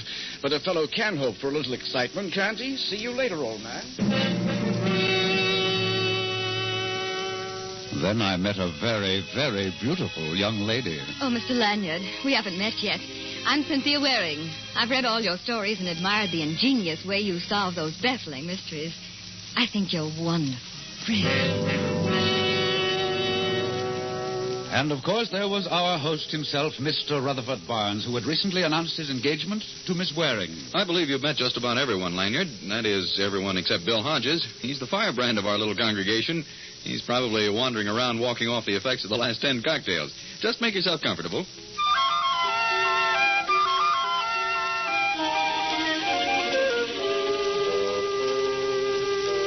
Strangely enough, I failed to meet a Miss Betty Larson, the frightened young lady who had phoned. Anyway, the afternoon wore on through the beauty contest at which I was elected to preside as judge, and at which Miss Cynthia Waring, looking very pretty in a big picture hat and hoop skirt, was the winner. After it was over, Jameson and I managed to break away from the rest of the guests, and to escape the heat of the afternoon, we prepared ourselves for a cooling dip in the pool. I say, Mr. Lanyard, we've been to some pretty big and fancy places in our day, but this one is really something. This Rutherford Barnes person must be really an important person. You're quite right, Jameson. Rutherford Barnes is listed in Who's Who as the gentleman who made a fortune out of sardines. Just think, an entire estate built of sardines. Uncanny, isn't it, sir? Oh, Jameson. Forgive me, sir. No more puns, I promise. Well, I should hope so. I say, this pool is constructed just like a miniature lake. lilies and all that sort of thing floating on top. Quite naturally, if you're going down for the third time, you just take a lily with you. Oh, what a jolly thought. Well, here goes. Watch this beautiful swan dive.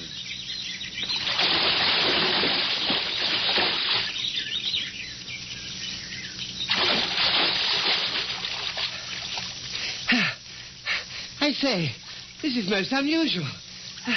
There's a sort of a mermaid lying on the bottom of the pool. And she's very pretty, sir. Last night it was a barmaid, today it's a mermaid. No, but really, sir. Well, I'm the judge in the beauty contest. I'd better go down and have a look. Don't be away too long, sir. Remember, there are lots of warmer women in the world. Jameson, quick. Here, give me a hand. Good heavens. It's a girl. Quick, here, lift her out of here. Hurry. I'm doing my best. I'll get up there and... here, now, let's put her down here. You hold her there, sir. Yes, Jameson, I'm afraid she's dead. Well, what do you make of it, sir? What, was it an accident? Well, I don't know. There's a pretty nasty bump on the side of her head. Well, perhaps she slipped and hit her head as she fell. Perhaps. But her bathing suit, not quite the style you'd put on to take a swim. Possibly she was in the beauty contest. Of course, that's it. The program listed 10 contestants, yet only 9 girls competed. Meaning what, Mr. Lanyard? Meaning, Jameson, that this poor kid was the 10th contestant. And if my hunch is correct, her name is Betty Larson. The girl with the telephone message? Precisely. And if her call was on the level, we did arrive too late, and she was murdered. Mr. Lanyard! Mr. Lanyard! It's Mr. Barnes and Miss Waring. Take off your robe and cover up the body, Jameson. Yes, sir. Well, Lanyard, we've been looking all over for you, haven't we, Cynthia, dear? Yes, of course. And I'm glad we found you, Mr. Lanyard. I've been wanting to thank you for awarding me the prize in the beauty contest this afternoon. I really didn't think that... Mr. Lanyard! There, at the edge of the pool. Yes, it's a girl, and I'm afraid she's drowned. Drowned? But... Oh, how horrible. Oh, but how did it happen? Who is she? I think she's Betty Larson. What do you think, Mr. Barnes? Here, look. Oh, good heavens. Yes. Yes, that is Betty Larson. Why, I had no idea. Then you do know the girl, Mr. Barnes. Why, yes. As a matter of fact, only recently I recommended her for a job. She's the local telephone operator. And the village beauty. Mr. Barnes and Miss Larson were childhood sweethearts. Mr. Barnes, tell me, do you know do any of the other guests know this girl? Ralph Clinton, for instance. Could our famous columnist have possibly known Miss Larson? Well, if not in person, most certainly by telephone. You see, for the last few weeks, Miss Larson handled my personal calls. I see. Did she ever mention the fact that there might be a murder? Murder? Well, you see, I received rather strange messages. Now, look here, Lanyard. If you're insinuating that Miss Larson was murdered, you're all wrong. It's perfectly obvious. She slipped and fell into the deep end of the pool. She can't swim. We couldn't hear her cry for help over the noise of the party, so the poor girl drowned. As simple as that, eh? Why, of course. And I'd appreciate it if you'd be kind enough not to mention this accident to any of the other guests. There's no need to disrupt the entire weekend. I'll notify the sheriff and call the coroner, and they'll take care of everything. I think it might be a good idea, Mr. Lanyard, since you seem so certain that a murder's been committed, that you and your man remain on the premises. Our famous lone wolf may have a little explaining of his own to do. Come along, Cynthia.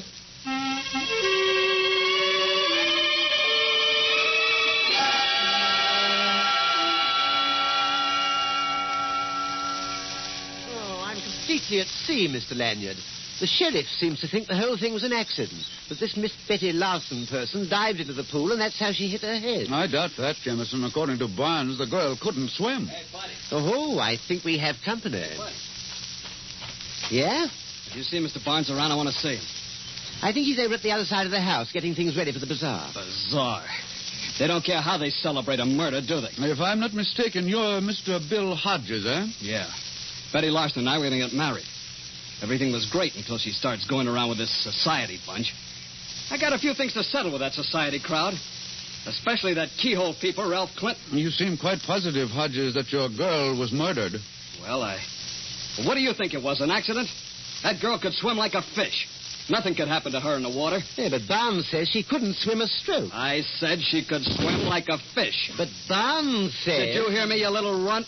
Amazing how that girl could swim. Look here, Hodges. What makes you think Ralph Clinton had anything to do with this? Do you know you're practically accusing him of murder? Listen, Betty stood me up twice last week. I followed her in my car, and she met Clinton both times. He was going to put her in this contest, and she was a cinch to win. He'd promised her. Then look what happens to her. She's dead. Murdered, I tell you. Well, here comes Clinton now. Maybe you'd better tell him about it. Oh, there you are, Hodges. I understand you've been looking for me. Yeah, I have. And now I'm going to fix that pretty face of yours. Wait a second. Here, you can't do that. Here, Jemison, help me break this up. I will as soon as they stop punching. Hey, stop, you fool, Hodges. Stop it. Stop it, I say. All right. All right, let go of me. Let go. Oh, thanks, Mr. Lanyard. This man's a maniac. Okay. But I'm warning you, Clinton. I'll see you again. When you ain't got your friends around. Personally, I don't know whether the girl was killed or not, but if she was, our friend there, Hodges, will have a lot of explaining to do. You mean you got something on him, Mr. Clinton? Well, when I was discussing the contest with Betty Larson a few days ago, she told me that Hodges had warned her not to enter it. It seems he was afraid that if she won, it might go to her head and she'd walk out on him. As a matter of fact, he told her to stay away from here. Well, there's going to be a coroner's inquest in the morning, and I suggest that you tell this to the sheriff as soon as he returns. Oh, why, tell that to the sheriff? Oh, no, I'd rather hate to do that. You see, Lanyard, someone in my position, I can't afford to get involved. After all, it's my business to report scandal and not get mixed up in it. But look here, I tell you what, give me a chance to think it over, and I'll see you at the treasure hunt tonight.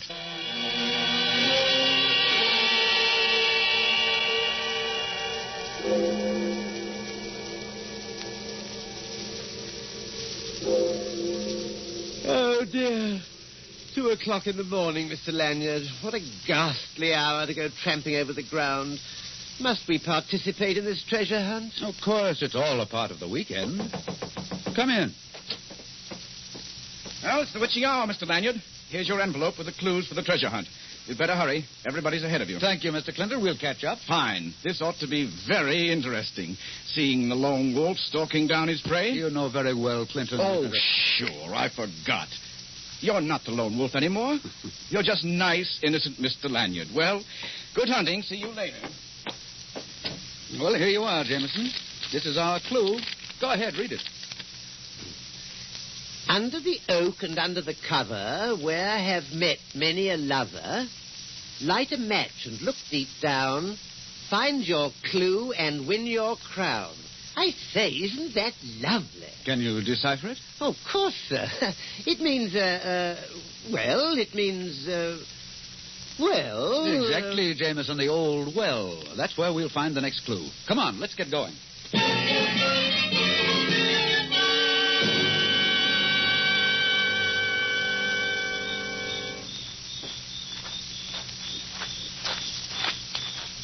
The well is down this path. It's right near the stables. You mean when we get to the well, we find another clue? That's right, and at the end is when we reach the treasure. Oh, the treasure.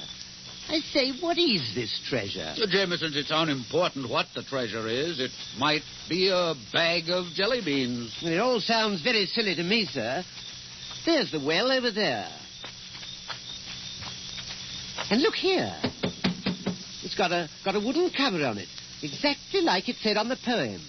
Well, what do we do now? Now, wait a minute. Oh, yes, under the cover. Light a match and look deep down. Here, I'll take this lid off and put it here. Now, you light a match, Jameson. Right, sir. Our second clue must be somewhere inside the well. Right, ho, just a moment. Ah, there's the clue we're looking for. A piece of paper pinned on the wall inside the well with a big pin. Oh, dash it all. Match went out. I'll light another one. Oh, Jameson, hold it. Hold it. The inside of this well smells like gasoline. Yes, it does. Yes, it does smell like it's full of... Get away, Jameson. Blow that match out.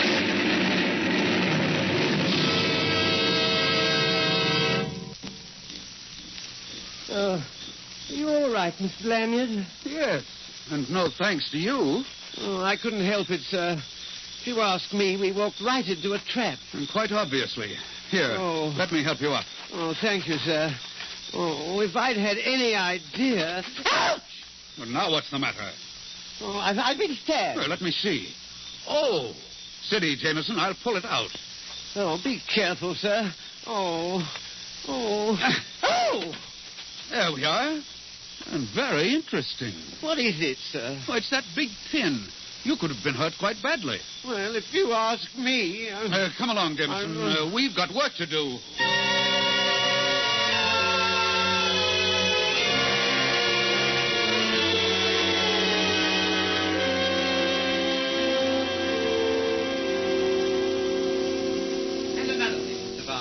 We don't mind playing this little treasure hunt game of yours, but it's no fun when the prize is 2 bodies, especially if they happen to be our 2 bodies. Surely it was only an accident. I wish I could believe that, Miss Waring. But there's no rhyme or reason for what's been happening. If the accident at the well was another attempt at murder, then all our lives could be in danger. Steady, Cynthia, darling. I presume you have some idea of who the murderer might be, Mr. Lanyard. You flatter me, Mr. Barnes. I would think you had surely lined up 1 or 2 likely suspects, Mr. Lone Wolf. Why don't you tell them about our friend Mr. Clinton, sir? Clinton? Well, there are some mighty interesting aspects to that road company Winchell. He was meeting Betty Larson secretly. At least that's what Hodges says. I can believe that. Clinton would stoop to anything. I didn't want to have him around, but Cynthia felt that we should cater to him for the sake of publicity for the bazaar. Hodges also insists that Clinton arranged for Miss Larson to enter the beauty contest, and that Clinton promised her that she would win. And there's the little incident at the well. If you ask me, Clinton is in this thing right up to his clues. Help! Mr. Barnes! Somebody come out here, hurry! That sounds like Hodges. He's right out there at the side of the house. Well, come on. We can go through these French windows. In here, in the bushes, you've got to hurry. What is it, Hodges? What's wrong? I don't know. Don't ask me. I don't know anything about it. Great heavens, look at Clinton. Oh, I can't stand it. I can't stand it. What awful things are going on. I don't know how it happened. I was just coming down the path. There in the bushes, he was lying He's right down done for, all right, Mr. Lanyard. Shot. Murdered. Murdered? You did this, Hodges. You said you'd get even with Clinton. Now you've done it. I tell you, I don't know anything about it. I was just walking down along the path. I don't know anything about It's all right, Hodges. You'll have an opportunity to prove your innocence. Don't you have some theory about all this, Mr. Lanyard? There, Miss Waring. I think I can promise you at least that there won't be any more murders.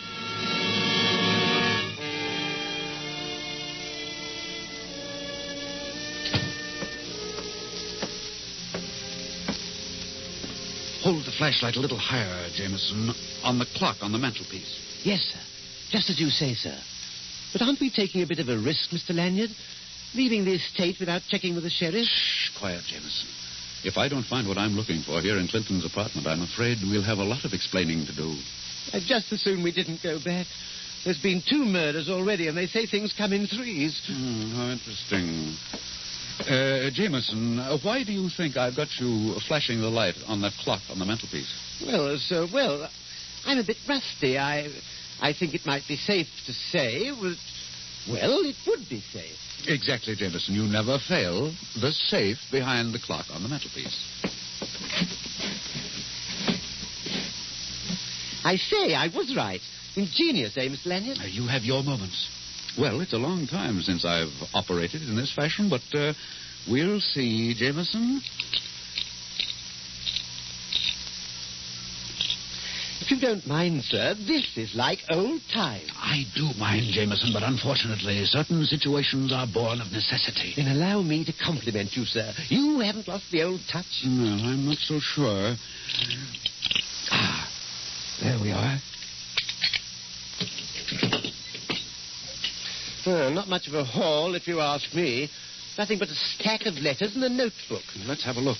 All that trouble just for a bundle of papers. Just a waste of good time and talent. There could have been a pound of butter or a gas coupon or a back axle or... Aha! I say, what's so interesting? Just the... Did you find a clue to the murders? Just the motive, Jameson. Just the motive.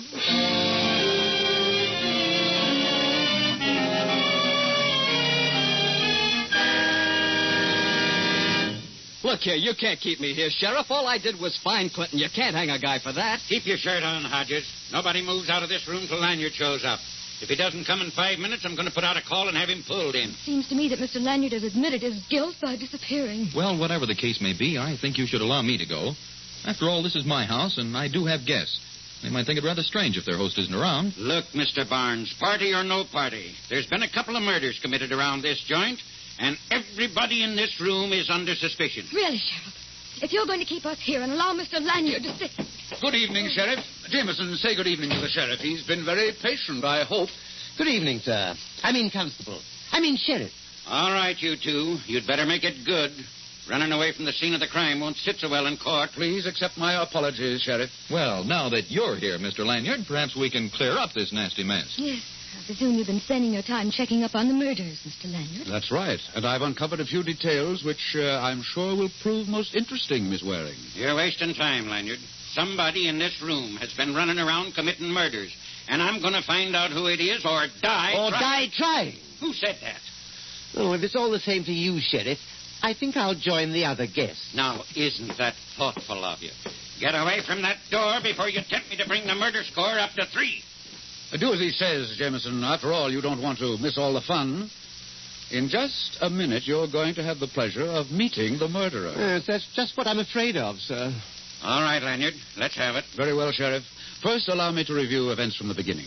Just as Jameson and I were leaving for Mr. Barnes's residence, we received a rather unusual telephone message. It was Betty Larson. That was about 2 p.m., wouldn't you say, Jameson?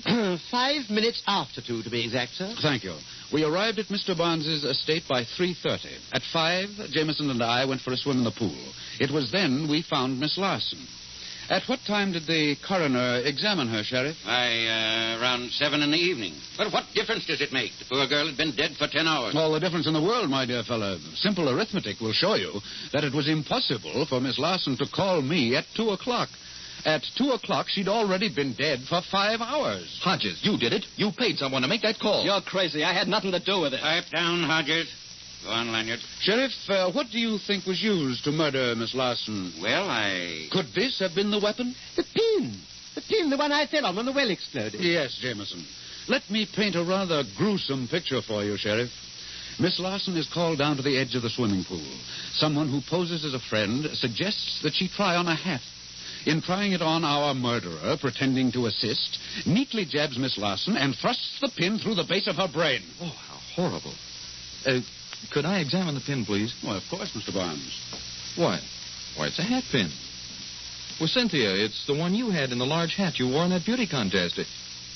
Cynthia, it was you. All right, stand back, all of you. Look here, sister, you can't get away with it. Shut up. And listen, all of you. I assure you I know how to handle this gun, and I'm not afraid to use it. Cynthia, stand back, Hodges. I don't get you, Cynthia. What earthly reason would you have for killing Betty? She wanted to be your friend. That's a laugh. Listen, little boy blue. A telephone operator sometimes hears too much for her own good. How do you think she got all those fine furs? From some boyfriend? No, she was too daffy about you, so she decided to try her hand at blackmail. Blackmail? That's right. Only she pushed me just a bit too far. Why, Get you... back, all of you. You, prune face. Who, me? I don't mean your brother. Open the door. Go on, open it. Yes, ma'am. Now stand back, all of you. Very amusing picture.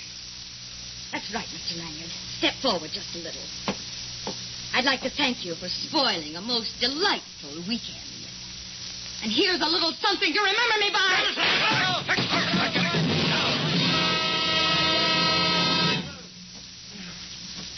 Jameson, are you all right? Yes, I think so, sir. Oh, thank heaven. Yeah, you did a good job, Jameson. You not only saved Mr. Lanyard from getting shot, but when you fell against this door, you also managed to knock Miss Waring colder than a doornail. Oh, it was nothing, really. And as for you, sister, maybe these bracelets will keep you out of trouble. Because when you come to, you're going to find yourself booked for murder. Double murder, Sheriff. Dig the bullet out of the wall over there, and you'll find it will match the one found in Clinton's body. Well, what do you know? Come on, Hodges, give me a hand. Okay, Sheriff. I can't believe it. Why, Cynthia and I had so many plans together. It's hard to believe that she could be responsible for those horrible murders. I'm afraid she was. Mr. Barnes, this is Mr. Clinton's notebook. several canceled checks, and a few letters. Look them over, and you'll discover that your dream girl, Miss Cynthia Waring, has quite a number of aliases, and in certain circles has a reputation for landing the biggest fish in the pool. Then, after she's collected enough money, she tosses them back. You were her next victim, Mr. Barnes. And as for the unfortunate Mr. Clinton, being a newspaper man and gossip columnist, he ferreted out her little scheme and, in turn, was blackmailing Miss Waring.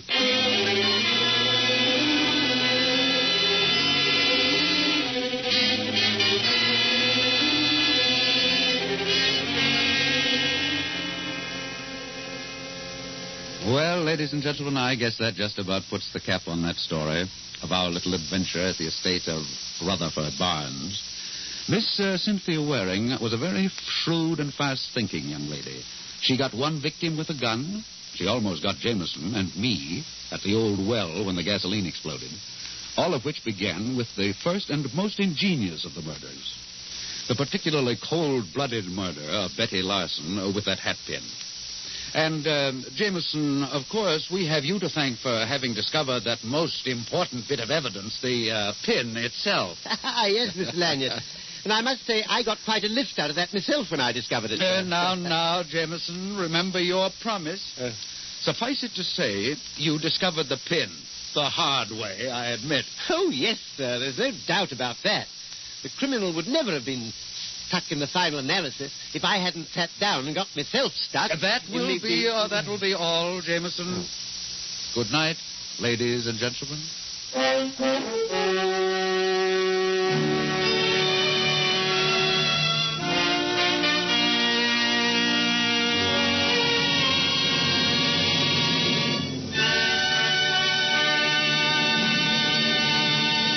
And so closes Murder Goes for a Swim, starring Warren William with Eric Blore.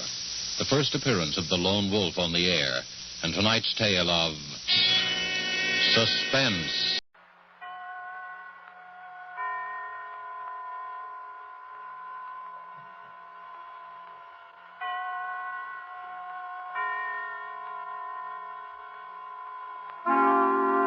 Suspense.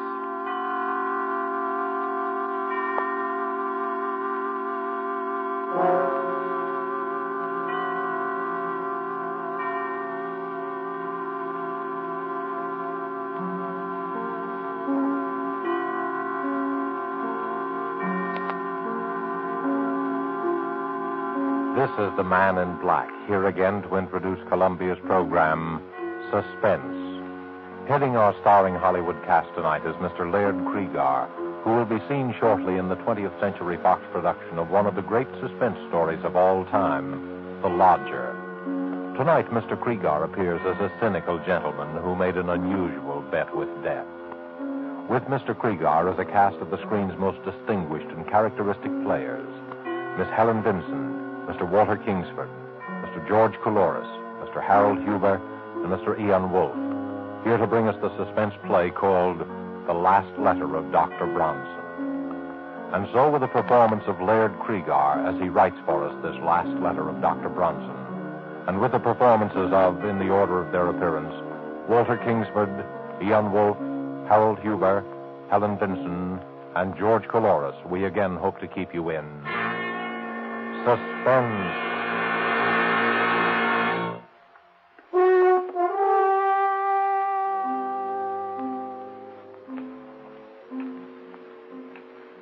My dear Dr. Mosher, forgive me if I dash this letter off rather hurriedly. There are but a very few minutes remaining for me. The few minutes between now and midnight. You have always protested my fascination with the subject of death. It irked you to hear me discuss the latest electrocution or hanging.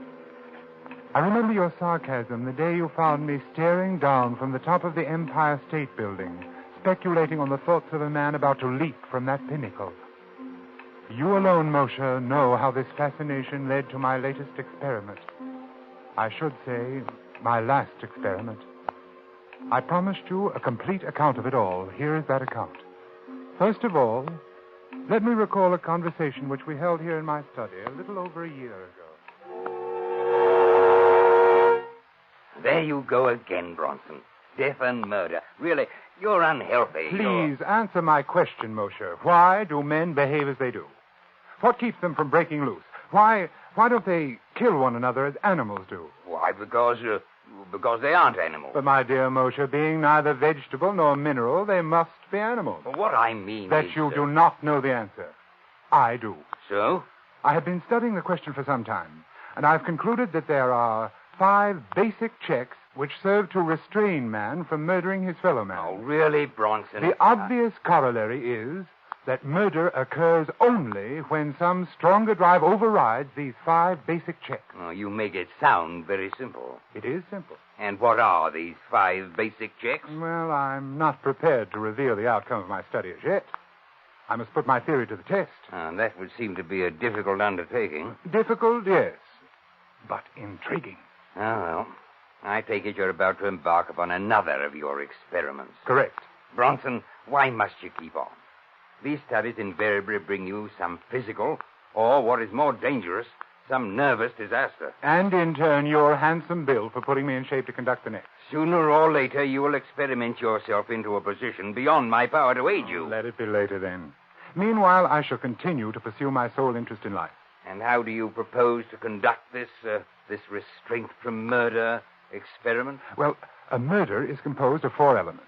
The murderer, the motive, the opportunity, and the victim. My first step will be to select 5 men, each of whom will be restrained from murder by the particular check that I'm testing on him. That's no easy task. By no means. It will require an extensive search. But having found my men, I must then supply each with a motive. Greed, revenge, jealousy. I see, and your next step must be to give each man an opportunity. Precisely. An opportunity which precludes all checks but the one being tested. Well, not knowing what your checks are, I can't help you there. Well, that'll be relatively simple.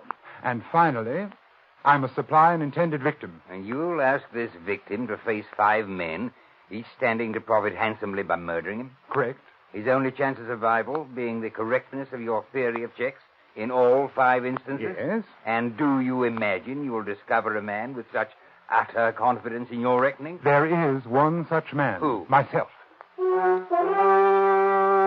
Bronson, this is folly. No, Moshe. I never hesitate to risk high stakes on a sure thing, not even my life. Now, look here, Bronson. You're a doctor yourself. You told me to speak to you like a Dutch uncle. Now, as your physician, I haven't advise... consulted my physician. But you will take precautions. Provide yourself for emergencies. I tell you, there's no danger. Oh, well, when will you begin your experiment? Well, I suppose in about... Well, why wait? Why don't we begin right now? Moshe, I invite you to kill me. What? There's a revolver right here in my desk, and I want you to take this revolver... Oh, you're joking, Bronson. What possible motive could I have for murdering you? Motive? Why, we're known to be associated rather closely in our work. You'll come naturally into my entire practice. I'll put that in writing. Why, it's preposterous. Why? Why won't you kill me then, Moshe? Why, there are dozens of reasons. In the first place, I'd go to the electric chair for it. Thank you, Dr. Moshe. You've given me an admirable illustration of the first and most obvious of the 5 checks in my theory. Man refrains from murdering his fellow being because he himself will be killed by law.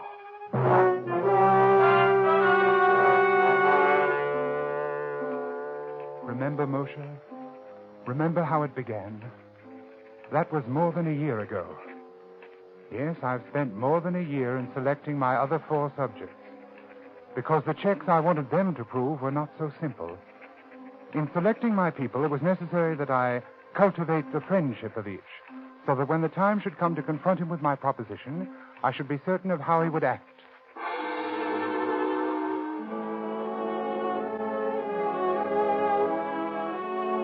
The first of my 4 potential murders was a clerk named Totten.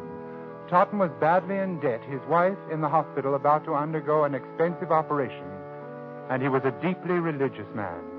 We went to church together on Sunday evenings at St. Luke's, right around the corner from my apartment. One Sunday evening after the service, I asked him to come to my apartment, and we talked as we walked along. You know, Dr. Bronson, I was talking about you to my wife the other day, before they took her to the hospital. I was saying what a great comfort it was to be with you these Sunday nights. Now, come, Mr. Totten, you embarrass me. No, I mean it. In the world today, too many people seem to feel that they no longer need their God. Yes, but their lives are void of the great thing you have in your faith. The church is a great comfort to me. And I do need something to cling to in times like these. Mr. Totten, you could make rather good use of $5,000, couldn't you? It isn't like you to make fun of my poverty. No, I'm quite sincere. You know what even $100 would mean to me. And at present, more than ever. Yes, with your wife's misfortune. Oh, isn't this your apartment we're passing? Oh, I want to go in the side way. We shall be unobserved. Unobserved? Oh, you'll understand presently.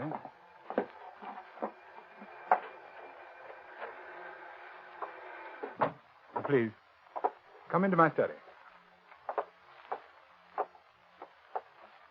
Here we are.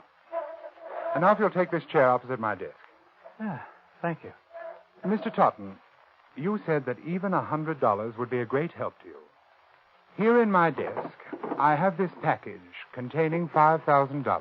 Well, what could I do for you that would be worth all that money? Let me explain. My doctor called on me yesterday, and he told me... Well, to be quite frank with you, Mr. Totten, he said that I was slowly going mad. Oh, no. That couldn't be. I'm quite all right at present. But it's only a matter of time, and I'd rather not have to face it. I believe you can understand that. But there must be something you can do, knowing in advance. There is. And I want you to help me. I don't understand. Put on these gloves. Take them. But why? As soon as you have them on, I shall hand you this paper knife. Notice how very sharp it is. I grip it firmly, thus, and clearly impress my fingerprints on the handle. Finally, here on the desk, I am leaving this note, explaining that I have committed suicide. Suicide? When the knife is in your hand, I want you to drive it into my heart. Then you may leave by the same way we came in. You will be quite unnoticed, and with the $5,000 in your pocket. You can't mean this. But I do. You see, I don't have the nerve to... Well, I can't quite make the final move myself. You would greatly oblige me.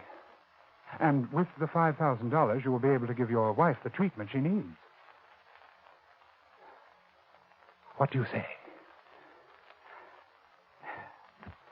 You can't die yet. You're not ready. Won't you have me wait until I've gone mad? You can't take the matter of life and death into your own hands. I am not asking you to pass judgment upon my actions. Whether I wish to live or die is my own concern, and my mind is resolved. Is that clear? I'm sorry for you. I'm merely asking you to do something for which I will pay you very well. You will, of course, be killing me. But if you could realize what life would be like for me otherwise... I'm very sorry, but I can't oblige you. If it's the law you fear... No, it's not that. You seem to have arranged that perfectly. Then what is it? I'm an honest Christian, and I thought you were, Dr. Bronson. If you don't understand why I can't do this monstrous thing, I suggest you look up the 6th commandment. Good night.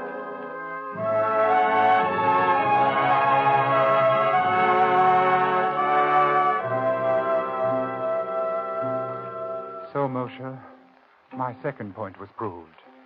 Man refrains from killing because it is against his religious principles. The hands of the clock now read 15 minutes to midnight. 1/4 of an hour in which to complete this report. My third proposition called for an entirely different sort of man. In fact, the very reverse of Totten. A man who believed neither in heaven nor hell, and also a man of little intelligence. It required careful search. For a number of nights, I frequented the rougher districts of the city. At first, I had no luck. Then one night, I came upon my man very unexpectedly. I was walking along one of the darker streets. There was no one in view.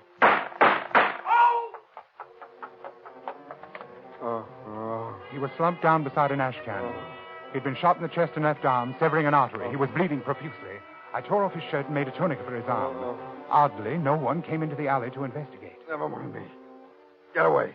Was this a gang shooting? What do you think? I think you're going to the hospital. No. Step lab to the cops. Come on, I'll help you to your feet. I ain't going. You'll die, man, if you're not treated quickly. I ain't going, I tell you. No cops gonna... No cops. They ain't gonna...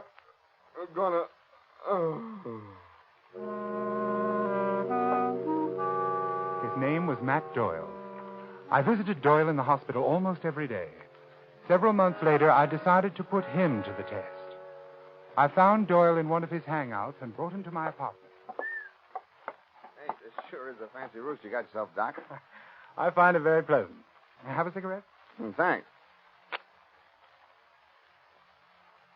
Doyle, how many men have you killed? That's all right, Doyle. I understand. Now, suppose we get down to business. Yeah. I've been wondering what you want me for. I want you to do something for me, and I'm going to give you $5,000 to do it. Will you do what I ask you? For $5,000? Spill it. I want you to put on these gloves so there won't be any fingerprints. Then I'm going to hand you this knife, and you're going to kill me with it. Huh? I've arranged everything so it will appear to be suicide. You nuts? Not yet, but I will be before very long. That's why I want to die. All you have to do is stab me and slip out with this $5,000. Is this on the level? Absolutely. This wad of dough is mine if I kill you? That's right. And nobody will know I done it? No one. These gloves is kind of big for me. That's all right. They'll do. Yeah. You want me to put on the other one? It's safer. Yeah, I guess it is. Gee. What is it? I was just thinking. $5,000. Oh, the boss has got to pay me more than that. I never got... I'll skip it. I want you to understand exactly what you're doing, Doyle. Without any justifiable cause, merely for the sake of money, you are going to murder me. You understand that? Yeah. You've been hired to do this before? Yeah. I suppose it don't hurt to talk about it now that you're But going to... you've never killed a friend, have you? Yeah, I have. Anyway, they was my pals till they got in the boss's way, but when the boss would say slip it to a mat, then they was just another job to me. But there's a little difference in this case, Doyle. I saved your life. Yeah. I don't know. What? I don't know. Nope, I can't do it. But I thought you said that Here, take these gloves. Afraid of the law? No. What's the matter, then? Is it because I'm your friend? That's more than that. I can't bump you off, even if you want it. It would be an act of true friendship. I ain't so sure. When a cat has fits, you put it out of its misery, don't you? That's what I want. Oblivion. Peace. Sorry, Doc, I ain't the guy. It's like you said. You saved my life, so that's that. I'm sorry. I wish you could help me. Oh, me too, but not that. Now, if you got some other punk you want took care of... There's no one. Thanks just the same. Oh, don't mention it.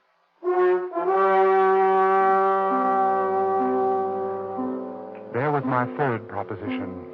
Man will not kill fellow man if a sufficient degree of gratitude has been invoked. Even a professional killer and one of the lowest examples of human life, such as Doyle, could not bring himself to murder his benefactor.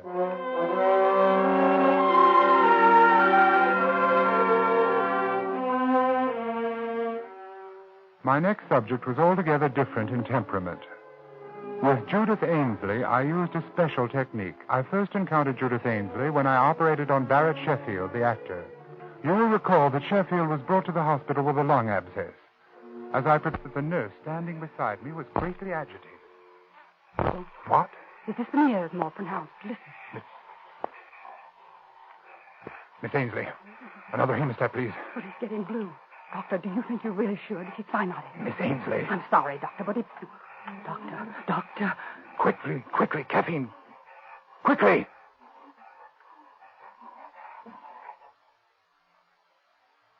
Stethoscope. Here it is.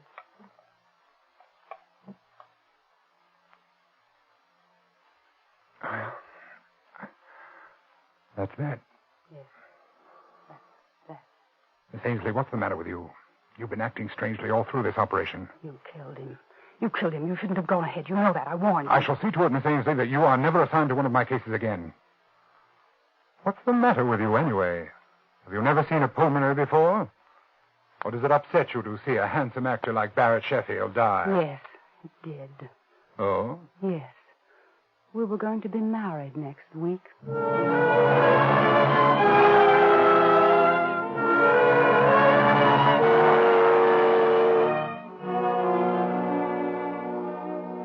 If I ever saw hate, cold, undying hate, it was in that girl's eyes as she turned and left the operating room that day. I had made the most implacable enemy of my life.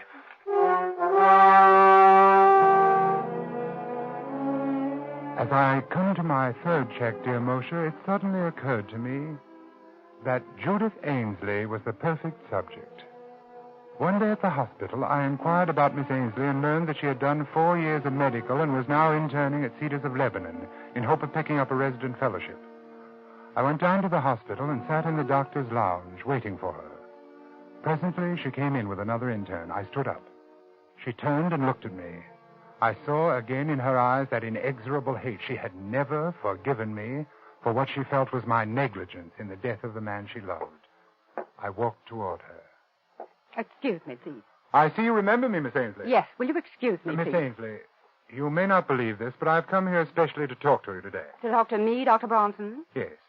Come along with me, please. In this treatment room, please. We can talk privately. Dr. Bronson, I don't think there could be anything you and I can say to each other. Well, now, Miss Ainsley, that all depends. That all depends. Sit down, won't you? Miss Ainsley... Dr. Ainsley, if you please. Oh, yes, of course. Doctor, I have a little proposition to make to you. First of all, there are 2 facts I'd like to be sure of. A, you are unable to set up your own practice because you don't have the money to get started. Is that right? I don't see what business that is of yours, but it happens to be true. Fine. Fact B, you still hate me and feel a strong desire to be revenged for the wrong which you consider I have done you. Yes, I'm afraid that's true, Dr. Bronson. Good. Good? Yes. You see, I want to pay someone to murder me. And I think you'd enjoy it more than anyone, and you need the money, too. Dr. Bronson, I'm very busy. There's a patient in 302. Will you... Wait a moment, Dr. Ainsley. I'm perfectly serious. Absolutely serious. You want to die? Yes. You see, I'm going mad. I can't face it. I wish to end my life immediately. You're smiling. Good, you're interested then. You going mental, Doctor? Paresis? Yes. Hopeless. I've been to 5 or 6 men about it. Are you far gone? Hallucinations? Delusions of grandeur? Yes, advanced stages. Agony. Yes, it must be quite a temptation to get it over with. I wonder what I would do if it happened to me. I want you to understand, Doctor, that I'm not asking you to perform a crude murder. This would look like a simple error, unavoidable. There would not be the slightest aspect of homicidal intent. Really, that's most interesting, Doctor. Go on. My heart. I've had considerable damage. Coronary occlusion. Had to spend some 6 weeks on my back. Just got up last week. Naturally, I was given digitalis. Oh, I see, Doctor. You've been heavily digitalized, and if someone were to give you an injection of calcium gluconate, you would have an immediate heart block, dead within a few minutes. Exactly. I must compliment you, Dr. Ainsley. You've learned a great deal. What a pity you can't have your own practice. And that, of course, reminds me. Ah, another inducement? Of course. I plan to pay you the sum of $5,000 for your professional services in this matter. And I think, unless times have changed greatly since I've been in practice myself, you ought to be able to set up handsomely with that. My own practice. You'd better be careful, Doctor. You may tempt me a little bit too far. I thought you'd find it an attractive proposition. It will be only an error. I will say that I'm feeling badly again, a recurrence of my pericardial pains. I'll go back to bed and ask that you be assigned to my case. The rest is simple. No one would ever expect you to know that I had been digitalized. Still, if I were on my toes, I would naturally go over your case history before giving medication of any kind. Well, yes, I suppose that's true. Professional people might think you had been a little lax. Might not have the highest regard for a new doctor who launched her career with such an unprofessional incident. Just a slight stain on your reputation for just a short while. You're very clever, Doctor. You knew that would do it, didn't you?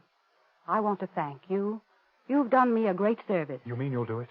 You've reminded me that nothing, no money, revenge, nothing, can be worth the slightest suspicion in a doctor's career. I've worked too hard. I've waited too long for my practice. When I get it, it won't be soiled by any single act of carelessness. They'll never say that I lost any patient because of an error in judgment. You see, I once knew a doctor who did.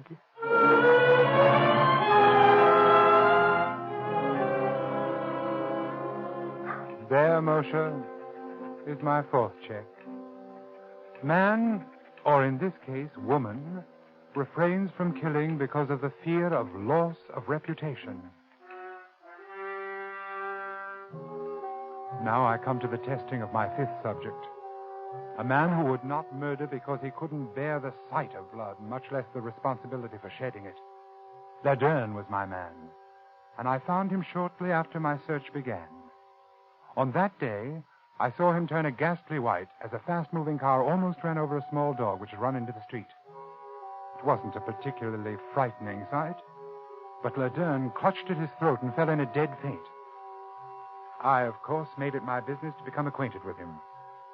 I hadn't seen him for more than 4 months, until tonight. He's changed, I noticed, as he took his place at my desk. He's thinner. His dark eyes seem blacker than ever.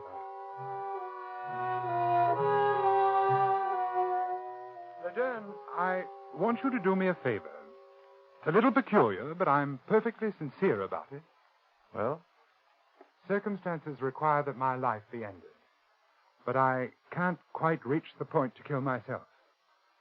I've arranged everything necessary to give the appearance of suicide. Here is the farewell note which I have written. I see. And here is the knife with which, apparently, I shall have killed myself. Notice I am carefully putting my fingerprints on it. Yes. Here are the gloves for you to wear. And here is $5,000 for you if you will drive this knife into my heart. What do you say? You've arranged everything? Everything. No one knows I'm here? No one. And you want me to kill you? Yes. Of course, it will be a bit messy. When a person is stabbed, his blood usually splurts out. But if you keep to one side, I don't think much will get on you. Why do you want to die? My doctor says that I'm going insane, and that I haven't got much longer. That's strange. About going mad? About him saying that you're going mad. Oh, yes. It was a shock. No, I don't mean that. What do you mean? That's the same thing they told me. Oh, that's strange. They what? They told me over a year ago that I was going mad. I only laughed at them. Over a year? Well, do you... have you noticed any change? Not much. At least, no change for the worse. Oh, that's good. In fact, I'm very much better. I've been having fewer and fewer of those sick spells. You remember how I was the day that dog was almost run over? You've gotten over those sick spells? Haven't had one in 3 months. Then there isn't any check. Check? What check? Nothing. Oh.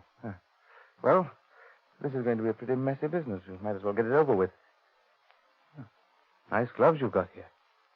Nice and smooth on my hand. Then you're going through with it? Yes, can't let you down. Oh, never mind the knife. I've got my gun right here. Look, 38. Beauty, isn't it? Yes. Then, if you'll give me back the knife... No, I'll keep it for you. Yeah, I've used this gun a lot in the past 3 months. I've bumped off about 50 dogs. You've done what? Bronson, it's very interesting. I do it after midnight. It's fun watching the dogs. You have to know just where to hit them.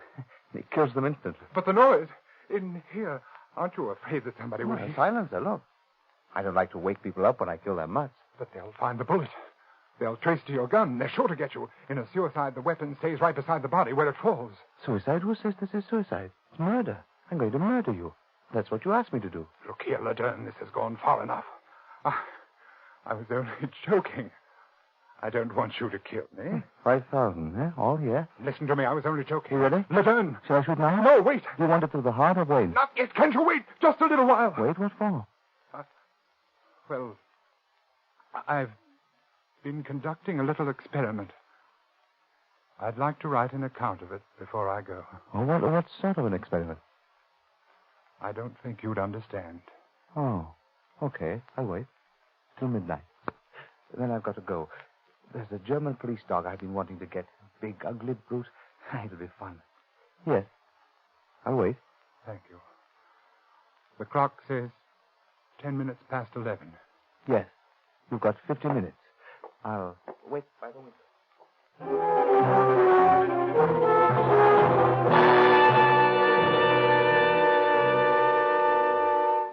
And so, Moshe, my experiment has ended.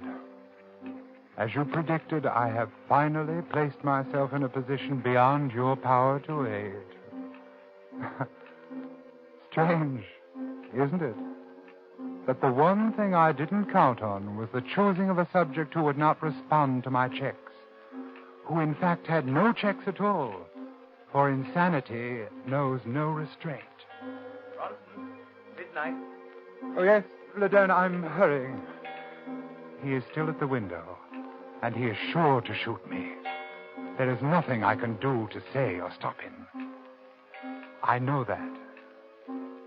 I'm beginning to understand exactly what is going on in his twisted mind. I wonder why. Now I shall sign my name for the last time and lay down my pen. Then I shall look up and say, "All right, Laderne." All right, Laderne.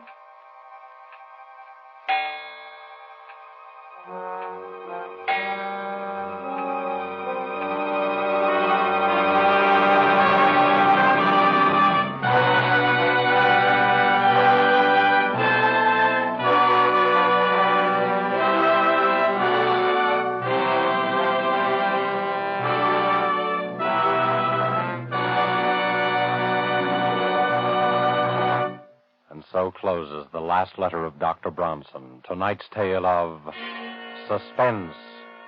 In our Hollywood cast tonight, Laird Kriegar played Dr. Bronson. Walter Kingsford played Dr. Mosier. Ian Wolfe was Mr. Totten. Harold Huber played Doyle. Helen Vinson was Nurse Ainsley. And George Coloris played Laderne. This is your narrator, the Man in Black, who conveys to you Columbia's invitation to spend this half hour in suspense with us again next week, when Robert Young will star in an adaptation of a story by James Thurber called A Friend to Alexander. The producer of these broadcasts is William Spear, who with Robert Louis Cheon, guest director, Richard Paulette Craik, author, Bud Gluskin and Lucian Marowik, conductor and composer, collaborated on tonight's Suspense. This is the Columbia Broadcasting System.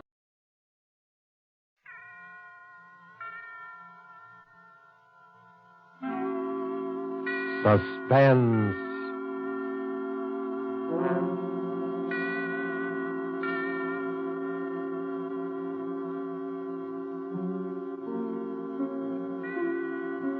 This is the Man in Black, here again to introduce Columbia's program, Suspense. Tonight from Hollywood, we bring you two of America's most artful and distinguished stars. From the Metro-Goldwyn-Mayer Studios comes Mr. Robert Young, and from Warner Brothers, Miss Geraldine Fitzgerald. Mr. Young and Miss Fitzgerald are with us to play in an unusual tale by the unusual James Thurber. An excerpt from the book My World and Welcome to It, called A Friend to Alexander, adapted for radio by Freya Howard, is tonight's study in suspense. If you've been with us before, you will know that suspense is compounded of mystery and suspicion and dangerous adventure. In this series are tales calculated to intrigue you, to stir your nerves, to offer you a precarious situation, and then withhold the solution until the last possible moment. And so it is with Mr. Thurber's poignant and strange story, and the performances of Robert Young as the man who was a friend to Alexander, and of Geraldine Fitzgerald as his wife Bess, who relates these events to us. We again hope to keep you in suspense.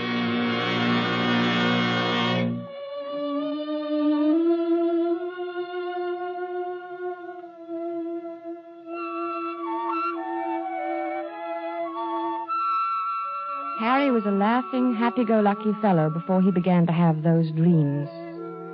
I guess he was pretty much like dozens of other men who go to work every morning, settle down in soft chairs with their newspapers after dinner, and like a weekend in the country now and then. He was fond of easy living and good times. Like everyone else, he talked of the war, rationing, tires, and his golf scores. Until those nightmares began to plague him.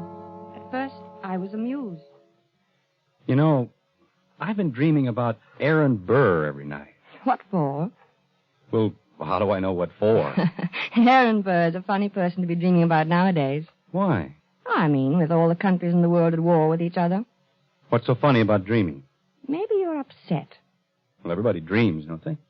I don't see why you'd see Aaron Burr in your dreams. Well, I do. Where do you see him? Oh, places. In Washington Square or Bowling Green or on Broadway. Even here on 55th Street? Mostly downtown. I'll be talking to a woman in the Victoria. A woman holding a white lace parasol. Oh. And suddenly there will be Aaron Burr. Bowing and smiling and smelling like a carnation. Telling his stories about France and getting off his insults. Who is the woman in the Victoria? What? The woman. Who is she? Well, how do I know? You know about people in dreams, don't you? They're nobody at all. Or everybody. Ah, but you see Aaron Burr plainly enough, though. I mean, he isn't anybody or nobody. Or everybody. All right. You have me there, but I don't know who the woman is. Are you sure? What's more, I don't care. Maybe it's Madame Jumel or Mittens Willett or a girl I knew in high school. Who's Mittens Willett? She was a famous New York actress in her day, 50 years ago or so. She's buried in an old cemetery on 2nd Avenue. I've seen the tombstone. That's very sad.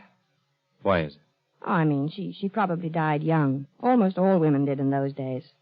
He's a vile, cynical cad. I was standing and talking to Alexander Hamilton when Burr stepped up and slapped him in the face. When I looked at Hamilton, who do you suppose it was? I don't know. Who? My brother, Walter, one I've told you about. The one who was killed by that drunk in the cemetery. Harry, I never could get that story straight. I've told you about it a dozen times. This drunk came up to him when his back was turned and... What was he doing in the cemetery? That's not the point. He was killed. That's what's important. And I loved him very much. I don't understand what... What's the use of telling you every time I mention it? You start asking the same questions. I understand now, dear. When you looked at Hamilton, he was your brother Walter. Yes. Harry, maybe we ought to go to the country for more weekends. Weekends? Yes. I'm going to bed.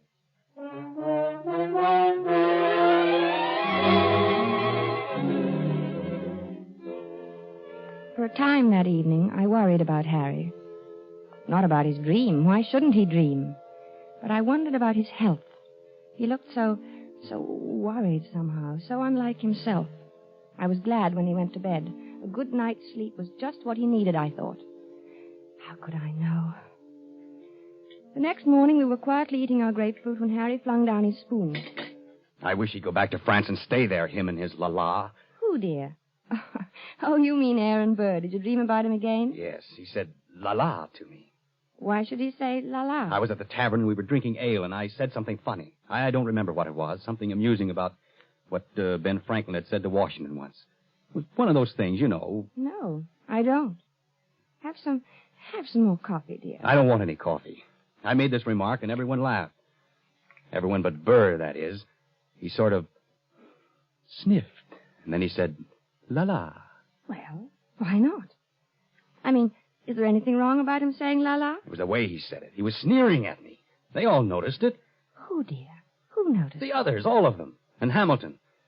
I was there with Hamilton. It was swell until Burr came in. Aaron Burr. I don't see why you dream about him all the time. Don't you think you should take some luminol? I'm not sick, I tell you. I know what I'm dreaming. I just thought, well, it's always Burr, and that seems odd. Well, why? Why shouldn't I dream about Burr if I want to? But you don't want to. No, but I can't help it. Everywhere I go with Alexander, sooner or later Burr shows up and makes those nasty remarks. Last night he elbowed Alexander out of his way. Did it deliberately. Alexander? Hamilton. Oh, Alexander Hamilton. Yes, goodness knows I'm familiar enough with him by this time to call him by his first name. Harry, you know, we might go to the old Drovers Inn this weekend. You like it there. Hamilton has become not only my brother Walter, but practically every other guy I've ever liked. Don't you like the old Drovers Inn anymore? Isn't it natural that Hamilton should represent my brother and guys I like? That's natural, isn't it? Yes, I suppose it is. Well, then why are you looking at me like that? You know, dear, I wish you'd go and see Dr. Fox. I don't want to see Dr. Fox. I want Aaron Burr to stop sneering at me in my clothes. He looks at me and his lips curl up and he says, "The law, Mr. Andrews, what odd taste you have." I wish you'd go and see Dr. Fox. I'm going to the zoo and feed popcorn to the rhinoceros. That makes things seem right. For a little while, anyway.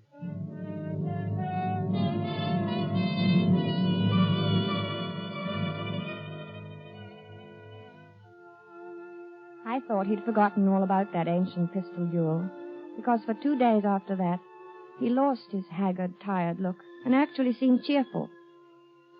One night, about 5 a.m, he came into my room in pajamas and bare feet. His hair disheveled and his eyes wild. He got him. He got him. The rotter got him. Alexander fired in the air and smiled at him. Just like Walter must have smiled. Like Walter? Oh, yes, dear. Your brother Walter, who was killed in the cemetery. This was at Weehawken in New Jersey. What? Your brother? No, Hamilton and Burr. The duel. Hamilton had a white ruff around his neck. Burr was in black tights, French clothes. Alexander lifted his pistol and fired in the air and then smiled at Burr. And then that fiend from hell took deliberate aim. He took so long. He meant to take his time about it. I saw him grin. And then he pointed his pistol at Alexander and fired. He killed him in cold blood, the foul scum. Oh, darling. Don't, darling. Here, dear.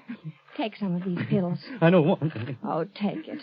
You'll feel better. I don't want any, I tell you. Here, darling. Swallow. Please, swallow. All right. There. That's better. The cad. A rotten, sneaking cad. He grinned just as he fired. And Alexander clutched himself at the stomach. Then shook his head and tried to walk forward. Then he fell. With his mouth open as though he wanted to say something. And Burr stood there. Grinning.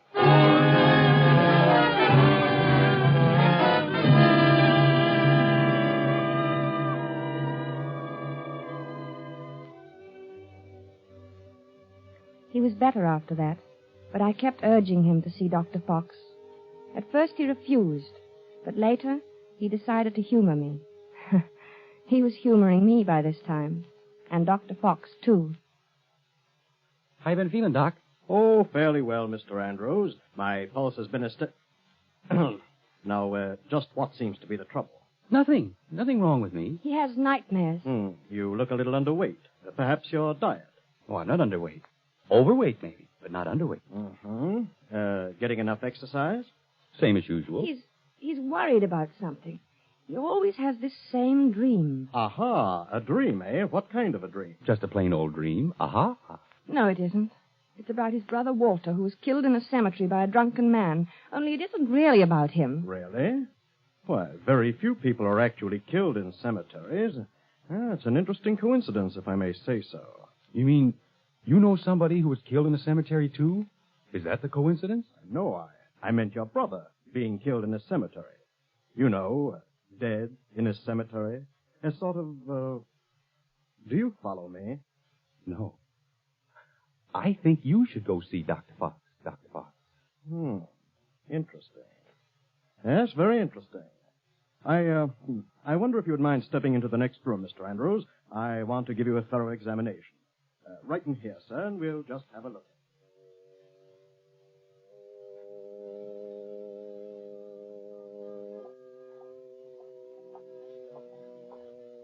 Well, I hope you're satisfied. You heard what he said. There's nothing the matter with me at all. I'm glad your heart is so fine. He said so, you know. He said your heart is fine. Sure, it's fine. My heart's fine. Everything's fine. And you know what I was thinking? No, what? I was just thinking that now that Alexander Hamilton is dead, why, you won't see any more of Aaron Burr. Yeah. Yeah, I guess you're right.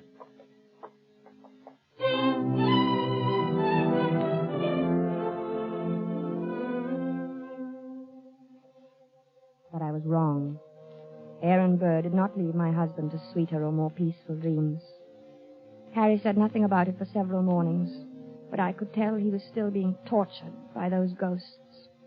He brooded over his breakfast. He didn't answer me when I spoke to him. I dropped my butter knife, and he jumped. What was that?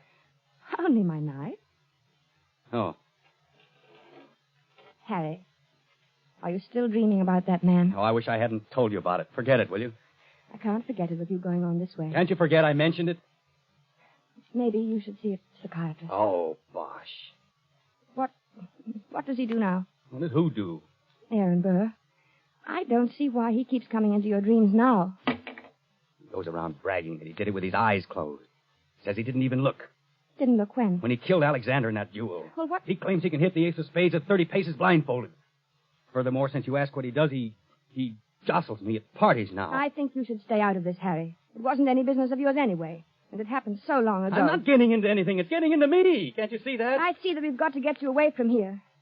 Oh, maybe if you slept someplace else for a few nights, you wouldn't dream about him anymore. I don't know. Let's go to the country tomorrow. We'll stay at the Lime Rock Lodge. Bess, why can't we visit the Crowleys? They live in the country. All right, fine. Bob has a pistol, and we could do a little target shooting. What do you want a pistol for? Plenty of open space. I think you'd want to get away from shooting. Yes. Sure, dear.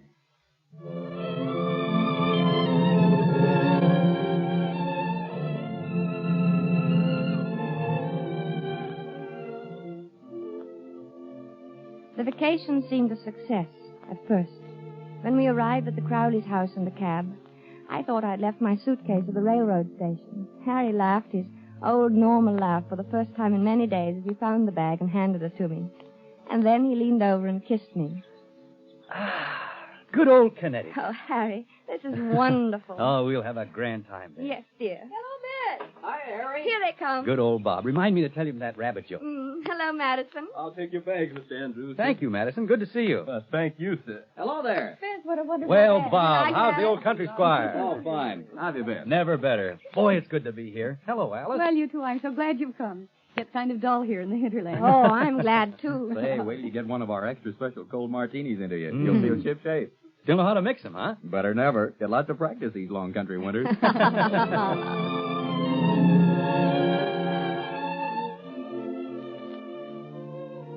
Oh, it was grand, seeing Harry's face relaxed and smiling over his cocktail glass.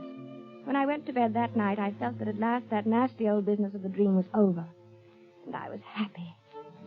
But when I woke the next morning, I saw my husband lying rigid on his back, staring at the ceiling. One Henry Andrews, an architect. What's the matter, dear? Nothing. Oh, why don't you go back to sleep, Harry? It's only 8 o'clock, and this is the country. One Henry Andrews, an architect. What are you talking That's about? what he calls me. Calls you who? One Henry Andrews, an architect. He's saying in his nasty little sneering voice. One Henry Andrews! Harry, please don't yell.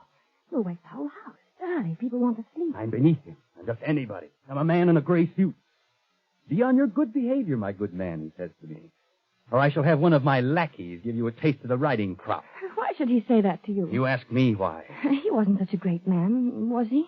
I mean, didn't he try to sell Louisiana to the French or something behind Washington's back? He was a traitor. And why worry what he says? He was a scoundrel, but a very brilliant mind.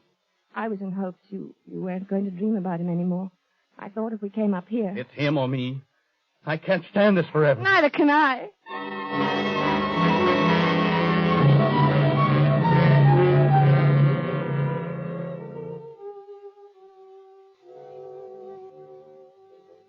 As I had expected, Harry spent most of the afternoon with Bob shooting at targets.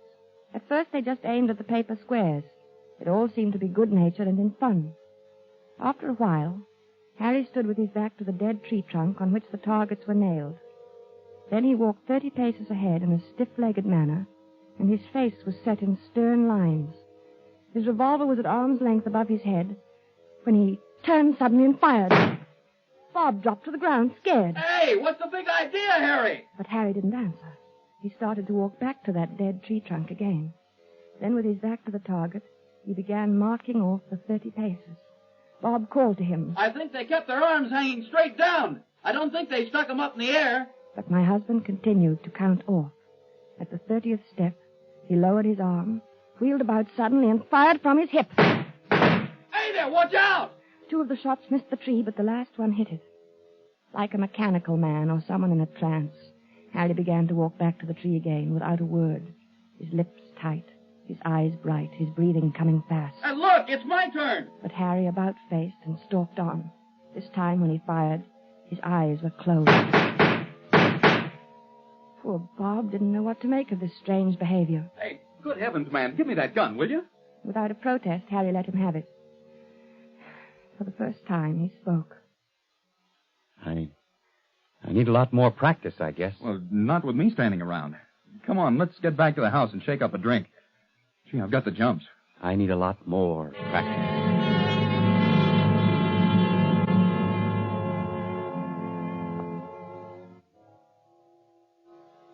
I guess I must have slept soundly that night, because I didn't hear him leave the room. He must have crawled out of bed, dressed silently, and crept out of the room. The sun was just coming up, and the light was hard, and the air was cold. Then I heard the shot. I threw on a dressing gown and ran downstairs. The Crowleys were in the hall. Oh, good heavens, there. Is Harry all right? It sounds like it. Where is he? What's he doing? It sounds as though he's out behind the studio shooting. Alice. Oh, no. Take it easy, Bess. Bob will go out and get him. Maybe he had a nightmare or walked in his sleep. No. He never walks in his sleep. He's awake all right. Well, let's go down and get some coffee. He'll need some. Yes, I'll need some, too. Hey, what the dickens is the matter with him, anyway? I don't know. I'm so sorry. Bob, you go get him. At your service, madam, alive or dead. Bob, stop it. Okay, I'll do my best. Come on, Bess. We'll go to the kitchen. What's that noise? Where? In the kitchen. Oh, it's you, Madison. Yes, ma'am. Well, you're shaking. I was just wondering, ma'am. No. It's all right, Madison. You go on back to bed. Closita was scared, ma'am, and I thought... Well, you tell Closita that it's all right. Mr. Andrews is shooting a little. He couldn't sleep. Yes, ma'am. Yes.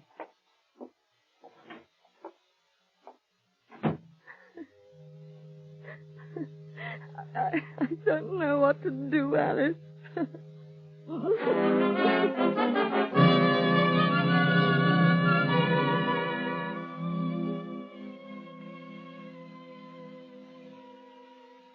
I guess the Crowleys were relieved when the cab came to drive us to the station early that day. Their maid had threatened to leave. The neighbors were complaining about the early morning disturbance, and their own nerves were ragged.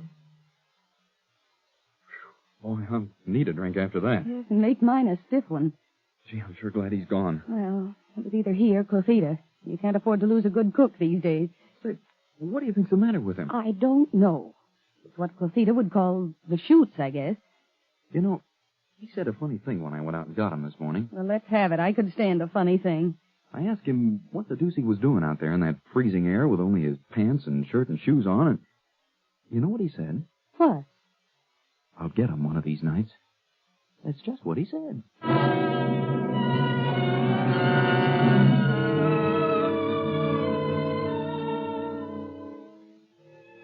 By this time, I was really frightened. When we returned to the city, Harry was a picture of gloom.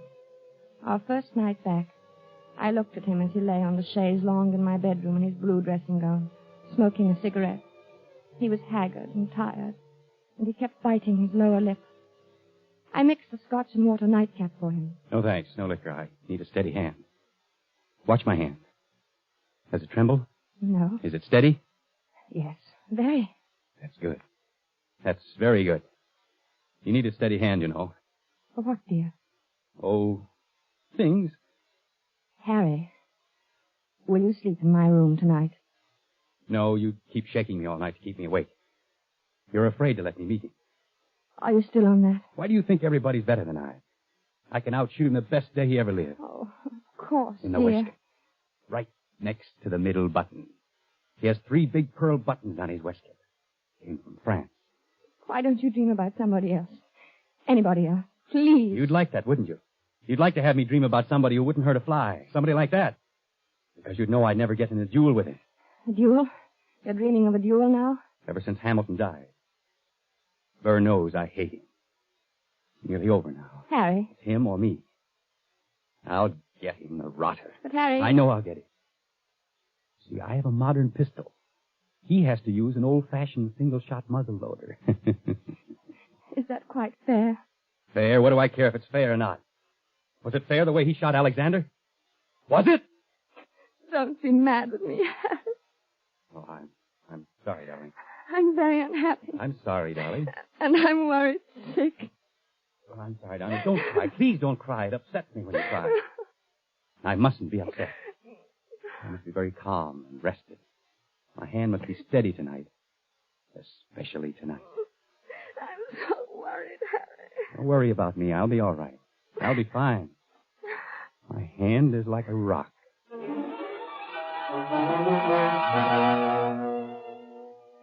Later, when I kissed him good night, I knew it was really goodbye. He didn't say anything, and neither did I. It's just that he seemed so far away, in another world. And each moment I felt that he was becoming more and more remote. Something told me he wasn't coming back. I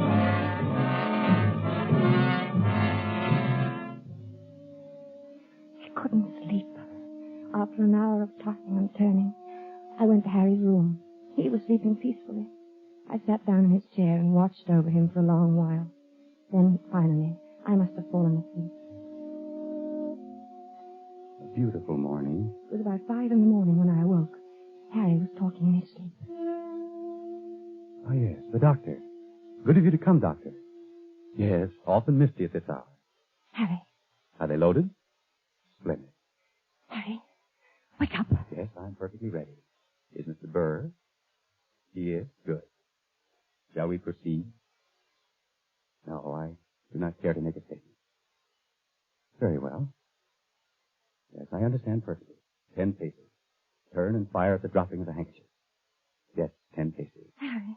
Thank Harry. you for acting as my second, Mr. J. Of course, extremely good of you. Very well, then I'm quite ready. 1, 2, 3, 4, Harry, please. 5. Don't, Harry. 6, 7, 8, 9, 10. Harry. Harry, dear.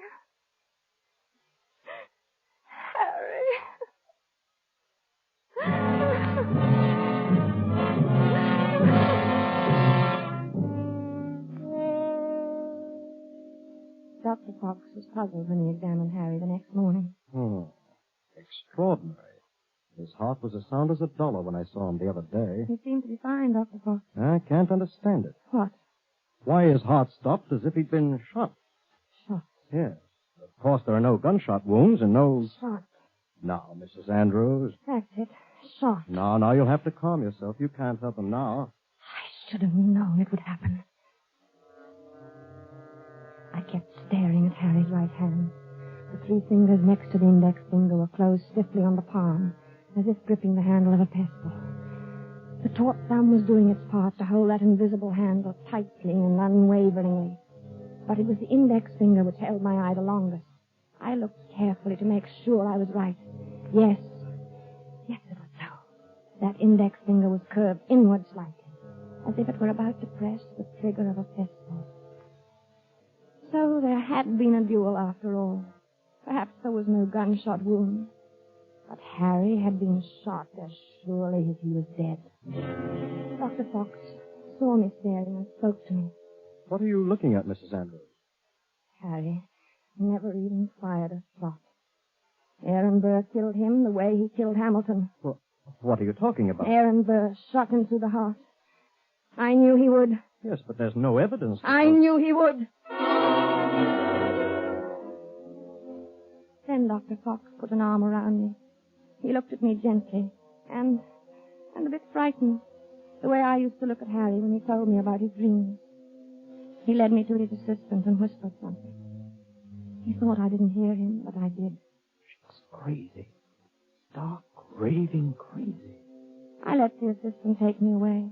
Maybe he thought I was crazy, too. But now I knew. Aaron Burr got Harry. Just as he had killed Hamilton in that old quarrel long ago.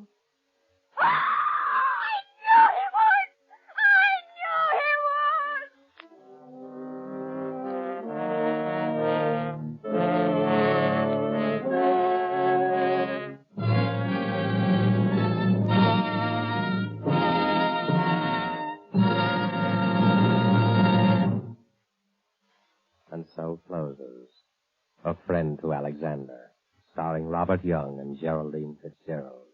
The James Thurber story, which was tonight's tale of Suspense.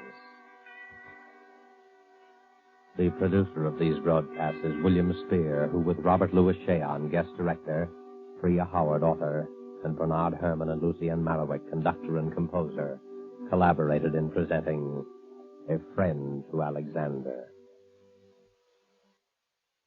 Now CBS is pleased to announce that beginning August 17th at 10 to 10:30 Eastern War Time, Mr. Robert Young, whom you've heard as star of tonight's Suspense, will begin a brand new CBS series entitled Passport for Hunter. Passport for Hunter will bring you each week the adventures of an American newspaper reporter among the people of the United Nations. Next week's broadcast will be written and directed by Norman Corwin, with music by Bernard Herrmann. And the star, as we have said, will be Robert Young. This is your narrator, the Man in Black, inviting you to be with us next week at this same time when, with Miss Agnes Moorehead, and with a repeat performance by popular request of the play called Sorry, Wrong Number, we again hope to keep you in suspense. This is CBS, the Columbia Broadcasting System.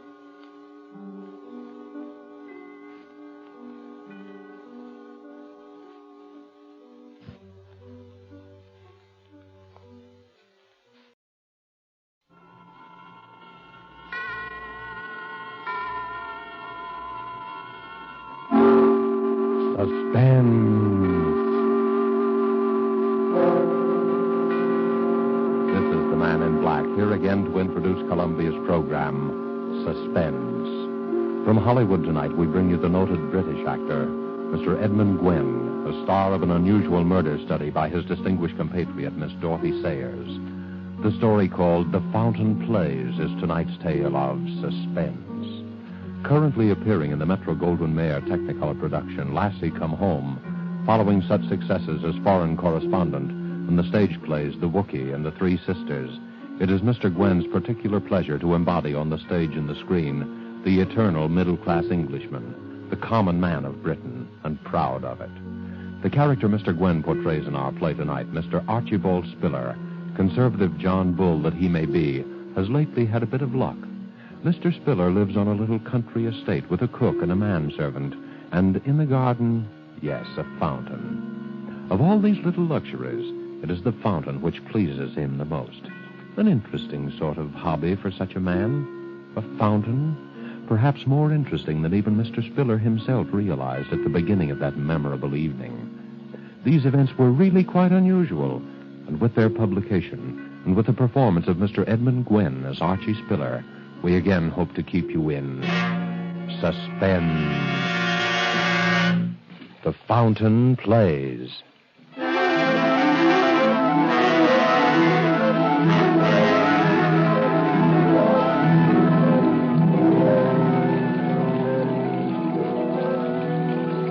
Now then, Mr. Spiller, what about it?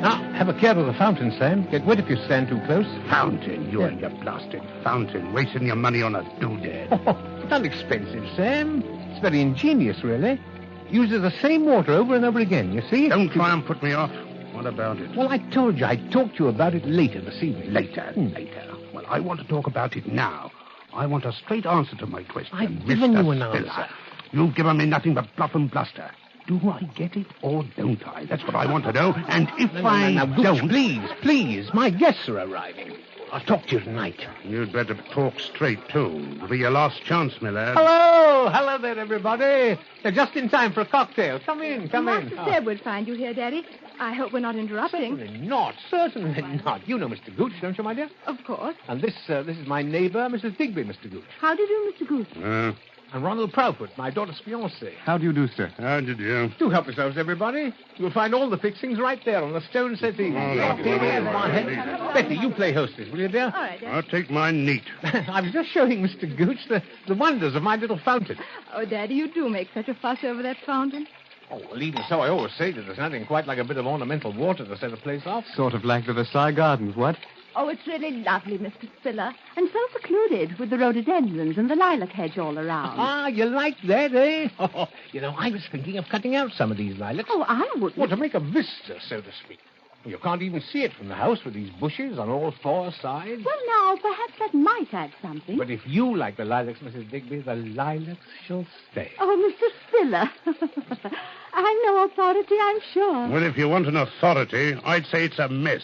Plaster, backstop, and all. A mess, see? Mess? Yes, a mess. Oh, maybe Mr. Gooch means the way the backstop arches up above the stray.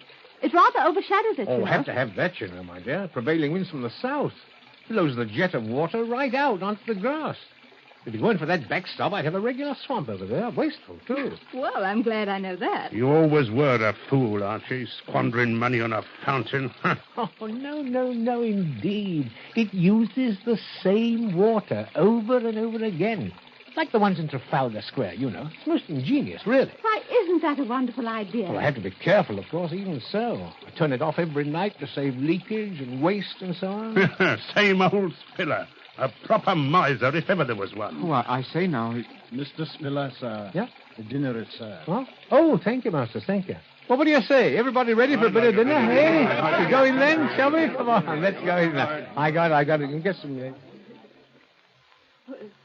Why, Mr. Spiller, your modest little fountain. When you're past the bushes, why, all at once you can scarcely hear it at all. Yes, quite impossible to hear it from the house. Can't hear it at all.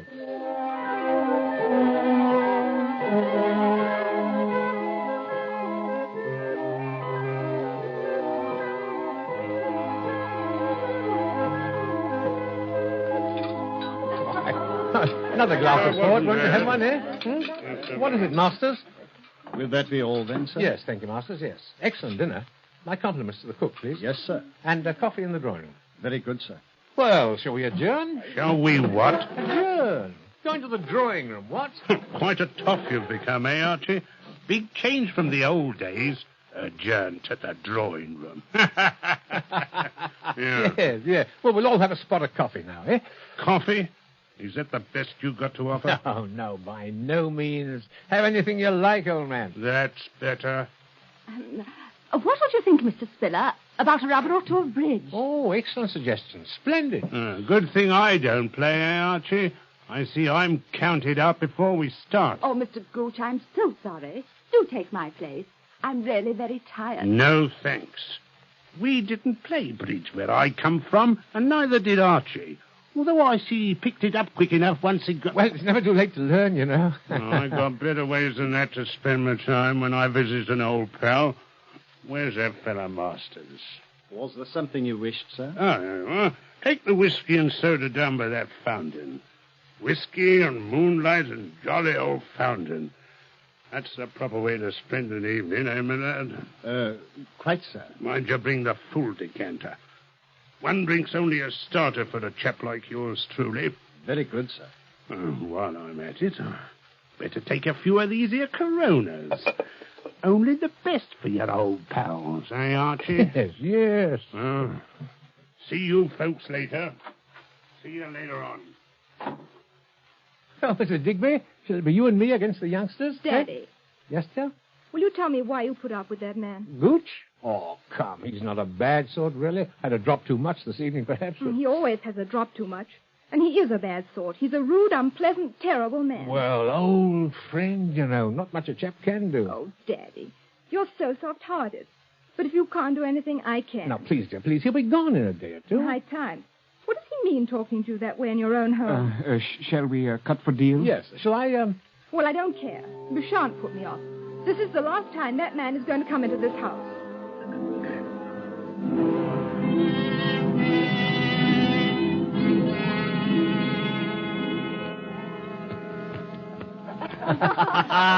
There you are. Game and rubber. I guess the old folks aren't so slow after all, eh, partner? Now, don't get Daddy all puffed up. You did have all the cards. Oh, not a bit of it. Jolly well played, sir. Play one more? Oh, I'm afraid not. I don't want to put a damper on the party, but it's 10:30. My word, so it is. Last hour or so passed in no time. Oh, that's probably because we were spared the company of the charming Mr. Gooch. Oh, wonder where he is. I could guess. He said he was going out by the fountain. Dead to the world, that's what he is. Why, Betty. Oh, from drink, silly. Oh, of course. Well, I'm not superstitious, you know, but... Oh, Gooch will take care of himself, I dare say. Well, Mrs. Digby, if you really must... I'm afraid I really must. Well, then perhaps I can see you home. Well, if it wouldn't be inconvenient. Oh, not a bit of it. It's a pleasure I've been looking forward to all the evening.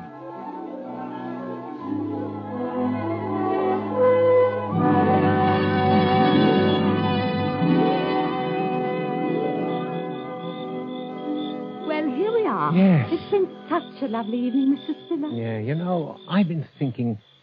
I'm awfully lucky to have found a neighbor like you. At my time of life, I mean. Maybe it's not luck at all. It's fate, you mean? Eh, Mrs. Digby? Or may I May I call you Rosalind? Oh, God. And you call me Archibald, eh? Silly name, but it's the only one I've got there. All right. You know, it was true what I said tonight, that the place will be needing a new hostess soon. With Betty getting married, you mean? Hmm. You must be very happy for her. Oh, I am. But what I mean that, well, we're both alone in the world now, and Yes?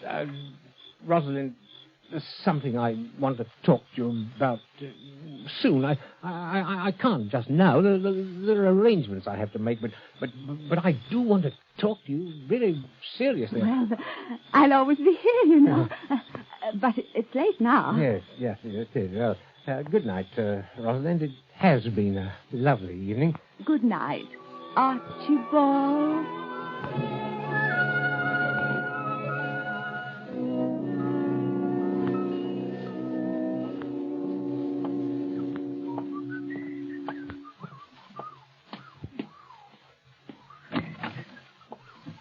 Hello, Masters. Tell me, where's everybody? Mr. Ronald left 5 or 10 minutes since, sir, and Miss Elizabeth has retired. Oh. Well, has Mr. Gooch come in yet?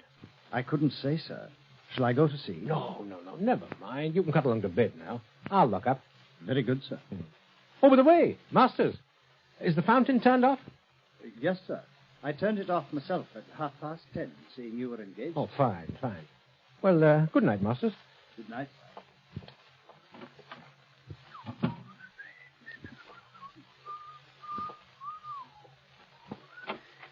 Oh, hello there. Just coming out to look for you, Gooch. Hello. You have a nice evening? A nice evening. Not as nice an evening as you had with the obliging little widow, eh? No, that's enough of that now, Sam. Oh, it is it? That's enough, is it? It's a good one. Do you think I am, talking to me like that? One of your ruddy servants? Well, I'm not. I'm the boss here. Get that into your head. I'm the boss, and you know it. All right. But buzz off to bed now, like a good fellow. It's getting late, and I'm tired. Oh, no, you don't. Think I'm drunk, don't you? Well, I'm not drunk enough so I don't remember the little business I've got with you. Well, can't we talk about it in the morning? No. We'll talk about it right now. I'm short of cash. It's high time you kicked in with some more. Now, look here, Sam. I pay you your allowance as we agreed, and you stay here whenever you like, but that's all. Oh, it is it? Yes. Getting pretty high and mighty, aren't you, number 4132? Sam, quiet. For heaven's sake. You're in a fine spot to tell me what you're going to do, aren't you? Quiet, the servants, my dear. Quiet, Betty, my dear, or Ronald Flatnood, or whatever his name is. Sam, you're drunk. Sure I'm drunk. I'm not an escaped jailbird, am I? I'm not liable to be all back to work out 10 years odd labor for forgery, am I? Sam, listen, I'll give you a little extra. Just this once. When I think a man like me, that was only in for a short stretch anyway, worked it out all good and proper, dependent on the charity, mind you, of a pal what's rolling in wealth. I'm not rolling in wealth, and you know it. But if you'll promise me, faithfully, that this is the last time... Sure, I'll promise. For an old pal, I'll promise anything. You just give me 5,000 down. 5,000? That's right. You've got a great opportunity. All I need is a little ready cash. Now, don't be an idiot, Sam. What do you think I'm going to lay hands on that much? Just like that. I'll give you a check for 500. Oh, trying to renege your old pal, eh? I said 5,000 and 5,000 it is, or you'll find yourself back on the rock pile, see? I tell you, I haven't got it. Haven't got it. You've got enough to go buying fancy fountains, playing around with the widow next door. door. Now, you leave Mr. Digby out of this. I'll leave around a bit, all right. I'll leave the old pastry to you. What?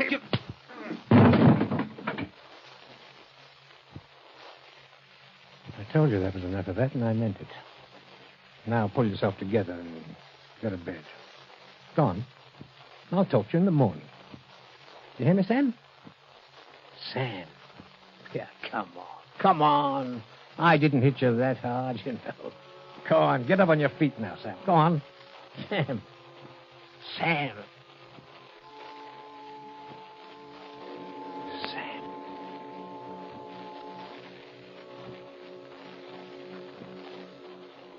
Keep his head on the corner of the table. Phew. No blood. No, there it is, just over the temple. Soft. Spongy. Mr. Gooch's fall had made quite a racket, too. Somebody must have heard it. They'd be calling out in a moment. Footsteps coming down to find out what's the matter. Have to think fast. What was that? Oh, just the old clock. Nobody on this side of the house anyway. Nobody could have heard. Steady now and face the facts. He's dead. Murdered. Oh, it didn't feel like murder, but the police won't care about that. First off, they'll take fingerprints, and then... If I could make him suspect somebody else, confuse him. An alibi. Yes, that's what's needed. An alibi.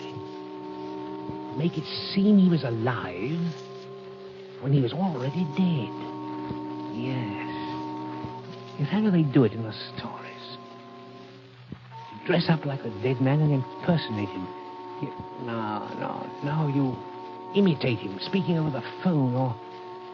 No, you make a gramophone record of his voice, or you forge a letter. No, forgery. No, I don't want to get mixed up in that old game again. No. Oh, wait a minute, though. The time. The time. Earlier, not later. Say 10:30, while everyone was playing bridge. If he could have died sometime before that. But how to prove it? What happened at 10:30? 10:30. Think. The fountain. Yes, the fountain. Mr. Spiller went out to the French windows to the garden, then turned on the fountain, then down the garden path. Stopped and called a name. A name. Sam! Gooch! Doing very well, Mr. Spiller was. Careful with the flashlight. They can't hear the fountain from the house, but they can see that. There's the whiskey, still half full. Pour most of it out, so that it will look as though we had even more to drink.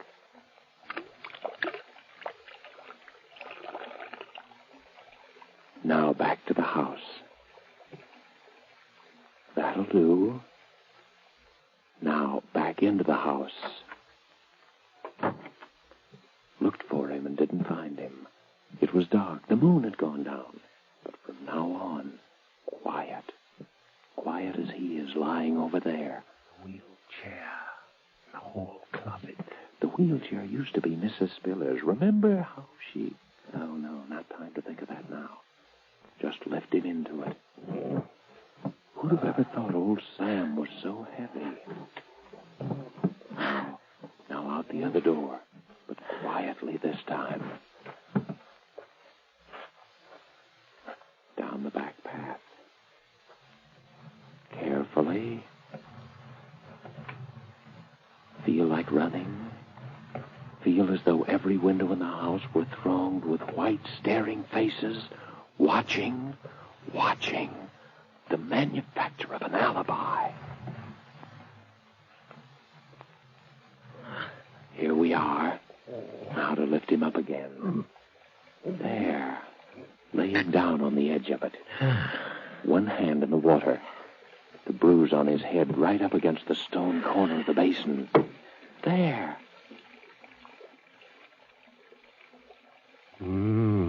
What's that? He's alive. Gooch is alive. After all that trouble, after committing practically the perfect crime, he's alive.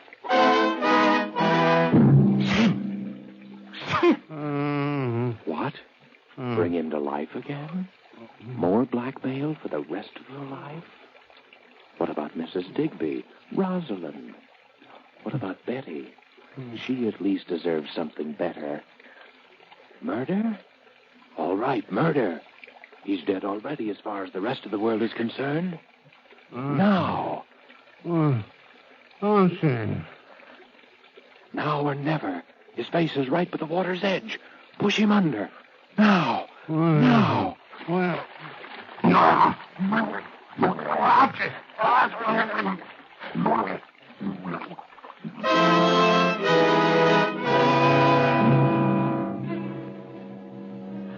And so it's done. Remorse? Why remorse? Does the mouse feel remorse that the cat is killed? Does the prisoner feel remorse when he leaves his prison? No. No, it's done, and well done. Nothing left but the finishing touches now. Take back the wheelchair. Let the fountain run another hour. And then to bed. And when the police come in the morning, the perfect crime. Remorse? Nonsense. Congratulations would be more like it. Yes, congratulations, Mr. Spiller.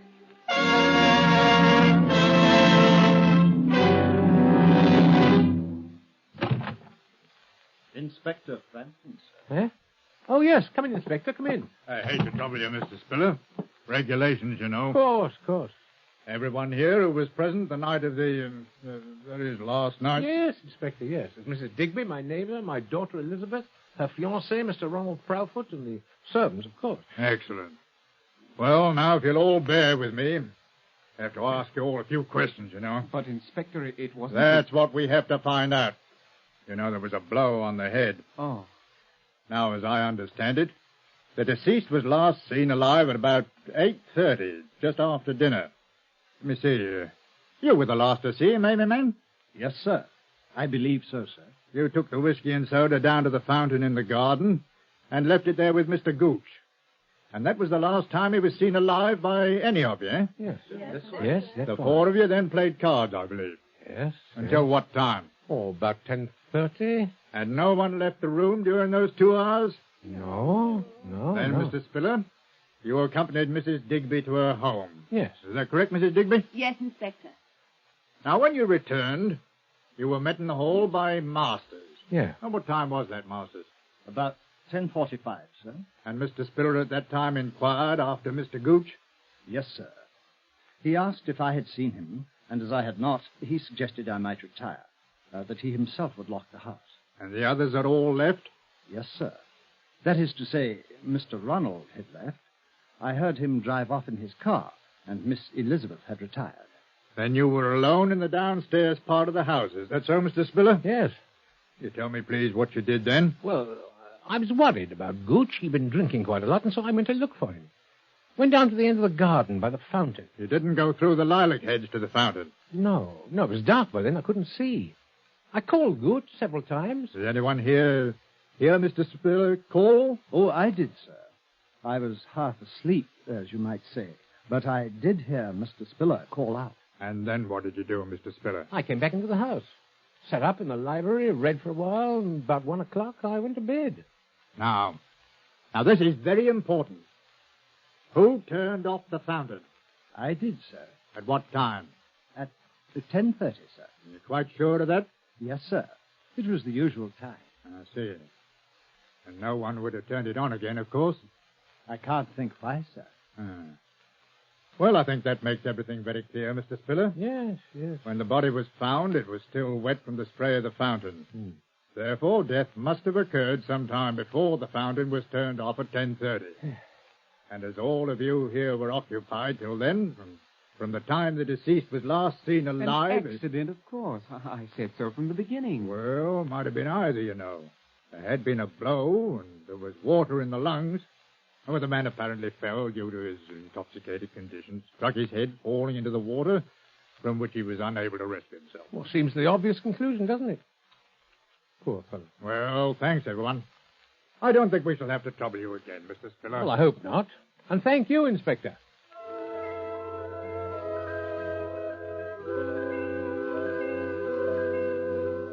It is the verdict of the coroner, Township of Alton, County of Hampshire, that in the case of the deceased Samuel Gooch, death was due solely to accidental causes.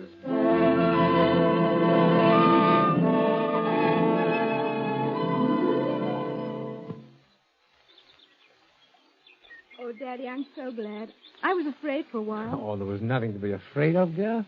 Poor old Gooch just lost his footing and fell, that's all. I know. I was afraid of him. Of him? I know it was silly, but he was so strange. I thought he had some sort of hold over you. Oh, nonsense. Darling, he's just an old friend. And I'm a sentimental old fool. You're an old dear. But I've got to run now. What, off with Ronald? Uh-huh. Daddy, are you going to be awfully lonely when I've gone? Oh, you know I'll miss you. Maybe Mrs. Digby. No, my girl. Oh, she's such a darling. She is rather nice, isn't she? In fact, I I thought I might pop over to stay this afternoon, as long as you're going to be out. Daddy, I knew it. I won't keep you another second. I'll go over to dinner. Well, perhaps I shall. You be on time, though. I will. Bye. Bye.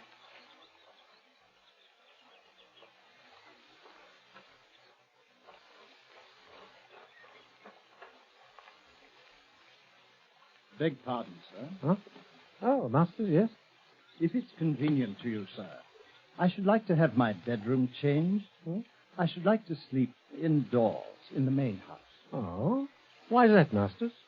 I'm a very light sleeper, sir, and noises keep me awake. Noises? The weather vane, sir, above the garage. When the wind changes, it creaks. Oh, well, a little oil perhaps would soon. I hardly think that would do, sir. Because when the wind changes, there are other noises. They can be most disturbing, sir. What? Other noises? The fountain, sir. Fountain? Yes, sir. Ordinarily, I'm quite unable to hear it, any more than you can in the main house, sir. But when the wind is from the west, the plaster backstop acts quite like a sounding board in the direction of my room, sir. In fact, I can hear not only the fountain itself, but I can hear even the faintest noises in the grove around it quite clearly. I see. Quite, sir. For instance, on the night Mr. Gooch sustained his unfortunate accident, the wind changed a little after 11. The weather vane awakened me, and then I heard the fountain. I seem to hear other noises, too, if I may say so, sir. You heard? Yes, sir. I might add that after hearing the police inspector's observations, I took the precaution of pressing your dinner jacket. The sleeve seemed quite wet, sir. Yes. I think, sir, all things taken into consideration, you might find it worth your while to retain me permanently in your service at, shall we say, double my present wage for now. Eh? Oh, yes, of course. I'm very much obliged to you, sir. Is there anything else, sir? No, nothing else. I'm going to sit here by the fountain. Very ingenious. The fountain? Yes. Most ingenious, my fountain. Costs so little to run because it uses the same water over and over again. Over and over again. Over and over again.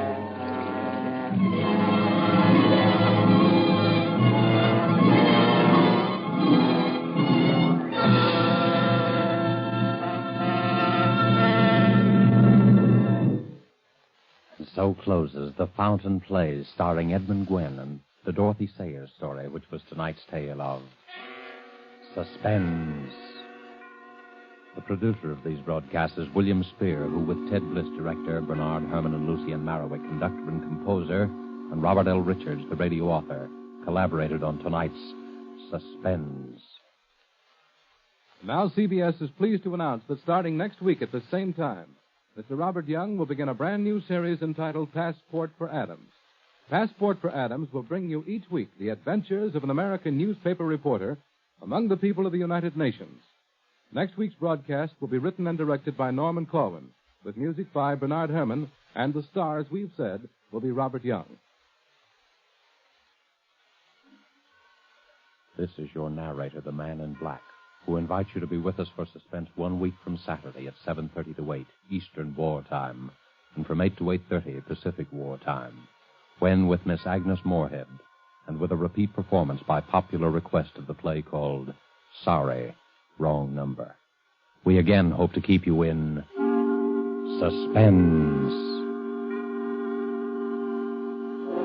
This is CBS, the Columbia Broadcasting System.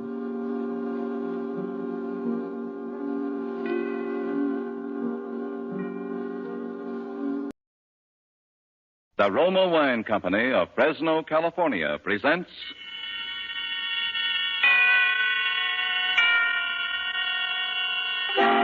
Suspense. Tonight, in response to requests from many thousands of listeners, Roma Wines bring you the Metro-Goldwyn-Mayer star, Miss Agnes Moorehead, in Sorry, Wrong Number, a suspense play produced, edited, and directed for Roma Wines by William Spear.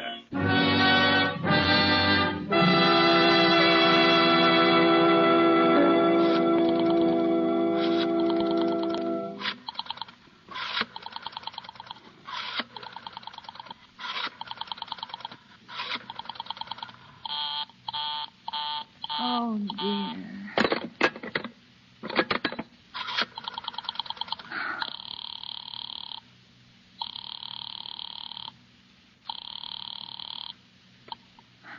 Your call, please. Operator, I've been dialing Murray Hill 40098 now for the last 3/4 of an hour, and the line is always busy. I don't see how it could be busy that long. Will you try it for me, please? I will be glad to try that number for you. One moment, please. I don't see how it could be busy all this time. It's my husband's office. He's working late tonight, and I'm all alone here in the house. My health is very poor, and I've been feeling so nervous all day. Ringing Murray Hill 40098.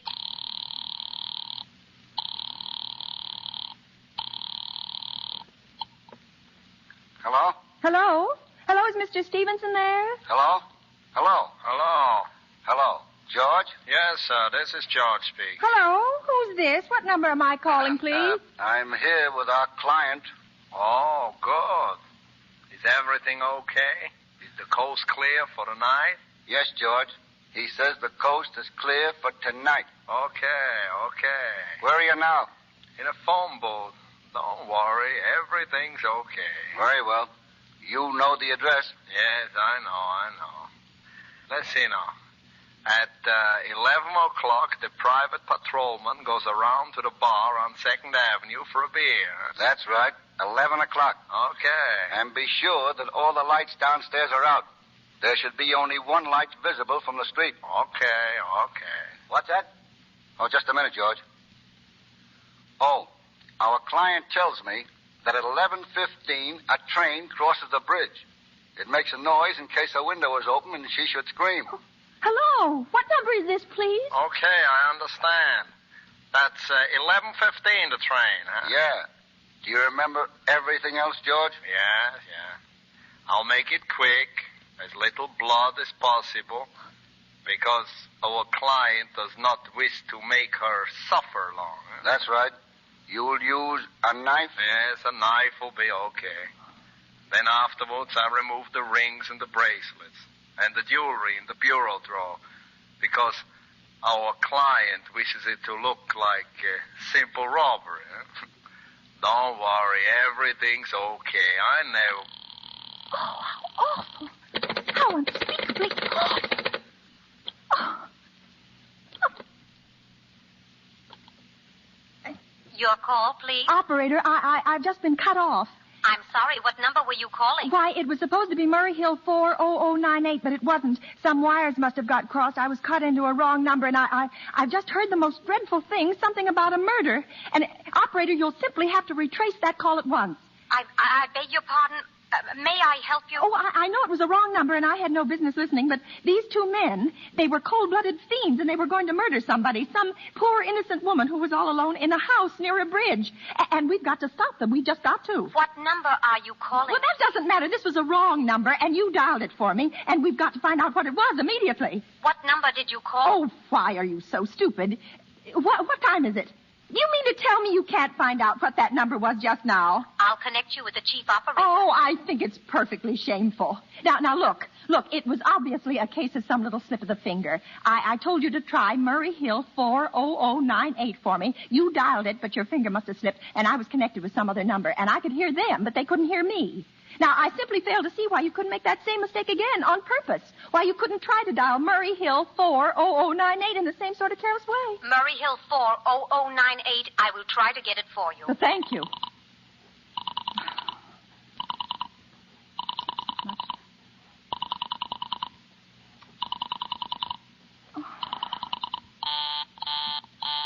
I am sorry, Murray Hill 40098 is busy. I will call you Operator! Your call, please. You didn't try to get that wrong number at all. I asked you explicitly, and all you did was dial correctly. I am sorry. What number are you calling? Well, can't you for once forget what number I'm calling and do something for me? Now, I want to trace that call. It's my civic duty, and it's your civic duty to trace that call and apprehend those dangerous killers. And if you won't... I will connect you with the chief operator. Well, please. This talk, I can't make it. So much time. This is the chief operator. Oh, chief operator, I want you to trace a call, a telephone call, immediately. I don't know where it came from or who was making it, but it's absolutely necessary that it be tracked down because it was about a murder that someone's planning, a terrible, cold-blooded murder of a poor, innocent woman tonight at 11:15. I see. Can you trace it for me? Can you track down those men? Well, I'm not certain. It depends. Depends on what? It depends on whether the call is still going on. If it's a live call, we can trace it on the equipment. If it's been disconnected, we can't. Disconnected? If the parties have stopped talking to each other. Oh, but of course they must have stopped talking to each other by now. That was at least 5 minutes ago, and they didn't sound like the type who would make a long call. Well, I can try tracing it.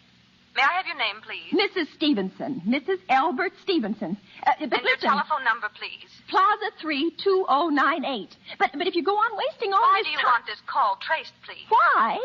Oh, no reason. I merely felt very strongly that something ought to be done about it. These men sounded like killers. They're dangerous. They're going to murder this woman at 11:15 tonight, and I thought the police ought to know. Have you reported this to the police? Well, no, not yet. You want this call checked purely as a private individual? Yes, but meanwhile... I'm sorry, Mrs. Stevenson, but I'm afraid we couldn't make this check for you and trace the call just on your say-so as a private individual. We'd have to have something more official. Oh, for heaven's sake. You mean to tell me I can't report that there's going to be a murder without getting tied up in all this red tape? Why, it's perfectly idiotic. Well, all right. I'll call the police. Thank you. I'm sure that would be the best way to do it. It's ridiculous. I've heard such nonsense. Utter nonsense. Your call, please? The police department. Get me the police department, please. Thank you. Ringing the police department. Oh, can't you ring them direct? This time.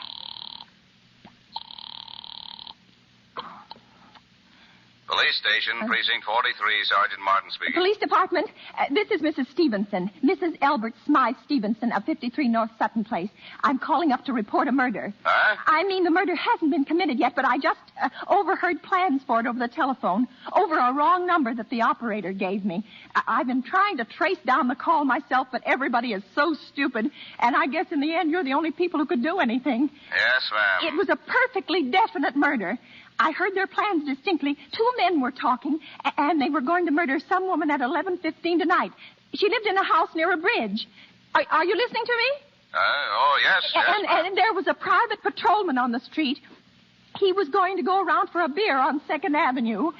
And there was some third man, a client, who was paying to have this poor woman murdered. They were going to take her rings and bracelets and use a knife. Well, it's unnerved me dreadfully, and I'm not well. Yeah. Yes, I see. Well, when was all this, ma'am? About 8 minutes ago. Oh, then you can do something you do understand. What's your name, ma'am? Mrs. Stevenson. Mrs. Albert Stevenson. And your address? 53 North Sutton Place. That's near a bridge, the Queensboro Bridge, you know. And we have a private patrolman on our street. And the 2nd Avenue is the next... And what was that number you were calling? Murray Hill 40098. But that wasn't the number I overheard. I mean, Murray Hill 40098 is my husband's office. He's working late tonight, and I was trying to reach him to ask him to come home. Yeah. I'm an invalid, you know, and it's the maid's night off, and I hate to be alone, even though he says I'm perfectly safe as long as I have the telephone right beside my bed.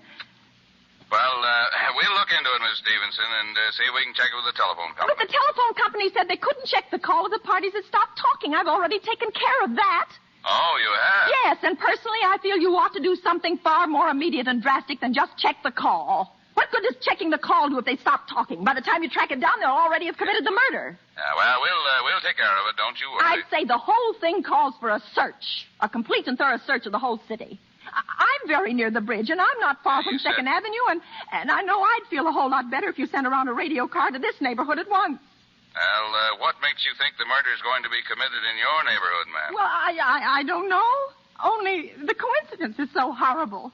2nd Avenue is the patrolman, the bridge. Yeah, well, 2nd Avenue, you know, is a very long street, ma'am. And you know how many bridges there are in the city of New York alone.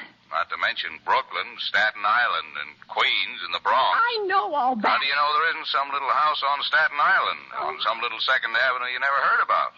How do you know they were even talking about New York at all? But I heard the call on the New York dialing system. Well, maybe it was a long-distance call you overheard. No. You know, telephones are funny things. Now, look, lady, why don't you look at it this way?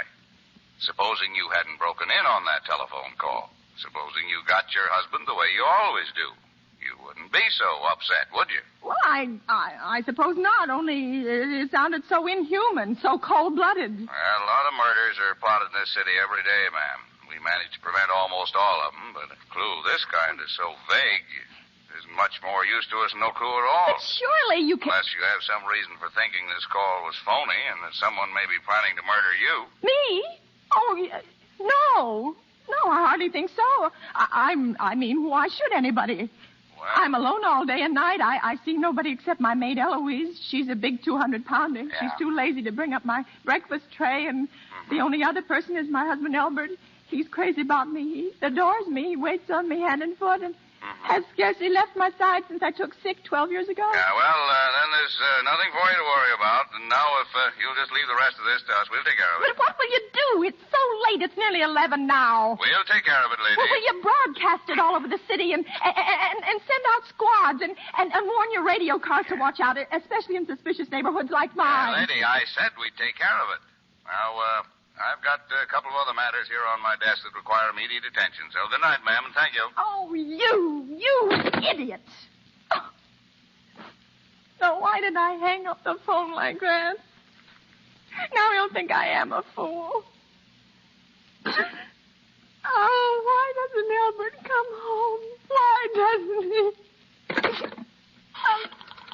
he? The operator again. Oh. Your call, please. Operator, for heaven's sake, will you ring that Murray Hill 40098 number again? I can't think what's keeping him so long. I will try it for you. Oh, got me so nervous.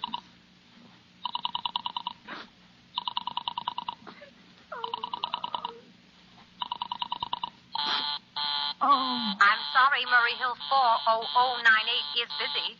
I will call I can hear it. You don't have to tell me. I know it's busy. Oh. If I could only get out of this bed for a little while. If I could get a breath of fresh air or just lean out of the window and see the street. Hello? Albert? Hello?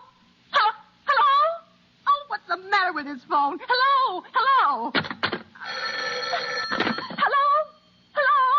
Oh, for heaven's sake, who is this? Hello? Oh, don't say something to me. Oh. Answer somebody.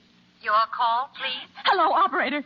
I don't know what's the matter with this telephone tonight, but it's positively driving me crazy. I've never seen such inefficient, miserable service. Now, look, I'm an invalid, and I'm very nervous, and I'm not supposed to be annoyed. But if this keeps on much longer... What seems to be the trouble, please? Well, everything's wrong. I haven't had one bit of satisfaction out of one call I've made this evening. The whole world could be murdered for all you people care, and now my phone keeps ringing and ringing and ringing and ringing every 5 seconds or so, and when I pick it up, there's no one there. I am sorry. If you will hang up, I will test it for you. I don't want you to test it for me. I want you to put that call through, whatever it is, at once. I'm afraid I cannot do that. You can't? And why? Why, may I ask? The dial system is automatic.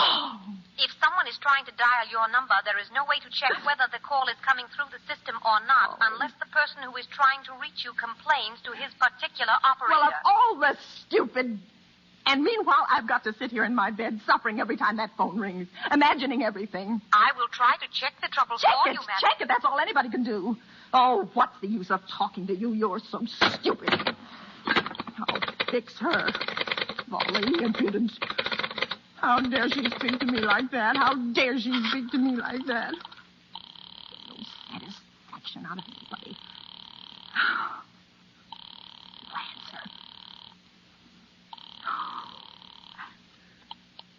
Your call, please. Young woman, I don't know your name, but there are ways of finding you out. And I'm going to report you to your superiors for the most unpardonable rudeness and insolence it has ever been my privilege. Give me the business office at once. You may dial that number direct. Dial it direct? I'll do no such thing. I don't even know the number. The number is in the directory, or you may secure it by dialing Listen here, you. Oh, what's the use? Oh, for heaven's sake, I'm going out of my mind, out of my mind. Hello, stop ringing, do you hear? Answer me, who is this? You realize you're driving me crazy? Who's calling me? What are you doing it for? Now stop it, I say. Hello, if you don't stop ringing, I'm going to call the police, do you hear? The police! Oh, if Albert would only come home. Oh, let it ring. Let it go on ringing. It's a trick of some kind. I won't answer it. I won't. Even if it goes on ringing all night, I won't answer it. I won't answer it. Now, what's the matter? Why did they stop ringing all of a sudden? What time is it? Where's my clock? Where is it? 5 to 11. They've decided something. They're sure I'm home. They've heard my voice answering them just now. That's why they've been ringing me. Why no one has answered me. Oh,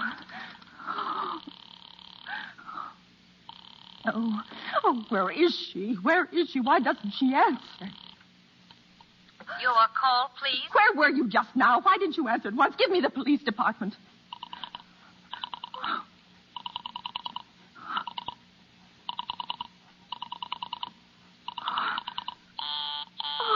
I'm sorry, the line is busy. I will call you. Busy? But that's impossible. The police department can't be busy. There must be other lines available. The line is busy. I will try to get them for you later. No, I've got to speak to them now. It may be too late. I've got to talk to someone. What number do you wish to speak to? I don't know, but there must be someone to protect people beside the police department. A detective agency.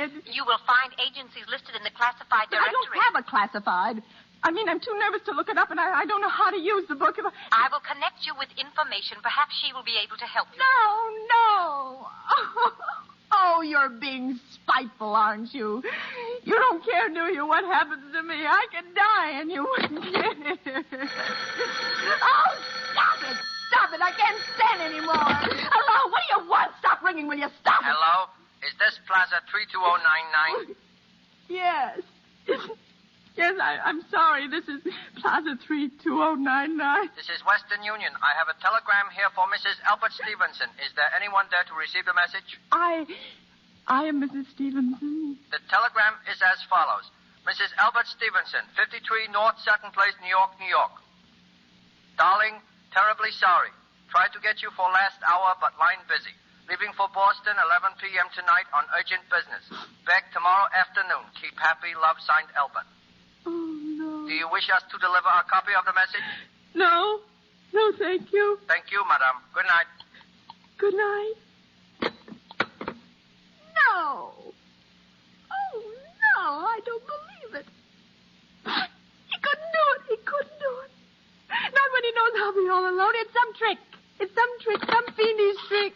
I know it.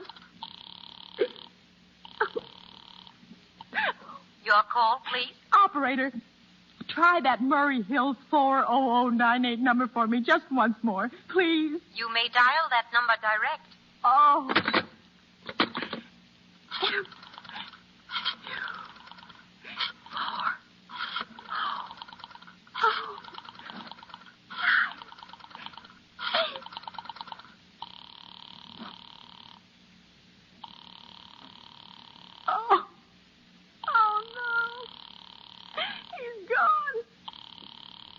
Oh, Albert, how could you? How could you? Oh, but I can't be alone tonight. I can't. If I'm alone one more second, I'll go mad. I don't care what he says or what the expense is. I'm a sick woman. I'm entitled to some consideration. This is information. May I help you? I want the telephone number of Henchley Hospital. Henchley Hospital. Do you have the street address? No, it's somewhere in the 70s. It's a very small, private, and exclusive hospital where I had my appendix out 2 years ago. Henchley, Henchl. 1 moment, please. Please hurry. And please, what is the time? You may find out the time by dialing Meridian 71212. Oh, for heaven's sake, I've no time to be dialing. The number of Henchley Hospital is Butterfield 89970. You.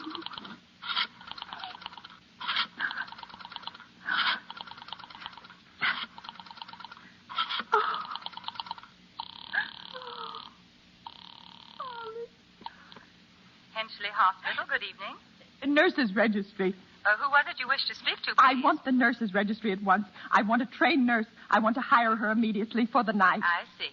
And what is the nature of the case, madam? Nerves. I'm very nervous. I need soothing and companionship. You see, my husband is away, and I'm... have you been recommended to us by any doctor in particular, madam? No, but I really don't see why all this catechizing is necessary. I want a trained nurse. I was a patient in your hospital 2 years ago, and after all, I do expect to pay this person for attending me. We quite understand that, madam.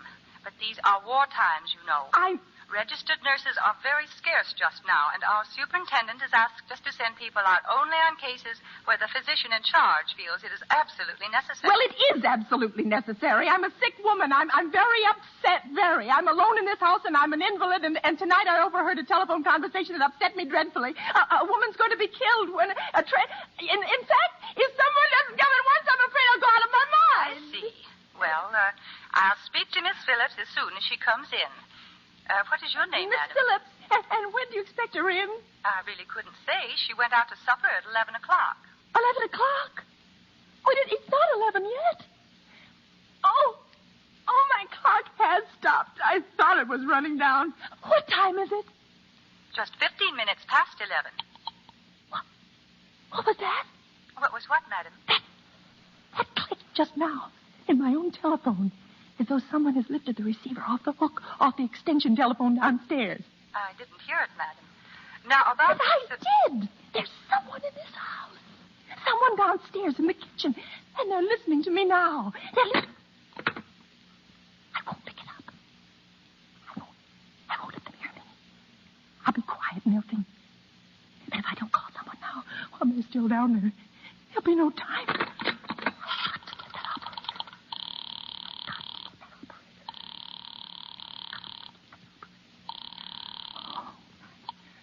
Your call, please. Operator, I'm in desperate trouble. I'm sorry, I cannot hear you.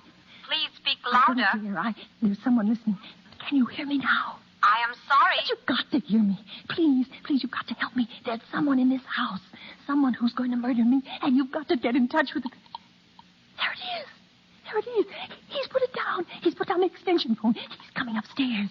He's coming up the stairs. Give me the police department. The police department. 1 moment, please. I will connect you. Please. I don't... Oh, no. Oh, no, come here. Oh, please, I didn't do anything. Oh, no, come here. Please, no. Please, no.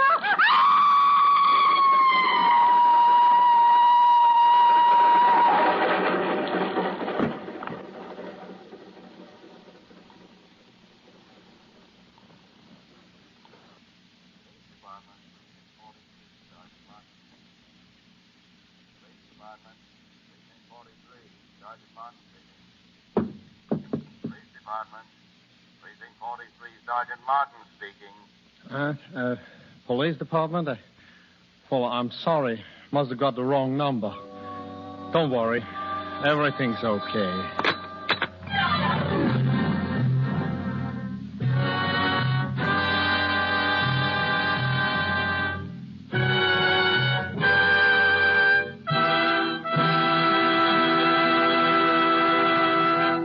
And so closes Sorry, Wrong Number, starring Agnes Moorehead.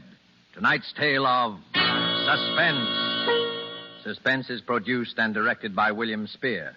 Don't forget then next Monday, same time, for Michelle Morgan, Philip Dorn, with George Coulouris in Suspense. Presented by Roma Wines, made in California for enjoyment throughout the world.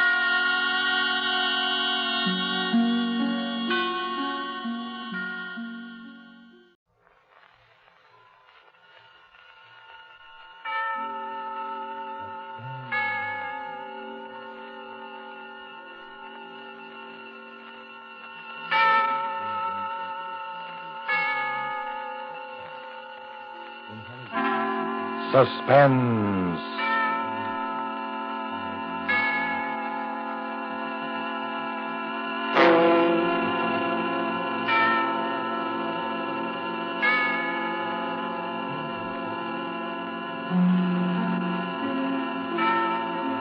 This is the Man in Black, here again to introduce Columbia's program, Suspense.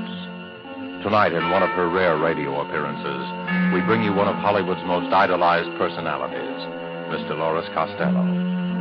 With such noteworthy and distinguished players as Mr. Martin Koslick, Mr. George Zucco, and Mr. Ian Wolfe, Miss Costello appears in A Story of Today, played against the background of the New Order in Europe, a story of an oppressed people who use strange and effective methods in dealing with their oppressors and with traitors.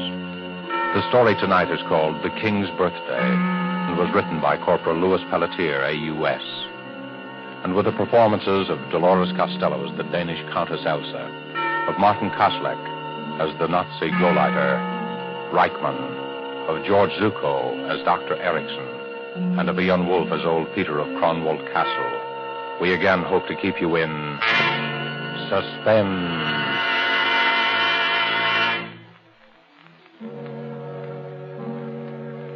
They come to the castle almost every day now, the Gestapo, trying to question me. But it seems I'm very stupid. Somehow I don't give the right answer. Perhaps it's my advanced age. When they ask me about the night of the king's birthday, I get confused. I ramble on in the fashion of old people. Gentlemen, Cronwald Castle is 300 years old. For all those years, Cronwald has been a symbol of Danish liberty. Gentlemen, the sea waves beat against the rocks of Cronwald. The sea is deep. The sea knows everything. Ask her. Stop babbling nonsense, you old fool. Answer my question. Did you know about those notes? But of course, Herr Lieutenant. Everybody in the district knows about them. The note said Count Victor would kill himself on the night of the king's birthday. Did you see the notes? Oh, no, Herr Lieutenant. But the note said that Count Victor would kill himself because of his great shame. That I do know. And the note said the exact time, 12 midnight. So you know the exact time? Yes, I'm fond of clocks, you see. My father had a clock that told the time with a bird jumping out. The bird whistled, like this. Stop that insane chirping. Yes, Herr Lieutenant. I'll take care of you later. Perhaps I'll have something that will improve your memory. Stay there till I call you. Yes, Herr Lieutenant. There's nothing the matter with my memory. I could tell them a thing or two if I wanted. I could tell them how it all happened. It began 2 days before the king's birthday. That was the day the new Nazi Gauleiter, Herr Reichmann, came to the castle to see the Countess Elsa. I was told to show him into the library. It was cold and grey, and the sea was pounding on the rocks, very angry, like it always is in November. The new Gauleiter sat by the fireplace and warmed his hands and called for a glass of brandy. And bring some soda, too, please. Yes, Herr Reichmann. How soon did your mistress say she would see me? In a few minutes, Herr Reichmann. You told her it was most urgent. Oh, yes, I told her. She'll be with you soon. I doubt it. Most women's idea of soon is the best part of an hour. In my country, we train our women to... The brandy, Herr Reichmann. Oh, thank you. Yes, in Germany we... Courvoisier. Where did you get brandy like this? Count Victor can get many things that are forbidden to his countrymen, Herr Reichmann. Count Victor's cellar is well stocked. Is it really? Yes. Yes, we have meat at the castle. Nobody in Denmark has meat. Only Kronwald Castle. You're lucky. So they say. Shall I leave the brandy, sir? Yes. But you stay here a minute. Tell me, what's your name? Peter, sir. Ah, yes, Peter. You have been at Kronwald since you were a child. 63 years. Am I correct? Why, yes, sir. How did you... It's my business to know a lot of things, Peter. You don't approve of Count Victor, do you?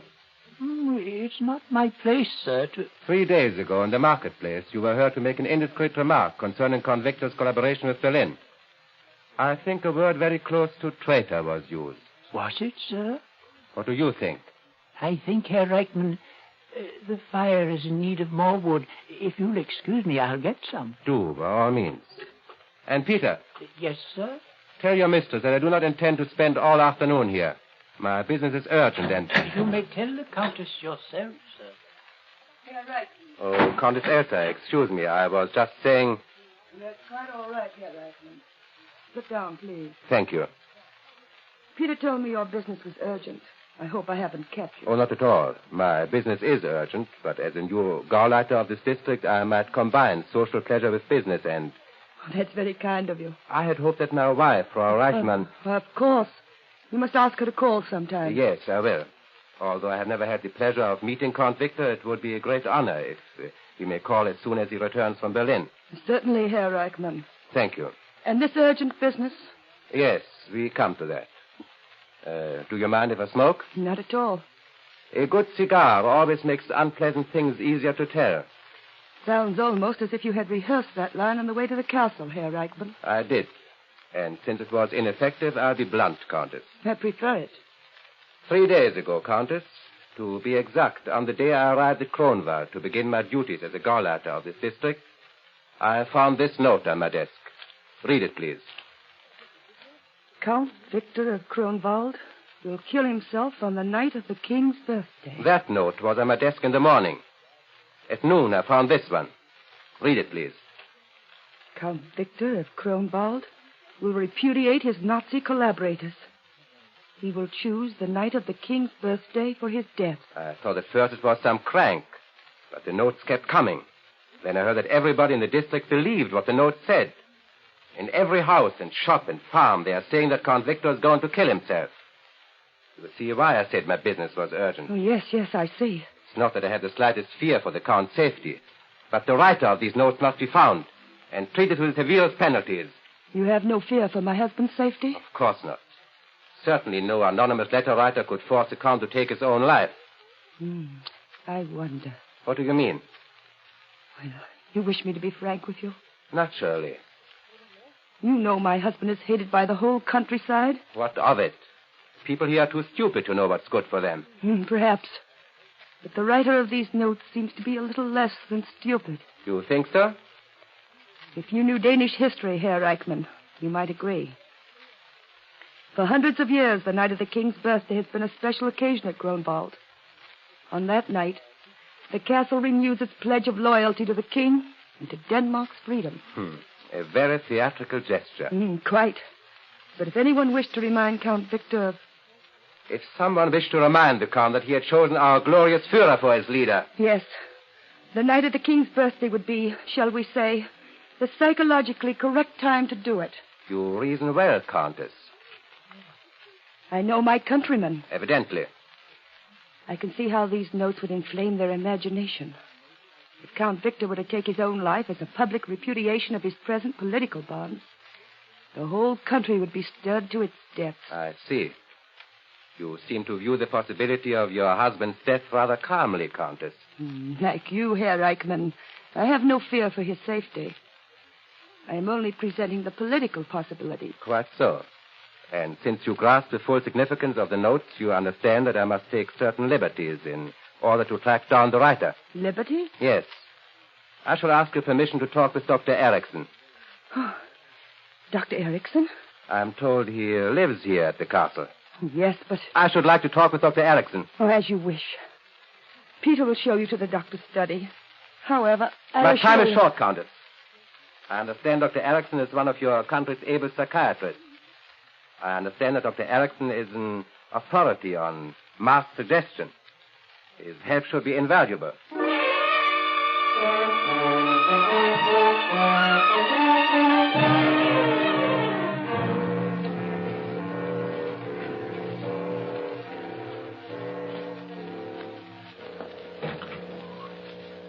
Dr. Erickson. Yes, Peter. Show the gentleman in. Sit down, Herr Reichman. Don't be alarmed about these mice. I'll remove them just as soon as Herman here gets through the maze. Watch him. He's really quite clever. I've been trying him on liver extract and... he made it. Good night, Herman. Now, off to bed. I've been expecting you, Herr Reichman. Please sit down. Thank you. You've come to see me about the notes. Am I right? Yes, you're right, Doctor. When I first heard about them, I said to myself, the Hugo Leiter will want my theory concerning the type of mind which would be prompted to write such notes. I'll tell you my theory, Herr Reichman. I don't want your theory, Doctor. I want you to answer some questions. Oh, so it's like that. And perhaps you want a sample of my handwriting, too. I'm not a fool, Doctor. That's very possible. How long have you been treating Count Victor for a certain nervous disorder? 5 years. What would you say is his condition now? You've never met Count Victor, have you, Herr Reichman? No. When you talk with him, you'll see no outward signs of his malady. It manifests itself only during periods of despondency. In the last few years, I'm happy to say that these periods have been infrequent. Count Victor depends a good deal on you, doesn't he, Doctor? Perhaps. I've almost cured him. In return, he's given me this laboratory and also money for my experiments. But you do have a great deal of influence on his mental processes. Yes, Herr Reichman, I do. In fact, if I had decided to, shall we say, liquidate Count Victor, I would have written the notes exactly as the people say they are written. Like all nervous people, the Count would be highly susceptible to such a mental attack.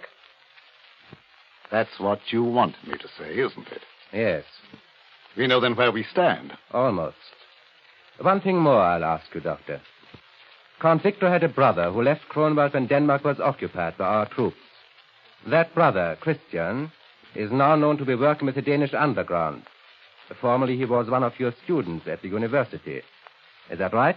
Christian was one of my most brilliant students. Do you know where he is now? No, I don't.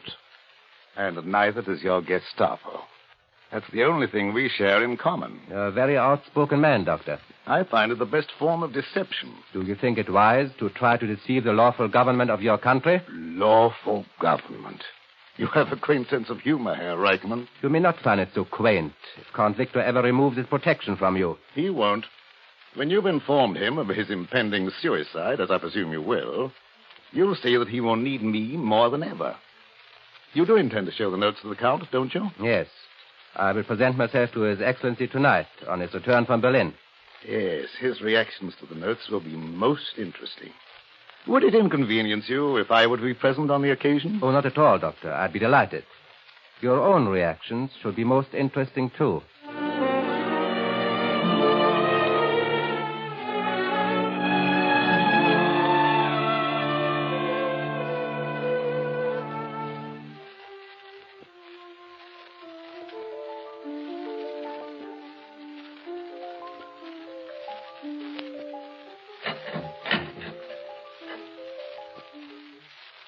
Yes, Peter? Count Victor asks that you and Dr. Erickson come into the library now, Countess. Thank you, Peter. Are you ready, Elsa? Just a moment, Kurt. This is going to be difficult for you. Very. Kurt, Yes? how must I think? How must I discipline my mind? I mean, in thinking of Victor. I don't know, Elsa. To me, Count Victor of Grunwald is no longer a man. He's become a symbol of fascism. The husband you once knew is dead. Yes, that's right. Count Victor is the new order. The man I once knew is dead.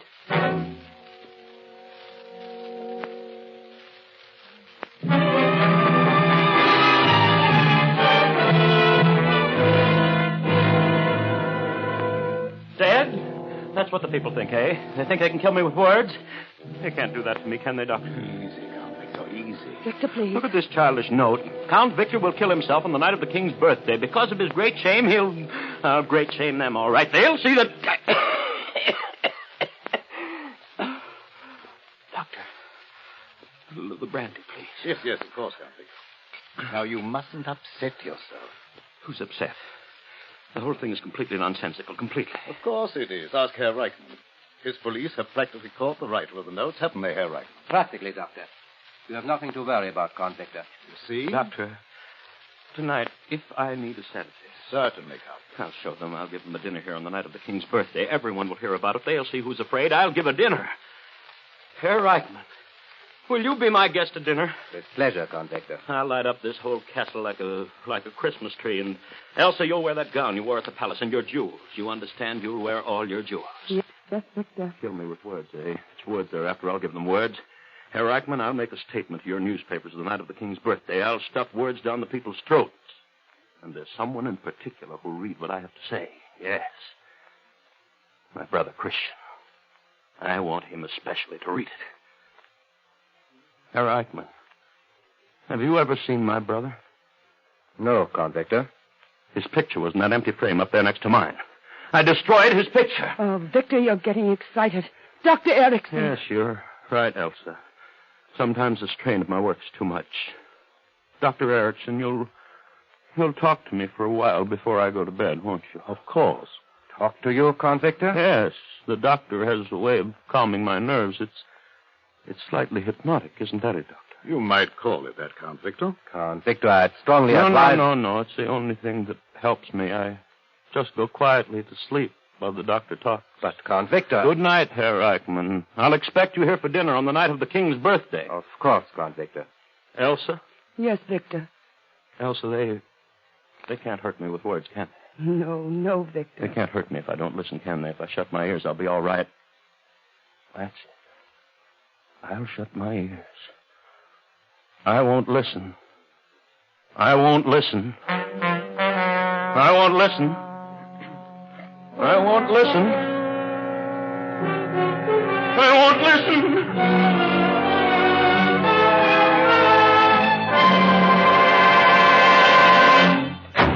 Herr Gauleiter. Yes, Lieutenant? Well, you were out to lunch. You didn't tell me. It's another note. Yes, Herr Gauleiter. Where did you find it this time? I hesitate to... Speak up! Speak up! I found it, Herr Gauleiter, in the pocket of my own tunic when I was about to go on duty. Never mind the details. I found one of them under my pillow this morning. Count Victor called me and said there was one delivered with his morning paper. The farmer came in here at 8 o'clock. He found one nailed to his door. This has got to stop, Lieutenant. Yes, Herr Gauleiter. It's just as our Führer says. If you tell a lie often enough, everybody believes it. That's true, Herr Gauleiter. Is it? Well, as the Gauleiter says... Do you believe Count Victor will kill himself? Oh, no, Herr Gauleiter. Neither do I. But the Countess was right about one thing. If he did kill himself after all these notes, the effect on the people would be electrifying. But you just said that... I am talking about effects, Lieutenant. From what I have seen of the Count, he is too much of a coward to take his own life. But if someone else killed him and made it look like suicide... Yes, it could be done. But how? How? I don't know. There will be 4 adults for dinner. I have ordered 50 guards to patrol the grounds. 4 guards will be stationed in the dining room while we eat. No one can get near the Count. It's impossible to kill him. But in this strange country, you can't even trust the impossible.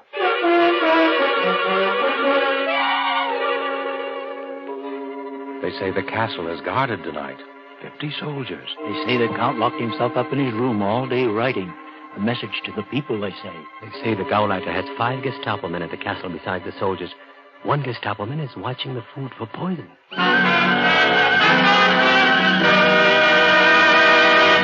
Wait a minute, you. Taste that wine before you bring it into the dining room. What did you say, sir? I said taste that wine. Oh, taste it. Why, of course. Ah, It's very good, sir. Did you doubt its quality? Don't be insolent. All right. You take it in. Thank you, sir. And if there's any left after that proof... Well, I'll take care of you, sir. Ah, more wine. Good boy, Peter. Good boy. Set it right here. We'll drink another toast to the king. Victor, I think we've drunk enough toast. Nonsense. This is the king's birthday dinner. We've got to drink to the king. Oh, Peter. Yes, sir? Did they make you taste that wine before you brought it in? Yes, Doctor, they did. What's this? What's this about tasting wine? A simple precaution of man, Victor. I hope you don't mind. Mind? No, I don't mind, but you don't think that...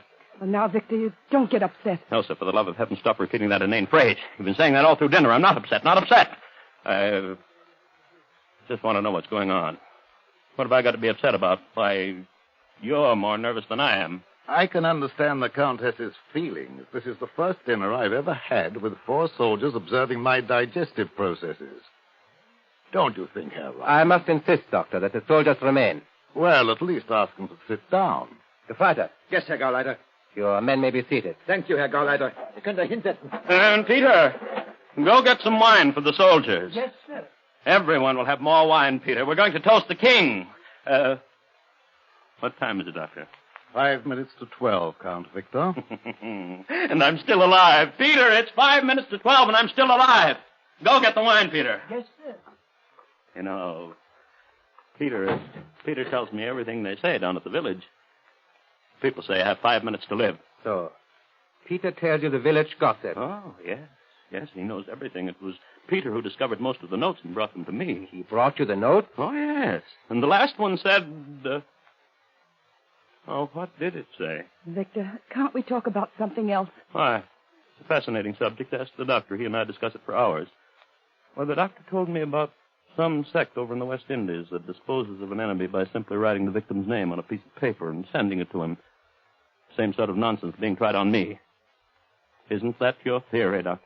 Well, Dr. Erickson, in view of the Count's nervous condition, don't you think... Herr Gauleiter, my private life is my own affair. When you work for the Reich, Count Victor, you have no private life. I repeat, Dr. Erickson, in view of the Count's nervous disorder... As the Count's personal physician, I prescribe my own remedies. To know the truth about occult practices is the best way to guard against them. And surely you don't think that... In Haiti, Herr Reichmann, I saw a man die after receiving a note with his name on it. I don't explain it. I tell you a fact. You see? It's possible. It's a fact. Well, I could be murdered with pen and ink. It could be done in exactly 3 minutes. If my watch is right. 3 minutes to live. Where's Peter with that wine? Oh, Victor, if you will excuse me, I have a headache. You stay here, Elsa. No one leaves this room till midnight. Gefreiter. Yes, Herr Gauleiter. Lock the door. Bolt all the windows. Yes, Herr Gauleiter. Tür schließen. Yes. Yes, that's right. Bolt everything. They won't come in here after me. They won't touch me. Oh, Victor, you're being absurd. I Countess, ask you. I think it best to comply with Count Victor's wishes. Yes. Humor me, my dear.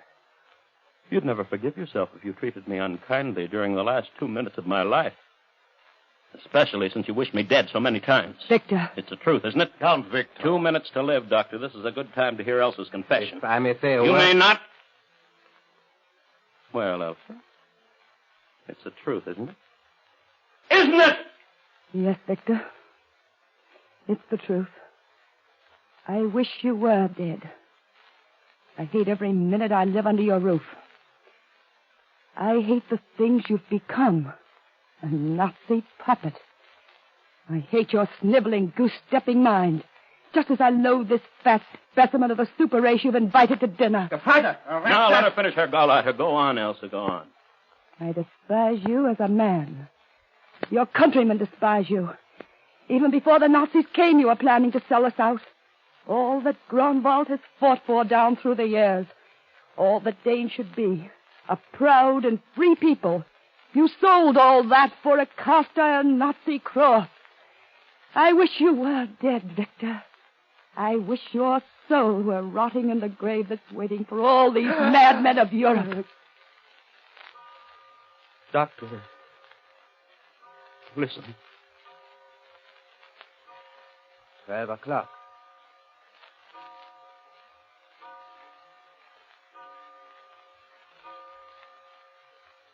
May God grant wisdom to our king and freedom to our people. May Cronwald always keep the faith. Who turned out the lights? Who turned out the lights? Gefreiter, I hear a door opening. No, Herr Gauleiter. My hand is on the door. It is not moving.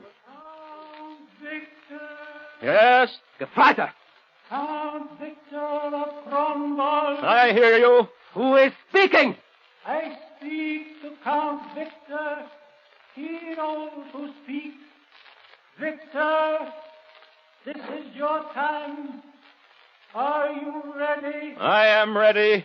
Now you die like a soldier, Victor, but your name will live on. Victor! Don't do it, Victor! Goodbye, Elsa. Victor!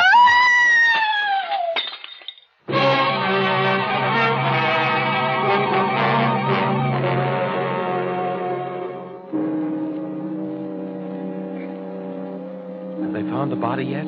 They say the body was washed out to sea. But yesterday on the rocks, they found the Count's wristwatch and a handkerchief with the initial V on it. They'll never find the body. Say what you will. Count Victor was a brave man to take his own life. Yes. He showed those Nazis a Dane could die for honor. You know what the Nazis say? They say someone forced the Count to kill himself. How could you force him? That's what the Nazis say. And listen, they've arrested old Peter. They're trying to make old Peter talk. Peter won't talk. But if he did, I bet he could tell them a thing or two. Yes, I could tell them a thing or two. I could tell them why they'll never find Count Victor's body. You know why? Because Count Victor didn't jump out of the window. How could he? Count Victor was dead 6 days before the king's birthday. No, I didn't kill him. He was shot through the head by his own brother Christian the night he came home unexpectedly from Berlin, 6 days before the king's birthday. Yes, I worked with the underground, and so did the Countess and Dr. Erickson. That's why Christian came here to see us. When the Count returned unexpectedly, Christian decided to try to reason with him. They quarreled and, well, Christian eliminated the slimiest traitor Denmark has ever known. It was then that Dr. Erickson got the idea for the note. Christian, we've got to try it. This new Gauleiter has never seen Count Victor. You'll pose as the Count and we'll stage your suicide. The moral effect on the people will be tremendous. Christian agreed, and we started sending the notes. The rest was easy. We all played our parts, and Dr. Erickson coached us on the exact thing to do at 12 midnight. At the last stroke of 12, Peter will turn out the lights from downstairs. You've got that, Peter? Yes, Doctor. Then what do? I go through the passageway that leads to the hidden door in the dining room fireplace. I open the door and call out, Count Victor, this is your time. Are you ready? And you, Christian? I say, I am ready. I call out, don't do it, Victor. Don't. Then I break one of the windows. And you, Christian? I go through the fireplace door and disappear. Yes. And Count Victor of Cronwald has died for his country.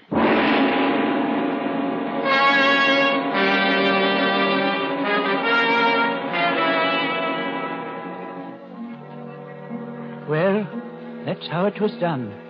We planned it well, even to the putting of Count Victor's wristwatch and handkerchief on the rock where the Nazis would find them. Presently, the Gauleiter will question me some more.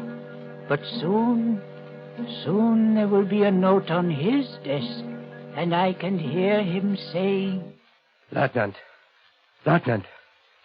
how did this note get on my desk? A note? I don't know, Herr Gauleiter. What does it say? Says, remember the night of the king's birthday. Your turn is next, Herr Gauleiter. Your turn is next.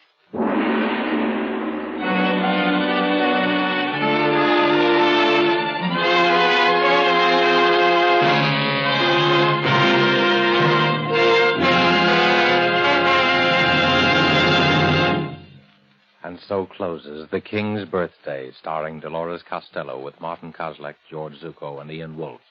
Tonight's tale of suspense. The producer of these broadcasts is William Spear, who, with Ted Bliss, director, Lud Gluskin and Lucien Marowik, conductor and composer, and Corporal Louis Pelletier, radio author, collaborated on tonight's Suspense. This is your narrator, the Man in Black, who conveys to you Columbia's invitation to spend this half hour in suspense with us again next week. Suspense will be heard at a new time, Thursdays at 7:30 Pacific War Time. Perhaps you will want to note this time. Suspense will be heard on Thursdays, beginning next Thursday at 7:30 Pacific War Time, and our play next Thursday will be The Singing Walls, based on a story by Cornell Woolrich. This is CBS, the Columbia Broadcasting System.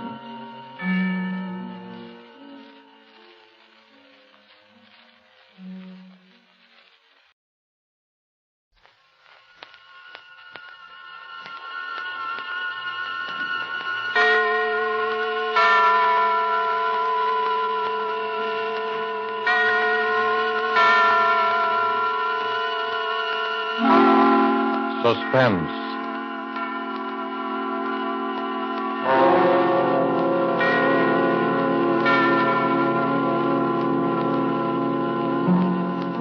This is the Man in Black, here again to introduce Columbia's program, Suspense. Tonight, heading our Hollywood cast are two noted leading men. One, Mr. Preston Foster, a star long established, the hero of many an adventurous film. The latest, the 20th Century Fox production, Guadalcanal Diary. The other, Mr. Dane Clark, a newcomer to the screen, whose auspicious debut in Action in the North Atlantic has made him warmly welcome in these parts. Mr. Clark appears tonight as a young man who awoke one morning to find himself in a very serious jam. And Mr. Foster is the San Francisco homicide detective who is willing to help his friend, up to a point. The play called The Singing Walls by Robert L. Richards, adapted from a story by Cornell Woolrich, is tonight's tale of suspense. If you've been with us before, you will know that suspense is compounded of mystery and suspicion and dangerous adventure. In this series are tales calculated to intrigue you, to stir your nerves, to offer you a precarious situation, and then withhold the solution until the last possible moment. And so it is with the performances of Preston Foster as Detective Denny Sullivan and Dane Clark as young Tom Cochran. We again hope to keep you in suspense.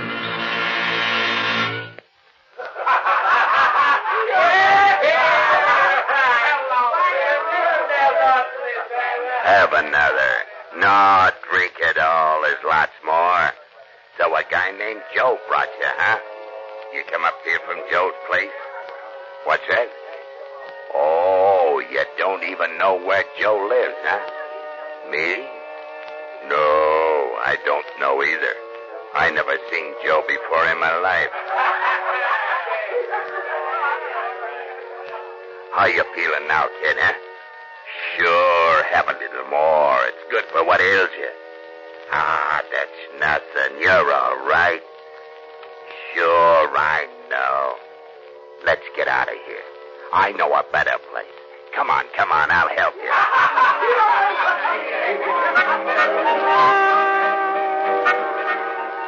No, that's not a window. It's bricked up. They put a building up right behind this one. That's right. It comes right out of the walls. Singing walls. Yeah. We got hot and cold running water here and singing walls.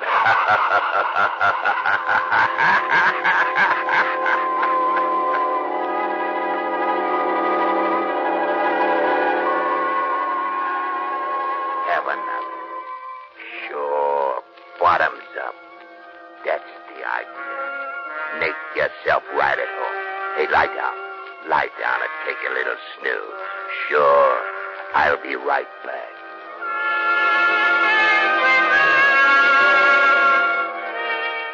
What's the matter? Have a little trouble in here while I was gone? What's blood? Sure, blood. All over your shirt. Oh, him? Oh, he's all right. Just put him in the closet. Lock the door. Like that, see?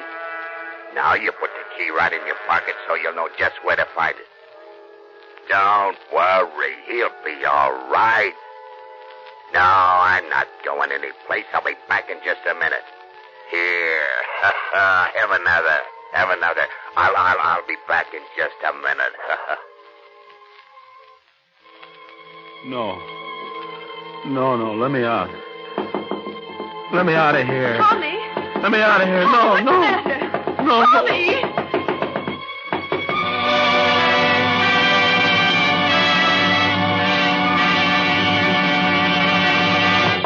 Tom! Tommy! Tommy, wake up! What? What is it? I've been knocking at your door the longest time. Huh? You were having a dream or something. Yeah, what time is it? Well, it's way afternoon. You came in pretty late. Did I? Toss me my bathrobe, will you, sis? Don't you know what time you got in? Not exactly. Oh, Tommy. I know it's tough not having a job all these months, and I know you've tried. But this isn't doing you any good. I know, sis, but last night was the first time in a month, and anyway, it was different. I had a few drinks, but it was different. Something happened. What do you mean something happened? Well, it wasn't just the drinks. They were doped or something.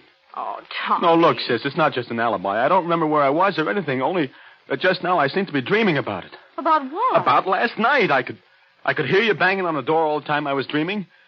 And then it seemed as though I wasn't dreaming at all, that I was remembering a lot of things. What sort of thing? Well, it was all mixed up. There was a guy with a kind of a frog voice that kept giving me drinks. And I was sort of floating. And then there was a place that music came out of the walls. There was something about blood on my shirt. The key to a closet. Why, Tommy, you're shaking like a leaf. Yeah. It was a pretty scary dream. If it was a dream. What you need is some good hot coffee. Now hurry up and get dressed and come on downstairs. Here, I'll get you out a clean shirt. Yeah, I'd better wear the old one. I've only worn it once. Oh, but it's all messy. Yeah, it does look kind of... Mildred. What? My shirt, give it to me. Now what's the matter? Look, Mildred, that's blood. Well, I guess it is. I know it is, just like it was in the dream. Oh, Tommy, don't be so silly. You must have hurt yourself somewhere. Well, I didn't. Look, there isn't a scratch on me. Well, then you got in a fight. Maybe. What else could it have been? Well, that's what I'm trying to think. Well, stop thinking and hurry up and get dressed. My goodness, look at the way you threw your clothes around last night. Trousers on the floor. Here. Oh, dear, everything's falling out of the pockets. I'll pick it up. You get dressed. Thanks. You didn't come home with much, did you? Well, I didn't have much to start with. Well, I'll put it all up here on the bureau. 25 cents in change and your keys. Now, hurry. What'd you say? I said hurry. No. Before that, what'd you say? I said I'd put your change and your keys up in the bureau. Keys? Yes. Mildred, I only have one key. Well, there are two there now. I know. Let me see them. Here. Well, one's the key to the front door. Yeah, but the other one. Doesn't belong to any door in this house. It's the key to the closet. What closet? Last night it wasn't a dream. Tommy, what are you talking about? Mildred, you better call Denny right away. But he's on duty. I know, but get him over here right away. Tommy, what is it? Last night, I think I killed a man.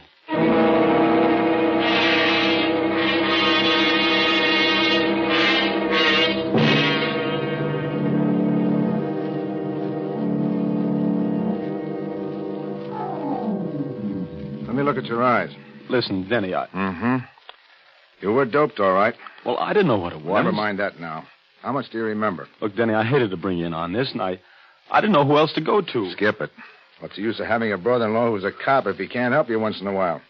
How much do you remember? Well, just what I've told you. Just like it was in the dream, only it wasn't a dream. You see, there was this guy, Joe, just some guy I'd known from someplace, I don't know where. See, I met him on the street, and he took me to the party. And then the guy with the frog voice began giving me drinks. And then everything got confused. And I was in another place with the singing walls. And some harmonica playing or something. I don't even know whether it was in the same apartment even, but that's where the closet was. What about the guy the dead guy? Well, at first he wasn't there, and then he was. He was sort of slumped over in a big armchair. Then Frog Voice put him in a closet. That's what I remember. And then he left. And then I suddenly seemed to realize that the guy in the closet was dead, and that's why I got out of there. I don't know how. You don't have any idea where it was? No, I don't even know where the party was. And you'd never seen any of these people before? Except this guy, Joe, who took me to the party. And that's all I know about him, Denny. Just a guy named Joe that I knew by sight from someplace. I don't know where or his last name or anything. Not much to go on, is there, kid? No, not much. A guy named Joe, singing walls, in a closet. Another guy with a froggy voice. But I'd recognize him or his voice if I ever saw him again. Tommy, you're in a jam. The way it looks right now, there's a dead man in a closet somewhere in this town, and you killed him. Oh, but Denny, Well, maybe you didn't. And if we find him before somebody else does, maybe we can figure out what did happen. The way it stands now, you're it. I know. We haven't got much time, either. The place is an apartment. They probably would have found the body already, and I'd know about it. It's a hotel. They check the guests out by 6 o'clock. That gives us about 4 hours. 4 hours. For the murderer to find the guy he murdered. It's kind of crazy, isn't it? Tommy, you know how I feel about Mildred. You know I don't exactly hate you either. You know I'll do everything in the world I possibly can to clear you. Sure, Denny, I know. But I'm a cop, Tommy.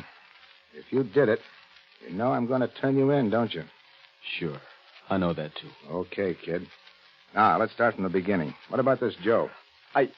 I don't know anything about him. You know his name, you know his face. Think, Tommy, think. I'm trying to. If I could only remember. If I could only remember.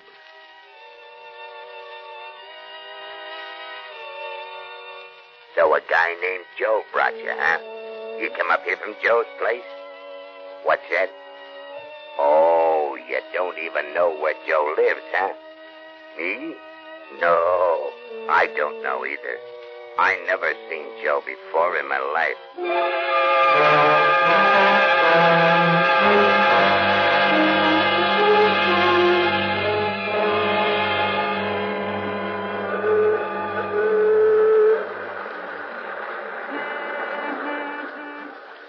You still don't get it, Tommy? No, I don't. You told me where Joe is. I have? Sure. You see the sign over that saloon? Yeah, it's Joe's place. But how do you know that? Tommy, you were playing with bad boys last night. And this is where bad boys hang out, among other places. It's got a name. It's run by a guy named Joe. He minds his own business, as far as we know, but his customers don't. So? It all clicked when I remembered you said the guy with the frog voice asked you if you came up there from Joe's place. He didn't mean where Joe lived or anything. He meant this place. He thought maybe you were one of the boys. Yeah, but how did I ever meet this Joe? I've never been here in my life. He runs another joint, a respectable saloon, a sort of cover, about 3 blocks from our house, the town tavern. Hey, that's right. Remember? Now, Joe may or may not be in on this. Frog Voice made a big play to you that he didn't know Joe. He'd never seen him before in his life. His customers always cover him. It's better for them that way. If my hunch is right, Joe is going to be plenty surprised when he sees you walk in there. Me? Walk in there? Ah, don't worry. Just walk in and sit down at the bar. If you're not out in a couple of minutes, I'll know you recognize the guy and we're on the right track. I'll come in as though I didn't see you and go into the phone booth. And then what? Then we'll see. Okay, kid? Okay. Oh, one thing. Yeah? If he offers you a drink on the house, take it. Sure. Well, here goes.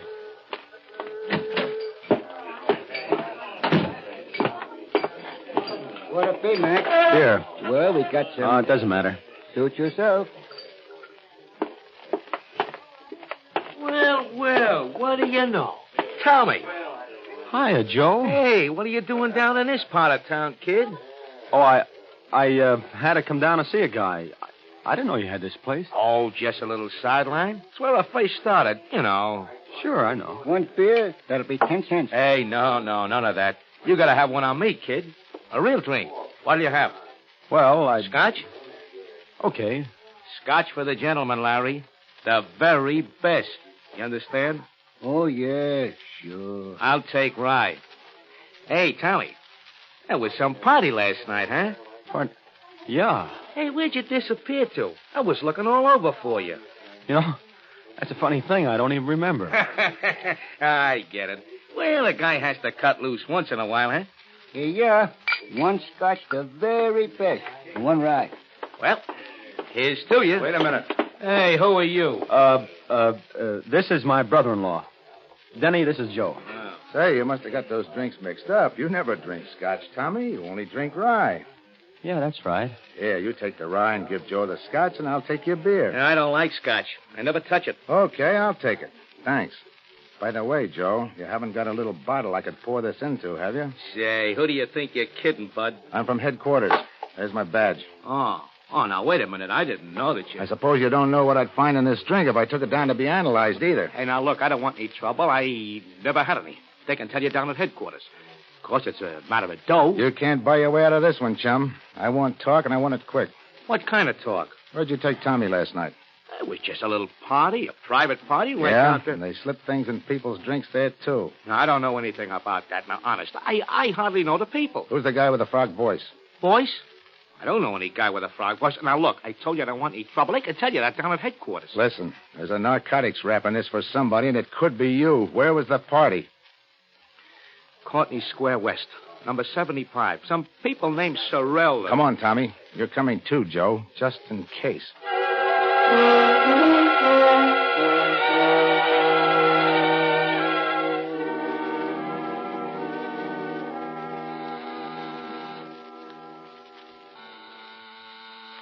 Sorrell, A.J. This look like the place, Tommy?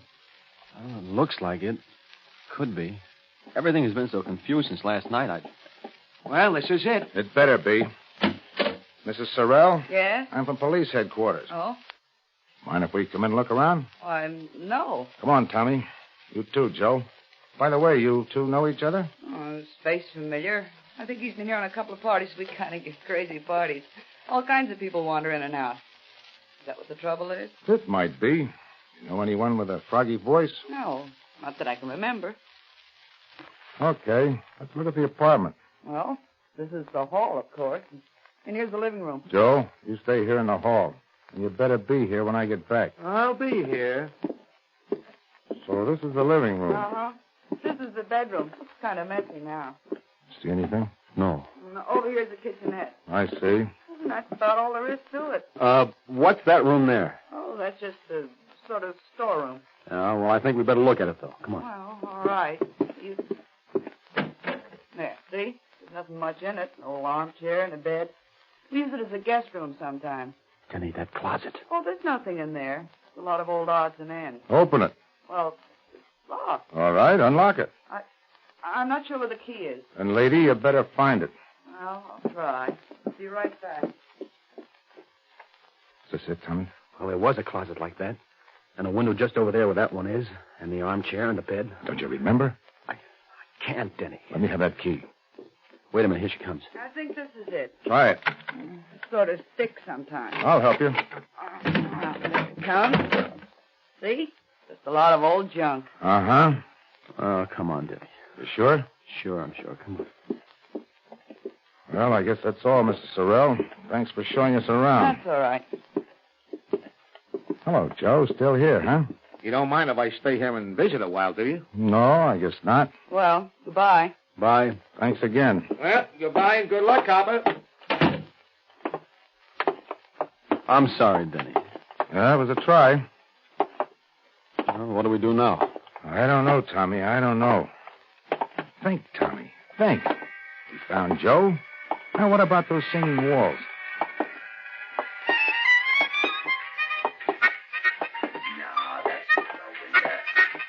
That's right. It comes right out of the walls. We got hot and cold running water here. And singing walls.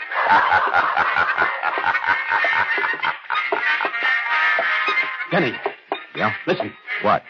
That's it. The singing walls. The music I heard last night. You sure? Sure. I remember the piece, the harmonica, and everything. It's coming from right around here someplace. Denny, it's coming from their apartment, the one we just left, Sorrell's. Well, come on. This must be the place, Tommy. The closet, now the music. They must have been pulling a fast one on us. Well? All right, quit stalling. Come on, Tommy. Stalling? You heard me. You two brushed us off pretty slick, didn't you? Hey, now listen, I told you I don't know anything about this, but if you... Where's the music coming from? Well, from the radio. The radio? Yes, I turned it on in the kitchen just now while I started to fix dinner. It's a little portable. And here, see? Okay.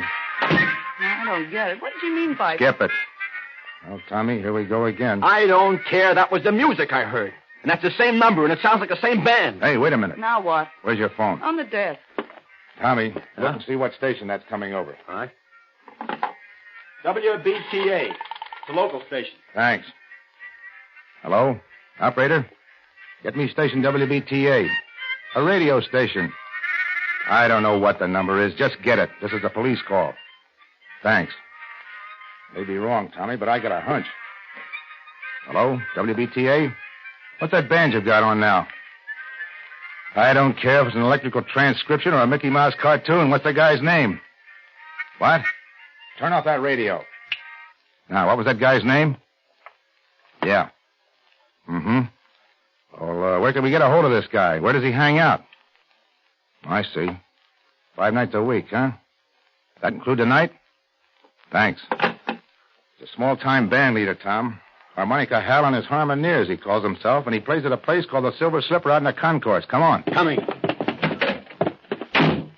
You better get on that phone, Joe. You dumb, you would have to turn on that radio.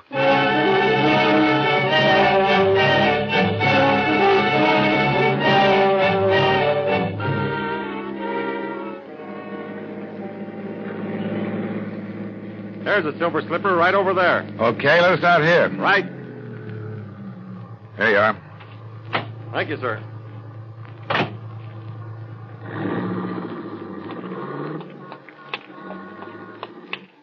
Look familiar to you around here, Tommy? No. Oh, I'm afraid it's a bum steer, Denny. Look, kid, here's the way I figure this music deal. You may have heard a recording of this band the way you did a little while ago, but there's a good chance you actually heard the guy himself. Do you know what time it was when you heard it? Well, it was just night. That's all I know. All right. They don't make recordings often of unknown bands, and this Silver Slipper isn't on the air.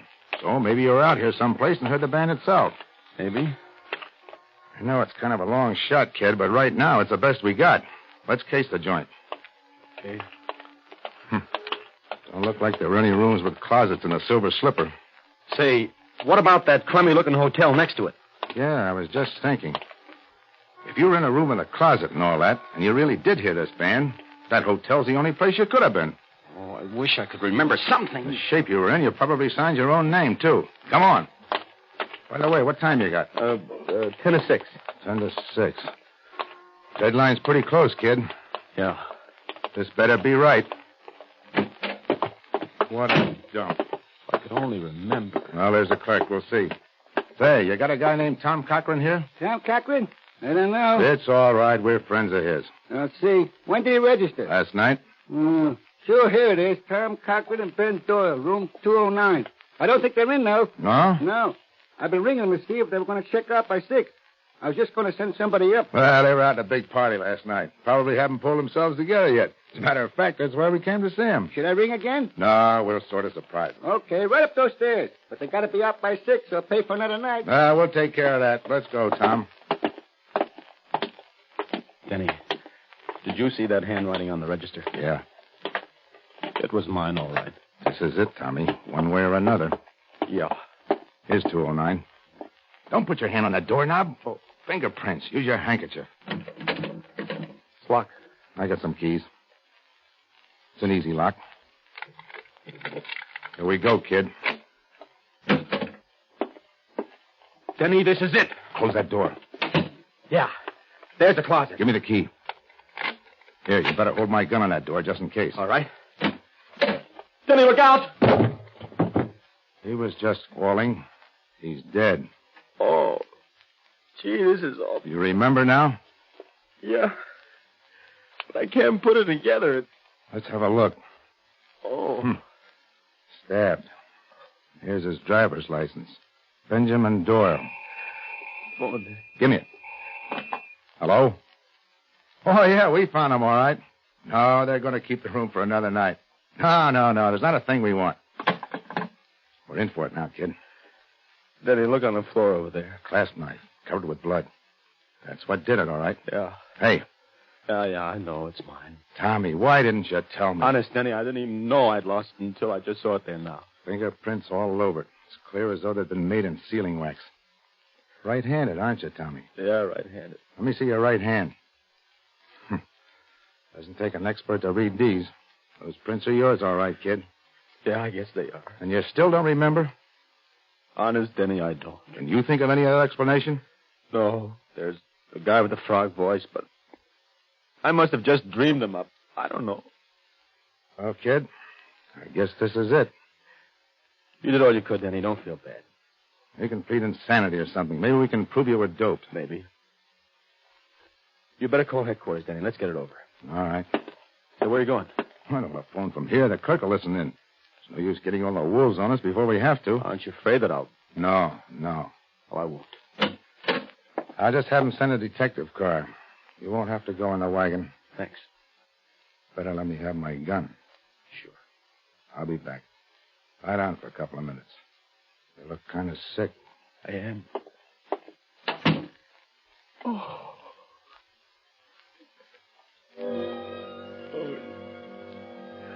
That's the idea. Take a little snooze. I won't be gone long. Get a little sleep. Do you good. I'll be right back. Have a little trouble in here? Blood. Sure, blood. All over your shirt. Oh, he's all right. Put him in the closet. Lock the door. Key right in your pocket. I'm not going anyplace. Back in just a minute. Sure, I'll be right back. Be right back.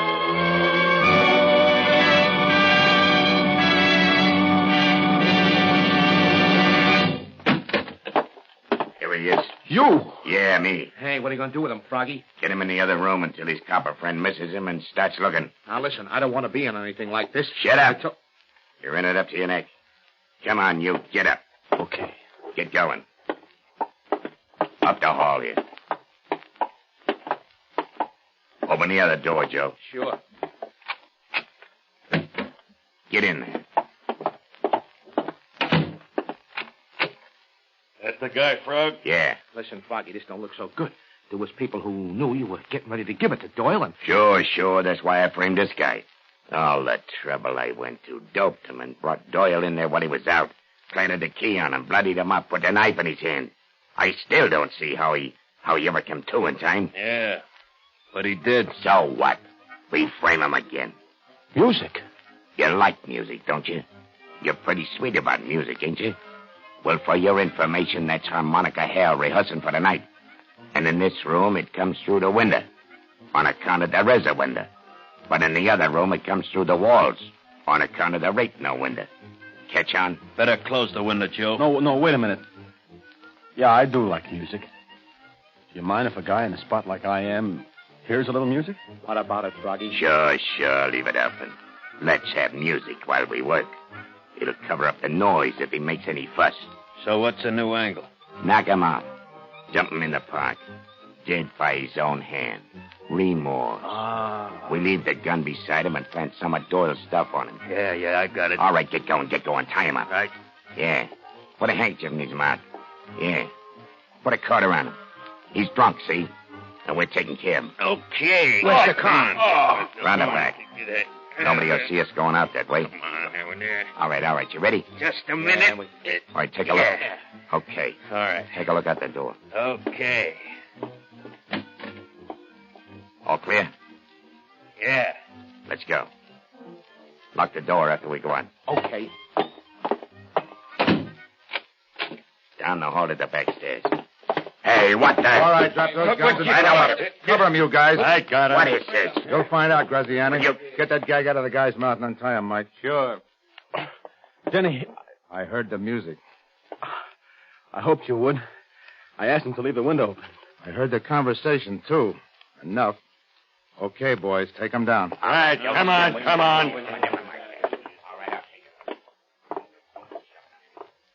Say, who are those guys? Graziani's a mobster. Doyle was one of his boys who double-crossed him. How you feeling? Okay, I guess. That was kind of close. Yeah, all the way around. Yeah. Look, kid, Skip it, Denny. I'm sorry, Tommy. Honest. I thought you did it. Denny, until just now, so did I.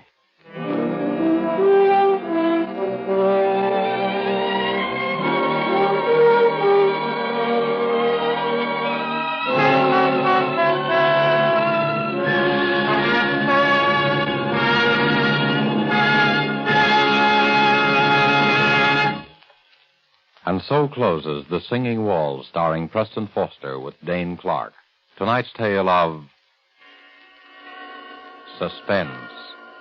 This is your narrator, the man in black, who conveys to you Columbia's invitation to spend this half hour in suspense with us again next week at this same time, when Miss Lillian Gish and Mr. Otto Kruger will star in the suspense play, Marry for Murder.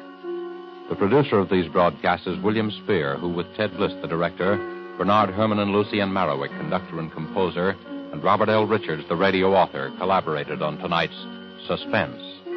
This is CBS, the Columbia Broadcasting System.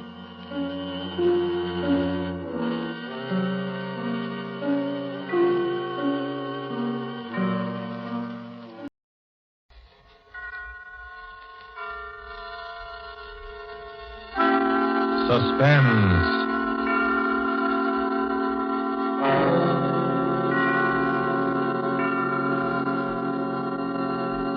This is the Man in Black, here again to introduce Columbia's program, Suspense. Tonight, in one of her rare radio appearances, we bring you a star who has occupied a unique place in the affections of moviegoers ever since the screen first became of age, Miss Lillian Gish. Appearing with Miss Gish are two distinguished players, Mr. Ray Collins of the Metro-Goldwyn-Mayer fold, whose current release is Thousands Cheer, and Mr. Bramwell Fletcher, who has ornamented many a stage and film success. There are only three players in Marry for Murder, which is tonight's tale of suspense. Only three characters in this story, whose beginning and end are shrouded in a dense down-east fog. A story of slow terror and swift death, planned by a brilliant murderer. And so with the performances of Lillian Gish as Letty Hawthorne, a frightened, neurotic creature who seemed destined to be a perfect victim, of Bramwell Fletcher as Mark Taylor, so handsome and attentive, and of Ray Collins as the lawyer, Philip Alden, who relates these events to us, we again hope to keep you in suspense.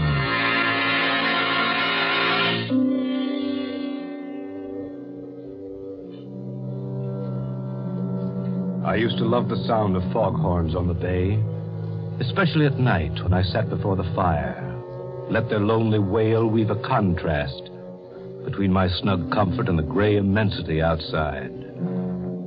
But I've lost my taste for them now. Lost it on the night I heard them moan a dirge of death.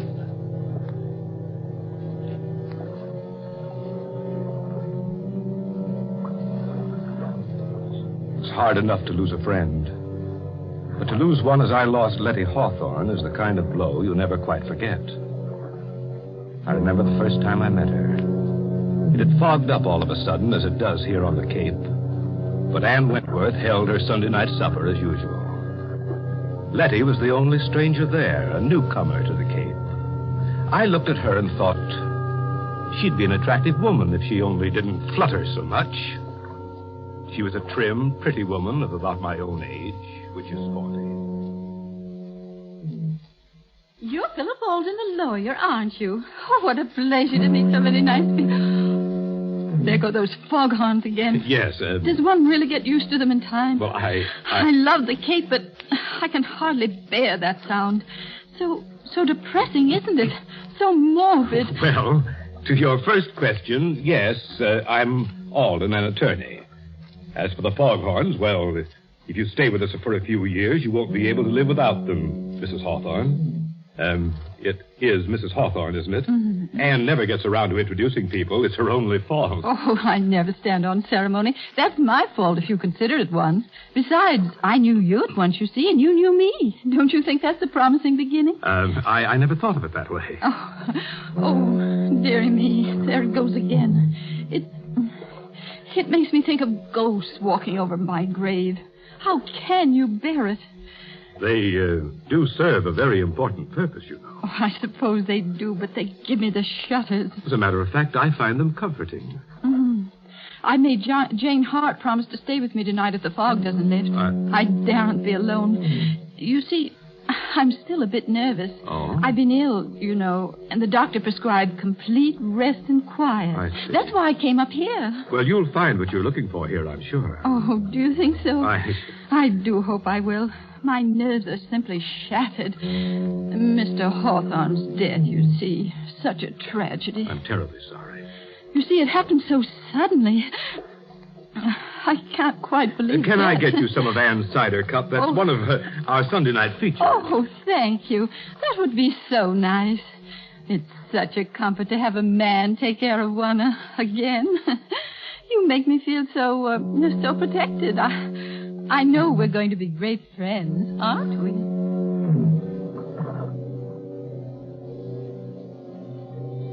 I can tell you I worried a bit for a while after that first party. Letty Hawthorne was a charming woman, a bit fluttery, as I said, but still attractive and rather pathetic. I was afraid she was setting her cap for me. You see, I'm a crusty old bachelor, but even my friends were beginning to wonder. So it was with mingled relief and regret that I learned one day that Letty Hawthorne had transferred her attentions to another newcomer to the Cape, Mark Taylor. He was 8 or 10 years younger than she, a handsome fellow, but somewhat dissolute looking. I didn't like him. I may as well admit that from the start. But short of marrying her myself, there wasn't much I could do. Anyway, they seemed happy enough. At first. One day after the wedding, Letty called me on a matter of business. I went down there after sundown. The three of us sat out on the beach in front of her cottage. I'm so glad you were able to come, Philip. You see, Mark and I were counting on you. Always glad to oblige you, Letty. As a matter of fact, Alden, we want you to attend to a legal matter for us. Yes? Yes, Philip. Mark wants to make a will. I told him I don't like wills. There's something so unhealthy about them. But Mark simply insists upon it. Very sensible, I'm sure. Oh, you men. You're all alike. It needn't be a very elaborate affair, Alden. Just a simple document stating that I leave all my property to Letty. Well, if he does that, Philip, I want you to make out a will for me, too. Leaving everything I have to Mark. But Letty, there's no need... I insist. Oh, well, Alden here is going to think I married you for your money. Money? Oh, why, I really don't know anything at all about my affairs. Really, I don't. Frank, Mr. Hawthorne always used to say, Letty, I really think you know less about business than a child. I left the management of his estate entirely to his secretary, you know. Well, just some simple document that makes my intention clear. You know the form, Alden. And, of course, if Letty insists... But I do. We'll have twin wills. It doesn't sound so frightening that way. The way Letty talks about wills, you can tell she has a secret vice, can't you? A secret vice? My wife's a murder mystery fan, Alden. I didn't find out until it was too late. Oh, Mark, you silly... When you say that, Taylor, smile. I'm a detective fan myself. It's a busman's holiday, of course, but I always read the latest whodunits. If my father hadn't insisted that I follow in his footsteps, I'd have been a detective instead of a lawyer. Really? How interesting. Tell us, Philip, do you ever get any cases like the ones we read about? Well, if you want my opinion, the chief difference between fact and fiction is that the author of a novel wants you to see the pattern and the author of a murder tries to hide it. Oh. Well, what do you mean by that? Well, take your case, for example. You and Letty are making out your wills. I heard her say that she wanted to leave her money to you. But how do I know the idea just sprang into her head of its own accord? How do I know that you didn't plant it there? Plant it? What do you mean? Why, what possible reason could I have? Well, as things stand now, there's no reason for me to ask if you planted the idea in her head. But if Letty were found dead... Dead? Oh, Philip, how dreadful. How can you even think such thoughts? Mark, darling, how terrible for you. Philip, you're to apologize this minute. No, Letty. Philip was just trying to explain. Well, I won't have him talking about such horrible things. Of course, I didn't mean you to. I was just using you as an example. Well, I didn't mean to be rude, Philip, but... Well, you know my nerves, and it's getting dark, and... Oh, the bay is beautiful at night, of course, but I've always been afraid of the water. That's why I've had such a time persuading her to come out for a sail. The Artemis has been tied up all summer, waiting. It's just silly, I know, and I will go with you, Mark, but let's wait for a calm day. You know, Letty's idea of a sail is to sit becalmed half a mile offshore. My wife has perfect confidence in me, you see. Oh, Mark, it isn't that. You're making fun of me, aren't you? Of course, I trust you completely, but... Well, I'm not very athletic. You're missing one of the treats of the Cape if you don't sail. But I shall. Of course I shall, and soon. And what's more, I'm going to get Mark to teach me to handle the Artemis. Well, I'll be looking forward to seeing your sails on the bay, then. Oh, Mark, a storm. I better be getting home before it breaks. Are you sure you'll be all right? Oh, I'm simply terrified of thunder. Wouldn't you rather stop with us? Oh, I can make it to town. Stop by tomorrow, won't you, Alden? Or as soon as you have those papers. Right. Now, you won't be nervous after our talk of wills and murders. But of course you won't. I'm such a coward myself that I can never understand how other people can be so brave. You know, Philip, Letty's helplessness is one of her chief charms. Sometimes I suspect she exaggerates it just to make me feel important. Oh, Mark, you mustn't. Giving all my secrets away. Well, don't worry about me or the wills, Letty. Someday you'll frighten yourself to death.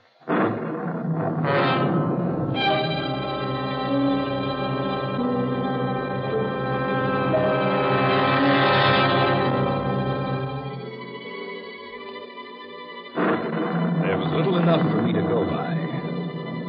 But gradually I found myself worrying about Letty and Mark. They didn't seem to be hitting it off. Oh, on the surface, everything was smooth. But I was haunted by a premonition of what I didn't know. It was only a nameless dread of something, some undercurrent of feeling. Letty's nerves were getting no better. In fact, she seemed more tense, more frightened than ever. Yet she was making an effort to meet Mark halfway. Many times I saw them out sailing. Only when Letty returned after a day on the water, she seemed pinched and white. While Mark appeared to be glowing with vitality, Letty grew paler and more distracted. I realized suddenly that she was a middle-aged woman. One day in town, I met them in the general store. They'd been quarreling. But I tell you, Mark, you're just imagining it. I hate to have that stuff around, as you very well know. You read all kinds of stories about the way it gets mixed up in food. Oh, nonsense. Well, I'm sure there aren't any rats around the boathouse. I'd know if there were. I'm simply terrified of them. But I can't bear thinking of having poison around. Why be worried all the time? Oh, Letty, for heaven's sake, stop being childish. I didn't put traps around because you didn't want them. Now that I'm trying to get rid of them in another way, you make a scene. I don't see why we have to go into a 3-act tragedy just because I want to buy some rat poison. Hello, you two. Oh, hello, Alden. Why, Philip, how nice to see you. Mark and I were just doing a little shopping. Philip, will you do me a favor? Will you please reason with Letty and try to get some sense into her head? Say, wait a minute. This sounds serious. Well, it isn't really. But, Philip, you know my nerves and the way things upset me, and Mark just doesn't understand. Oh, I know I'm just a silly woman, but the doctor says I have to be humored. And now Mark is so unreasonable, and it's such a little thing. Of course it's a little thing, and that's why I can't understand your attitude. Now, look here, Philip. The boathouse is infested with rats. Wouldn't you say the obvious course of action would be to get rid of them? Why, of course. But poison, rat poison. Oh, Philip, don't you see how horrible it is? I mean, accidents do happen. I've always hated to have anything like that around just in case. I've heard of children eating this stuff by accident. But you two people can take care of yourselves. Frankly, Letty, I think you're making a fuss over nothing. Yes, that's right, Philip. That's just what I told her. Well, very well then. But if I'm found dead, I hope you realize you'll both be under suspicion.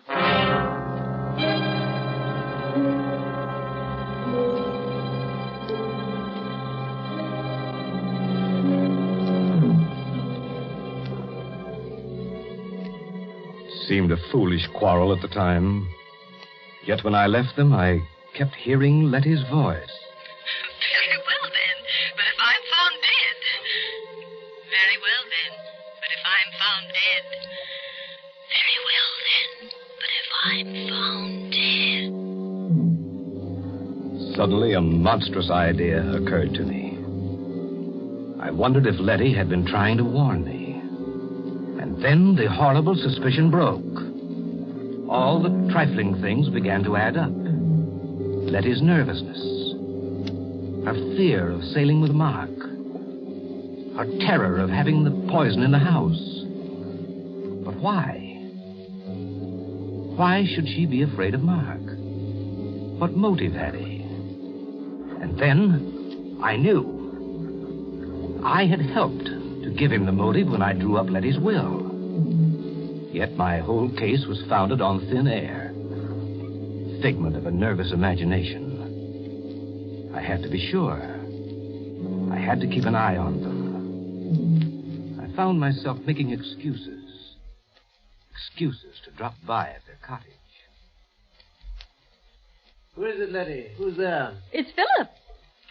Oh, Philip. Well. Hello. You're almost getting to be a member of the family. Well, I just thought I'd ask you to help me eat the first bluefish of the season. There's too much here for an old bachelor like me. Why, Philip Alden, if you aren't the most thoughtful person. How perfectly sweet of you. Of course you'll stay to dinner. We'll have a real feast. Yes. You might as well stay as long as you're here. Oh, thank you.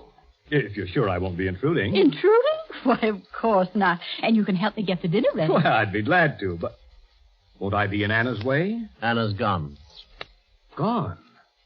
Why, I thought you were well satisfied with her. And so we were, Philip. But Anna didn't seem to be satisfied with us. In fact, they've all gone. All? Yes. Anna and Elsie and Otto, the handyman. They just walked out and left us. Well, for heaven's sake. Since the ship and engine place opened on the heights, nobody can keep a servant. Can't blame them myself. I wonder. I don't believe Anna'd take a job at the ship and engine. Anyhow, it does seem strange they all went at once, doesn't it? Letty, I do wish you'd stop dramatizing everything. Ship and engine just opened. The call went out for help. I don't see any mystery in the servants answering. In fact, it's their patriotic duty. And it's our patriotic duty to get along without them. But it's so lonely here, especially at night. Now, Letty, you're not living here by yourself, you know. No, of course not. But all the same, we are isolated. Just the two of us. And you know how tricky my nerves are. I always feel so much better if the servants are around. After all, if anything were to happen, and anything might happen... Letty, this isn't getting us any closer to our dinner. Oh, of course. Now, you boys wear these aprons. Oh. Philip, since it's your fish, you may have the honor of cooking it. All right, you asked for it. It'll be your funeral. Now, Philip, Mark, you hold the berries for the dessert. I'll do the vegetables and set the table.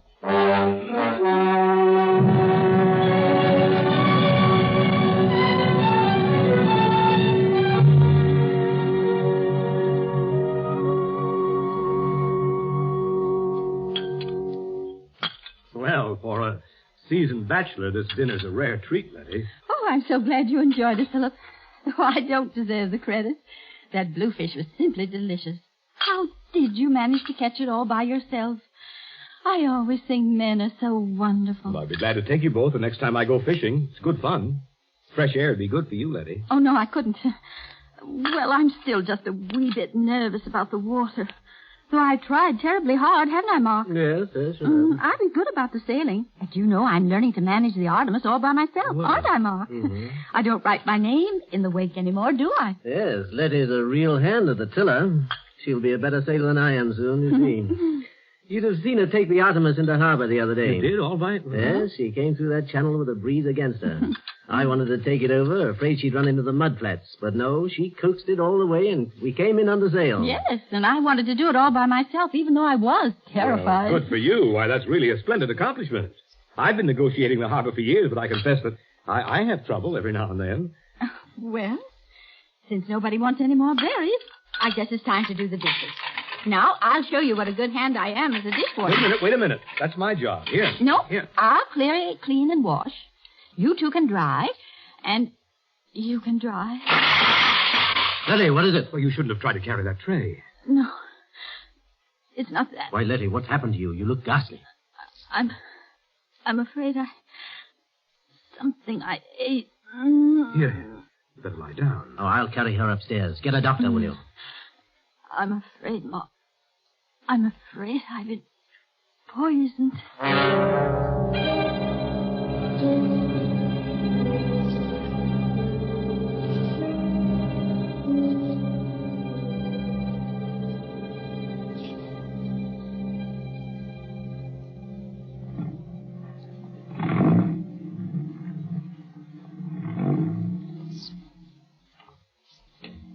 But great heavens, Philip, I just can't believe it.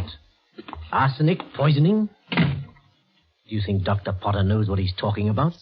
I'm sure he does. Of course, we can't be sure till the tests are made, but I don't see. I don't understand. It's not very hard to understand. Letty ate arsenic. How or where she got it, we don't know, but it's not difficult to guess. But we all ate the same meal, you and I and she. Why, good Lord, Philip. Do you think we're poisoned, too? I feel perfectly all right. You appear to be comfortable. I think we'd feel it by now. But then how on earth Let's be did she... perfectly logical about it. We all ate the bluefish. Yes. I prepared it. We all had potatoes and string beans. Letty cooked those. Yes. Then we all ate strawberries. You prepared them.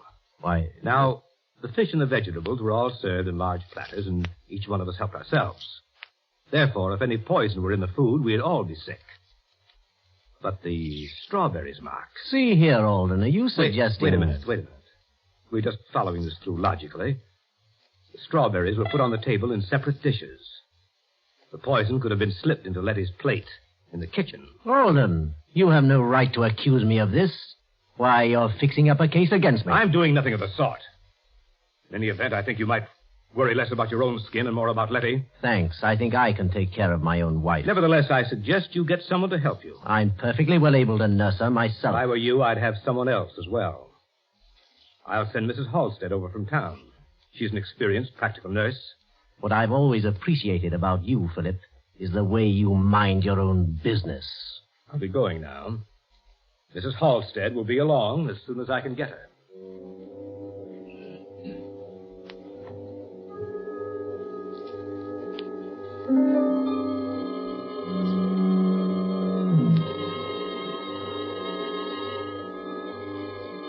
When the doctor's analysis came, it was arsenic poisoning, all right. There were traces of arsenic in the sugar on Letty's dish.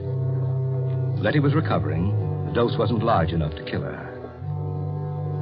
Mrs. Halstead was installed as nurse and housekeeper. Just then business called me to New York, where I found myself worrying about Letty. I couldn't get her out of my mind. Very well, then. But if I'm found dead... I was bothered by a few loose ends in Letty's problem. The sort of questions that would occur to a legal mind. So I decided to spend an evening in the reference room of the law library among the files, where I found out enough about Mark and Letty Taylor to send me racing back to the Cape. And I knew I had to hurry if I was to prevent a devilish murder.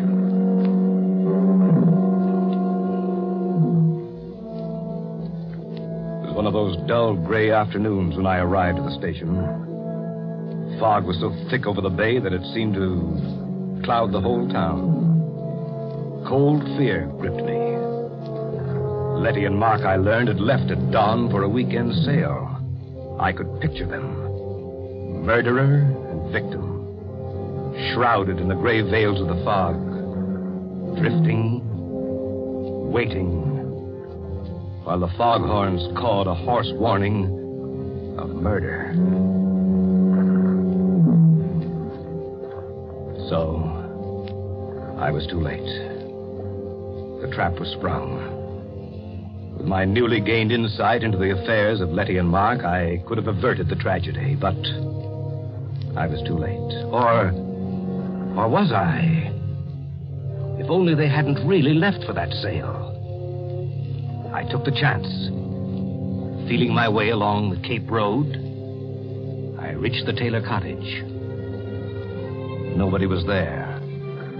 Then I heard noises in the boathouse. I crept down the slope and listened.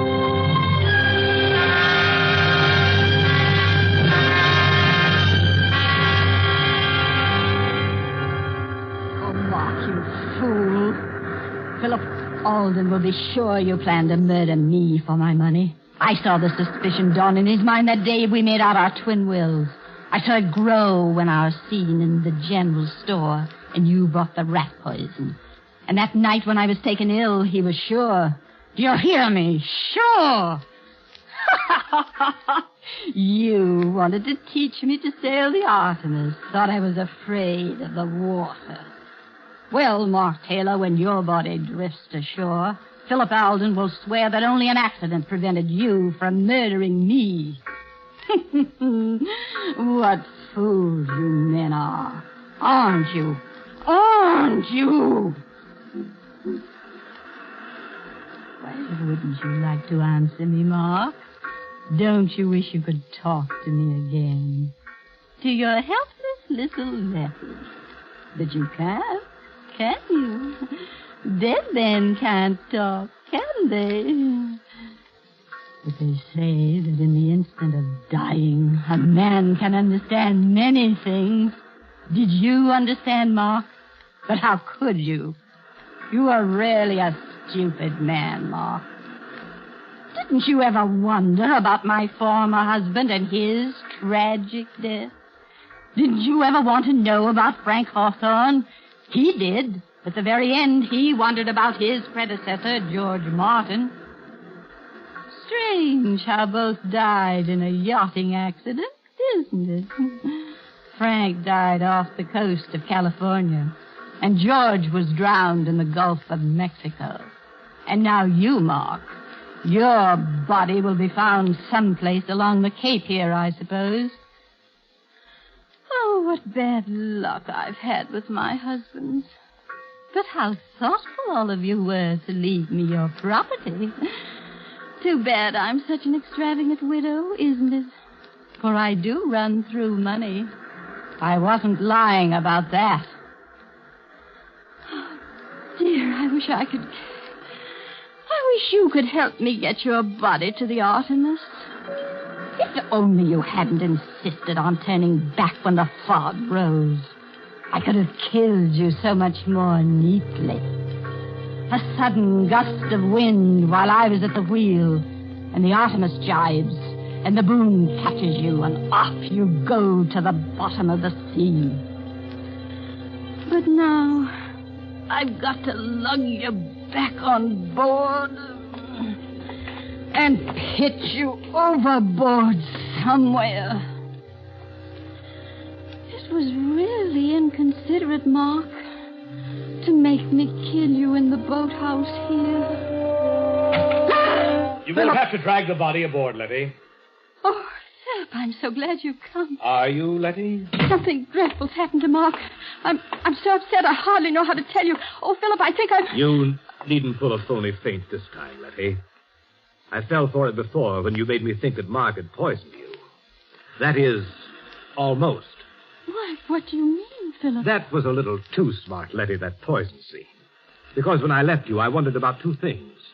Why anyone should be foolish enough to attempt that type of murder before an audience, and why, having attempted it, he should fail to make the dose large enough. Why, I don't know what you're talking about. I think you do. You see, while I was in New York, I took the trouble to look up a few matters that were bothering me. And I found the newspaper clippings of your two previous, shall we say, accidents. Oh, Philip, isn't it dreadful? Still pretending.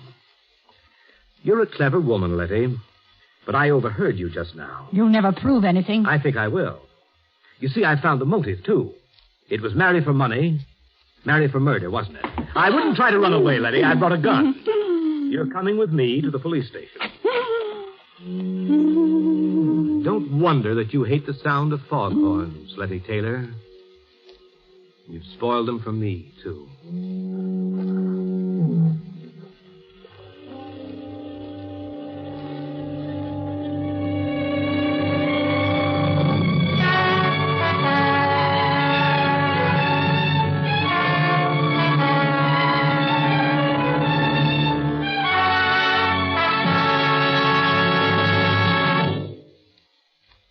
And so closes Marry for Murder, starring Lillian Gish with Ray Collins and Bramwell Fletcher. Tonight's tale of suspense.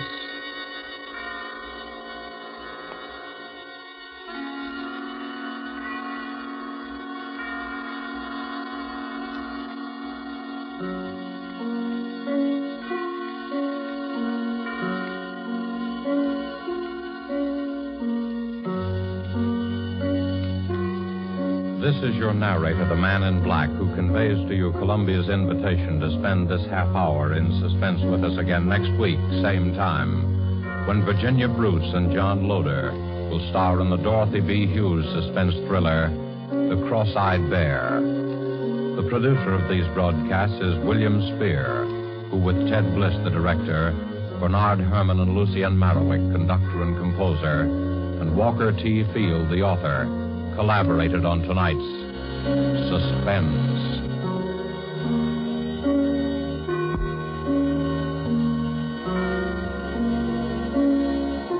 This is CBS, the Columbia Broadcasting System.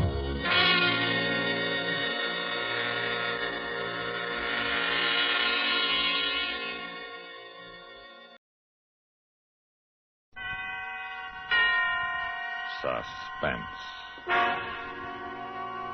And the producer of radio's outstanding theater of thrills, the master of mystery and adventure, William N. Robeson. It is a principle of law that a man cannot be charged, convicted, and sentenced twice for the same crime. But there is no law in the books that says a man cannot murder his wife over and over again in his fantasy. For a man of sufficient imagination, repetitive uxoricide can indeed become a pleasant way of bringing time to a stop, as Vincent Price accomplishes it in present tense, a tale well calculated to keep you in Suspense.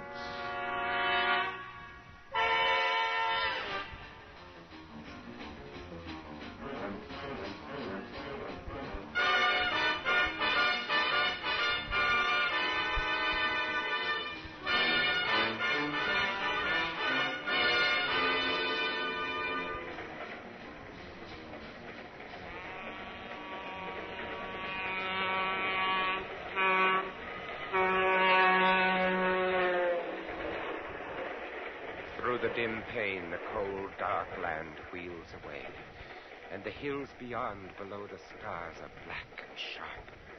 Dead hills, dark sky. Cold steel below my feet, cold as the face of the officer at my side, cold as the cuffs which link my arm to his, which join us on this journey to the prison where I die. Want a cigarette? No. Go on, take one. No, I don't smoke cigarettes. Okay. Has this happened to you before? What? Being handcuffed to a murderer, has it happened to you before? Sure, plenty times. To an axe murderer? Yep. You're not the special, brother. Lots of guys axe their wives. Lots of them. I could have escaped after I killed her, but I didn't. Now it's too late. Late. Never too late. Never too late. Too late. Too late. Escape. If the train were to be wrecked, if the detective were to be killed. Late. The sweet escape, the light escape, the crash escape.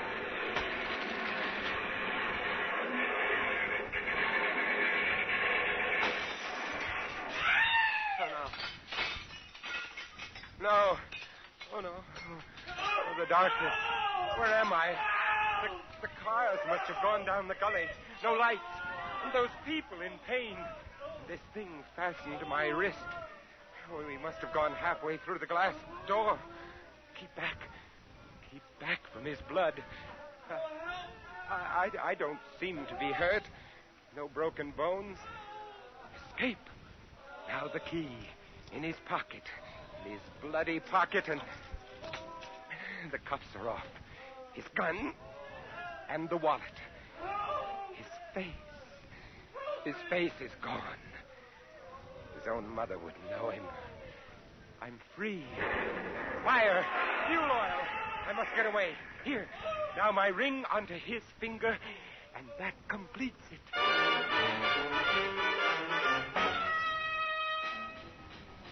Bus number 63 from Bakersfield now arriving. Please claim your luggage at the curb. That's number 14. Taxi, mister? Yes. Where to? Up Beverly Glen above Sunset. I'll show you where. Taxi. Hey, you read about a big train wreck? Yes. Understand almost 100 were killed.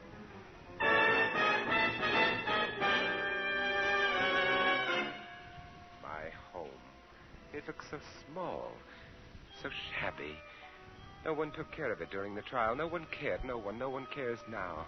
But that's good. I like that. I'll be alone, and I won't let the neighbors see me, and I'll sleep and figure out where I go next. The lights are on.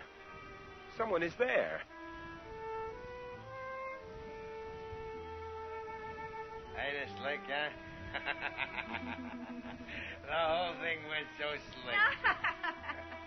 You'll always be the brains for both of us, won't you, honey, huh? Always? No, it can't be. She's dead. I know she's dead. I killed her. Want another bottle of beer, honey, huh? Yeah, sure. Is it cold? You bet it's cold, honey. But I'm not. You said a mouthful there. That husband of mine was never able to make me feel like this. Well, it takes a man, baby. All he would do was sit around and write those poems all the time. We framed it so good that he even thought he killed you. What was that? I heard a noise. Mice. You're funny. You know that? Real funny. Open the kitchen door so quietly and walk softly. Here on the wall by the stove, the cleaver. Honest, I hear something. Hey, you're nervous. Here. Relax just a little bit more. I see them now. It is she. But how did they do it? How did they trick me into imagining the murder? I am innocent. Sweetmeats. That's what you are. Sweetmeats. Lover man. The pig in his dirty undershirt. Soft, weak, white neck. Fat on his arms. Pig! Grip the cleaver and walk like a feather. He shall be the first. Soft, white neck. Honestly, I hear something. What's the matter, sweetmeats? What's it? You killed him! Yes. And now you. No! I was innocent, and I thought myself guilty. And now I am truly guilty. And never in my life have I felt so innocent.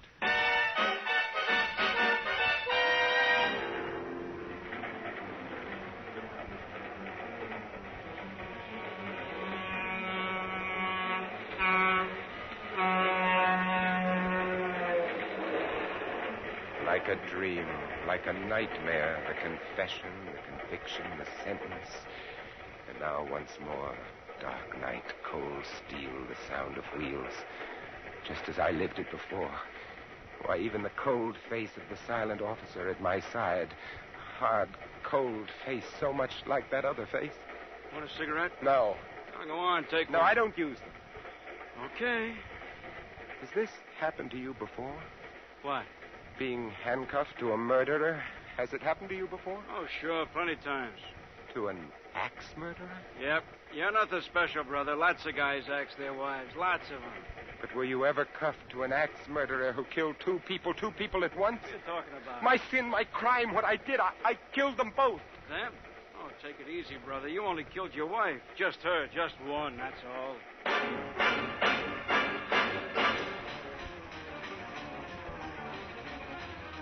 In a moment, we continue with William and Robeson's production of Suspense. Looking for a new lease on life? Never mind the legal language. Just tune in on the happy things that happen 6 times a week on the Amos and Andy Music Hall. New and old song favorites say cheerful things with music. Remember, the fun is on the house every Monday through Friday evening and each Saturday in the daytime, when the Amos and Andy Music Hall comes your way. We continue with Present Tense, starring Mr. Vincent Price. A tale well calculated to keep you in suspense.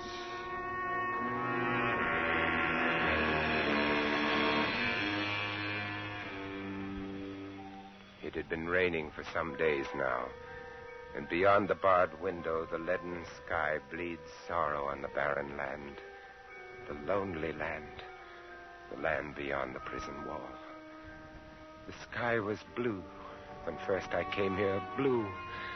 So blue. And now it has become as the walls of my cell, of all our cells, dark, cheerless cells, these lifeless cells, these cells of men who wait to die. That wet sky, gray sky, cheerless sky. But it is beautiful. I have 12 hours left of life. 12 hours left to live. beautiful. Sky beautiful, beautiful. Wet and fresh and alive. Oh, rather would I spend eternity at the bottom of a well with but one patch of that to gaze upon than leave this life, than leave this earth, than leave this sky. But leave it I must. The guard told me no man has ever escaped San Quentin's death row. Blocks and bars, guards and guns lie between me and the world beyond. No escape. Not from here. But wouldn't it be nobler to gamble my life in bold attempt than lay it down in reckless resignation, eh? So, now to get out of this super-guarded area. Oh, guard! Oh, Hey, pipe down. What's wrong? Hey, what's the matter with you? Guard, my gut here, it's killing me. I'll call a medic. Now, as I press, you tell me where it hurts. Oh, everywhere, Doc. All over down here. The air. Oh, don't touch that place again. No. Call the ambulance. This man's got appendicitis. Oh, do something, please. Hey, what do I do? Why didn't they send somebody with you? Well, the interns are all tied up. Shots today. Well, look, he's acting kind of crazy. Let's get him over to the hospital in a hurry. I can't drive any faster. My windshield's steamed. So wipe it. You got a rag? Here. You can use my handkerchief. Hey, what's going on back there? Your pal's out cold. And I've got his gun now. So keep right on driving, or the top of your head comes off. You won't get away with this. I will. I'm betting my life that I will.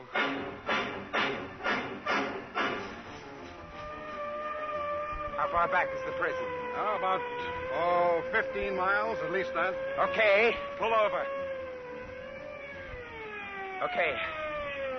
I'm taking her from here. And you, I want your money and your clothes. And then you can take your pal back and explain about me. They won't find that ambulance for days, not at the bottom of that canyon. And now, I cross the border on foot and into Mexico. A little card, bought in a back room with no questions asked, and I became a tourist. 4 days' growth of beard, and I became poor. An empty suitcase with a butterfly net strapped to its outside, and I became a source of merriment, a funny, dumb gringo. And who looks with suspicion on the funny, dumb gringo tourist who is poor? Mexico City is beautiful, but not when you're hungry. Not when you are an American who is hungry. Americans aren't supposed to be hungry. But what can I do? All I know is writing, the writing of poetry. There is one place I might sell some poems. Parlin, his magazine, prints some English stuff. Perhaps, well, why not? I have 3 pesos left. Buy some paper, a pencil, sit in the park, write, and storm the bastions. Yeah. Good. They're good. Do you like them, Mr. Parlin? Well, excuse me. Lucita, See, Parlin? I have some poems here. Let me see. The river dappled, dreaming, droppled, fester passion of my soul. Muy bonito, muy bonito. Yeah. Just what I thought. Oh, you're too kind. The poet should read his own work. Oh. Well, that drips, sweet droplets, passion's goblets, fate's thy role.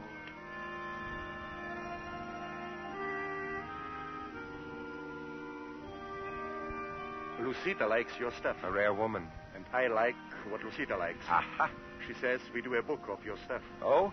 So here's an advance. Too much. Take it. When the book? 30 days. Right. Got the poems? I'll get them. Your name is? Smith.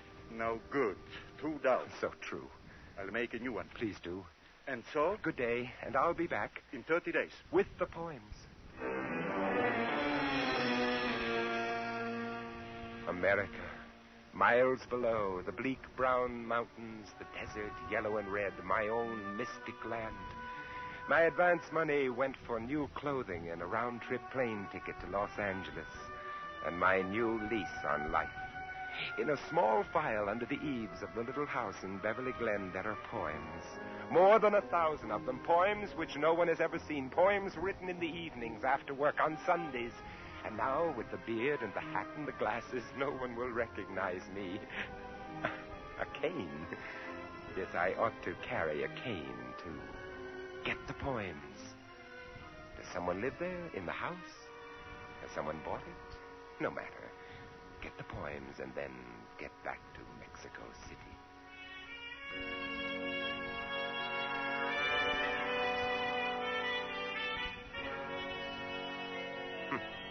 Someone is living here.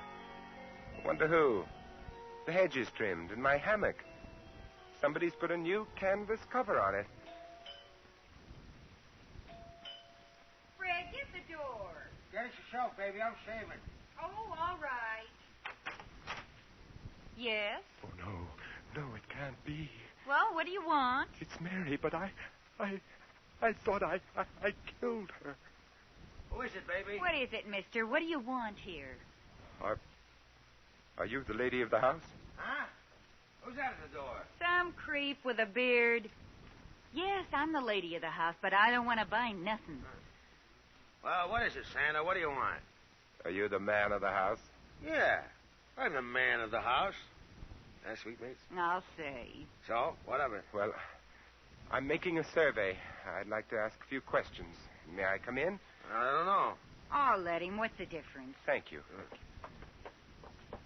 Well, first your name. My name? Yes, please. Fred Sneed. Where's he going? Mister, what do you want in my kitchen? The cleaver, Mary. Don't you know me? Mary.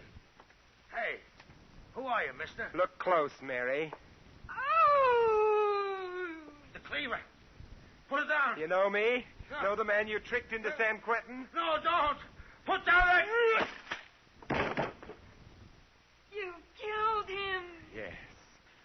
And now you... No!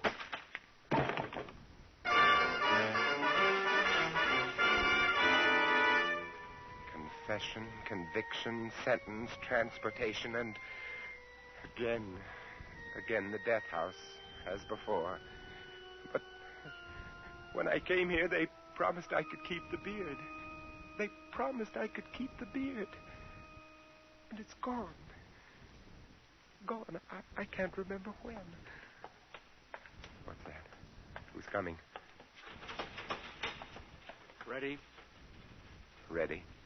It's time to go, my son. Time to go? You've refused my help up to now, but perhaps you'd like to walk with me. Rather beside you, Padre, than beside one of these mercenaries. My legs, the muscles quiver. Not with fear, no, but with the desire to feel themselves moving, straining, acting while yet there is time. I am not afraid, but this body... I hate the thought of its being killed by these men. My beautiful body, soon it will be dead, cold, rotting, dead. It will rot. No. No, they must not do this to me. You must be brave, my son. My body. Years I spent with the great corporeal master, the yogi, learning my bodily purpose, my bodily care, the use of willpower to control my body. The yogi, my teacher. Yes, I shall use yoga.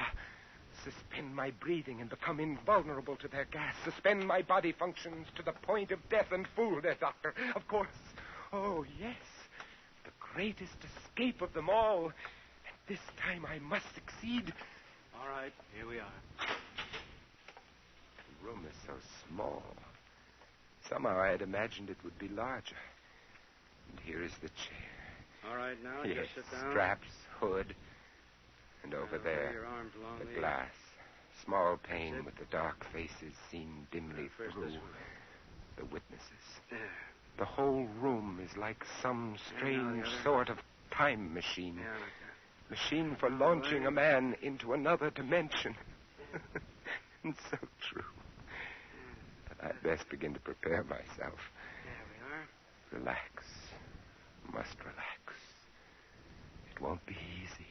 Have you any last words, my son? Yes. Yes, one request. Do not allow my beautiful body to be dissected or embalmed, but on the third day after my death, cremate it. That will be arranged as you desire. Thank you. And God be with you, my son. Remember what Jesus Christ said to the two criminals. In this day shalt thou be with me. Move in your head heaven. forward a little while I pull the hood down. There. Now, when you hear the pellets drop into the acid, don't try any tricks. Just breathe deeply, see? The fumes don't hurt, you see? Cooperate with us. Make it easy on yourself, kid. Know what I mean? So dark here under the hood. Now, the last breath, as the yogi taught me. And the lungs hold it. Body limp, all muscles, tendons, joints. Relax all, slow the bloodstream, lock the breath, hold. Slow, hold. Suspend all bodily functions, hold. Fix the eye in suspended animation gently. Fix the mind on time. Ease the beating of my heart. Time is a picture on the screen of my mind. Slower. My perception is slower. The time seems to spin by now. Go slow, my heart. Ventilators go on, clearing the air of the poisonous fumes. Now the doctor will come with his stethoscope. I will my limbs to stiffness, my flesh to coldness. It's clear, Doctor. You can go in now. Well, let's see now. Respiration has ceased. Heart has stopped. By the authority vested in me by the state of California, I pronounce this man dead. I will myself to consciousness in 6 hours' time.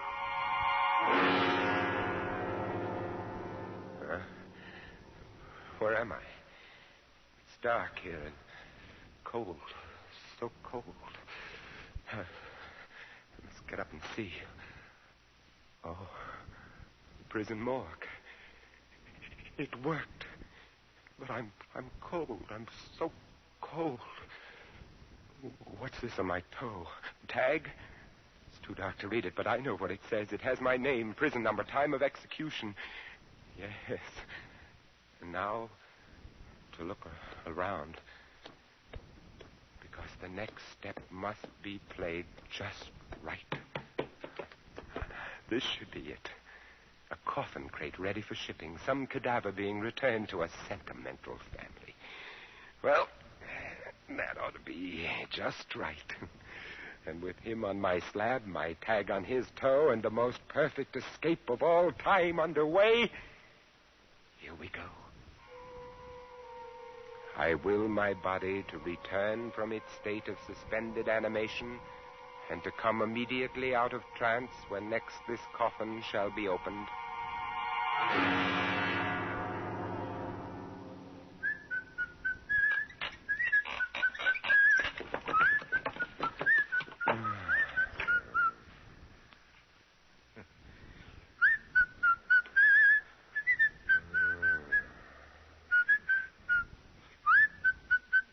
Hello, old man.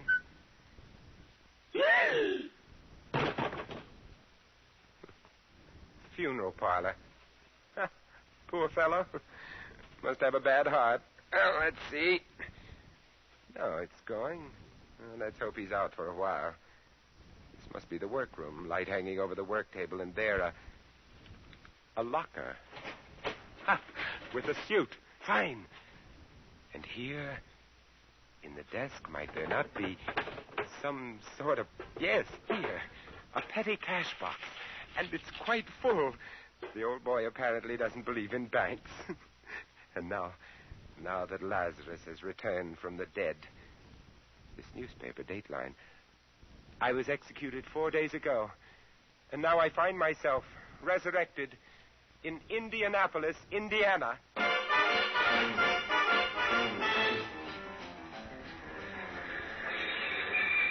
Angeles, California. This is Los Angeles.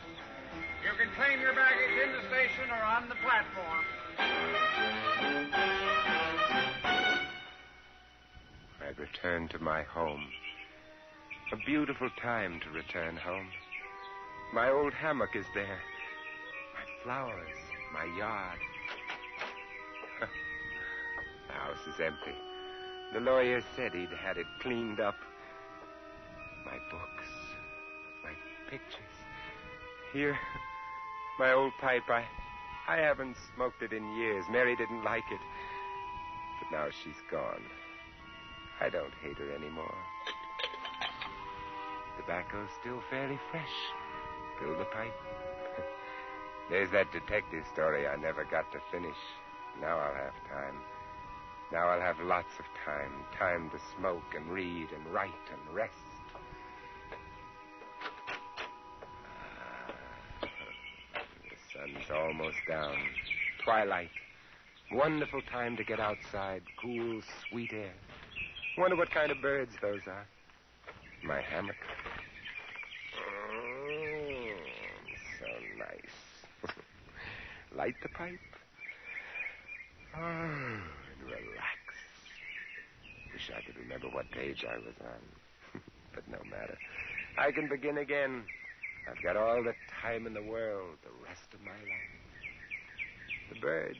The sun is slipping out of sight. Death of the sun. How red the sky. How soft those clouds. So lovely. So lovely. What's that? Oh, birds playing in the fish pond. Look at them happy birds. That hissing. Oh, the man next door is turning on his lawn sprinkling system. Lie here and smell the cool air. Evening coming on, the sky grows darker. Lie in the gathering twilight. Death of the day, birth of the night. Sweet softness of the summer night coming. Soon the stars. Oh, it's lovely. Heavenly, just like heaven.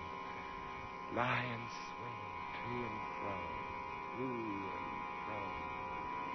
Heavenly.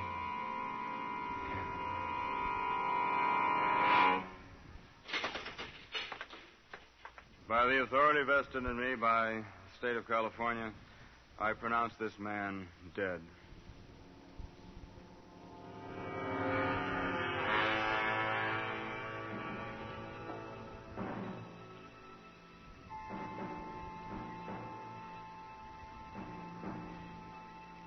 Suspense. In which Mr. Vincent Price starred in William N. Robeson's production of Present Tense by James Poe. Listen. Listen again next week when we return with Raymond Burr in the Peralta Map. Another tale well calculated to keep you in suspense. Supporting Mr. Price in Present Tense were Ellen Morgan, Peg LaCentra, Jack Crucian, Dawes Butler, Joe DeSantis, Charles Rodelack, and Sam Pierce. Original score composed and conducted by Amerigo Marino.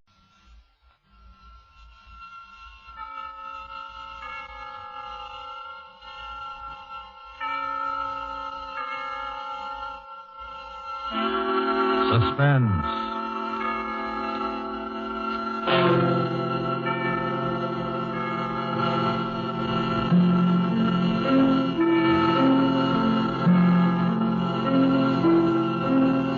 This is the Man in Black, here again to introduce Columbia's program, Suspense. From Hollywood, we bring you as star Mr. Orson Welles, who this evening begins a 4-week engagement as guest of these proceedings. In the interest of prime suspense, Mr. Welles and the producer of this series have scheduled 4 radio stories which they feel are particularly distinguished in our chosen field. The first of these is The Most Dangerous Game by Richard Connell.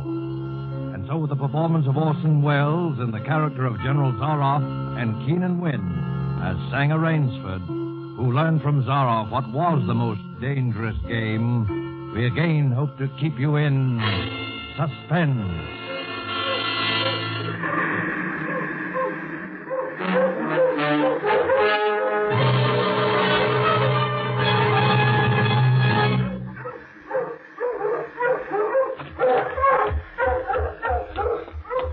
I haven't much time. Any moment now he may come in, and when he does, I'm going to kill him. It's him or me. And I'm going to do my best to make it him. Or maybe it sounds crazy to you. I guess it does. It would have sounded crazy to me a few days ago when I was with Whitney on the yacht. I was on a pleasure trip. A pleasure trip. How could I or anyone realize then the horror and torment I was to go through? How was I to know of Ivan? And the death swamp? And the hounds? How was I to know of Zaroff? Think of it. It was only 4 nights ago that the ship went down.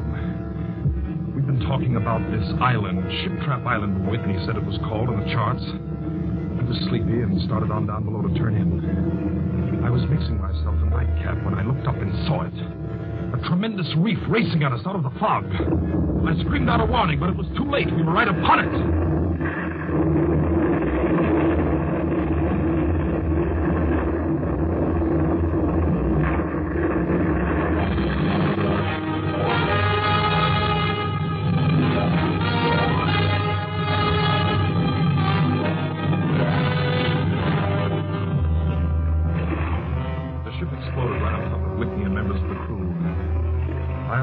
Standing safe out on the prow, but the force of the explosion hurled me into the blood-warm waters.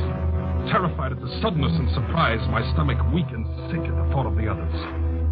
The sea was eddying furiously around the sinking remnants of the ship. But a certain cool-headedness came to me and made me swim desperately away, or I might not have lived to go through the horror which was soon to come. I struck out to the right in the direction of the island about which Whitney had been telling me. I have no recollection of how long I swam, but all at once I heard the muttering and growling of the sea breaking on the rocky shore. With my remaining strength, I dragged myself from the swirling waters. All in, gasping, my hands raw, I at last reached a flat place at the top. I flung myself down at the jungle edge and tumbled headlong into the deepest sleep of my life. When I awoke, I was in a strange place, having no idea how I had got there.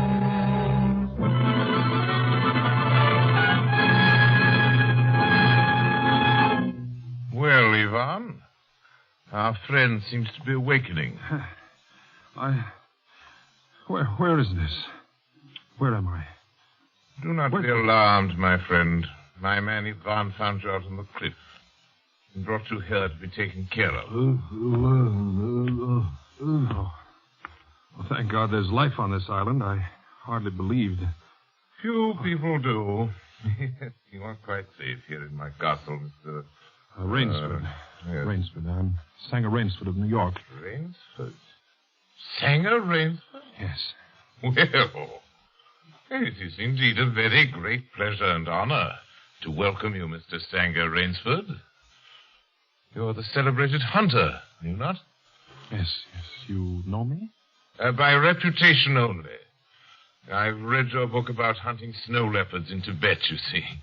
My name is General Zaroff. I am not English, Mr. Rainsford, but I went to a good school. Perhaps you recognize the colors of my tie.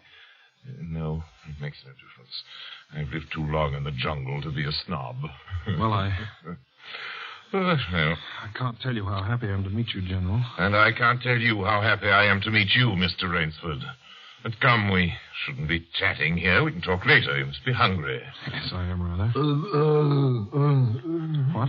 Ivan thought you'd like a robe. He's drying your clothes for you. Oh, thank you. Ivan's an incredibly strong fellow, but you mustn't mind his looks. His ears were cut off in battle, and he has the misfortune to be deaf and dumb. He is sensitive about his appearance. A simple fellow, really, but I'm afraid a bit savage.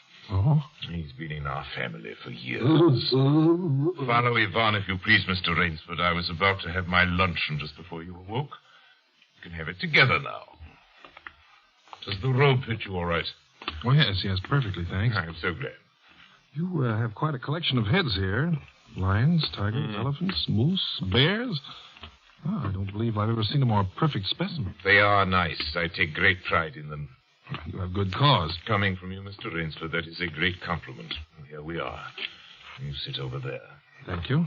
All right, Ivan.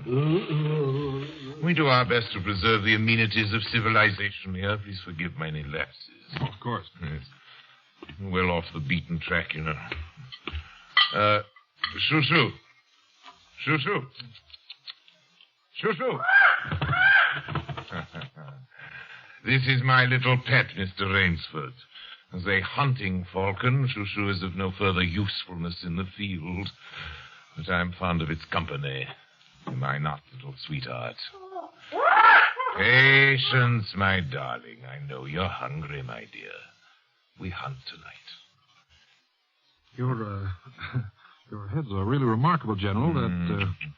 That Cape Buffalo is the largest I've ever seen. Yes, that fellow. He's a monster. Did he charge you? Hurled me against a tree, fractured my skull, left me this scar. And I got the brute. I've always thought the Cape Buffalo is the most dangerous of all game. No, you're wrong. Wrong, sir. The Cape Buffalo is not the most dangerous game.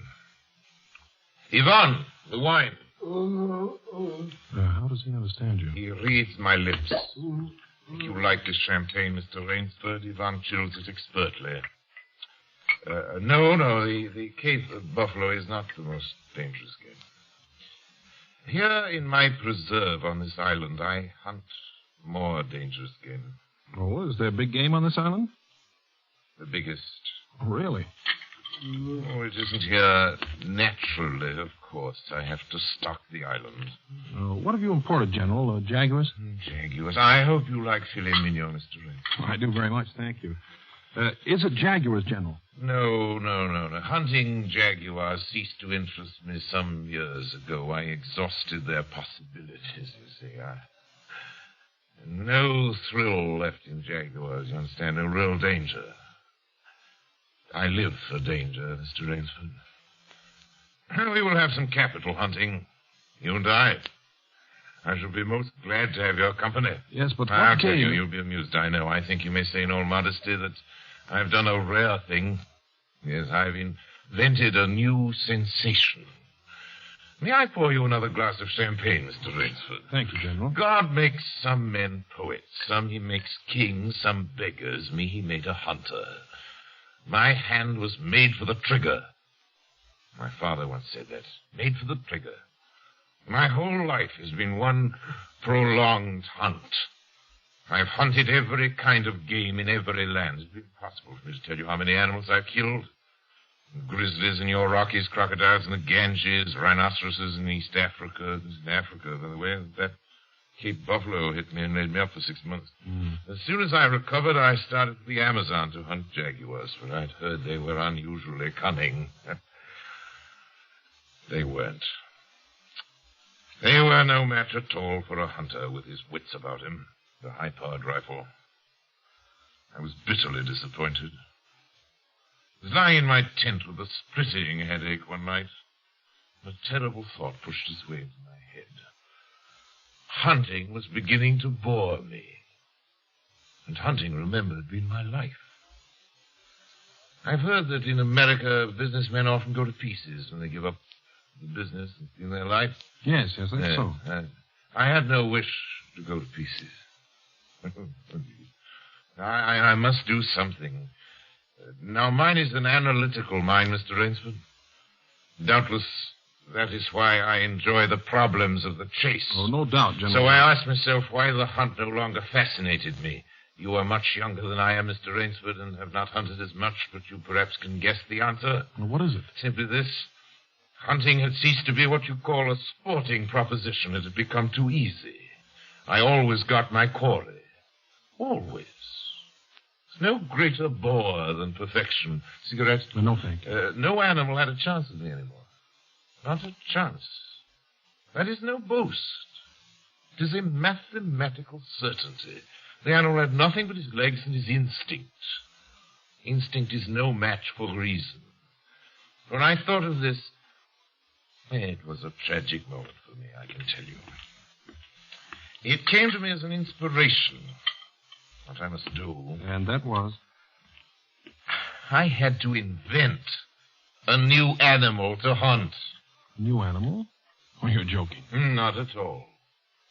I never joke about hunting. I needed a new animal. I found one. So I bought this island, built this castle, and here I do my hunting.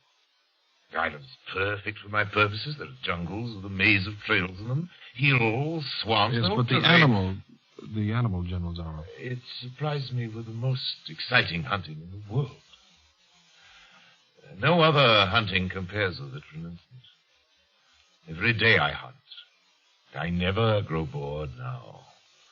For I have a quarry with which I can match my wits. Yes, but you still haven't... I wanted the ideal animal to hunt, so I said, what are the attributes of an ideal quarry? And the answer was, of course, it must have courage, cunning, and above all, it must be able to reason. Well, no animal can My reason. dear fellow, there is one that can. One? But you can't mean... And why not?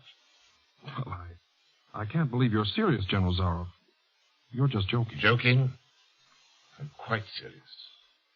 Speaking about hunting. Hunting?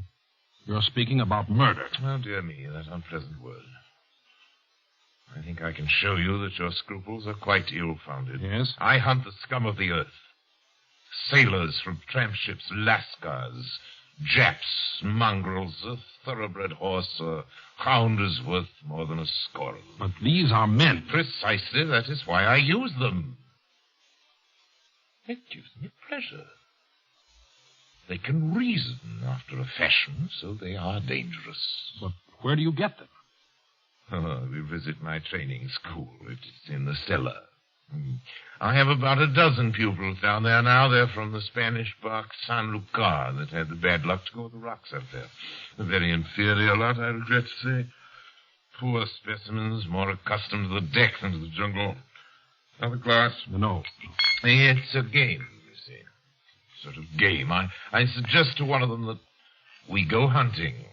I give him a supply of food and an excellent hunting knife. I give him 3 hours start. I'm to follow, armed only with a pistol of the smallest caliber and range. If my quarry eludes me for 3 whole days, he wins the game. If I find him, he loses. Suppose he refuses to be hunted. I give him his choice, of course. He need not play that game if he does not wish to. If he does not wish to hunt, I turn him over to Ivan. Ivan once had the honor of serving as official knouter to my old king, and he has his own ideas of sport. Invariably, Mr. Rainsford, invariably they choose the hunt. And if they win? To date, I have not lost. I do not wish you to think me a braggart, Mr. Rainsford. Many of them afford only the most elementary sort of problem, I assure you. Occasionally I strike a Tartar. Choo-choo remembers the Tartar, don't you, darling? Yes, he almost did win. I eventually had to use the hounds. See? Wait a moment. I'll open the window. Hello, boys!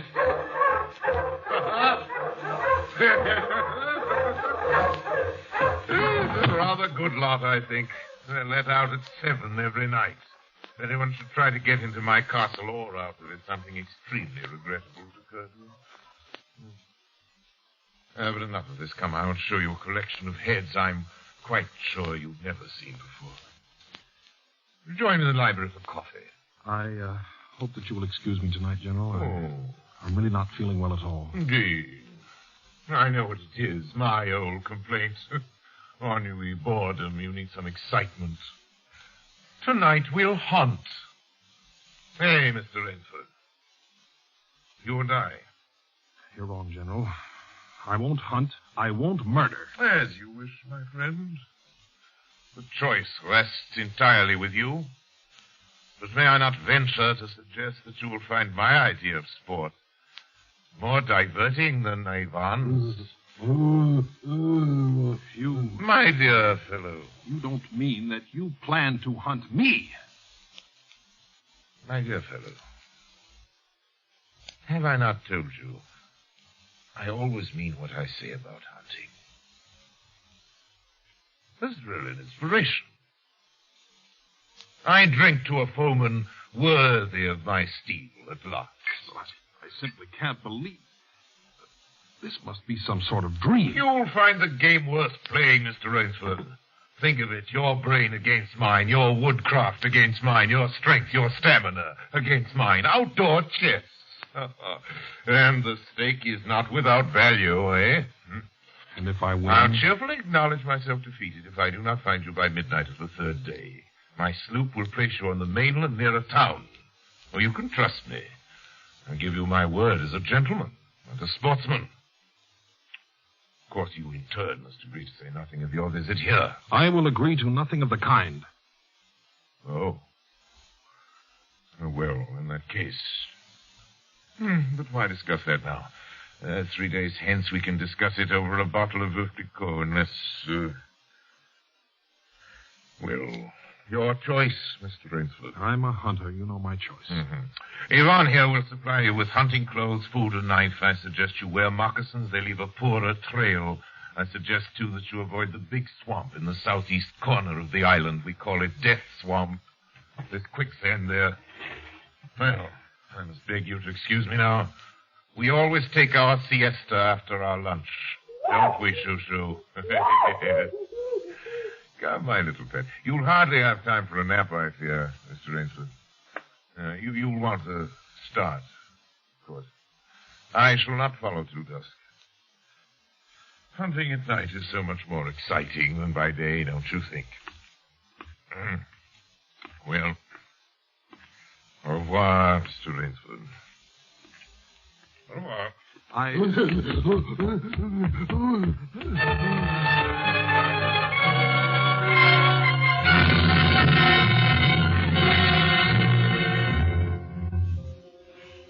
I'd fought my way through the bush for 2 hours, repeating to myself over and over again, I must keep my nerve. I must keep my nerve. My whole idea at first was to put distance between myself and General Zaroff. And to this end, I had plunged along through the thicket, spurred on by the sharp growls of something very much like panic. Now I had got a grip on myself. I'd stopped. I was taking stock of the situation. I saw that straight flight was futile. Inevitably, it would bring me face to face with the sea. Well, I'll give him a trail, I muttered. And I struck off from the rude path I had been following and into the trackless wilderness. I made a series of intricate loops. I doubled back on my trail again and again, recalling all the lore of the fox hunt, all the dodges of the fox.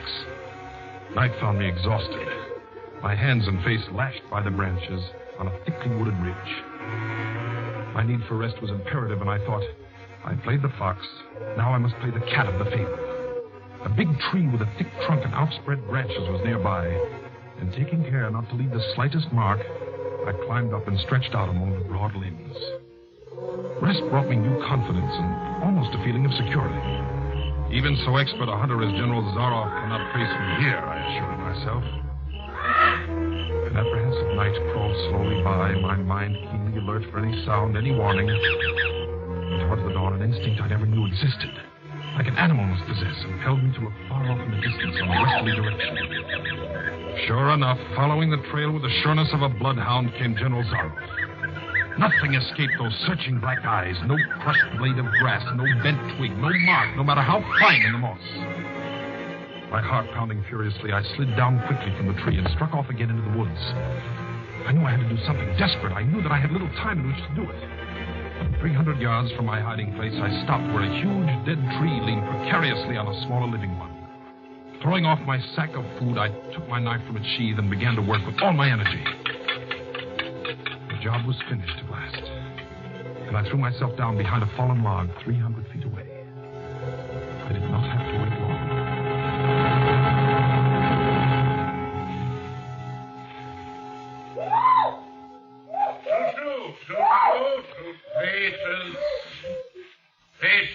my darling. You'll be fed. Rainsford. Rainsford.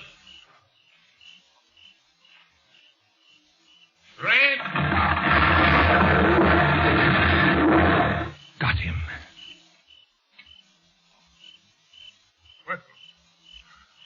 Rainsford? If you are within sound of my voice, as I suppose you are, let me congratulate you. Not many men know how to make a Malay man-catcher. Luckily for me, I too have hunted in Malacca. You are proving interesting, Mr. Rainsford. Very interesting. The tree brushed my shoulders. I jumped back. I'm going to have the wound dressed. It's only slight. So I shall be back, Mr. Rainsford.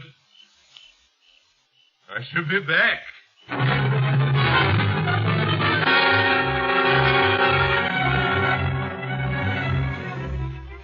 It was flight now, a desperate, hopeless flight that carried me on for hours. I don't know where I got the strength. I kept telling myself over and over again that I must keep my nerve. That I was competing with a monster, a super huntsman. Dusk came, then darkness, and still I managed to press on. The ground grew softer under my moccasins. The vegetation grew ranker, denser. Insects bit at me savagely. Suddenly, as I stepped forward, my foot sank into the ooze. I tried to wrench it back, but the muck sucked viciously at my foot like a giant leech.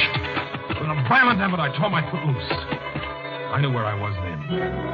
Death's swamp and its quicksand. The softness of the earth had given me an idea.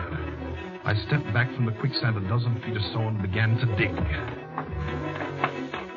When the pit was above my shoulders, I climbed out and from some hard saplings cut stakes and sharpened them to fine points. These stakes I planted in the bottom of the pit with the points sticking upwards. As fast as I could, I wove a rough carpet of weeds and branches and with it covered the mouth of the pit. And wet with sweat and aching with tiredness, I crouched behind the stump of a lightning-charmed tree. Oh, I knew Zaroff was coming. I could hear the paddling sound of his feet on the salt. Zaroff was coming and coming fast. He was not feeling his way along foot by foot. Crouching there, I could neither see him nor see the pit. I lived a year and a minute, frozen, every muscle tensed.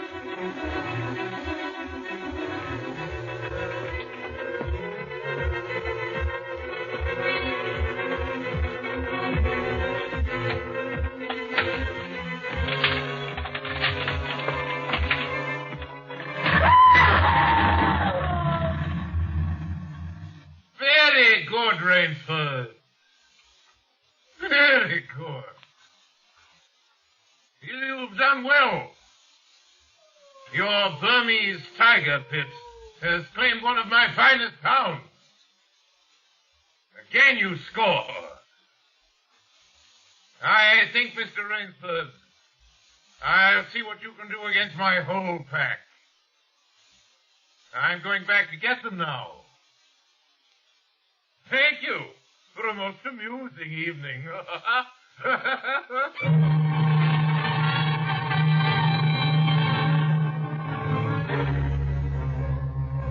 At daybreak, lying near the swamp, I was awakened by a sound that made me know I had new things to learn about fear.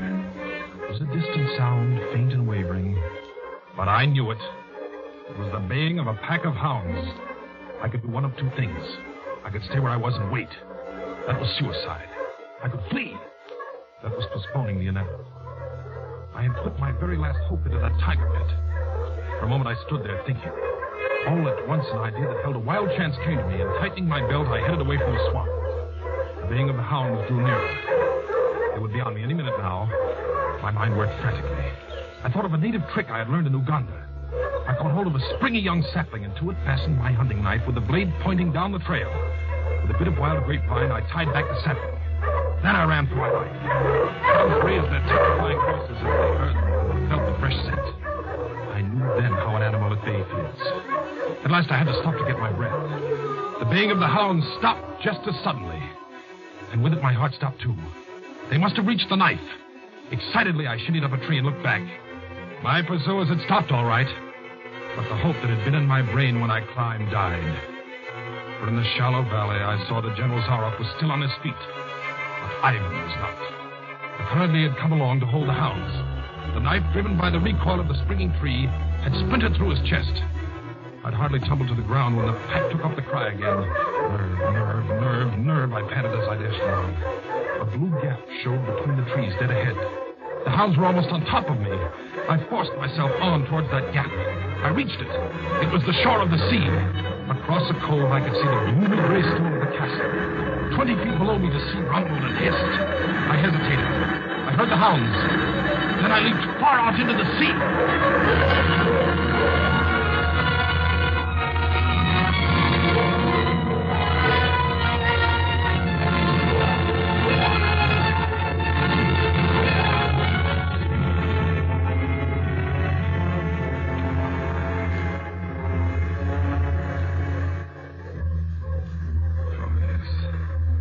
The sea was good to me. And I'm here safe in the General's bedroom waiting for him. 3 days are up, and I've eluded him. But now I must go further. In a moment we will meet, he and I, and he will be unarmed. Only one of us is going to live. You understand that now?